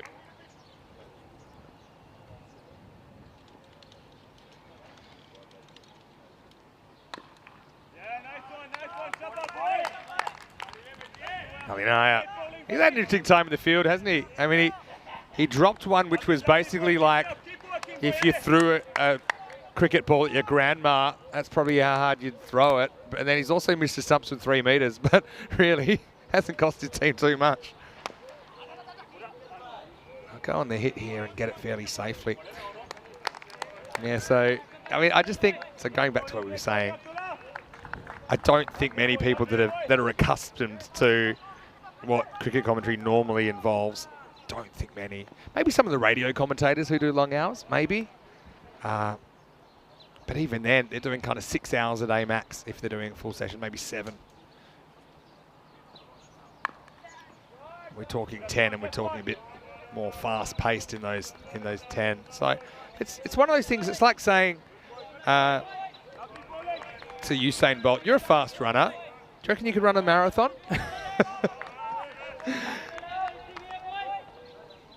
And I'm not so sure he would. So I mean, everyone adapts to with experience. I think things become easier for you, and I don't struggle with it too much. I really enjoy it, but I do think that you need to have a certain set of attributes to do it and enjoy it and to keep wanting to do it, and that's why you see us working the way we do and enjoying what we're doing. Into the 16th over.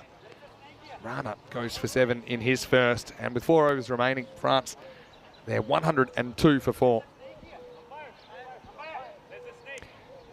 All right, texted Corey a question, Keanu, and like lightning, he texted back, "Nope, they couldn't do 2 days." I said 1. He said he thinks they might last 2. Might not last 2 if Corey was with them. Anyway, this is what's coming up tomorrow. ECI action from Hungary. So this is going to be huge. Hungary have a big day first up, taking on Portugal and Sweden twice. They play 4 times. Sweden playing Portugal in match 3. So that starts tomorrow, 7:15 a.m. GMT, which is 9:15 in Central Europe, 12:45 in India. And you know why I'm excited? Tomorrow is the only day you'll get 3 different international broadcasts at once. So you'll have the T10 internationals there in Hungary. Obviously, we'll have 3 more matches here to finish up the round robin stage of the Valletta Cup. T20 international men's and then T20 international women's. It wraps up in the Netherlands tomorrow. So yeah, you join Rico and Charlie, 7:15 a.m. GMT, which is 9:15 in Central Europe, 12:45 in India. Dave saying he said he has no qualms being on stage and kind of being out front, but he wonders if he could do it day in, day out, not having played. Yeah, playing helps. I think probably helps. When I was hosting, that was also some pretty long hours, having to manage my voice and do things like that. So I think those 2 things combine. And you got like Rico, who just went past 2,000 games as well. He's just a guy who has improved so much as a commentator, and people adore him, and rightly so. He's a great human being, but I mean, he's a guy, he'll just keep pumping out the matches and never loses enthusiasm. And I think the root of it is partly skill, natural ability, and knowledge of the game, but I think it's the genuine love of European cricket which keeps us going. So 102 for 6 here. And Switzerland pretty happy where they're at. France, can they find a gear? Maybe get 10 and over, get up in the 140s or so. Zia elicits a little outside edge. I think this will run away for 4. It does. So this outfield had a bit of a haircut this morning, so it's even faster than usual.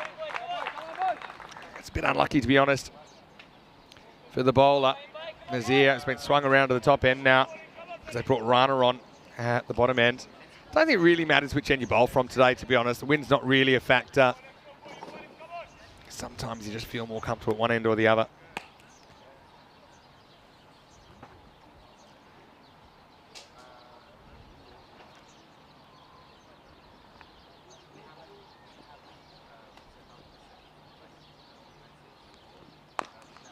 Oh, it's a pretty good shot. I reckon he's got that. Yeah, he has. What a good shot by Usman Khan, who charges it Nazir. And, well, the first one might have been an edge. This one wasn't. Oh, he hit that really nicely. It made an explosive sound off the bat of Usman. He's on 40. I used to think of him as a bowler that batted a bit, but to be honest, He's a true all-rounder, Usman Khan.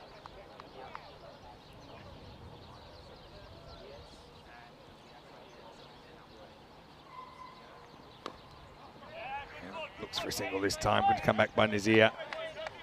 Yeah, Keanu said also being different games and not just same one over 5 days could be challenging with names and stuff. Yeah, that's something that's true. I mean, if you think about if you've got, let's say, 12, let's be generous, 12 test nations, you probably need to remember, say, 150 names. Usman turns on it, sets a bit of a task for the fielder, but he does well.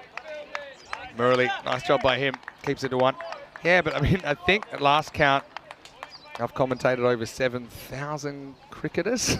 So, look, that's something as well. I mean, luckily I'm kind of blessed with a good support team, but also I guess I do have one of those kind of memories that things stick out for me. I do remember things, I do follow, even when I'm not commentating. I'm following the Hungarian final right now. Oh, Noman Amjad sticks across and he just caresses this one out of the ground. Maximo! Oh, good confident batting from the captain who's fairly new to the crease. But he doesn't wait to have too much of a look at Nazir. He just steps across and timed that one beautifully. Yeah, gets a fair bit of applause from this crowd. Yeah, so Keanu has got a question for the ECIs. Have the stats people started to make up rankings for T10? Well, I'll give you the update on that in a second. Last ball the over. Nazir loosed it down the leg side. Probably lucky that Hassan Ahmed was back. He might have stopped that, but only might. Would have been a tough take down the leg side. It's something that's being worked on, but I suppose you won't see it in the foreseeable future, and that's really all about the fact that there's probably not enough games have been played yet, and even within a season, teams don't really play an equal amount of games, so it's pretty hard. So we're working on that, nothing official as yet. Oh, he does it again, but this time he might have found the fielder. In fact, luckily, it just bounces short of Arjun Vinod, and it's the end of the 17th over. It's 119 for 4.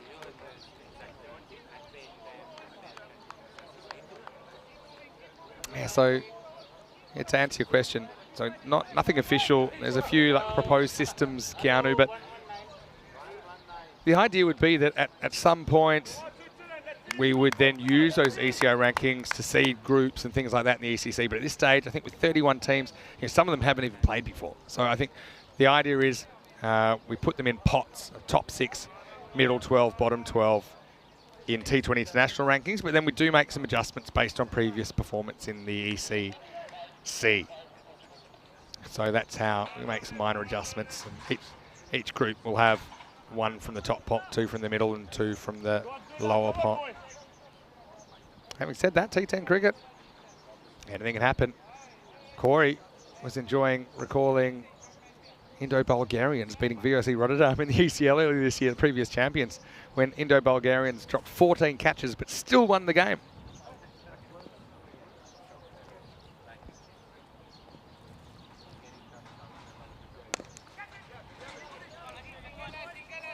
Amjad happy with the one here. Rana being used once again at the death. Rana fairly new to the national setup, and he's done a pretty good job so far.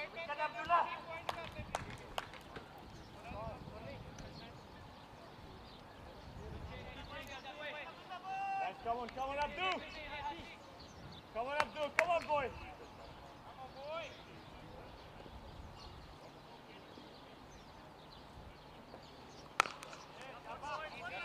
Cracked out to deep point.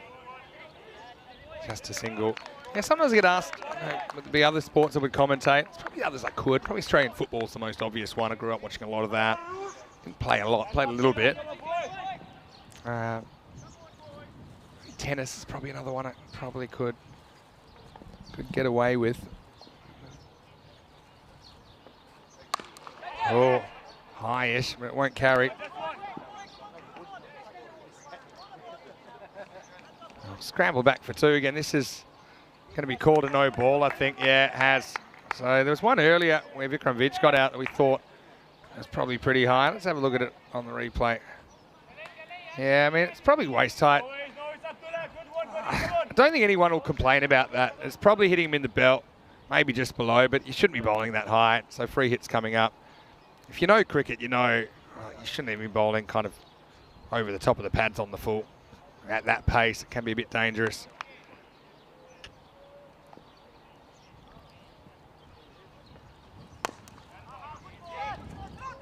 Go on the hit. Although it's a free hit, you can still be run out. Sometimes you see run-outs on free hits because people feel like, hey, but I need to score off this. It's a free hit. And then you see them running themselves out. Probably seen that about 37 times. To be honest, at this stage, you're probably going on that anyway. And they get through safely. And watches a wide go down the leg side, make sure he doesn't get in the way. Does back away a little bit sometimes, Usman, just to give himself room to hit 3-point, but it's also pretty good at spotting when it's going down the leg side. And so just going back to, Test cricket or even one-day international cricket, Corey, he commentated some of the Netherlands-Pakistan ODI series last year. Oh, I thought for a second that was going to go back onto the stump. Is that his foot? Yeah, it has. It's actually gone from a ridiculous distance down onto his foot. Have a look at this. Oof. Yeah, that'll hurt. Hopefully it's not too serious.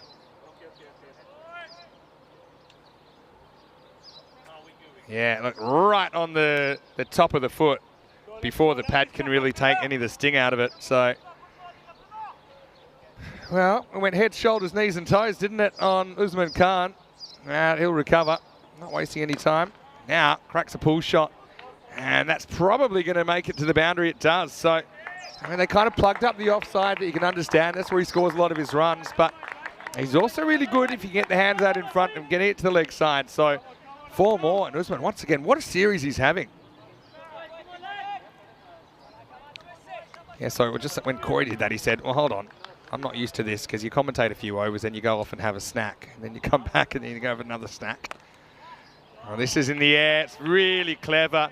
Lets the hands go really late. And, well, I can't really tell you what's happened there. Well, judging by the fact the ball's in the bush, I don't think Nanasekharam's finished it off. And well, Usman Khan, he's reached his 50 after that as well. So you'll probably notice in a second.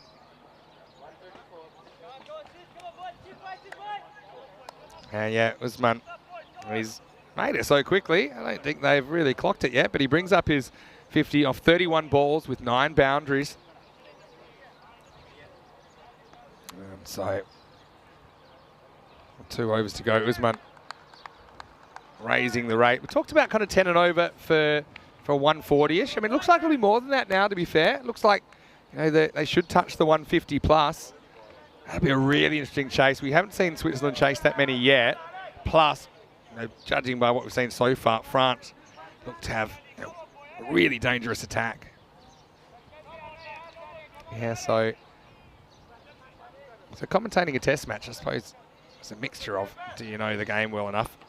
But the endurance, I don't think it'd be too bad over 5 days if you're only doing now and then and you're snacking. It's a wide, just step across. So sometimes you'll see umpires in T20 saying, no, it's not a wide because you stepped across. But I've got to say, I think it's a lot simpler if you just call everything down the leg side. I think the players prefer it as well because at least they know what's a wide and what's not.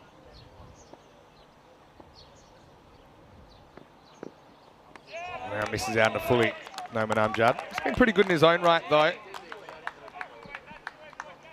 Yeah, thanks for the random questions. Hey, I'm here for random questions later on as well. Still be here for probably 1 innings after the final finishes in Hungary. This one hits him on the pad, but I think it's just sneaking down the leg side. Ali Naya back with the ball pretty well earlier. Yeah, definitely missing. Hits him already outside, I think.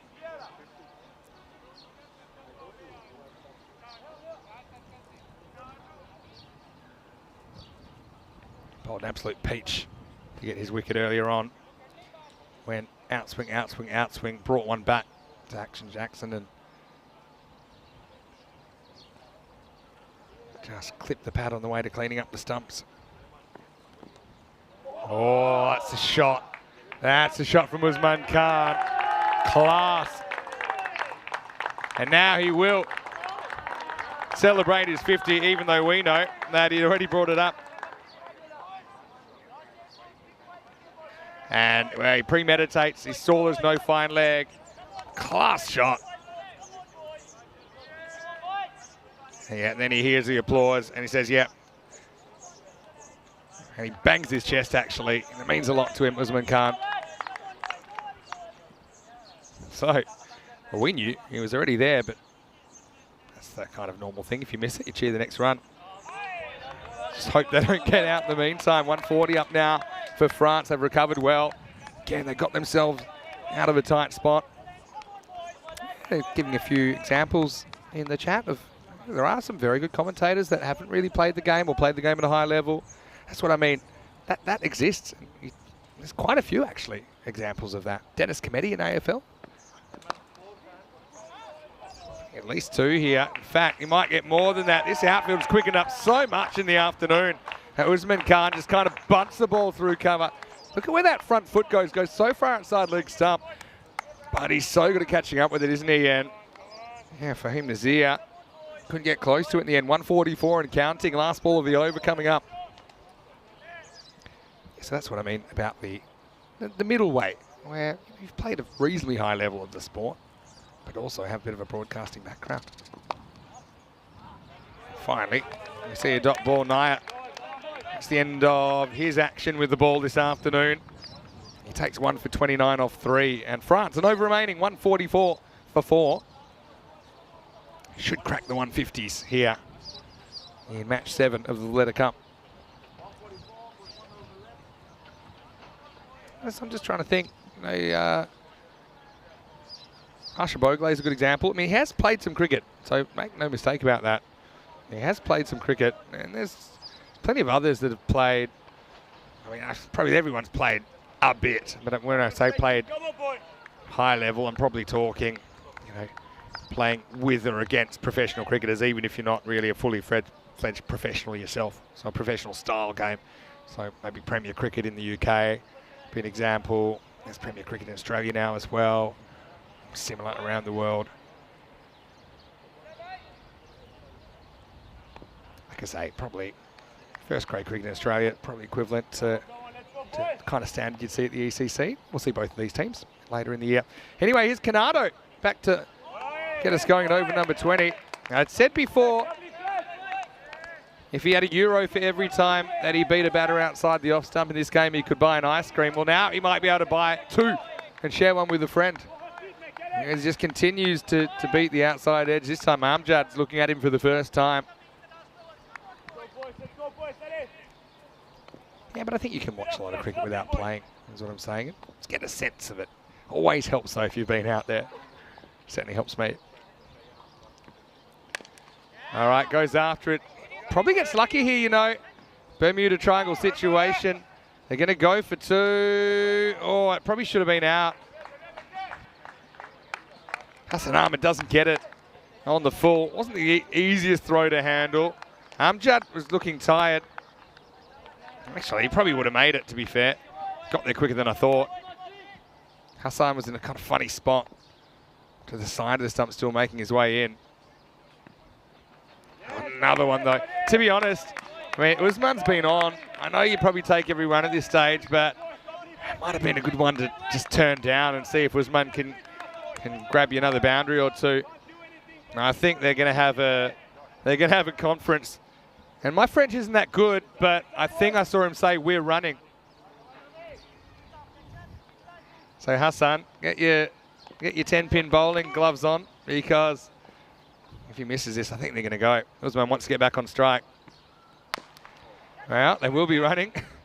I think they'll just take 1 here, even though you might think about 2 ordinarily, but I think they learnt their lesson from the last time. So it's been a great last over from Fletcher, though, hasn't it? It's been .2, .1, so just 3 off this over. 147 with 2 remaining. Looks like 150, doesn't it? That's an interesting score. See how the Swiss batters hold up against the French attack. All right, seatbelts on. Couple to come here in the 20. Oh, another one. He misses out. So Usman Khan He's desperate to get down there, but he can't do much better.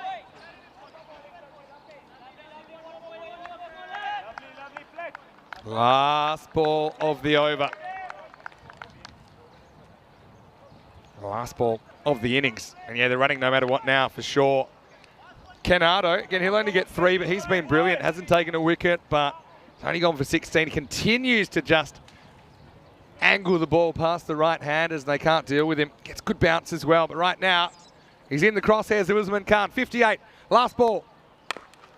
We'll get some on this. And they'll probably run 2 here, maybe not, because I think it would have been out anyway. A little bit more conscious of protecting your average, I think, in the T20 international cricket. Anyway, France, they're going to finish 148 for 4 off the 20 overs. I think it's a pretty good recovery after a little bit of a shaky start. We saw them lose 2 wickets in the first 4 overs. They get 63 in the first half. They get 85 in the second half. So they do raise the rate. And once again, Usman Khan, he's there at the end. And he has been so important for France. Not only with the ball like we'd expect, but with the bat. Anyway, early days. Santhira Kumaran came out as a replacement for Gus McKeon. That was a tight chance. Jackson was spilt. And Santhira Kumaran couldn't do too much at the top. Ended up nicking off. Nicely taken by Hassan Ahmed behind the stumps. And I think the batter had gone before the umpire put the finger up, to be honest. Ali Naya, I've got to say, he bowled pretty well. That one ended up halfway up the fence. But after working over Action Jackson, and after getting hit out of the ground, he had the right to reply and he knocked the stumps over. Did overstep a couple of times. That was a bit of a crime, wasn't it? And the free hit was cashed in for 6. Kanisani coming off some runs. He was looking dangerous. Eased that one into the jungle for 6. Canado, I think he was pretty good, although this was a remarkable shot from Lingeswaran. But spin changed the game. And although I still can't quite work out how Ali and I didn't catch that, it didn't really matter because the next time, very next ball, Kanisani was on strike. He played all round one, went through the gate, and Hassan Ahmed ended up with the ball. So he had to go for 21. But Usman Khan just kept on keeping on. Gulami, again, couldn't really get going in his innings. He held out to Fletcher. But Usman Khan, he stayed calm. So good through that point region. He played 2 of these in a row. I mean, it could have been the same shot. You could have thought it was the replay. Again, variety of bowlers used by Ali Naya.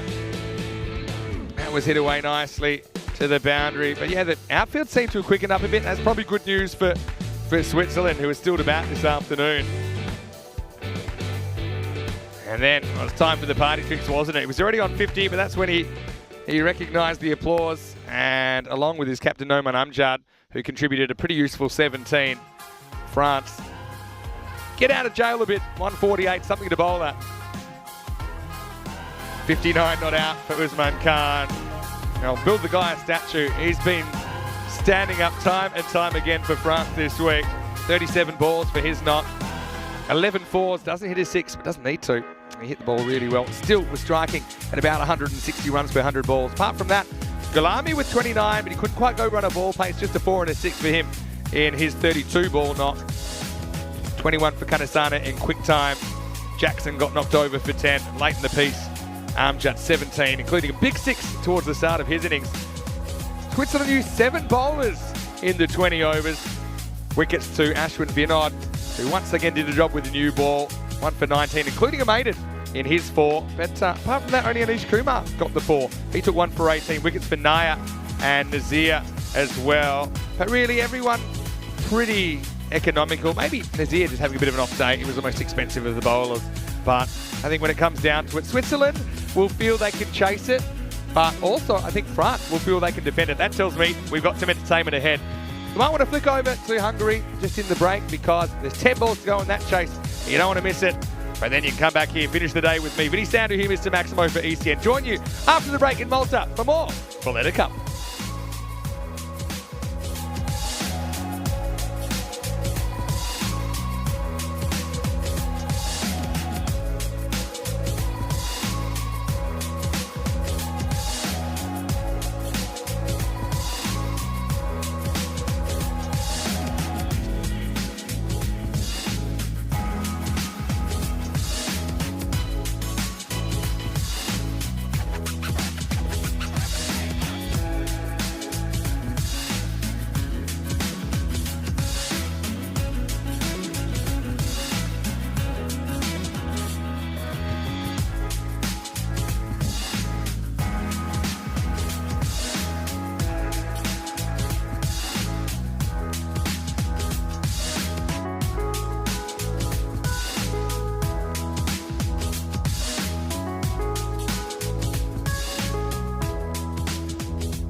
This European Cricket Network event is proudly brought to you by HCL Software and Bizaway.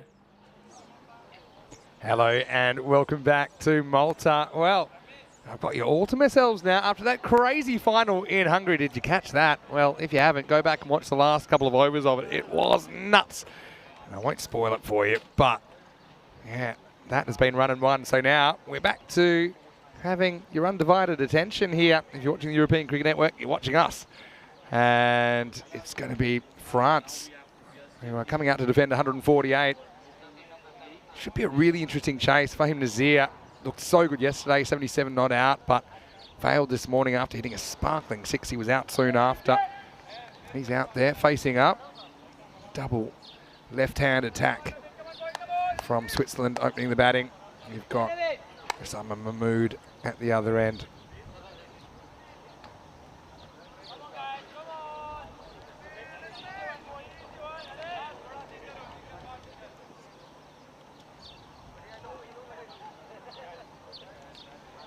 So here we go.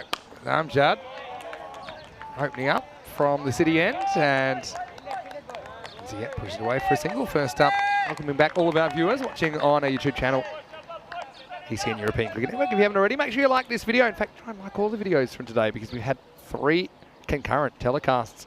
Trophy ceremony still to come in Hungary, so keeping an eye on that as well at the moment.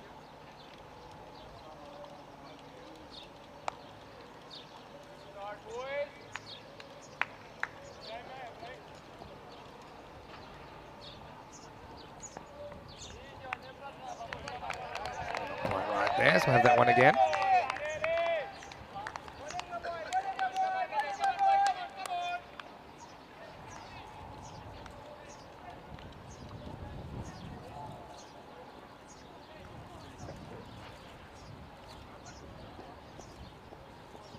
Guess I'm in a mood. Facing up for the first time. Ooh, gets good on the first time. Amjad. It's a bit of a natural away from the left-hander movement, so that's kind of right to left as you see it from our angle behind the batter. So that's why he's coming around the wicket, trying to push the ball in and just hoping it goes away at the last moment. That's a pretty good example.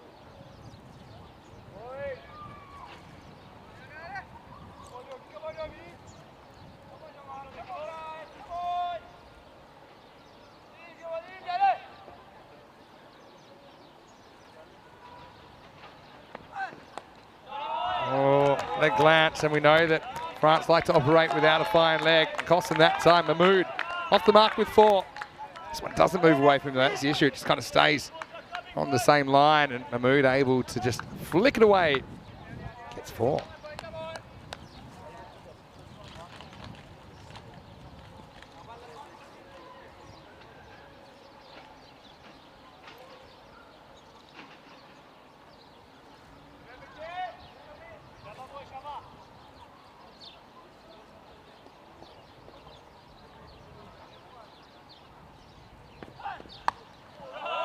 Throws his hands at this. It's great fielding from Seventhiran Santhirakumar, and he's coming to the side for Gus McKeon. Actually saw McKeon bowling a bit yesterday, and he impressed me with some of his pace. And in the end, probably only time we'll get to see him with the ball in this series. He's gone back now due to club cricket commitments, playing in the East Anglia Premier League in England.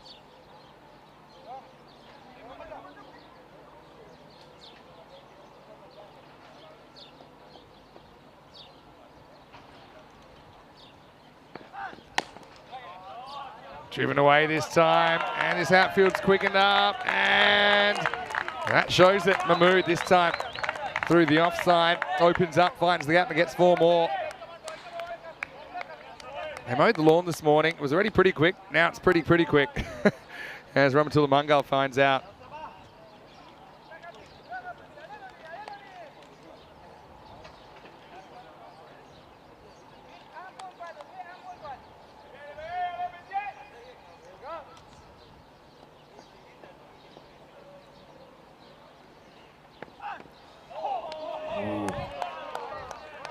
First and last were decent. In between, went a bit off the rails for Amjad. Anyway, it's the end of the first over. And Switzerland in 9 without loss.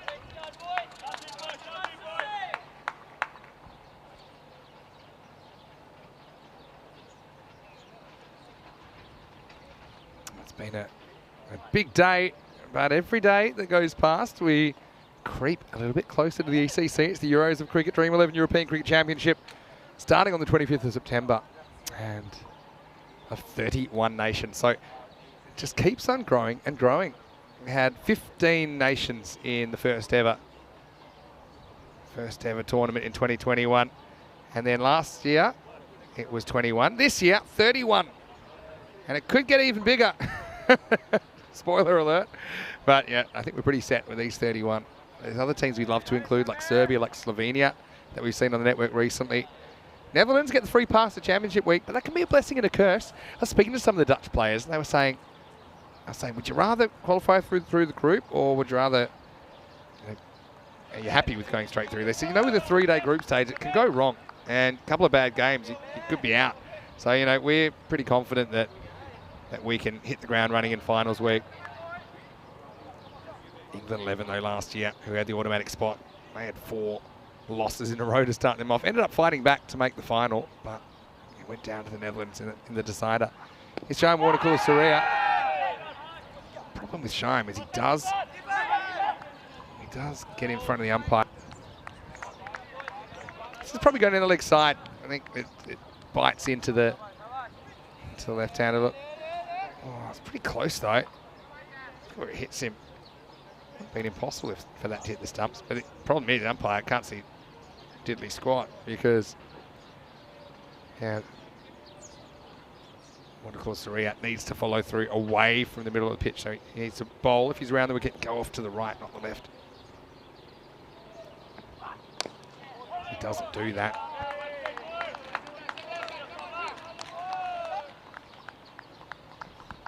Yes, I mean, this is why, to be honest, I think this should carry a warning. Not so much about the pitch. No one really cares about the pitch getting scuffed up, because it won't. But it's the fact that the umpire can't see. And I think he might be actually giving that warning. I think he is actually. Yeah, that's good umpiring. He's saying, look, that's the first warning. Try not to run in front of me. It's not like a no ball or anything. If it happens again, it'll be a second and final warning. And if he does it a third time, he won't be able to bowl anymore. See if he improves. Oh, he's done it again, Tell you what, if you got a warning the first time, you kind of got to give him the second warning here. He's saying, look, you got to understand. I don't know whether he'll give him the warning. Maybe he just has a whisper and say, look, I don't want to take you out of the attack here, but you're going right in front of me, and I want to be able to do my job. It's not really about what I suppose the intention of the rule in the laws is to protect the integrity of the playing surface. I mean, you can play cricket on this for 500 years, it probably wouldn't change. But that's almost hit to Jarakel, who's on the field. I tell you what, that's the third time. What he's doing is following through less, but he's not following through in the direction he should. So it's just something he just needs to practice, Shaim, when he gets a chance.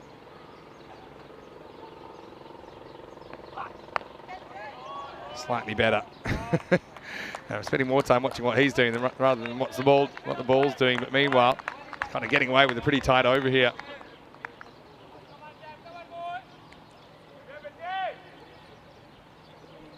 Yeah, welcoming a few of our viewers that might have been joining us from Hungary.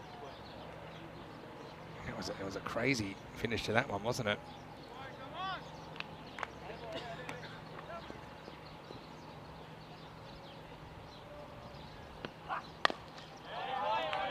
Knocks this into the ground, and it's just be a single. Mahmood will retain the strike. Good over results-wise for Warner-Saria, but he gets a talking to. And yeah, so he's still going on, and he's right to do that. Just an education thing, I think. 13 for no loss after 2. So, had Keanu asking a question about the Porto Wanderers. I'll come back to that in a second, but first I can tell you, whichever team wins this, they're in a really good position to go straight through to the final. And let me just tell you what each team have got tomorrow. So France will play Luxembourg, and you think they'd be favourites there, going by their tussles earlier in the week. And meanwhile, Switzerland will play Malta. So France win this one. It's hard to see him missing out. Big swing and a miss first ball. See how Amjad, when he bowls around the wicket, he kind of stays on the edge of the pitch, which is all right. It's more about just staying out of the way of the umpire. Yeah, so, going back to your question, Kanu, about Porto Wanderers. I believe that might be just a new name for Porto Cricket Club that we've seen in the past. But I'm still waiting for some clarification on that. Off the end of the bat, hangs in the air, but safe. Just get a single. Switzerland, the pace is basically 7.5 and over they need to go, so 15 off every 2. Shade behind at the moment, but nothing too concerning. They've engineered their 2 chases really well so far.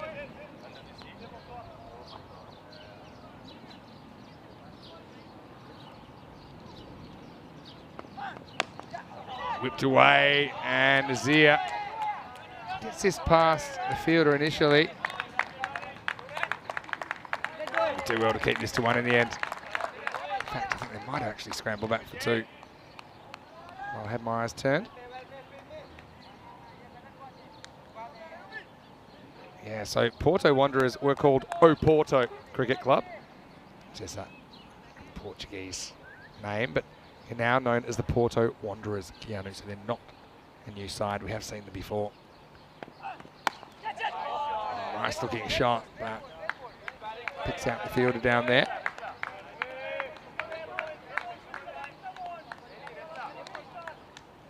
I think with Switzerland, it's kind of death by 1,000 cuts the way they've gone about these chases.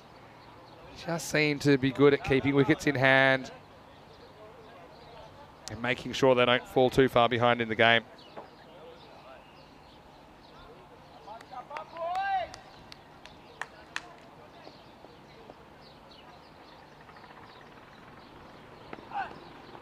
Oh, wow. Well, that one was a bit more expansive from Mahmood. And out of Nazir and Mahmood, I mean, both are aggressive, but Mahmood's the one that probably kind of goes looking for trouble a bit more, doesn't he?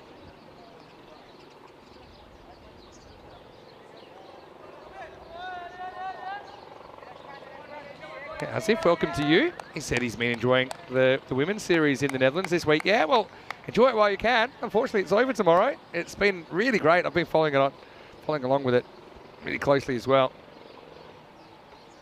Oh yeah, so another one, Mahmood tries to swat it to the fairly vacant leg side. He misses out.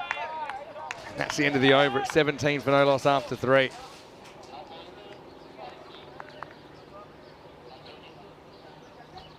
Dave saying he's hungry for more after coming from Hungary.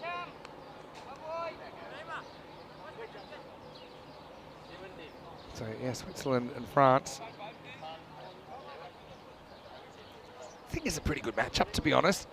The batting from Switzerland's been more or less faultless so far. France, we know they're really dangerous with the ball. Kroom saying he's using the ECC countdown as a kind of end of cricket season countdown. It's probably about the same time, isn't it?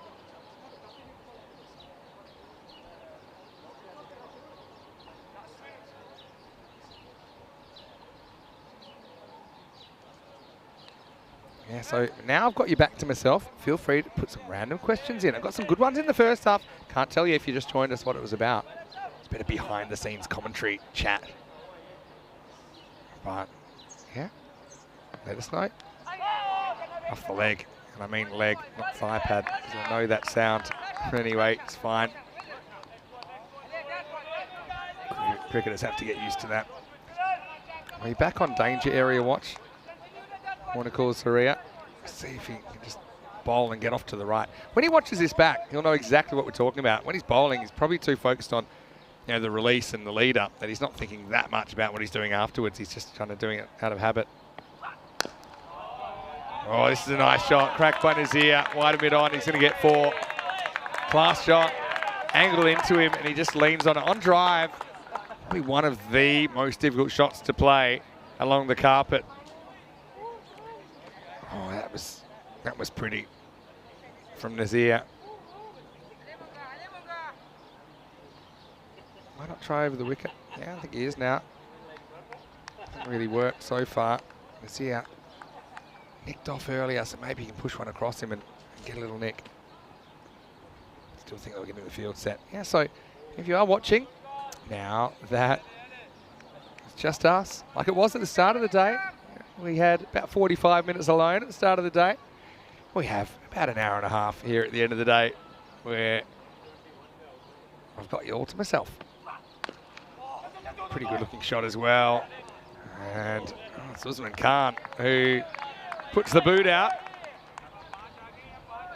Yeah, you'll see that one under U for unconventional in the coaching manual, but still, he doesn't want to beat himself up, and he's already exhausted, I think, after his big 58. Oh, I think this is a wide, yeah. Want to call Saria. Well, we've seen the danger area. This is just danger as he bowls, and then he doesn't really find his next step, does he? Over he goes. And yeah, I think that's a wide. If it's over the head, it should be called wide.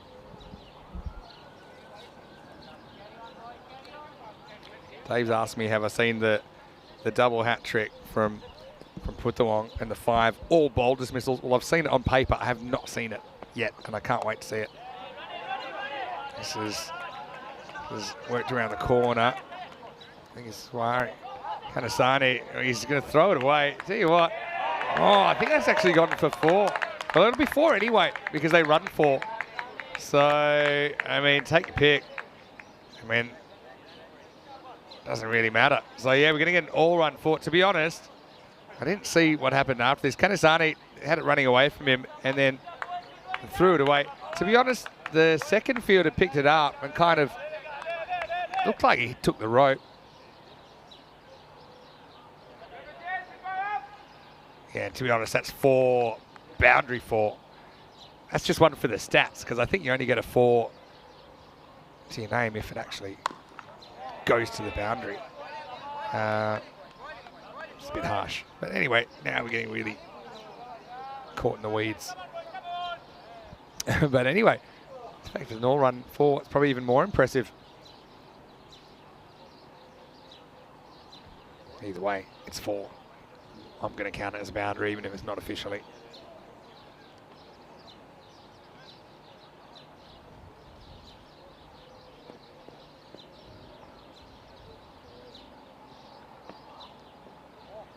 Down leg side, this will be called wide. Yeah, so as far as watching the 4 in 4, kind of looking forward to seeing it on the social media. I'm pretty hopeful that the guys in the office will have that up by the time I finish here. So rather than go looking for it, I thought maybe I'd get a snack-sized look. Maybe about a 1 minute video to watch after work. But yeah, I mean, took 5 wickets, all bowled. How about that? And the last 4 in 4 balls. Oh, it goes over the top. A nice power play batting here. Leans on it. Oh, it's not going to go for 4 though. It's a quick outfield, but I think that when it comes from the air, it's still pretty soft. So it's a bit different when you hit along the ground compared to when you hit it in the air. So it'll be the end of the over. 2 4s, 2 wides, a 2 and a 1. So that's 13 off the over, and the score is 30 without loss. Yeah, Winnacore Surya, it just seems to me he's had a big program this week, and I think maybe tomorrow, probably give him the day off, try and bring back fresh on Sunday, especially if they're straight through to the final. Because tomorrow, you'd expect, and I suppose you have to expect the unexpected a little bit, but France playing Luxembourg tomorrow night, you could just say, you know what, don't get out of bed, Shane, just relax. probably come anyway, but I think we'll probably give him a breather, then get him back. Especially if they win this game, still a long way to go because Switzerland looking pretty good. I could even look at the Switzerland-Malta result first before to work out if they've got something to play for or not, because if they can pinch top spot or not. So yeah, it could be a bit strategic with the selection maybe. But I think Watercolour 3 just needs a day off. He's just not quite himself at the moment. And it's not just, you know, having not bowling 4 overs. That takes a bit out of you, but it's more just not being out in the sun for 90 minutes. Sit in the tent, run a few drinks around, just relax. Mentally relax a bit as well. It's been a long week, particularly for France, Malta and Luxembourg, who started. Well, France and Malta started on Monday, Luxembourg started on Tuesday. Switzerland and Romania just started yesterday on Thursday. Yeah, so as if saying on the other hand, Callis in the Netherlands is batting very well, but in vain. Yes, she carried her bat, and I don't think I can remember anyone carrying their bat on ECN before. Once again, Mahmood tries to go across the line. Mahmood's a master of playing the correct shot after the ball's gone past him. To be fair, he knows what to do. I think he's averaging 65 in shadow batting because, yeah, he every time he hawks across the line, he said, you know what, actually, I should play this shot. And you know what, he's probably right.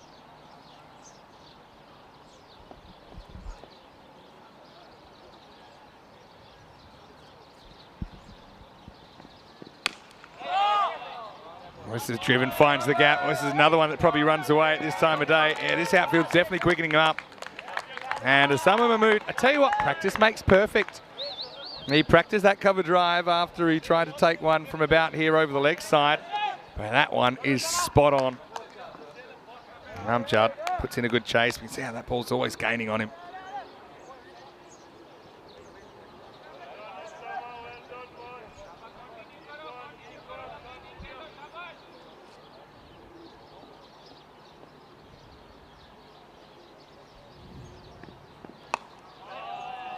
One's cut away and it'll just be a single.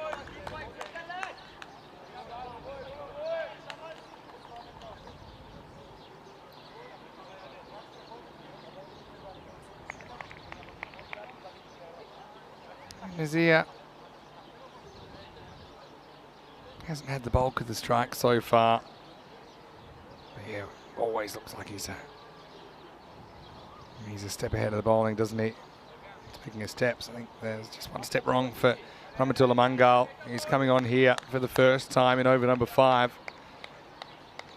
Rahmatullah, I know he's been nursing a slight groin strain, but I mean, it's nothing too serious. He's a very dangerous bowler. You know, one of the top bowlers in Europe, really. Certainly, you know, the audience gets pretty excited when they see him steaming in on ECN. Almost gets a nick off Nazir here. Kind of a rhythm bowler, Rahmatullah. He's got his younger brother, Rahula, in the side as well. I mean, they're both very good bowlers. Decent with the bat as well, although they're down the bottom, but they can bat a bit. Played a lot of cricket against each other growing up, I'm sure.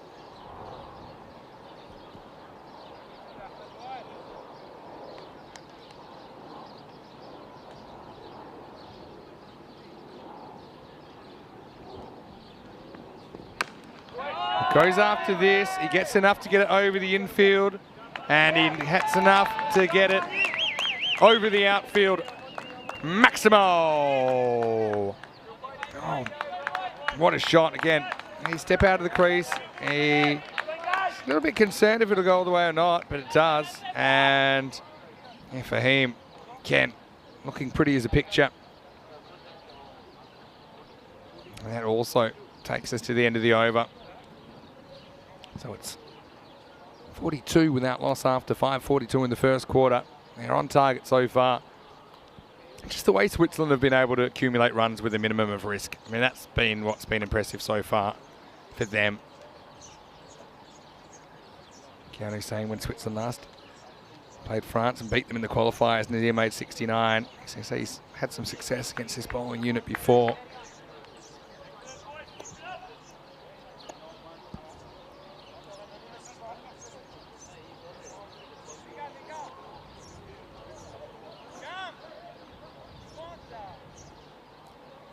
Amjad going to swing himself round to the golf course end now.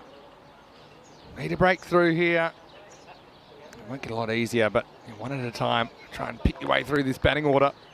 We haven't seen too many of the Swiss guys bat just because they haven't lost a lot of wickets yet. Here's Amjad. Drives, but picks out the fielder. That's Action Jackson. So maybe that'll be an interesting time when we see, not Action Jackson, pardon me, Mr. Universe, Dawud Ahmadzai, talking about. Action Jackson behind the stumps. Yeah, no, if Ahmadzai comes in, I think we might see him, maybe not next over, because I don't think he really bowls that much from the top end. I think he likes to bowl from the bottom end. So I think Amjad will bowl this over. They'll probably stick with Rahmatullah Mangal for one more up the top. And then I think you're going to see, almost carries to Ahmadzai.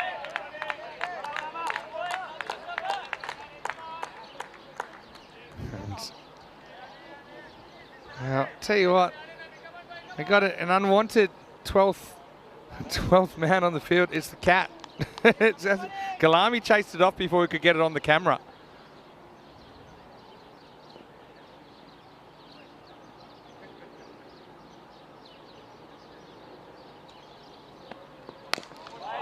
Oh, shot. Shot. Nazir. Oh, there's a cat. I'll tell you what, Galami wasn't chasing it off. He was just actually telling the cat where to go, staying a little bit further towards mid-wicket. And to be honest, the cat almost runs itself into a mischief there. And Nazir again. Looks good. And yeah, even the cat couldn't do anything to stop that.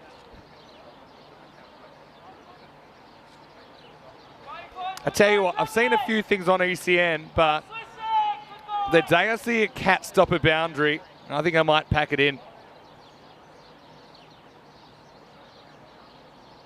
Yeah, well, it's off for a drink now. Pretty hot day. Have a look at this. The cat's around there. Come on, put in the dive. No.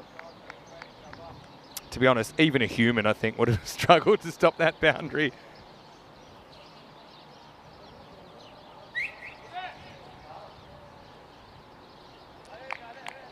So, cats, chasers, Mr. Universe, Action Jackson. What more could you want on a Friday afternoon? Early evening now, really. Past 6:30 local. Oh, Nazir. Dabbles with danger there. Wants to lean on it. There's a third man in place there. I suppose it's the right shot. He's just trying to guide it down, but he's surprised a bit for bounce and gets away with it though.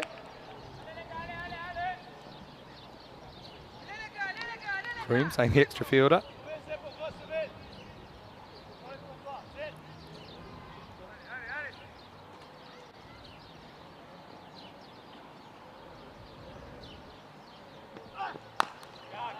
He worked away. In fact, there's no fielder back here either, so that's timed. Times the cover of it. Nazir moves to 25 in quick time, and that brings up the 50 as well. And the 50 partnership for these two. Switzerland off to a rocketing start in this chase.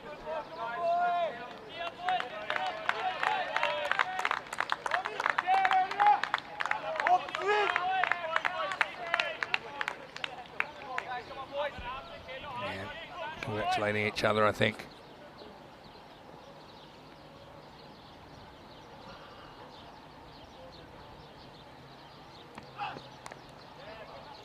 Well, the quicker they get Ahmadzai into the attack, the better. Because I need something to happen here. I don't think it'll be this over, like I said, because I think they like him bowling at the bottom end. But will they go to spin straight away at the end of the power plate? Switzerland 51 without loss. Rahmatullah Mangal's an option here. Maybe Zain Ahmed. But one thing I think they might have missed a trick with team selection here. I mean, Zain Ahmed's bowled pretty well, but with these key left-handers, I think it would have been handy to have an off-spinner to go to. Ibrahim Jabakel not in the 11. This is what's coming up tomorrow from Hungary. European Cricket International action. So 5 matches again. But now, the international 10-over stuff starts. Hungary play 4 games, have a big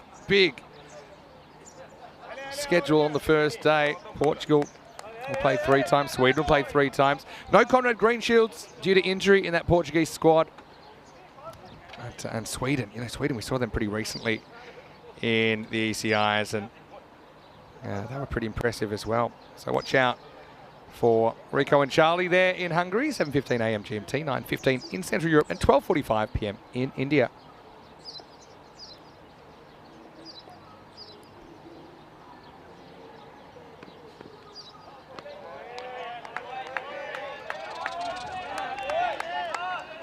This next one's called wide.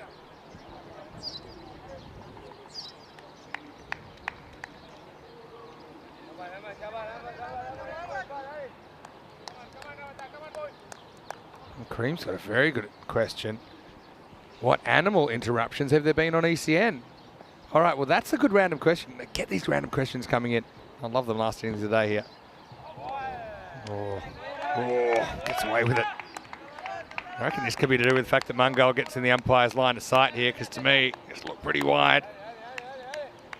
Let's have a look on the replay. Yeah, it's a big one. Gets away with it. Probably need the help at the moment, France, searching for answers.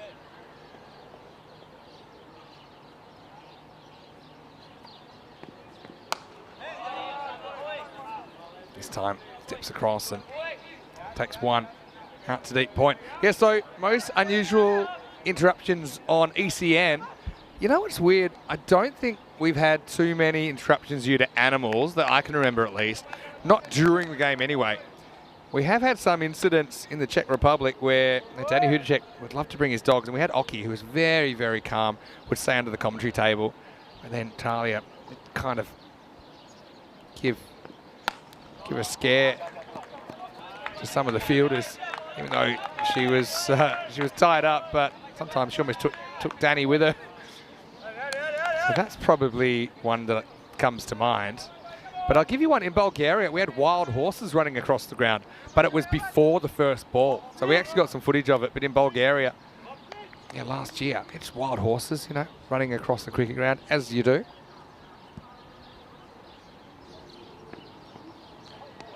Has to be a wide this time. Won't get away with it twice. Probably for me, when I was batting once in a first grade game in Australia, we got stopped by a swarm of bees, and you could hear them coming. That was one that I remember really well, because everyone's a tough guy on the field. Come on, you're useless. Get out now, stop wasting our time. All that kind of chat that you get as a batter in that competition. Oh, Mahmood gets lucky. Oh, and he dives over it. So he'll probably get 3 now. But I don't think they will, because they didn't run the first one or second one that hard. Oh, they will, because where's he thrown it? Well, he's got a case of mistaken identity. Action Jackson is at the stumps, but he thought Santhira Kumaran was the keeper. I think Kanasani panicked a bit after he dived over it. He probably thought there was a 3 on. And to be honest, there wasn't, but then there was, but he threw it the wrong way. Yeah, look, he's saying, I'm not. He was annoyed in the beginning. And then he said, oh, why are you throwing the ball over there? This one will be a wide, and Mangal pulls out the bowler's teapot. I loved Action Jackson's reaction then, when he was annoyed enough that Kanasani dived over it, and then what was he thinking when the ball... It's a bit like the taxi I get from the airport in some countries. They'll take you the wrong way just to rack up the fare. That's kind of the way the ball got back to the centre. Yes, I'm talking about the bees interrupting the game. Yeah, that's right. Back when I was playing. Great shot. Great shot. Probably 4 metres away from the fielder and couldn't do anything about it. That was time. Top of the bounce. Told you. Nazir's like a fine artwork. It should be hanging on the wall of some museum, because He's just something about being a left-hander as well.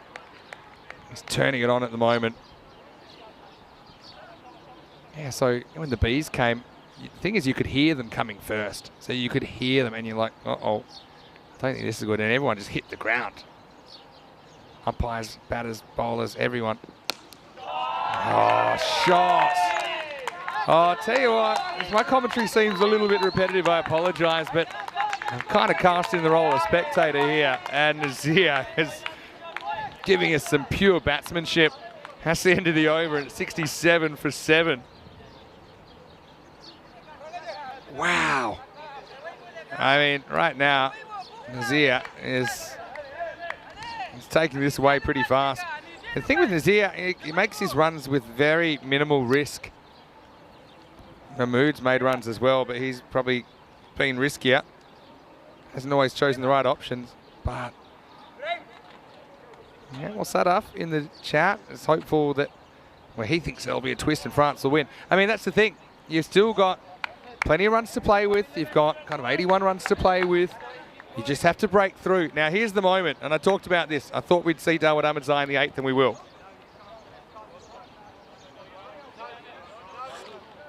So, he's a bit of a mystery spinner. He's a leg spinner, bowls a lot of toppies.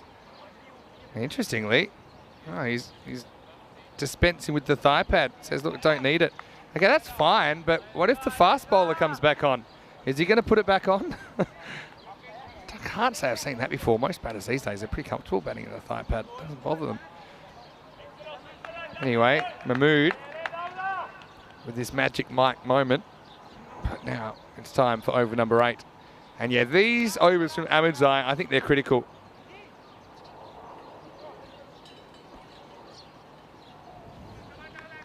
Ahead of the rate at the moment, Switzerland. By a fair bit too. Ahmedzai will do his own fielding here.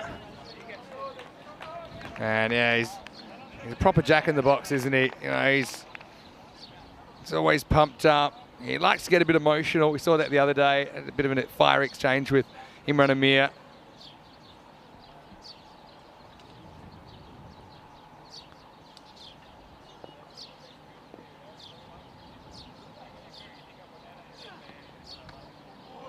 Yeah, it's the wrong one.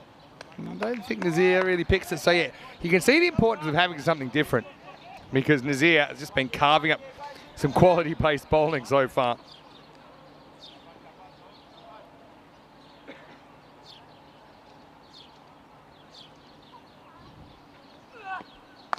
Oh, cracked away, but should just be one.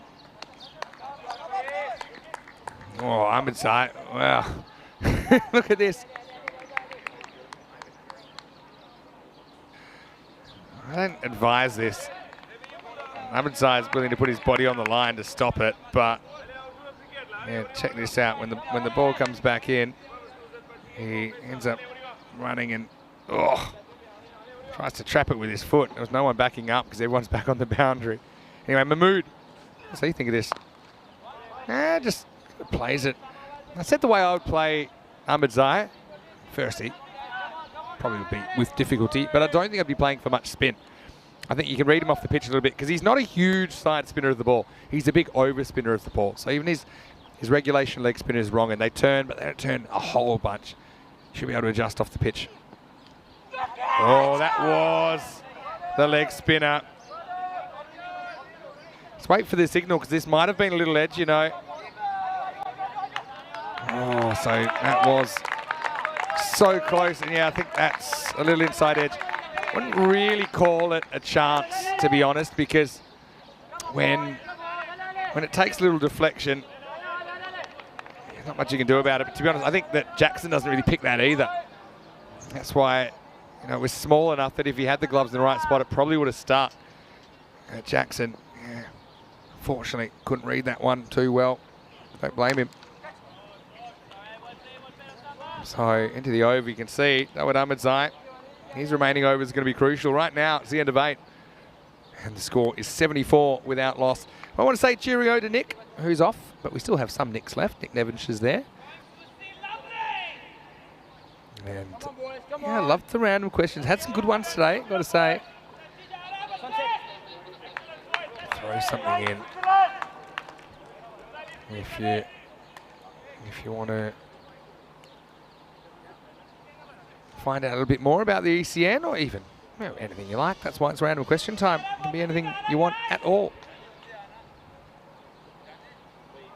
Bat all the way down, really. But we haven't really seen too many of them bat yet. I'm trying to think of how many we've seen. Might have seen 5 or 6 of them bat so far in the first 2 and a bit games.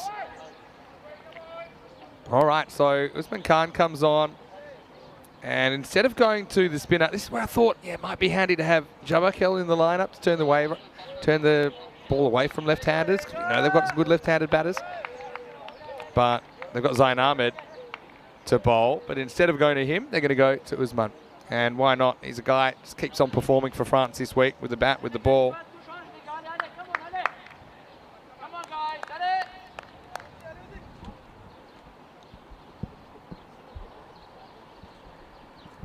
So, Usman, a mixture of slower balls and seam-up deliveries.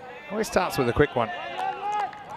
Well, someone was brave. You could go after the first one of Usman because 99.9% of the time he goes pace on first up. Having said that, it's only natural that you kind of want to have a look at him and get whatever pace he's bowling kind of in your head before you try it anything more. Little glance to offside there. Oh, this is such a good shot. It's going to be 4 more.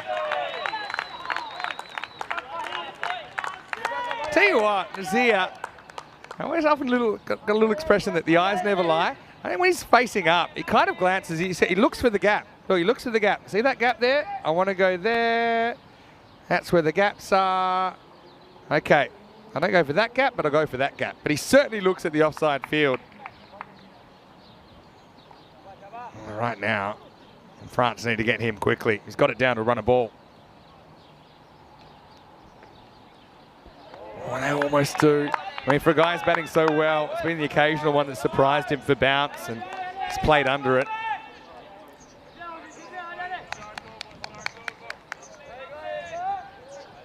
I did not know, Dave, that Nick Devonshire is NI Nick, because I've seen NI Nick and Nick Devonshire in together.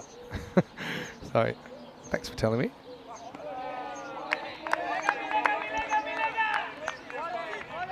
Another swing and a miss. Now, how will Nazir tackle the slower ball from Usman when he doesn't get as much pace to work with? I think he'll just work it for one. I think the pace on delivery he likes. He's got something to work with. The other one, let's knock in the leg side for 1 or even 2 if he gets into a gap. There's a slower ball. He knocks it. Doesn't even get one though. Ooh, that would have been close, you know. Action Jackson, don't think the positioning is that relevant here because I don't think there was time for him to take it and get the run out. But I think a direct hit might have been out. Jackson ends up between the ball and the stumps, which isn't where you want to be as a keeper, see? But to be honest, I mean, I just don't think he had time to get behind the stumps. So had to be direct, wasn't, and a half chance goes backing. Nazir survives. Now gets that slower ball. That overspin makes it bounce a little bit more. It's kind of a tennis ball-y type bounce.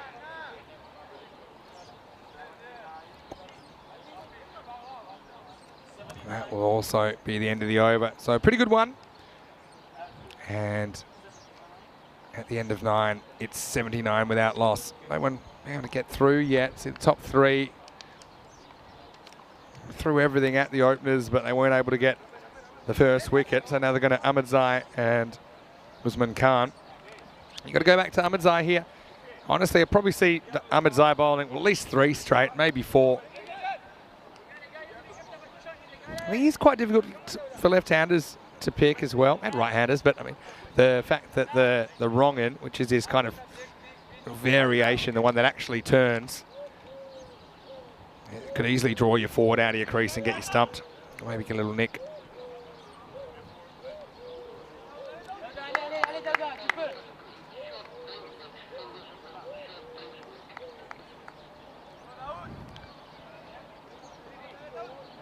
So, Mahmood faces up 31 runs of his own in this opening stand.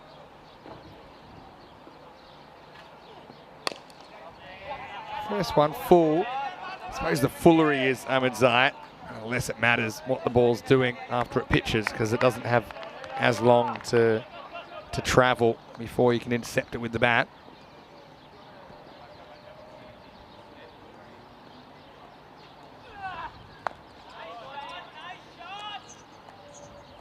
Just eased into the offside this time by Nazir.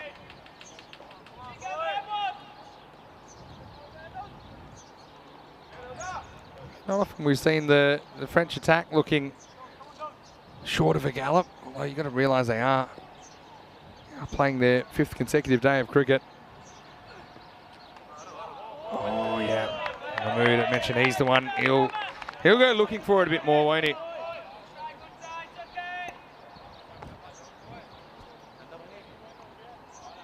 Big swing and a miss.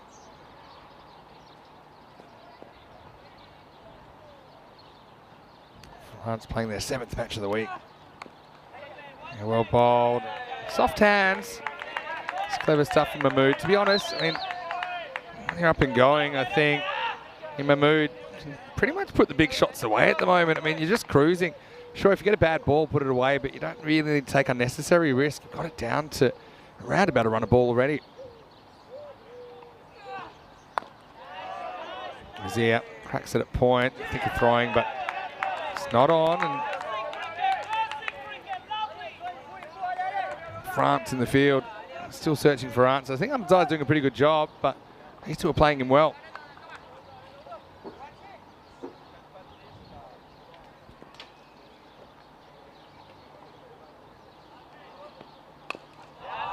Now, drives. Tough time to field in that position. That's Santhira Kumaran. That does it. He's looking straight into the sun.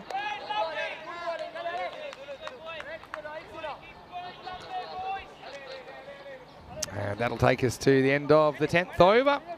As the players get ready for a quick drink. The score is 84 without loss. And Ahmedzai, well, he's very animated as he went into the huddle there. He's saying, come on, guys, we need to lift a bit here. Everyone's really flat. We're going through the motions. Okay, yeah, these guys are batting well, but we can't just sit in our heels and let them get these runs. I mean, he was very, very noisy as he went into the huddle.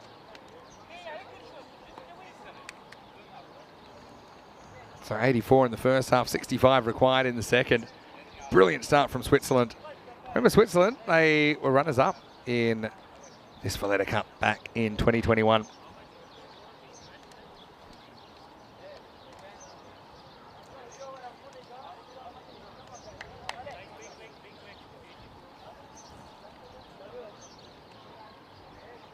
Yeah, what a good opening partnership. And the thing is, there's plenty of cool heads still to come. You've got Arjun Vinod, who'll probably bat 3. What else we got in there? We've got Ali Naya. I mean, he's played some smart innings so far as well. Hassan Ahmed, same thing. Come on, guys. Come on.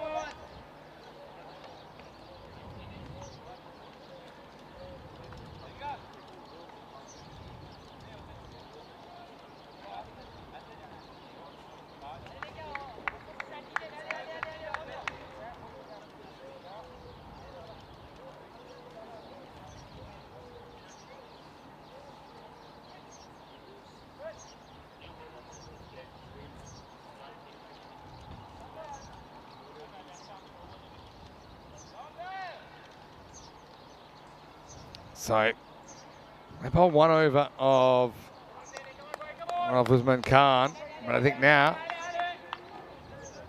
they're gonna just go straight to the left arm spin.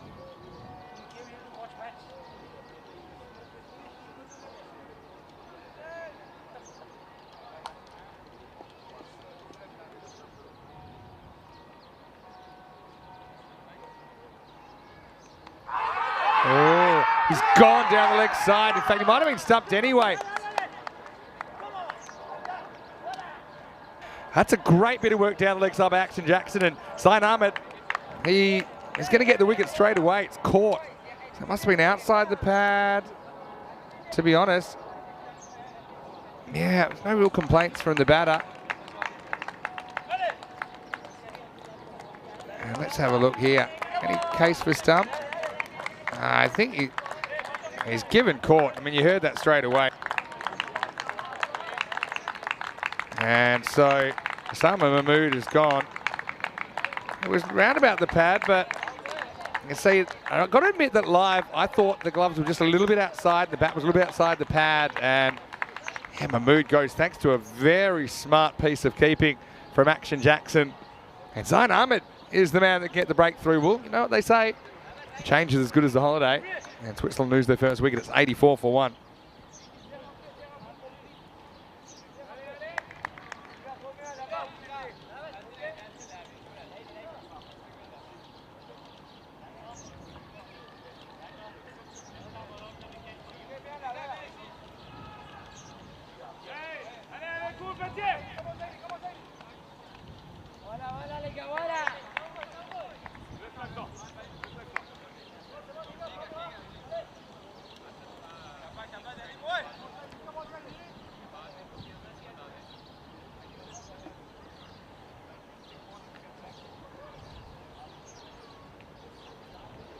Arjun Vinod, the new batter.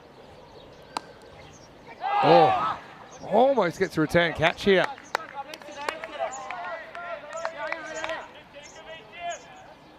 He almost popped up, didn't it? Normal pour lui, les gars. Normal, normal. Comme tout à l'heure, les gars. Comme tout à l'heure pour lui. Allez. Non, comme tout à l'heure, les gars. Allez. Allez, vite.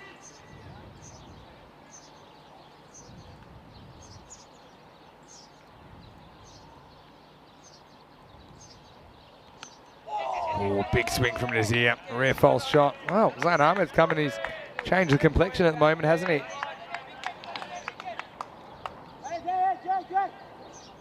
Come on, guys. Allez, go vite. Allez.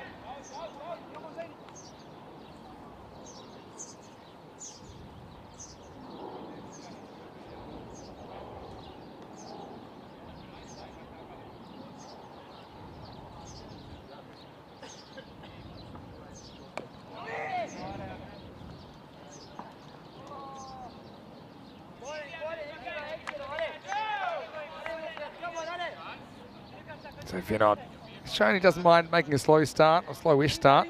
Also, he's shown he can play some really nice shots. Come on, guys. Come on.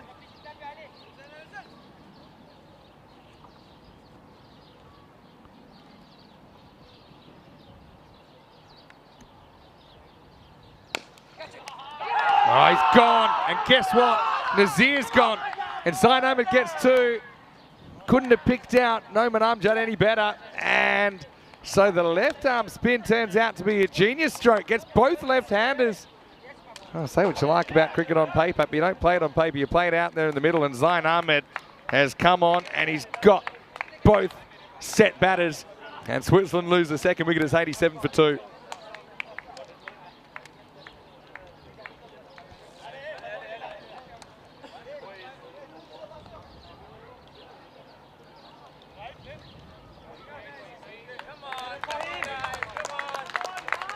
Still, one of the best 45s I've ever seen, actually, from Nazir.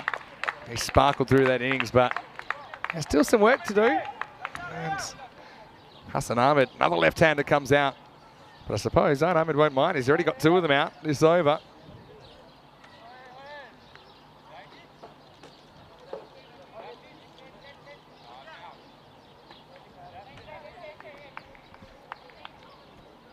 Yeah, got to say, great keeping first up in the over. Right, Jackson to take that ledge down the leg side, make quick position. That started it all off, and now Nazir maybe working his way through the 7 stages of grief, losing his partner. He goes soon after. But Hussey, he's a good hitter of the ball. How long will he wait to launch? Here's another guy. Just be careful at the moment. Keep an eye on that run rate required. It started at around about 7.5 and over. It's come down a little bit, but a few tight overs could push it right back there or beyond. 11 overs in, and Switzerland 87 for 2.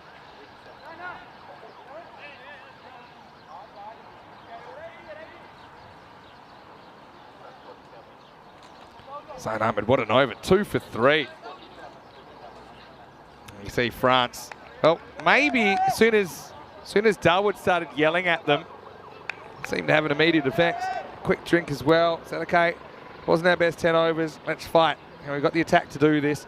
And now you've got Ahmed Zai operating to 2 new batters, and we know that he's going to be a real handful to play early in your innings. So he's still got 2 overs to bowl. You can't see them really going after him, to be honest. So that could also push the rate required up. Vinod, see how he reads him. Spinner to spinner, really. Top spinner first up, well read. Just cuts it away. Fast outfield, and it beats the fielder. Kind of got there, didn't he? It was a good effort. You can't criticise him too much. Yeah, full length dive. And again, not playing for a lot of side spin. Originally, it was Zayn Ahmed who was the man that made the initial effort. But yeah, shame. What of course, Taria wants to throw himself around and did, but couldn't quite keep it in the field of play.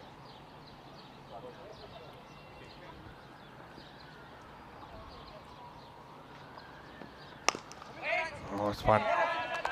Turns out to be a full toss, which takes away his superpowers. It'll just be 2 though. Might have got a piece of the infielder on the way through.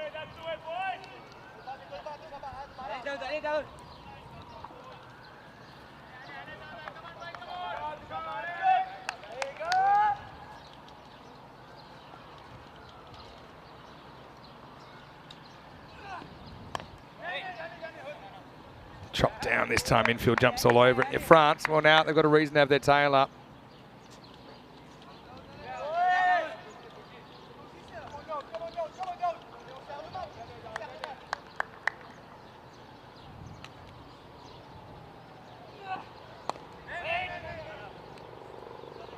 Chopped away again, top ball.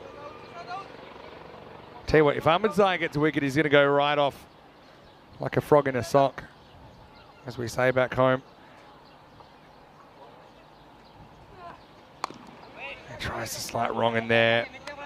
Kept out by Arjun Vinod. It's all good for France. We're just trying to stay alive in this game as long as they can. Keep that runs required ahead of the balls remaining.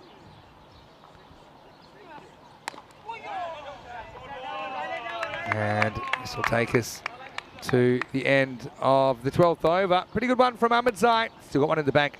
I've got to say, I'd probably use him. Don't leave him. Use him. He's getting better, I think, as well. 93 for 2 after 12.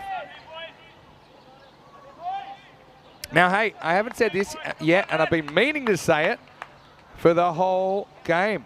Happy Bastille Day to all of our French viewers. So, happy Bastille Day. It is the National Day of France, celebrated on the 14th of July every year. And well, in French, they probably call it the Fête Nationale Française. The French National Celebration Day. All right, well, this time, Zayn is coming back as predicted, but Hassan Ahmed just leans into a huge extra cover drive and gets it out of the ground. Maximo! And for a player on 0, it's a pretty confident shot. Yes, happy Bastille Day. I'm sure there'll be plenty of celebrations in France, and probably a few more if they win this match. Having said that, Switzerland looking good after that shot. And Hassan gets this into a gap, should get 2. Yeah. Ahmed Zai comes in, can't prevent the second. Yeah, of course, Bastille Day, commemorating the storming of the Bastille on the 14th of July, 1789. And the unity of the French people at the Fête de la Fédération a year later on the same date. Happy Bastille Day, guys.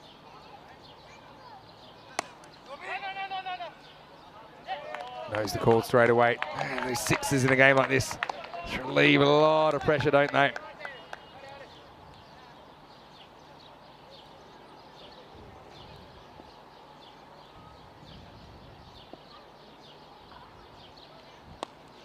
Wow, steps across now, goes the short boundary, and not even the fence is going to stop that. That's big. Maximo! You see why Switzerland are so dangerous. They've got a pretty well put together bowling attack, and they've just got, I just think they've got a real stable but dangerous batting lineup. Hassan's a big hitter, but he doesn't go after everything. He's pretty selective. You can see he's seen a couple he likes this over and he's gone. One big drive for 6 now, one big sweep.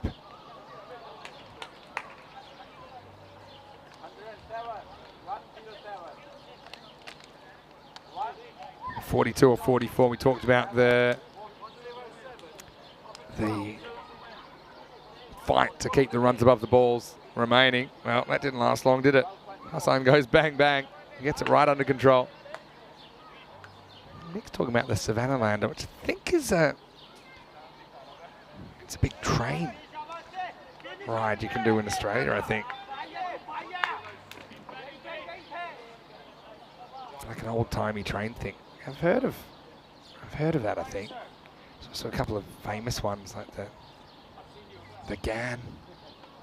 Go kind of all the way one side to the other. Zion, this will test his mettle here. We had a really good first over. There's always a risk, I think. Left-hander facing up to him as the ball turning in. He's trying to spin the ball from left to right on your screen. Almost. Almost. This would have been catch of the century, I think, if he'd gotten here. It was almost past him by the time he was still going up.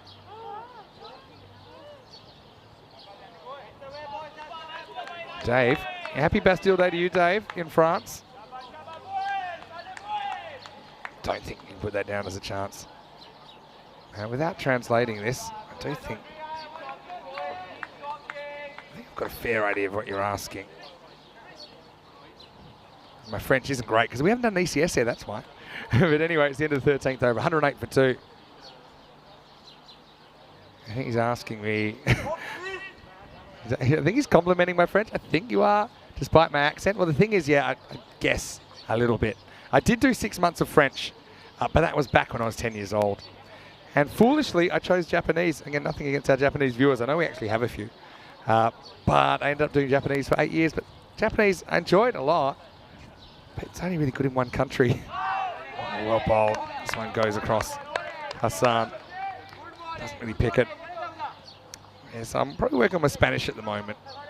So yeah, apologies to all the French viewers for my accent. I know it's not very good, but I've got to say I marvel at the language skills of our European cricketers though. These guys, a lot of them speak 3, 4 more languages. Oh, well bowled. Again, you see, Hassan's not picking him. Probably thinking it's a leg spinner that's going to come into him.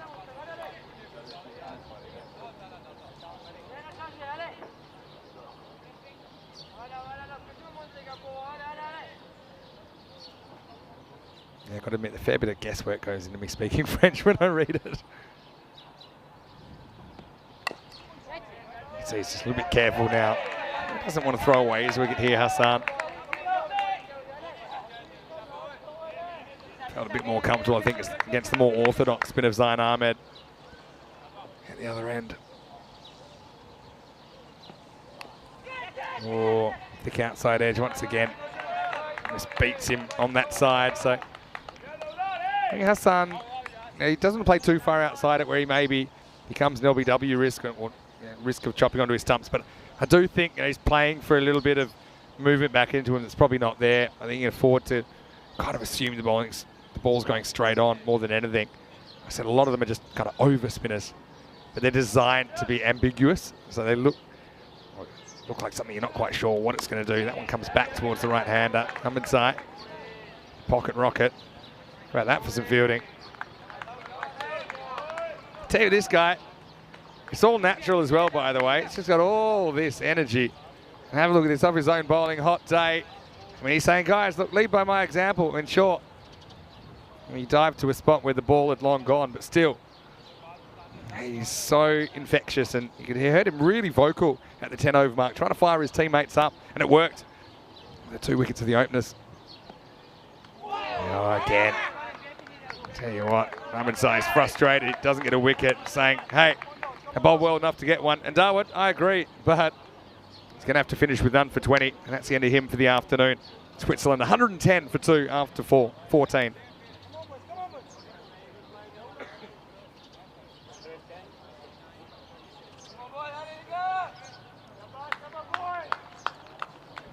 Hassan, 16 off 12. I think I'd be pretty happy to see the back of Darwood Ahmedzai, who is kind of spitting him in knots there in the last over.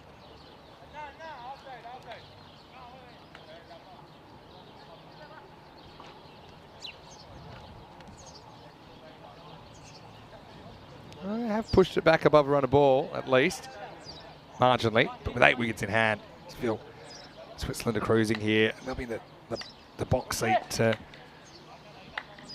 be that team that qualifies for the final, won't they?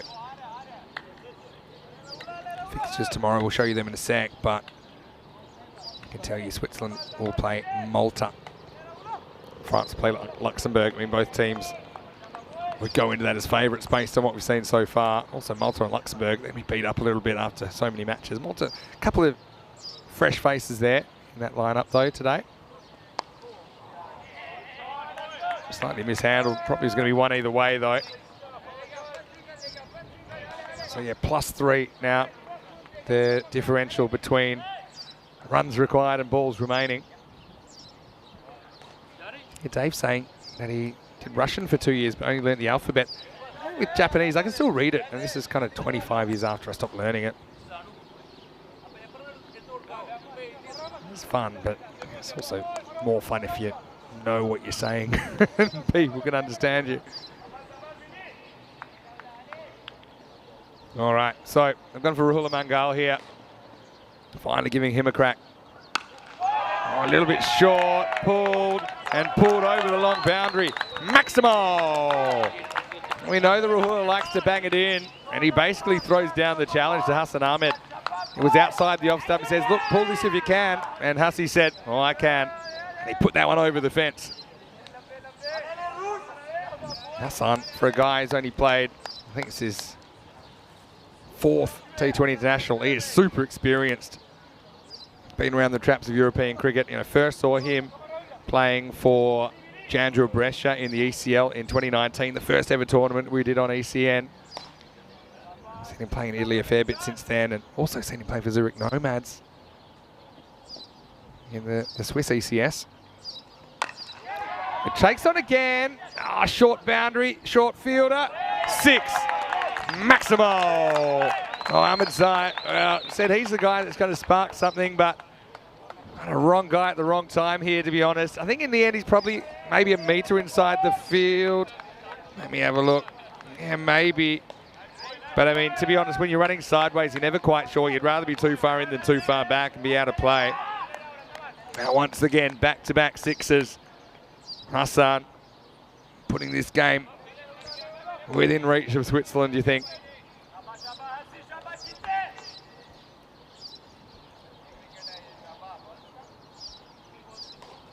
Wonder if Rahula sticks to the short stuff. He's been told twice so far.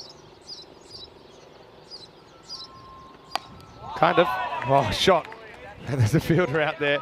Didn't see him straight away. He was hiding in the shadows, but just a single.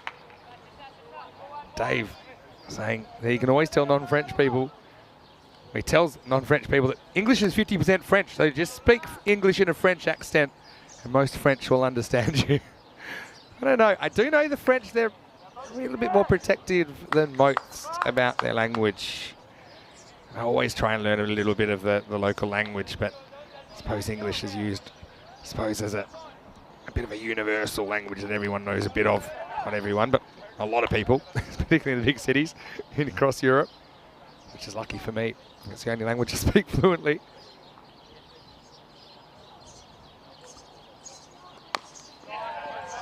Arjun Vinod, well, he's still there. He's just quietly picking off runs when he can. Hassan's kind of dominated the play since he's come to the crease. Maybe earlier in the week we saw some of these scores around the kind of 105 to 125, but I always thought the scores were going to go up if you look at last year, about 8 and over was the average run rate. And I think same this year as well. 148 that the French fought for. Doesn't look like it's going to hold up here. And you're seeing just a very mature, composed chase from the Swiss at the moment. Plays this pretty comfortably through the offside. Gets one. End of the over. The Mungal, bit expensive there, goes for 16 and the score 126 for 2. If you look at the quarters there, first quarter they got 42. Second quarter also 42. Third quarter 42. Well, how about that for consistency? And that means they're going 168 pace. So that's plenty more than they need. About 20 more than they need, really. And the bowlers, Zayn Ahmed with a couple of wickets early, but then found it hard going in his next over. This is where I think it might be handy if you had Ibrahim Jabakal, just to mix things up a little bit. With his off spin, kind of short of that option. They're going to go back to Usman Khan. He bowled a pretty good over, just the one over at the other end. And Nick saying, is my throat not sore talking all day? I'd try and talk. You probably notice in this cricket compared to the ECS where you see me paired up with someone else. Not quite as loud, quite as often, but still, I think it's also just it's a different type of game to commentate as well. It's a little bit more strategic. You kind of play the long game a little bit more. It's funny that in ECN we think of this as the long version, but typically T20's thought of as the short version compared to some others.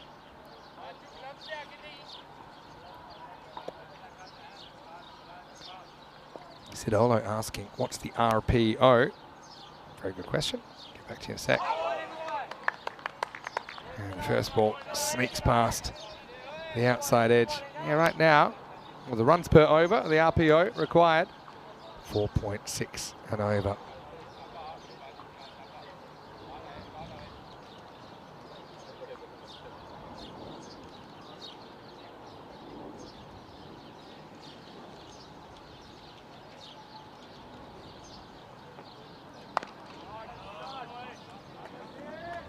Just eased away.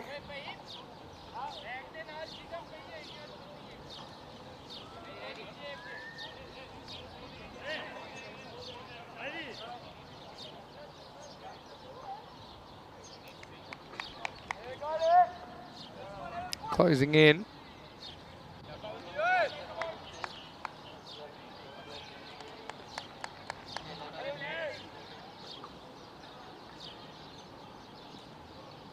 Usman, can he pinch a wicket here? Try and throw a bit of chaos at Switzerland. Just don't see it happening at the moment.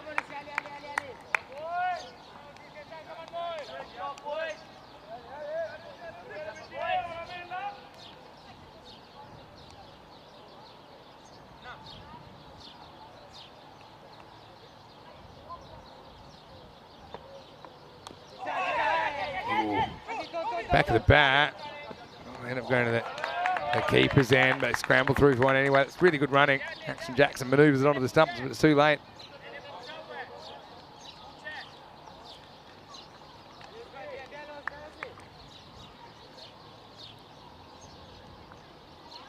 Yeah, so things really hotting up. Switzerland with this win, assuming they get there, puts them in a really good position. I mean, theoretically, they could still lose and probably top the table tomorrow, but I don't think that'll be in the plans against Malta. If they lose and France win tomorrow, depending on the margin, France could maybe get that top spot and go straight through to the final. Remember, second versus third. Playoff in the morning, Sunday morning. The winner will meet the top team in the final on Sunday night. And in the middle, we'll have the fourth versus fifth playoff.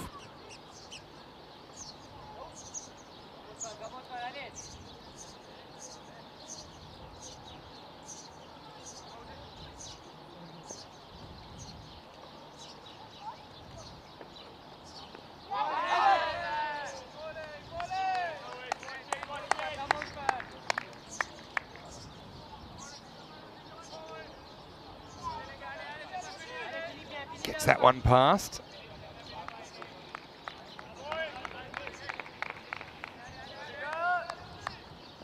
Hassan, 31 already. He gets another slower ball this time, hits it at the fielder. Does well to stop it, but he can't stop the run.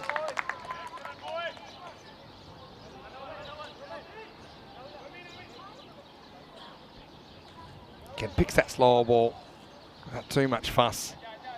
Still, decent over from Usman. That's 16 overs down now, 129 for 2. Coming up tomorrow, like I said, matches 8, 9, 10, and then it will be the end of the round robin stage. We'll have to split the teams. The top 3 will have a chance to play for the trophy. A little mini 2-match final series. Second versus third play for the right to play the top team for the trophy in the afternoon. France play Luxembourg in match 10 tomorrow night. Switzerland, Malta, match number 9. So France come with this. They're going to need Malta to upset Switzerland. Who's to say they can't do that? Malta have certainly won a fair few games this week. Romania, though, they're the team. I don't think they've got any real chance. Romania taking on Luxembourg first up. And don't forget, tomorrow is also the last day in the Netherlands of the T20 IWs with Corey Ruckers and the crew over there. Okay. It's 20 to win then. Last 4 overs. So what do you do here? I mean, to give yourselves any chance, I like the fact they've got a kind of cover that's coming in tight. At least trying to stop a single. Hassan's hitting it so hard. I mean, most of the time when he hits into the field, he's not running. But you're trying to get an over below 5. And then you might be able to build some pressure. Dot ball's a good start. Oh, hit that pretty well. It's just a single. Now, you know, we talked about the differential being +3 before. Now it's -3. So you're talking 19 runs off 22 balls. I always still think if you can get it back in your favour even a little bit at this late stage, then maybe you can pull something out here. Hey, dot balls, Switzerland enjoying the shadows. Hello to Celeste. She said she studies Latin, well aware of the Latin roots of Romance languages. Yeah, there's a lot of commonalities in those Latin-based languages.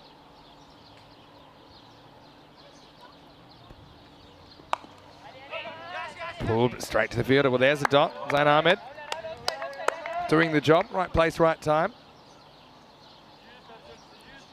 Yeah, we talked about CHE, the abbreviation for Switzerland there.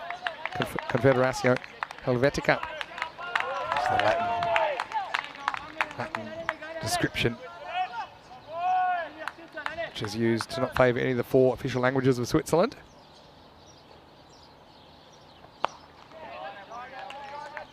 Cut away, handled. Okay, one's under disaster right now, but also one's a fine for Switzerland, who, once again, 3rd game in a row, just kind of cruised in the chase, haven't they? And we wondered how they go against the pace battery of France, but to be honest, the openers in particular, Nazir, he put them to the sword a bit early on.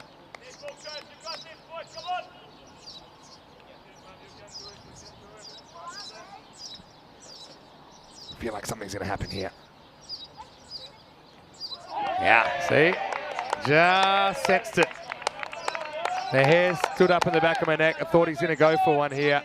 He's getting close, and he could be sensible, but Hassan occasionally he wants to go for glory.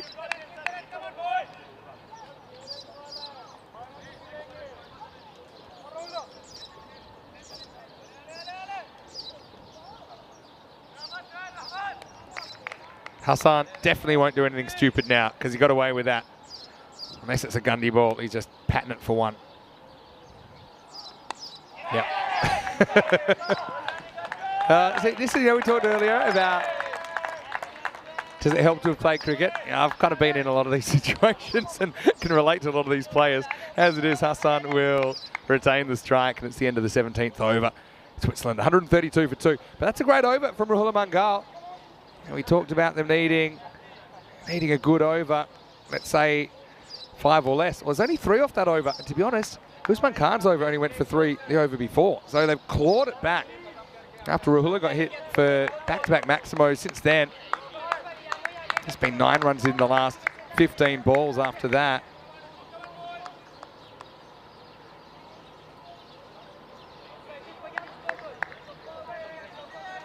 But you need to keep churning out these overs that are unlikely that you can go five or less again. But Usman did last time. Used to say he can't do it again.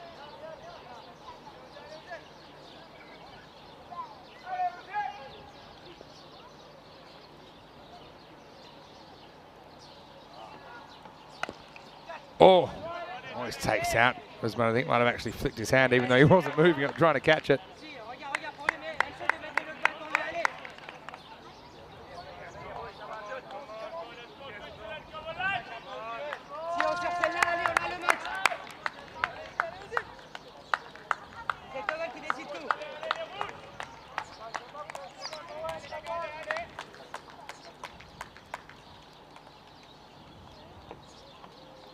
Oh, that's a good one. That's a really well placed slow ball.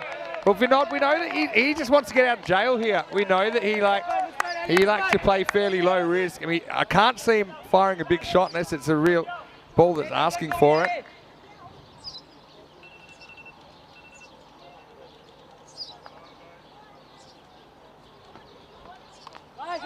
Ooh. Another dot ball, and what do you know? Suddenly it's back above her on a ball. Still don't see how they can mess this up.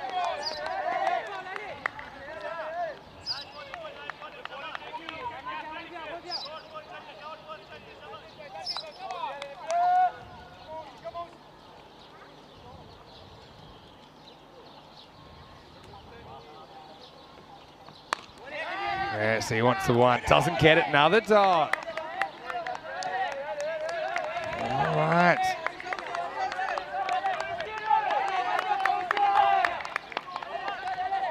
You can hear they're starting to believe. There's a little flicker. Can it turn into a wildfire of pressure? I wonder what they're saying here. You could just take 1-1, 14 off the last two. Yeah, it should be fine.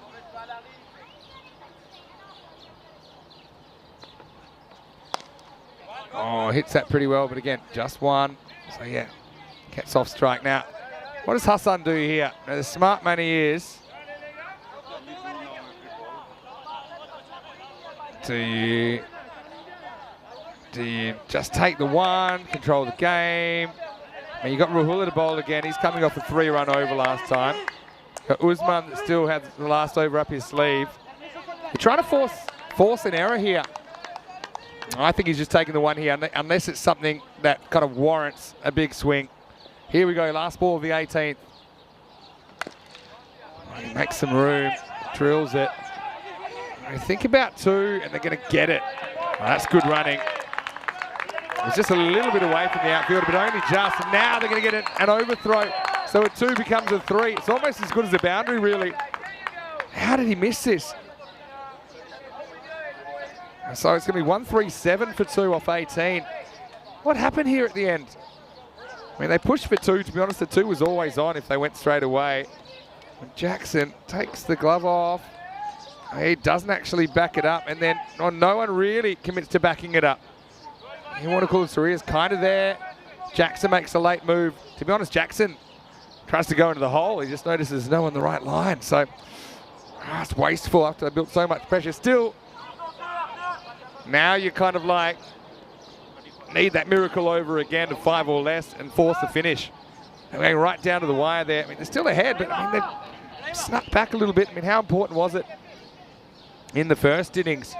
Switzerland actually kept France down despite France kind of motoring. They got 17, 15 and 10 off the 17th, 18th and 19th. But then Canado Fletcher only allowed 4 in the last. So it's unlikely, but it's possible.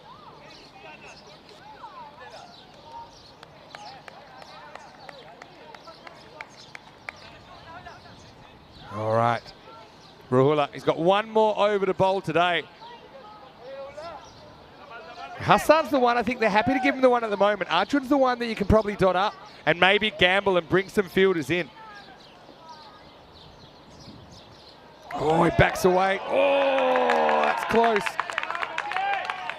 Oh, we've seen bit of randomness about balls on the tram line today, to be honest. Yeah, maybe. Probably grabs a bit of the tram line. It's probably a fair enough call, but Hassan didn't help himself by backing away. He definitely couldn't reach it. Probably fair enough from the umpire. Has to make the big call. Backs himself. 11 off 12 then. Hassan looks like he wants to do something big here, doesn't he? You only get one. That's a good result.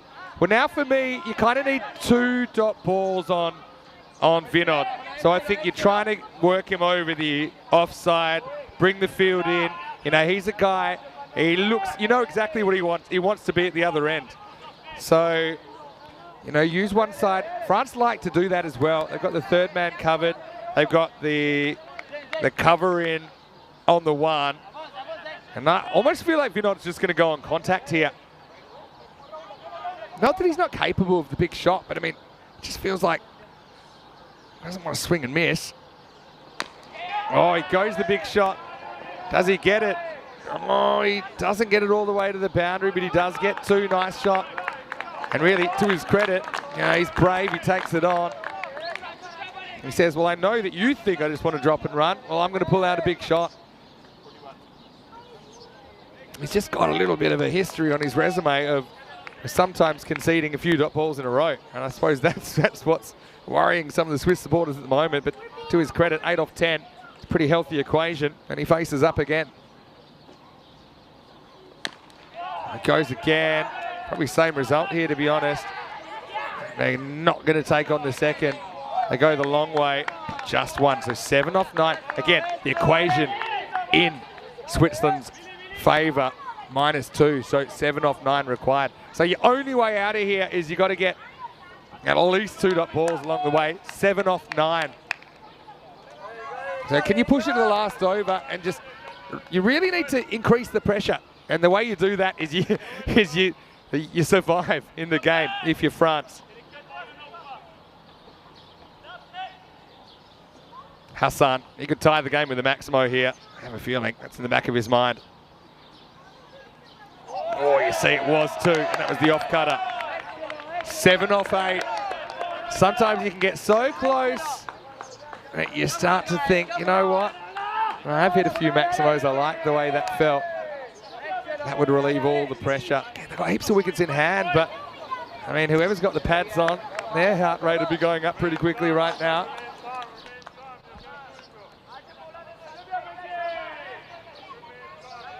Seven off 8, so there's 1 dot ball they needed.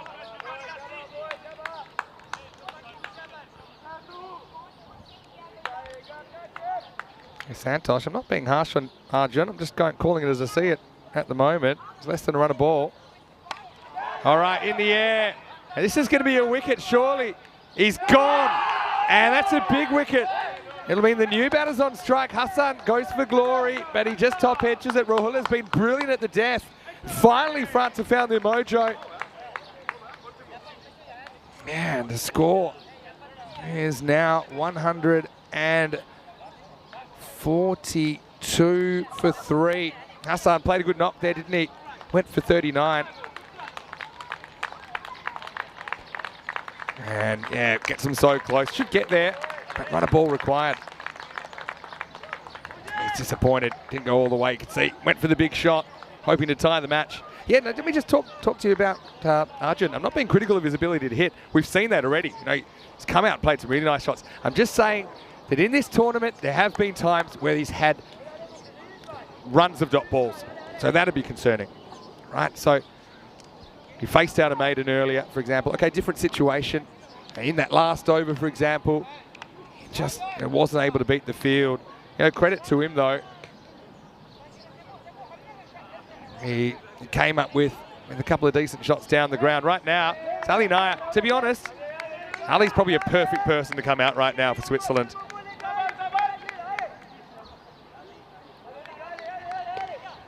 So, 7 off 7. I think Ali's just thinking 1 a ball. Everyone relax. If there's no more dot balls, if we score for every ball, we win.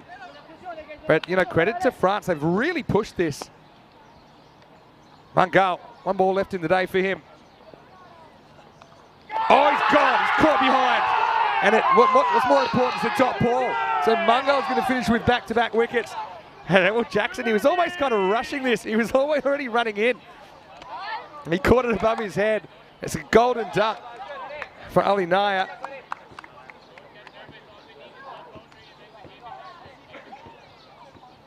Look at Jackson. I mean, he sees it. He's already running in to celebrate before he even catches it.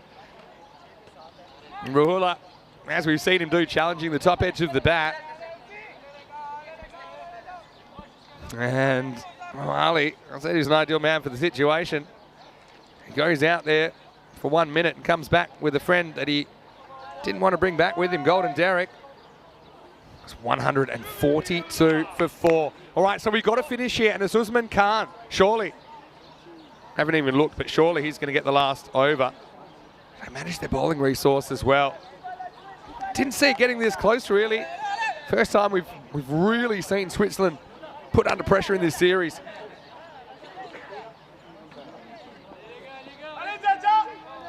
I think Dave in the chat saying whoever wins, we, the spectators, win. Well, yeah, for the neutrals, they'll be enjoying this. All right, so now you've got Vinod, who's 17 off 21. How does he approach it? He's been joined by Abdullah Rana, and I think this is the first time Abdullah Rana has ever batted in a T20 international. He's not at the striker's end because it was the end of the over. Oh, what a good finish this is. 7 runs required of the last 6 balls. And Rahula Mangal, only 5 came off that over. There was that debatable wide first ball. Turned out the extra ball brought a wicket. Yeah, nice shot. In fact, this could go all the way. It's a long chase. Get back for an easy 2. So that gets it back to an even run of ball. Well backed up. There's a queue of people ready to back that one up. 5 off 5. Got to get a dot ball out of somewhere, don't you? If you're France.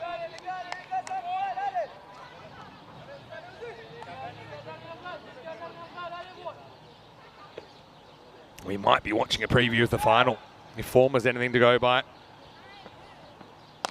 Oh, he hits this one, but should be handled. Oh, the pressure on that. Ahmedzai gets it, sensibly throws it in on the bounce. Doesn't risk it. A throw on the full or a throw that might bounce right in front of the keeper that might go for overthrows. No one backing up. 4 off 4. 4 singles get him home. And will Rana welcome to international cricket. This is the first time he's ever batted. And he must be feeling the pressure. Well, I wouldn't mind seeing somebody up a little bit more on the single. You wouldn't think he's thinking big shot here. Boundary wins it though. Oh, he points away. Will they go for 2? I don't think it's on, to be honest. I don't think you need to add more chaos in. So it's 3 off 3.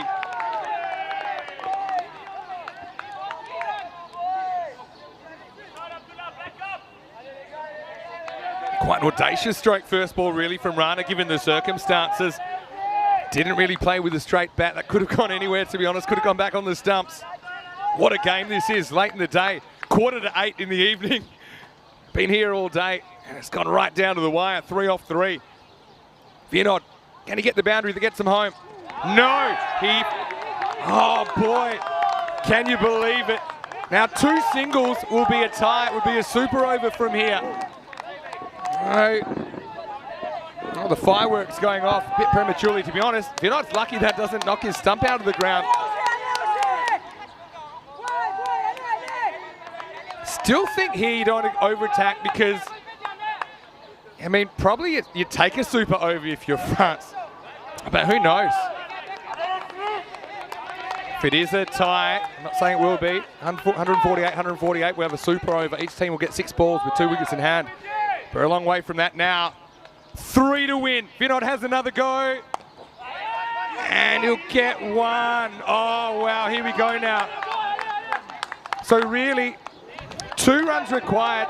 You need a mixture here. You need to be in a position, as the French captain is trying to work out right now, a 1 will be a tie, a 2 will be a win to Switzerland. So you want to stop the 1, but you definitely can't allow a 2. You'd rather have your outfielders in a little bit further because a 2 and they lose. So you've got to have your outfielders in on the 2, but still covering enough ground. And it's Rana, first innings ever in international cricket. 1 for a super over, 2 for a win. Here we go. Usman Khan with the last ball. He's got to hit it first. He does hit it. That'll be it. They'll get the 2. They'll get 4. And Switzerland do it off the very last ball of the day. They bring up the 150. They bring up the win in what might be a preview of the final. Going on what we've seen so far, the credit to France, they pushed that all the way. But how about Rana? Abdullah Rana gets the slow ball, sees it, punches it. As soon as they hit it, I knew it was at least 2. In the end, it was actually 4. And Switzerland's survivor's scare has fittingly fireworks go off in the background. Oh, Dawood Ahmadzai, just look at him. He sparked a bit of a turnaround. A bit of an inspiring speech on Bastille Day. Nonetheless, for Team France, they'll be back tomorrow. No credit to both sides, really, the spirit they played that game. It was hard, but it was fair, and really, it was close.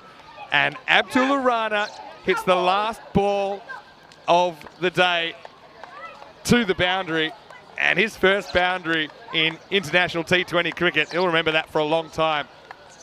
So, you know, credit to Vinod as well. I mean, he saw them through in the end. I know he had some white knuckle moments, but, you know, Hassan Ahmed was important there as well. And let's not forget the work of Nazir and Osama Mahmood at the top. But, oh, wow. That was a real nail biter. And they can afford to smile now, Switzerland. France, well, they'll be disappointed, but we'll see them again tomorrow. But yeah, well done, everybody, on a really thrilling contest. And it is the Swiss that get over the line in the end. The final score, Switzerland 151, France 148. So have a look at this. This is how it works on finals day. But first we'll see tomorrow, where we'll get to see matches 8, 9 and 10. But it will be the same start time every day, 6:30 a.m. GMT, 8:30 in Central Europe, and noon in India. So yeah, tomorrow's a big day. An interesting one between Switzerland and Malta in match 9, and we'll see match 10 rounding up with France playing on Luxembourg. We'll see if they've got any chance of pinching top place as we look back at the opening partnership. This really was stylish when it was a little bit brighter out there. So yeah, 2 left-handers, they've been a bit of an institution at the top of the order. That was an all run for, even though I think if you look closely, did actually go for 4. But Nazir, he was just loving the pace, wasn't he? Some good pace bowlers as well. And tell you what, we almost saw a cat field a ball, and I don't know if that's happened in T20 international cricket before. But yeah, Sama Mahmood and Nazir just looked composed, kind of did the heavy lifting early on, didn't they? This was a throw that went to somebody that certainly wasn't anywhere near the middle of the ground. They got a 3. Ahmadzai came in, and we know that he can create opportunities. It's a little inside edge, got past Jackson. Frustrating for the wrist spinner. And Nazir has continued to look good. But would you know it, Zain Ahmed, the left arm spinner, came in, and he was able to get a little tickle down the leg side. First up from Osama Mahmood. That's great keeping by Action Jackson. And, well, guess what? I don't know what was said, but Nazir, he went soon after. And so that was a big moment in the game, wasn't it? And credit to France. I mean, they almost pulled this out of the bag. Remember, Hassan Ahmed launched a couple of these big sixes and really had the game well in control. Had it well below a run of ball, but just through sheer grit and determination, the French on Bastille Day, they worked their way back into the contest. Yeah, this was pounded. Rahula went back-to-back Maximos, and at that stage, it was looking real tough. That was in the 15th, but we wouldn't actually see another boundary until the very last ball of the game. The pressure was on, France throwing themselves around. The runs dried up, a couple of dot balls as well. That was an extra run. Oh, you consider it came down to 1 run. I mean, it's line ball, isn't it? Rahula gets called for the wide there. You could have argued the toss both ways there. Hassan searching for glory and a quick resolution. He got out, and then Ali Dyer, who I still think was the perfect man to come out after him, he nicked off first ball. But more importantly, it was a dot ball. Rahula finishing with back-to-back wickets. And then last over, it was pressure. They needed 7. And Usman Khan is having such a good series. He was the perfect man to bowl it for France. But then, with 1 to tie the game and 2 to win, there it was, found the gap. I mean, it's a very different story if that hits the fielder, and we're probably looking at a golden ball. But, oh, France, we've seen them play some thrilling, close contests on ECN, haven't we?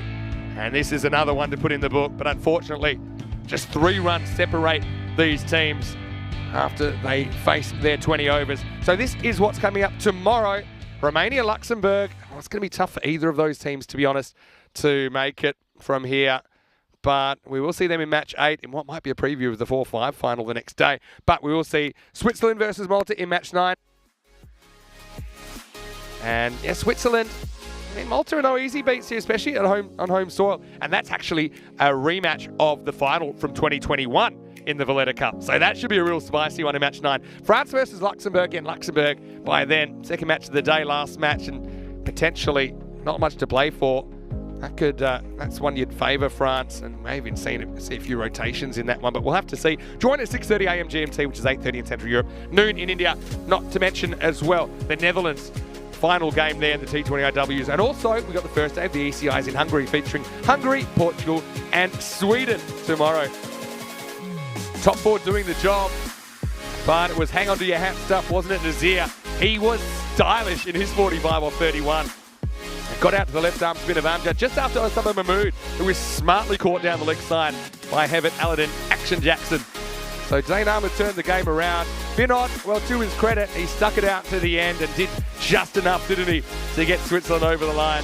Hassan Ahmed, 39. Well, a couple of big hits changed the complexion of this chase, and without that, you start to wonder if Switzerland would have made it. In the end, Naya came out late in the piece and went just as quickly. But Runner, the hero, only faces 2 balls. The first one he gets a single, the second he gets a boundary, and that was enough to get his team across the line. Zayn Ahmed with 2 wickets in quick succession, just the 2 overs from him, 2 for 18. Mungal, after getting hit for a couple of 6s early in his spell, came back really well. 2 wickets in 2 balls at the end of his spell, finishing 2 for 24. But I've got to say, Usman Khan once again, look at that, 4 overs and up for 22, including the heartbreaking boundary for French fans. And he concedes off the last ball, but he can certainly hold his head high as well. He was brilliant, I think, with the bat today for Team France. So once again, I want to say a big thank you to all of our chatters out there. Thanks for the interaction. I really enjoyed some of the discussions we've had today. No matter what you've been watching, I hope you've enjoyed it. 3 games once again at a time on ECN. And tomorrow we'll have 3 internationals at the same time in the afternoon. A reminder, you can go to our website, europeancricket.com, check out the latest there. Maybe have a little bit of a look at who you can expect to see in the ECI Hungary, which kicks off tomorrow. Also, our social media at European Cricket. Great place to go to get some of those bits you might have missed. I'm going to catch up on the 4 wickets in 4 balls today in Holland. 5 bold dismissals to 1 bowler. That's crazy stuff, really. Finally, if you're watching on YouTube, please like the video, subscribe to our channel, tell your family, tell your friends about the European Cricket Network. We just love to have a good time, so join the conversation, whether you've got a cricket background, a sporting background or not. We just love to have your company. But for now, in the fading light of the Master International Cricket Ground, this is Vinny Sandu here, Mr. Maximo, for the European Cricket Network. Hope you've enjoyed the day. We'll see you tomorrow, right here, for the final day of round-robin matches in this Valletta Cup. Hasta mañana.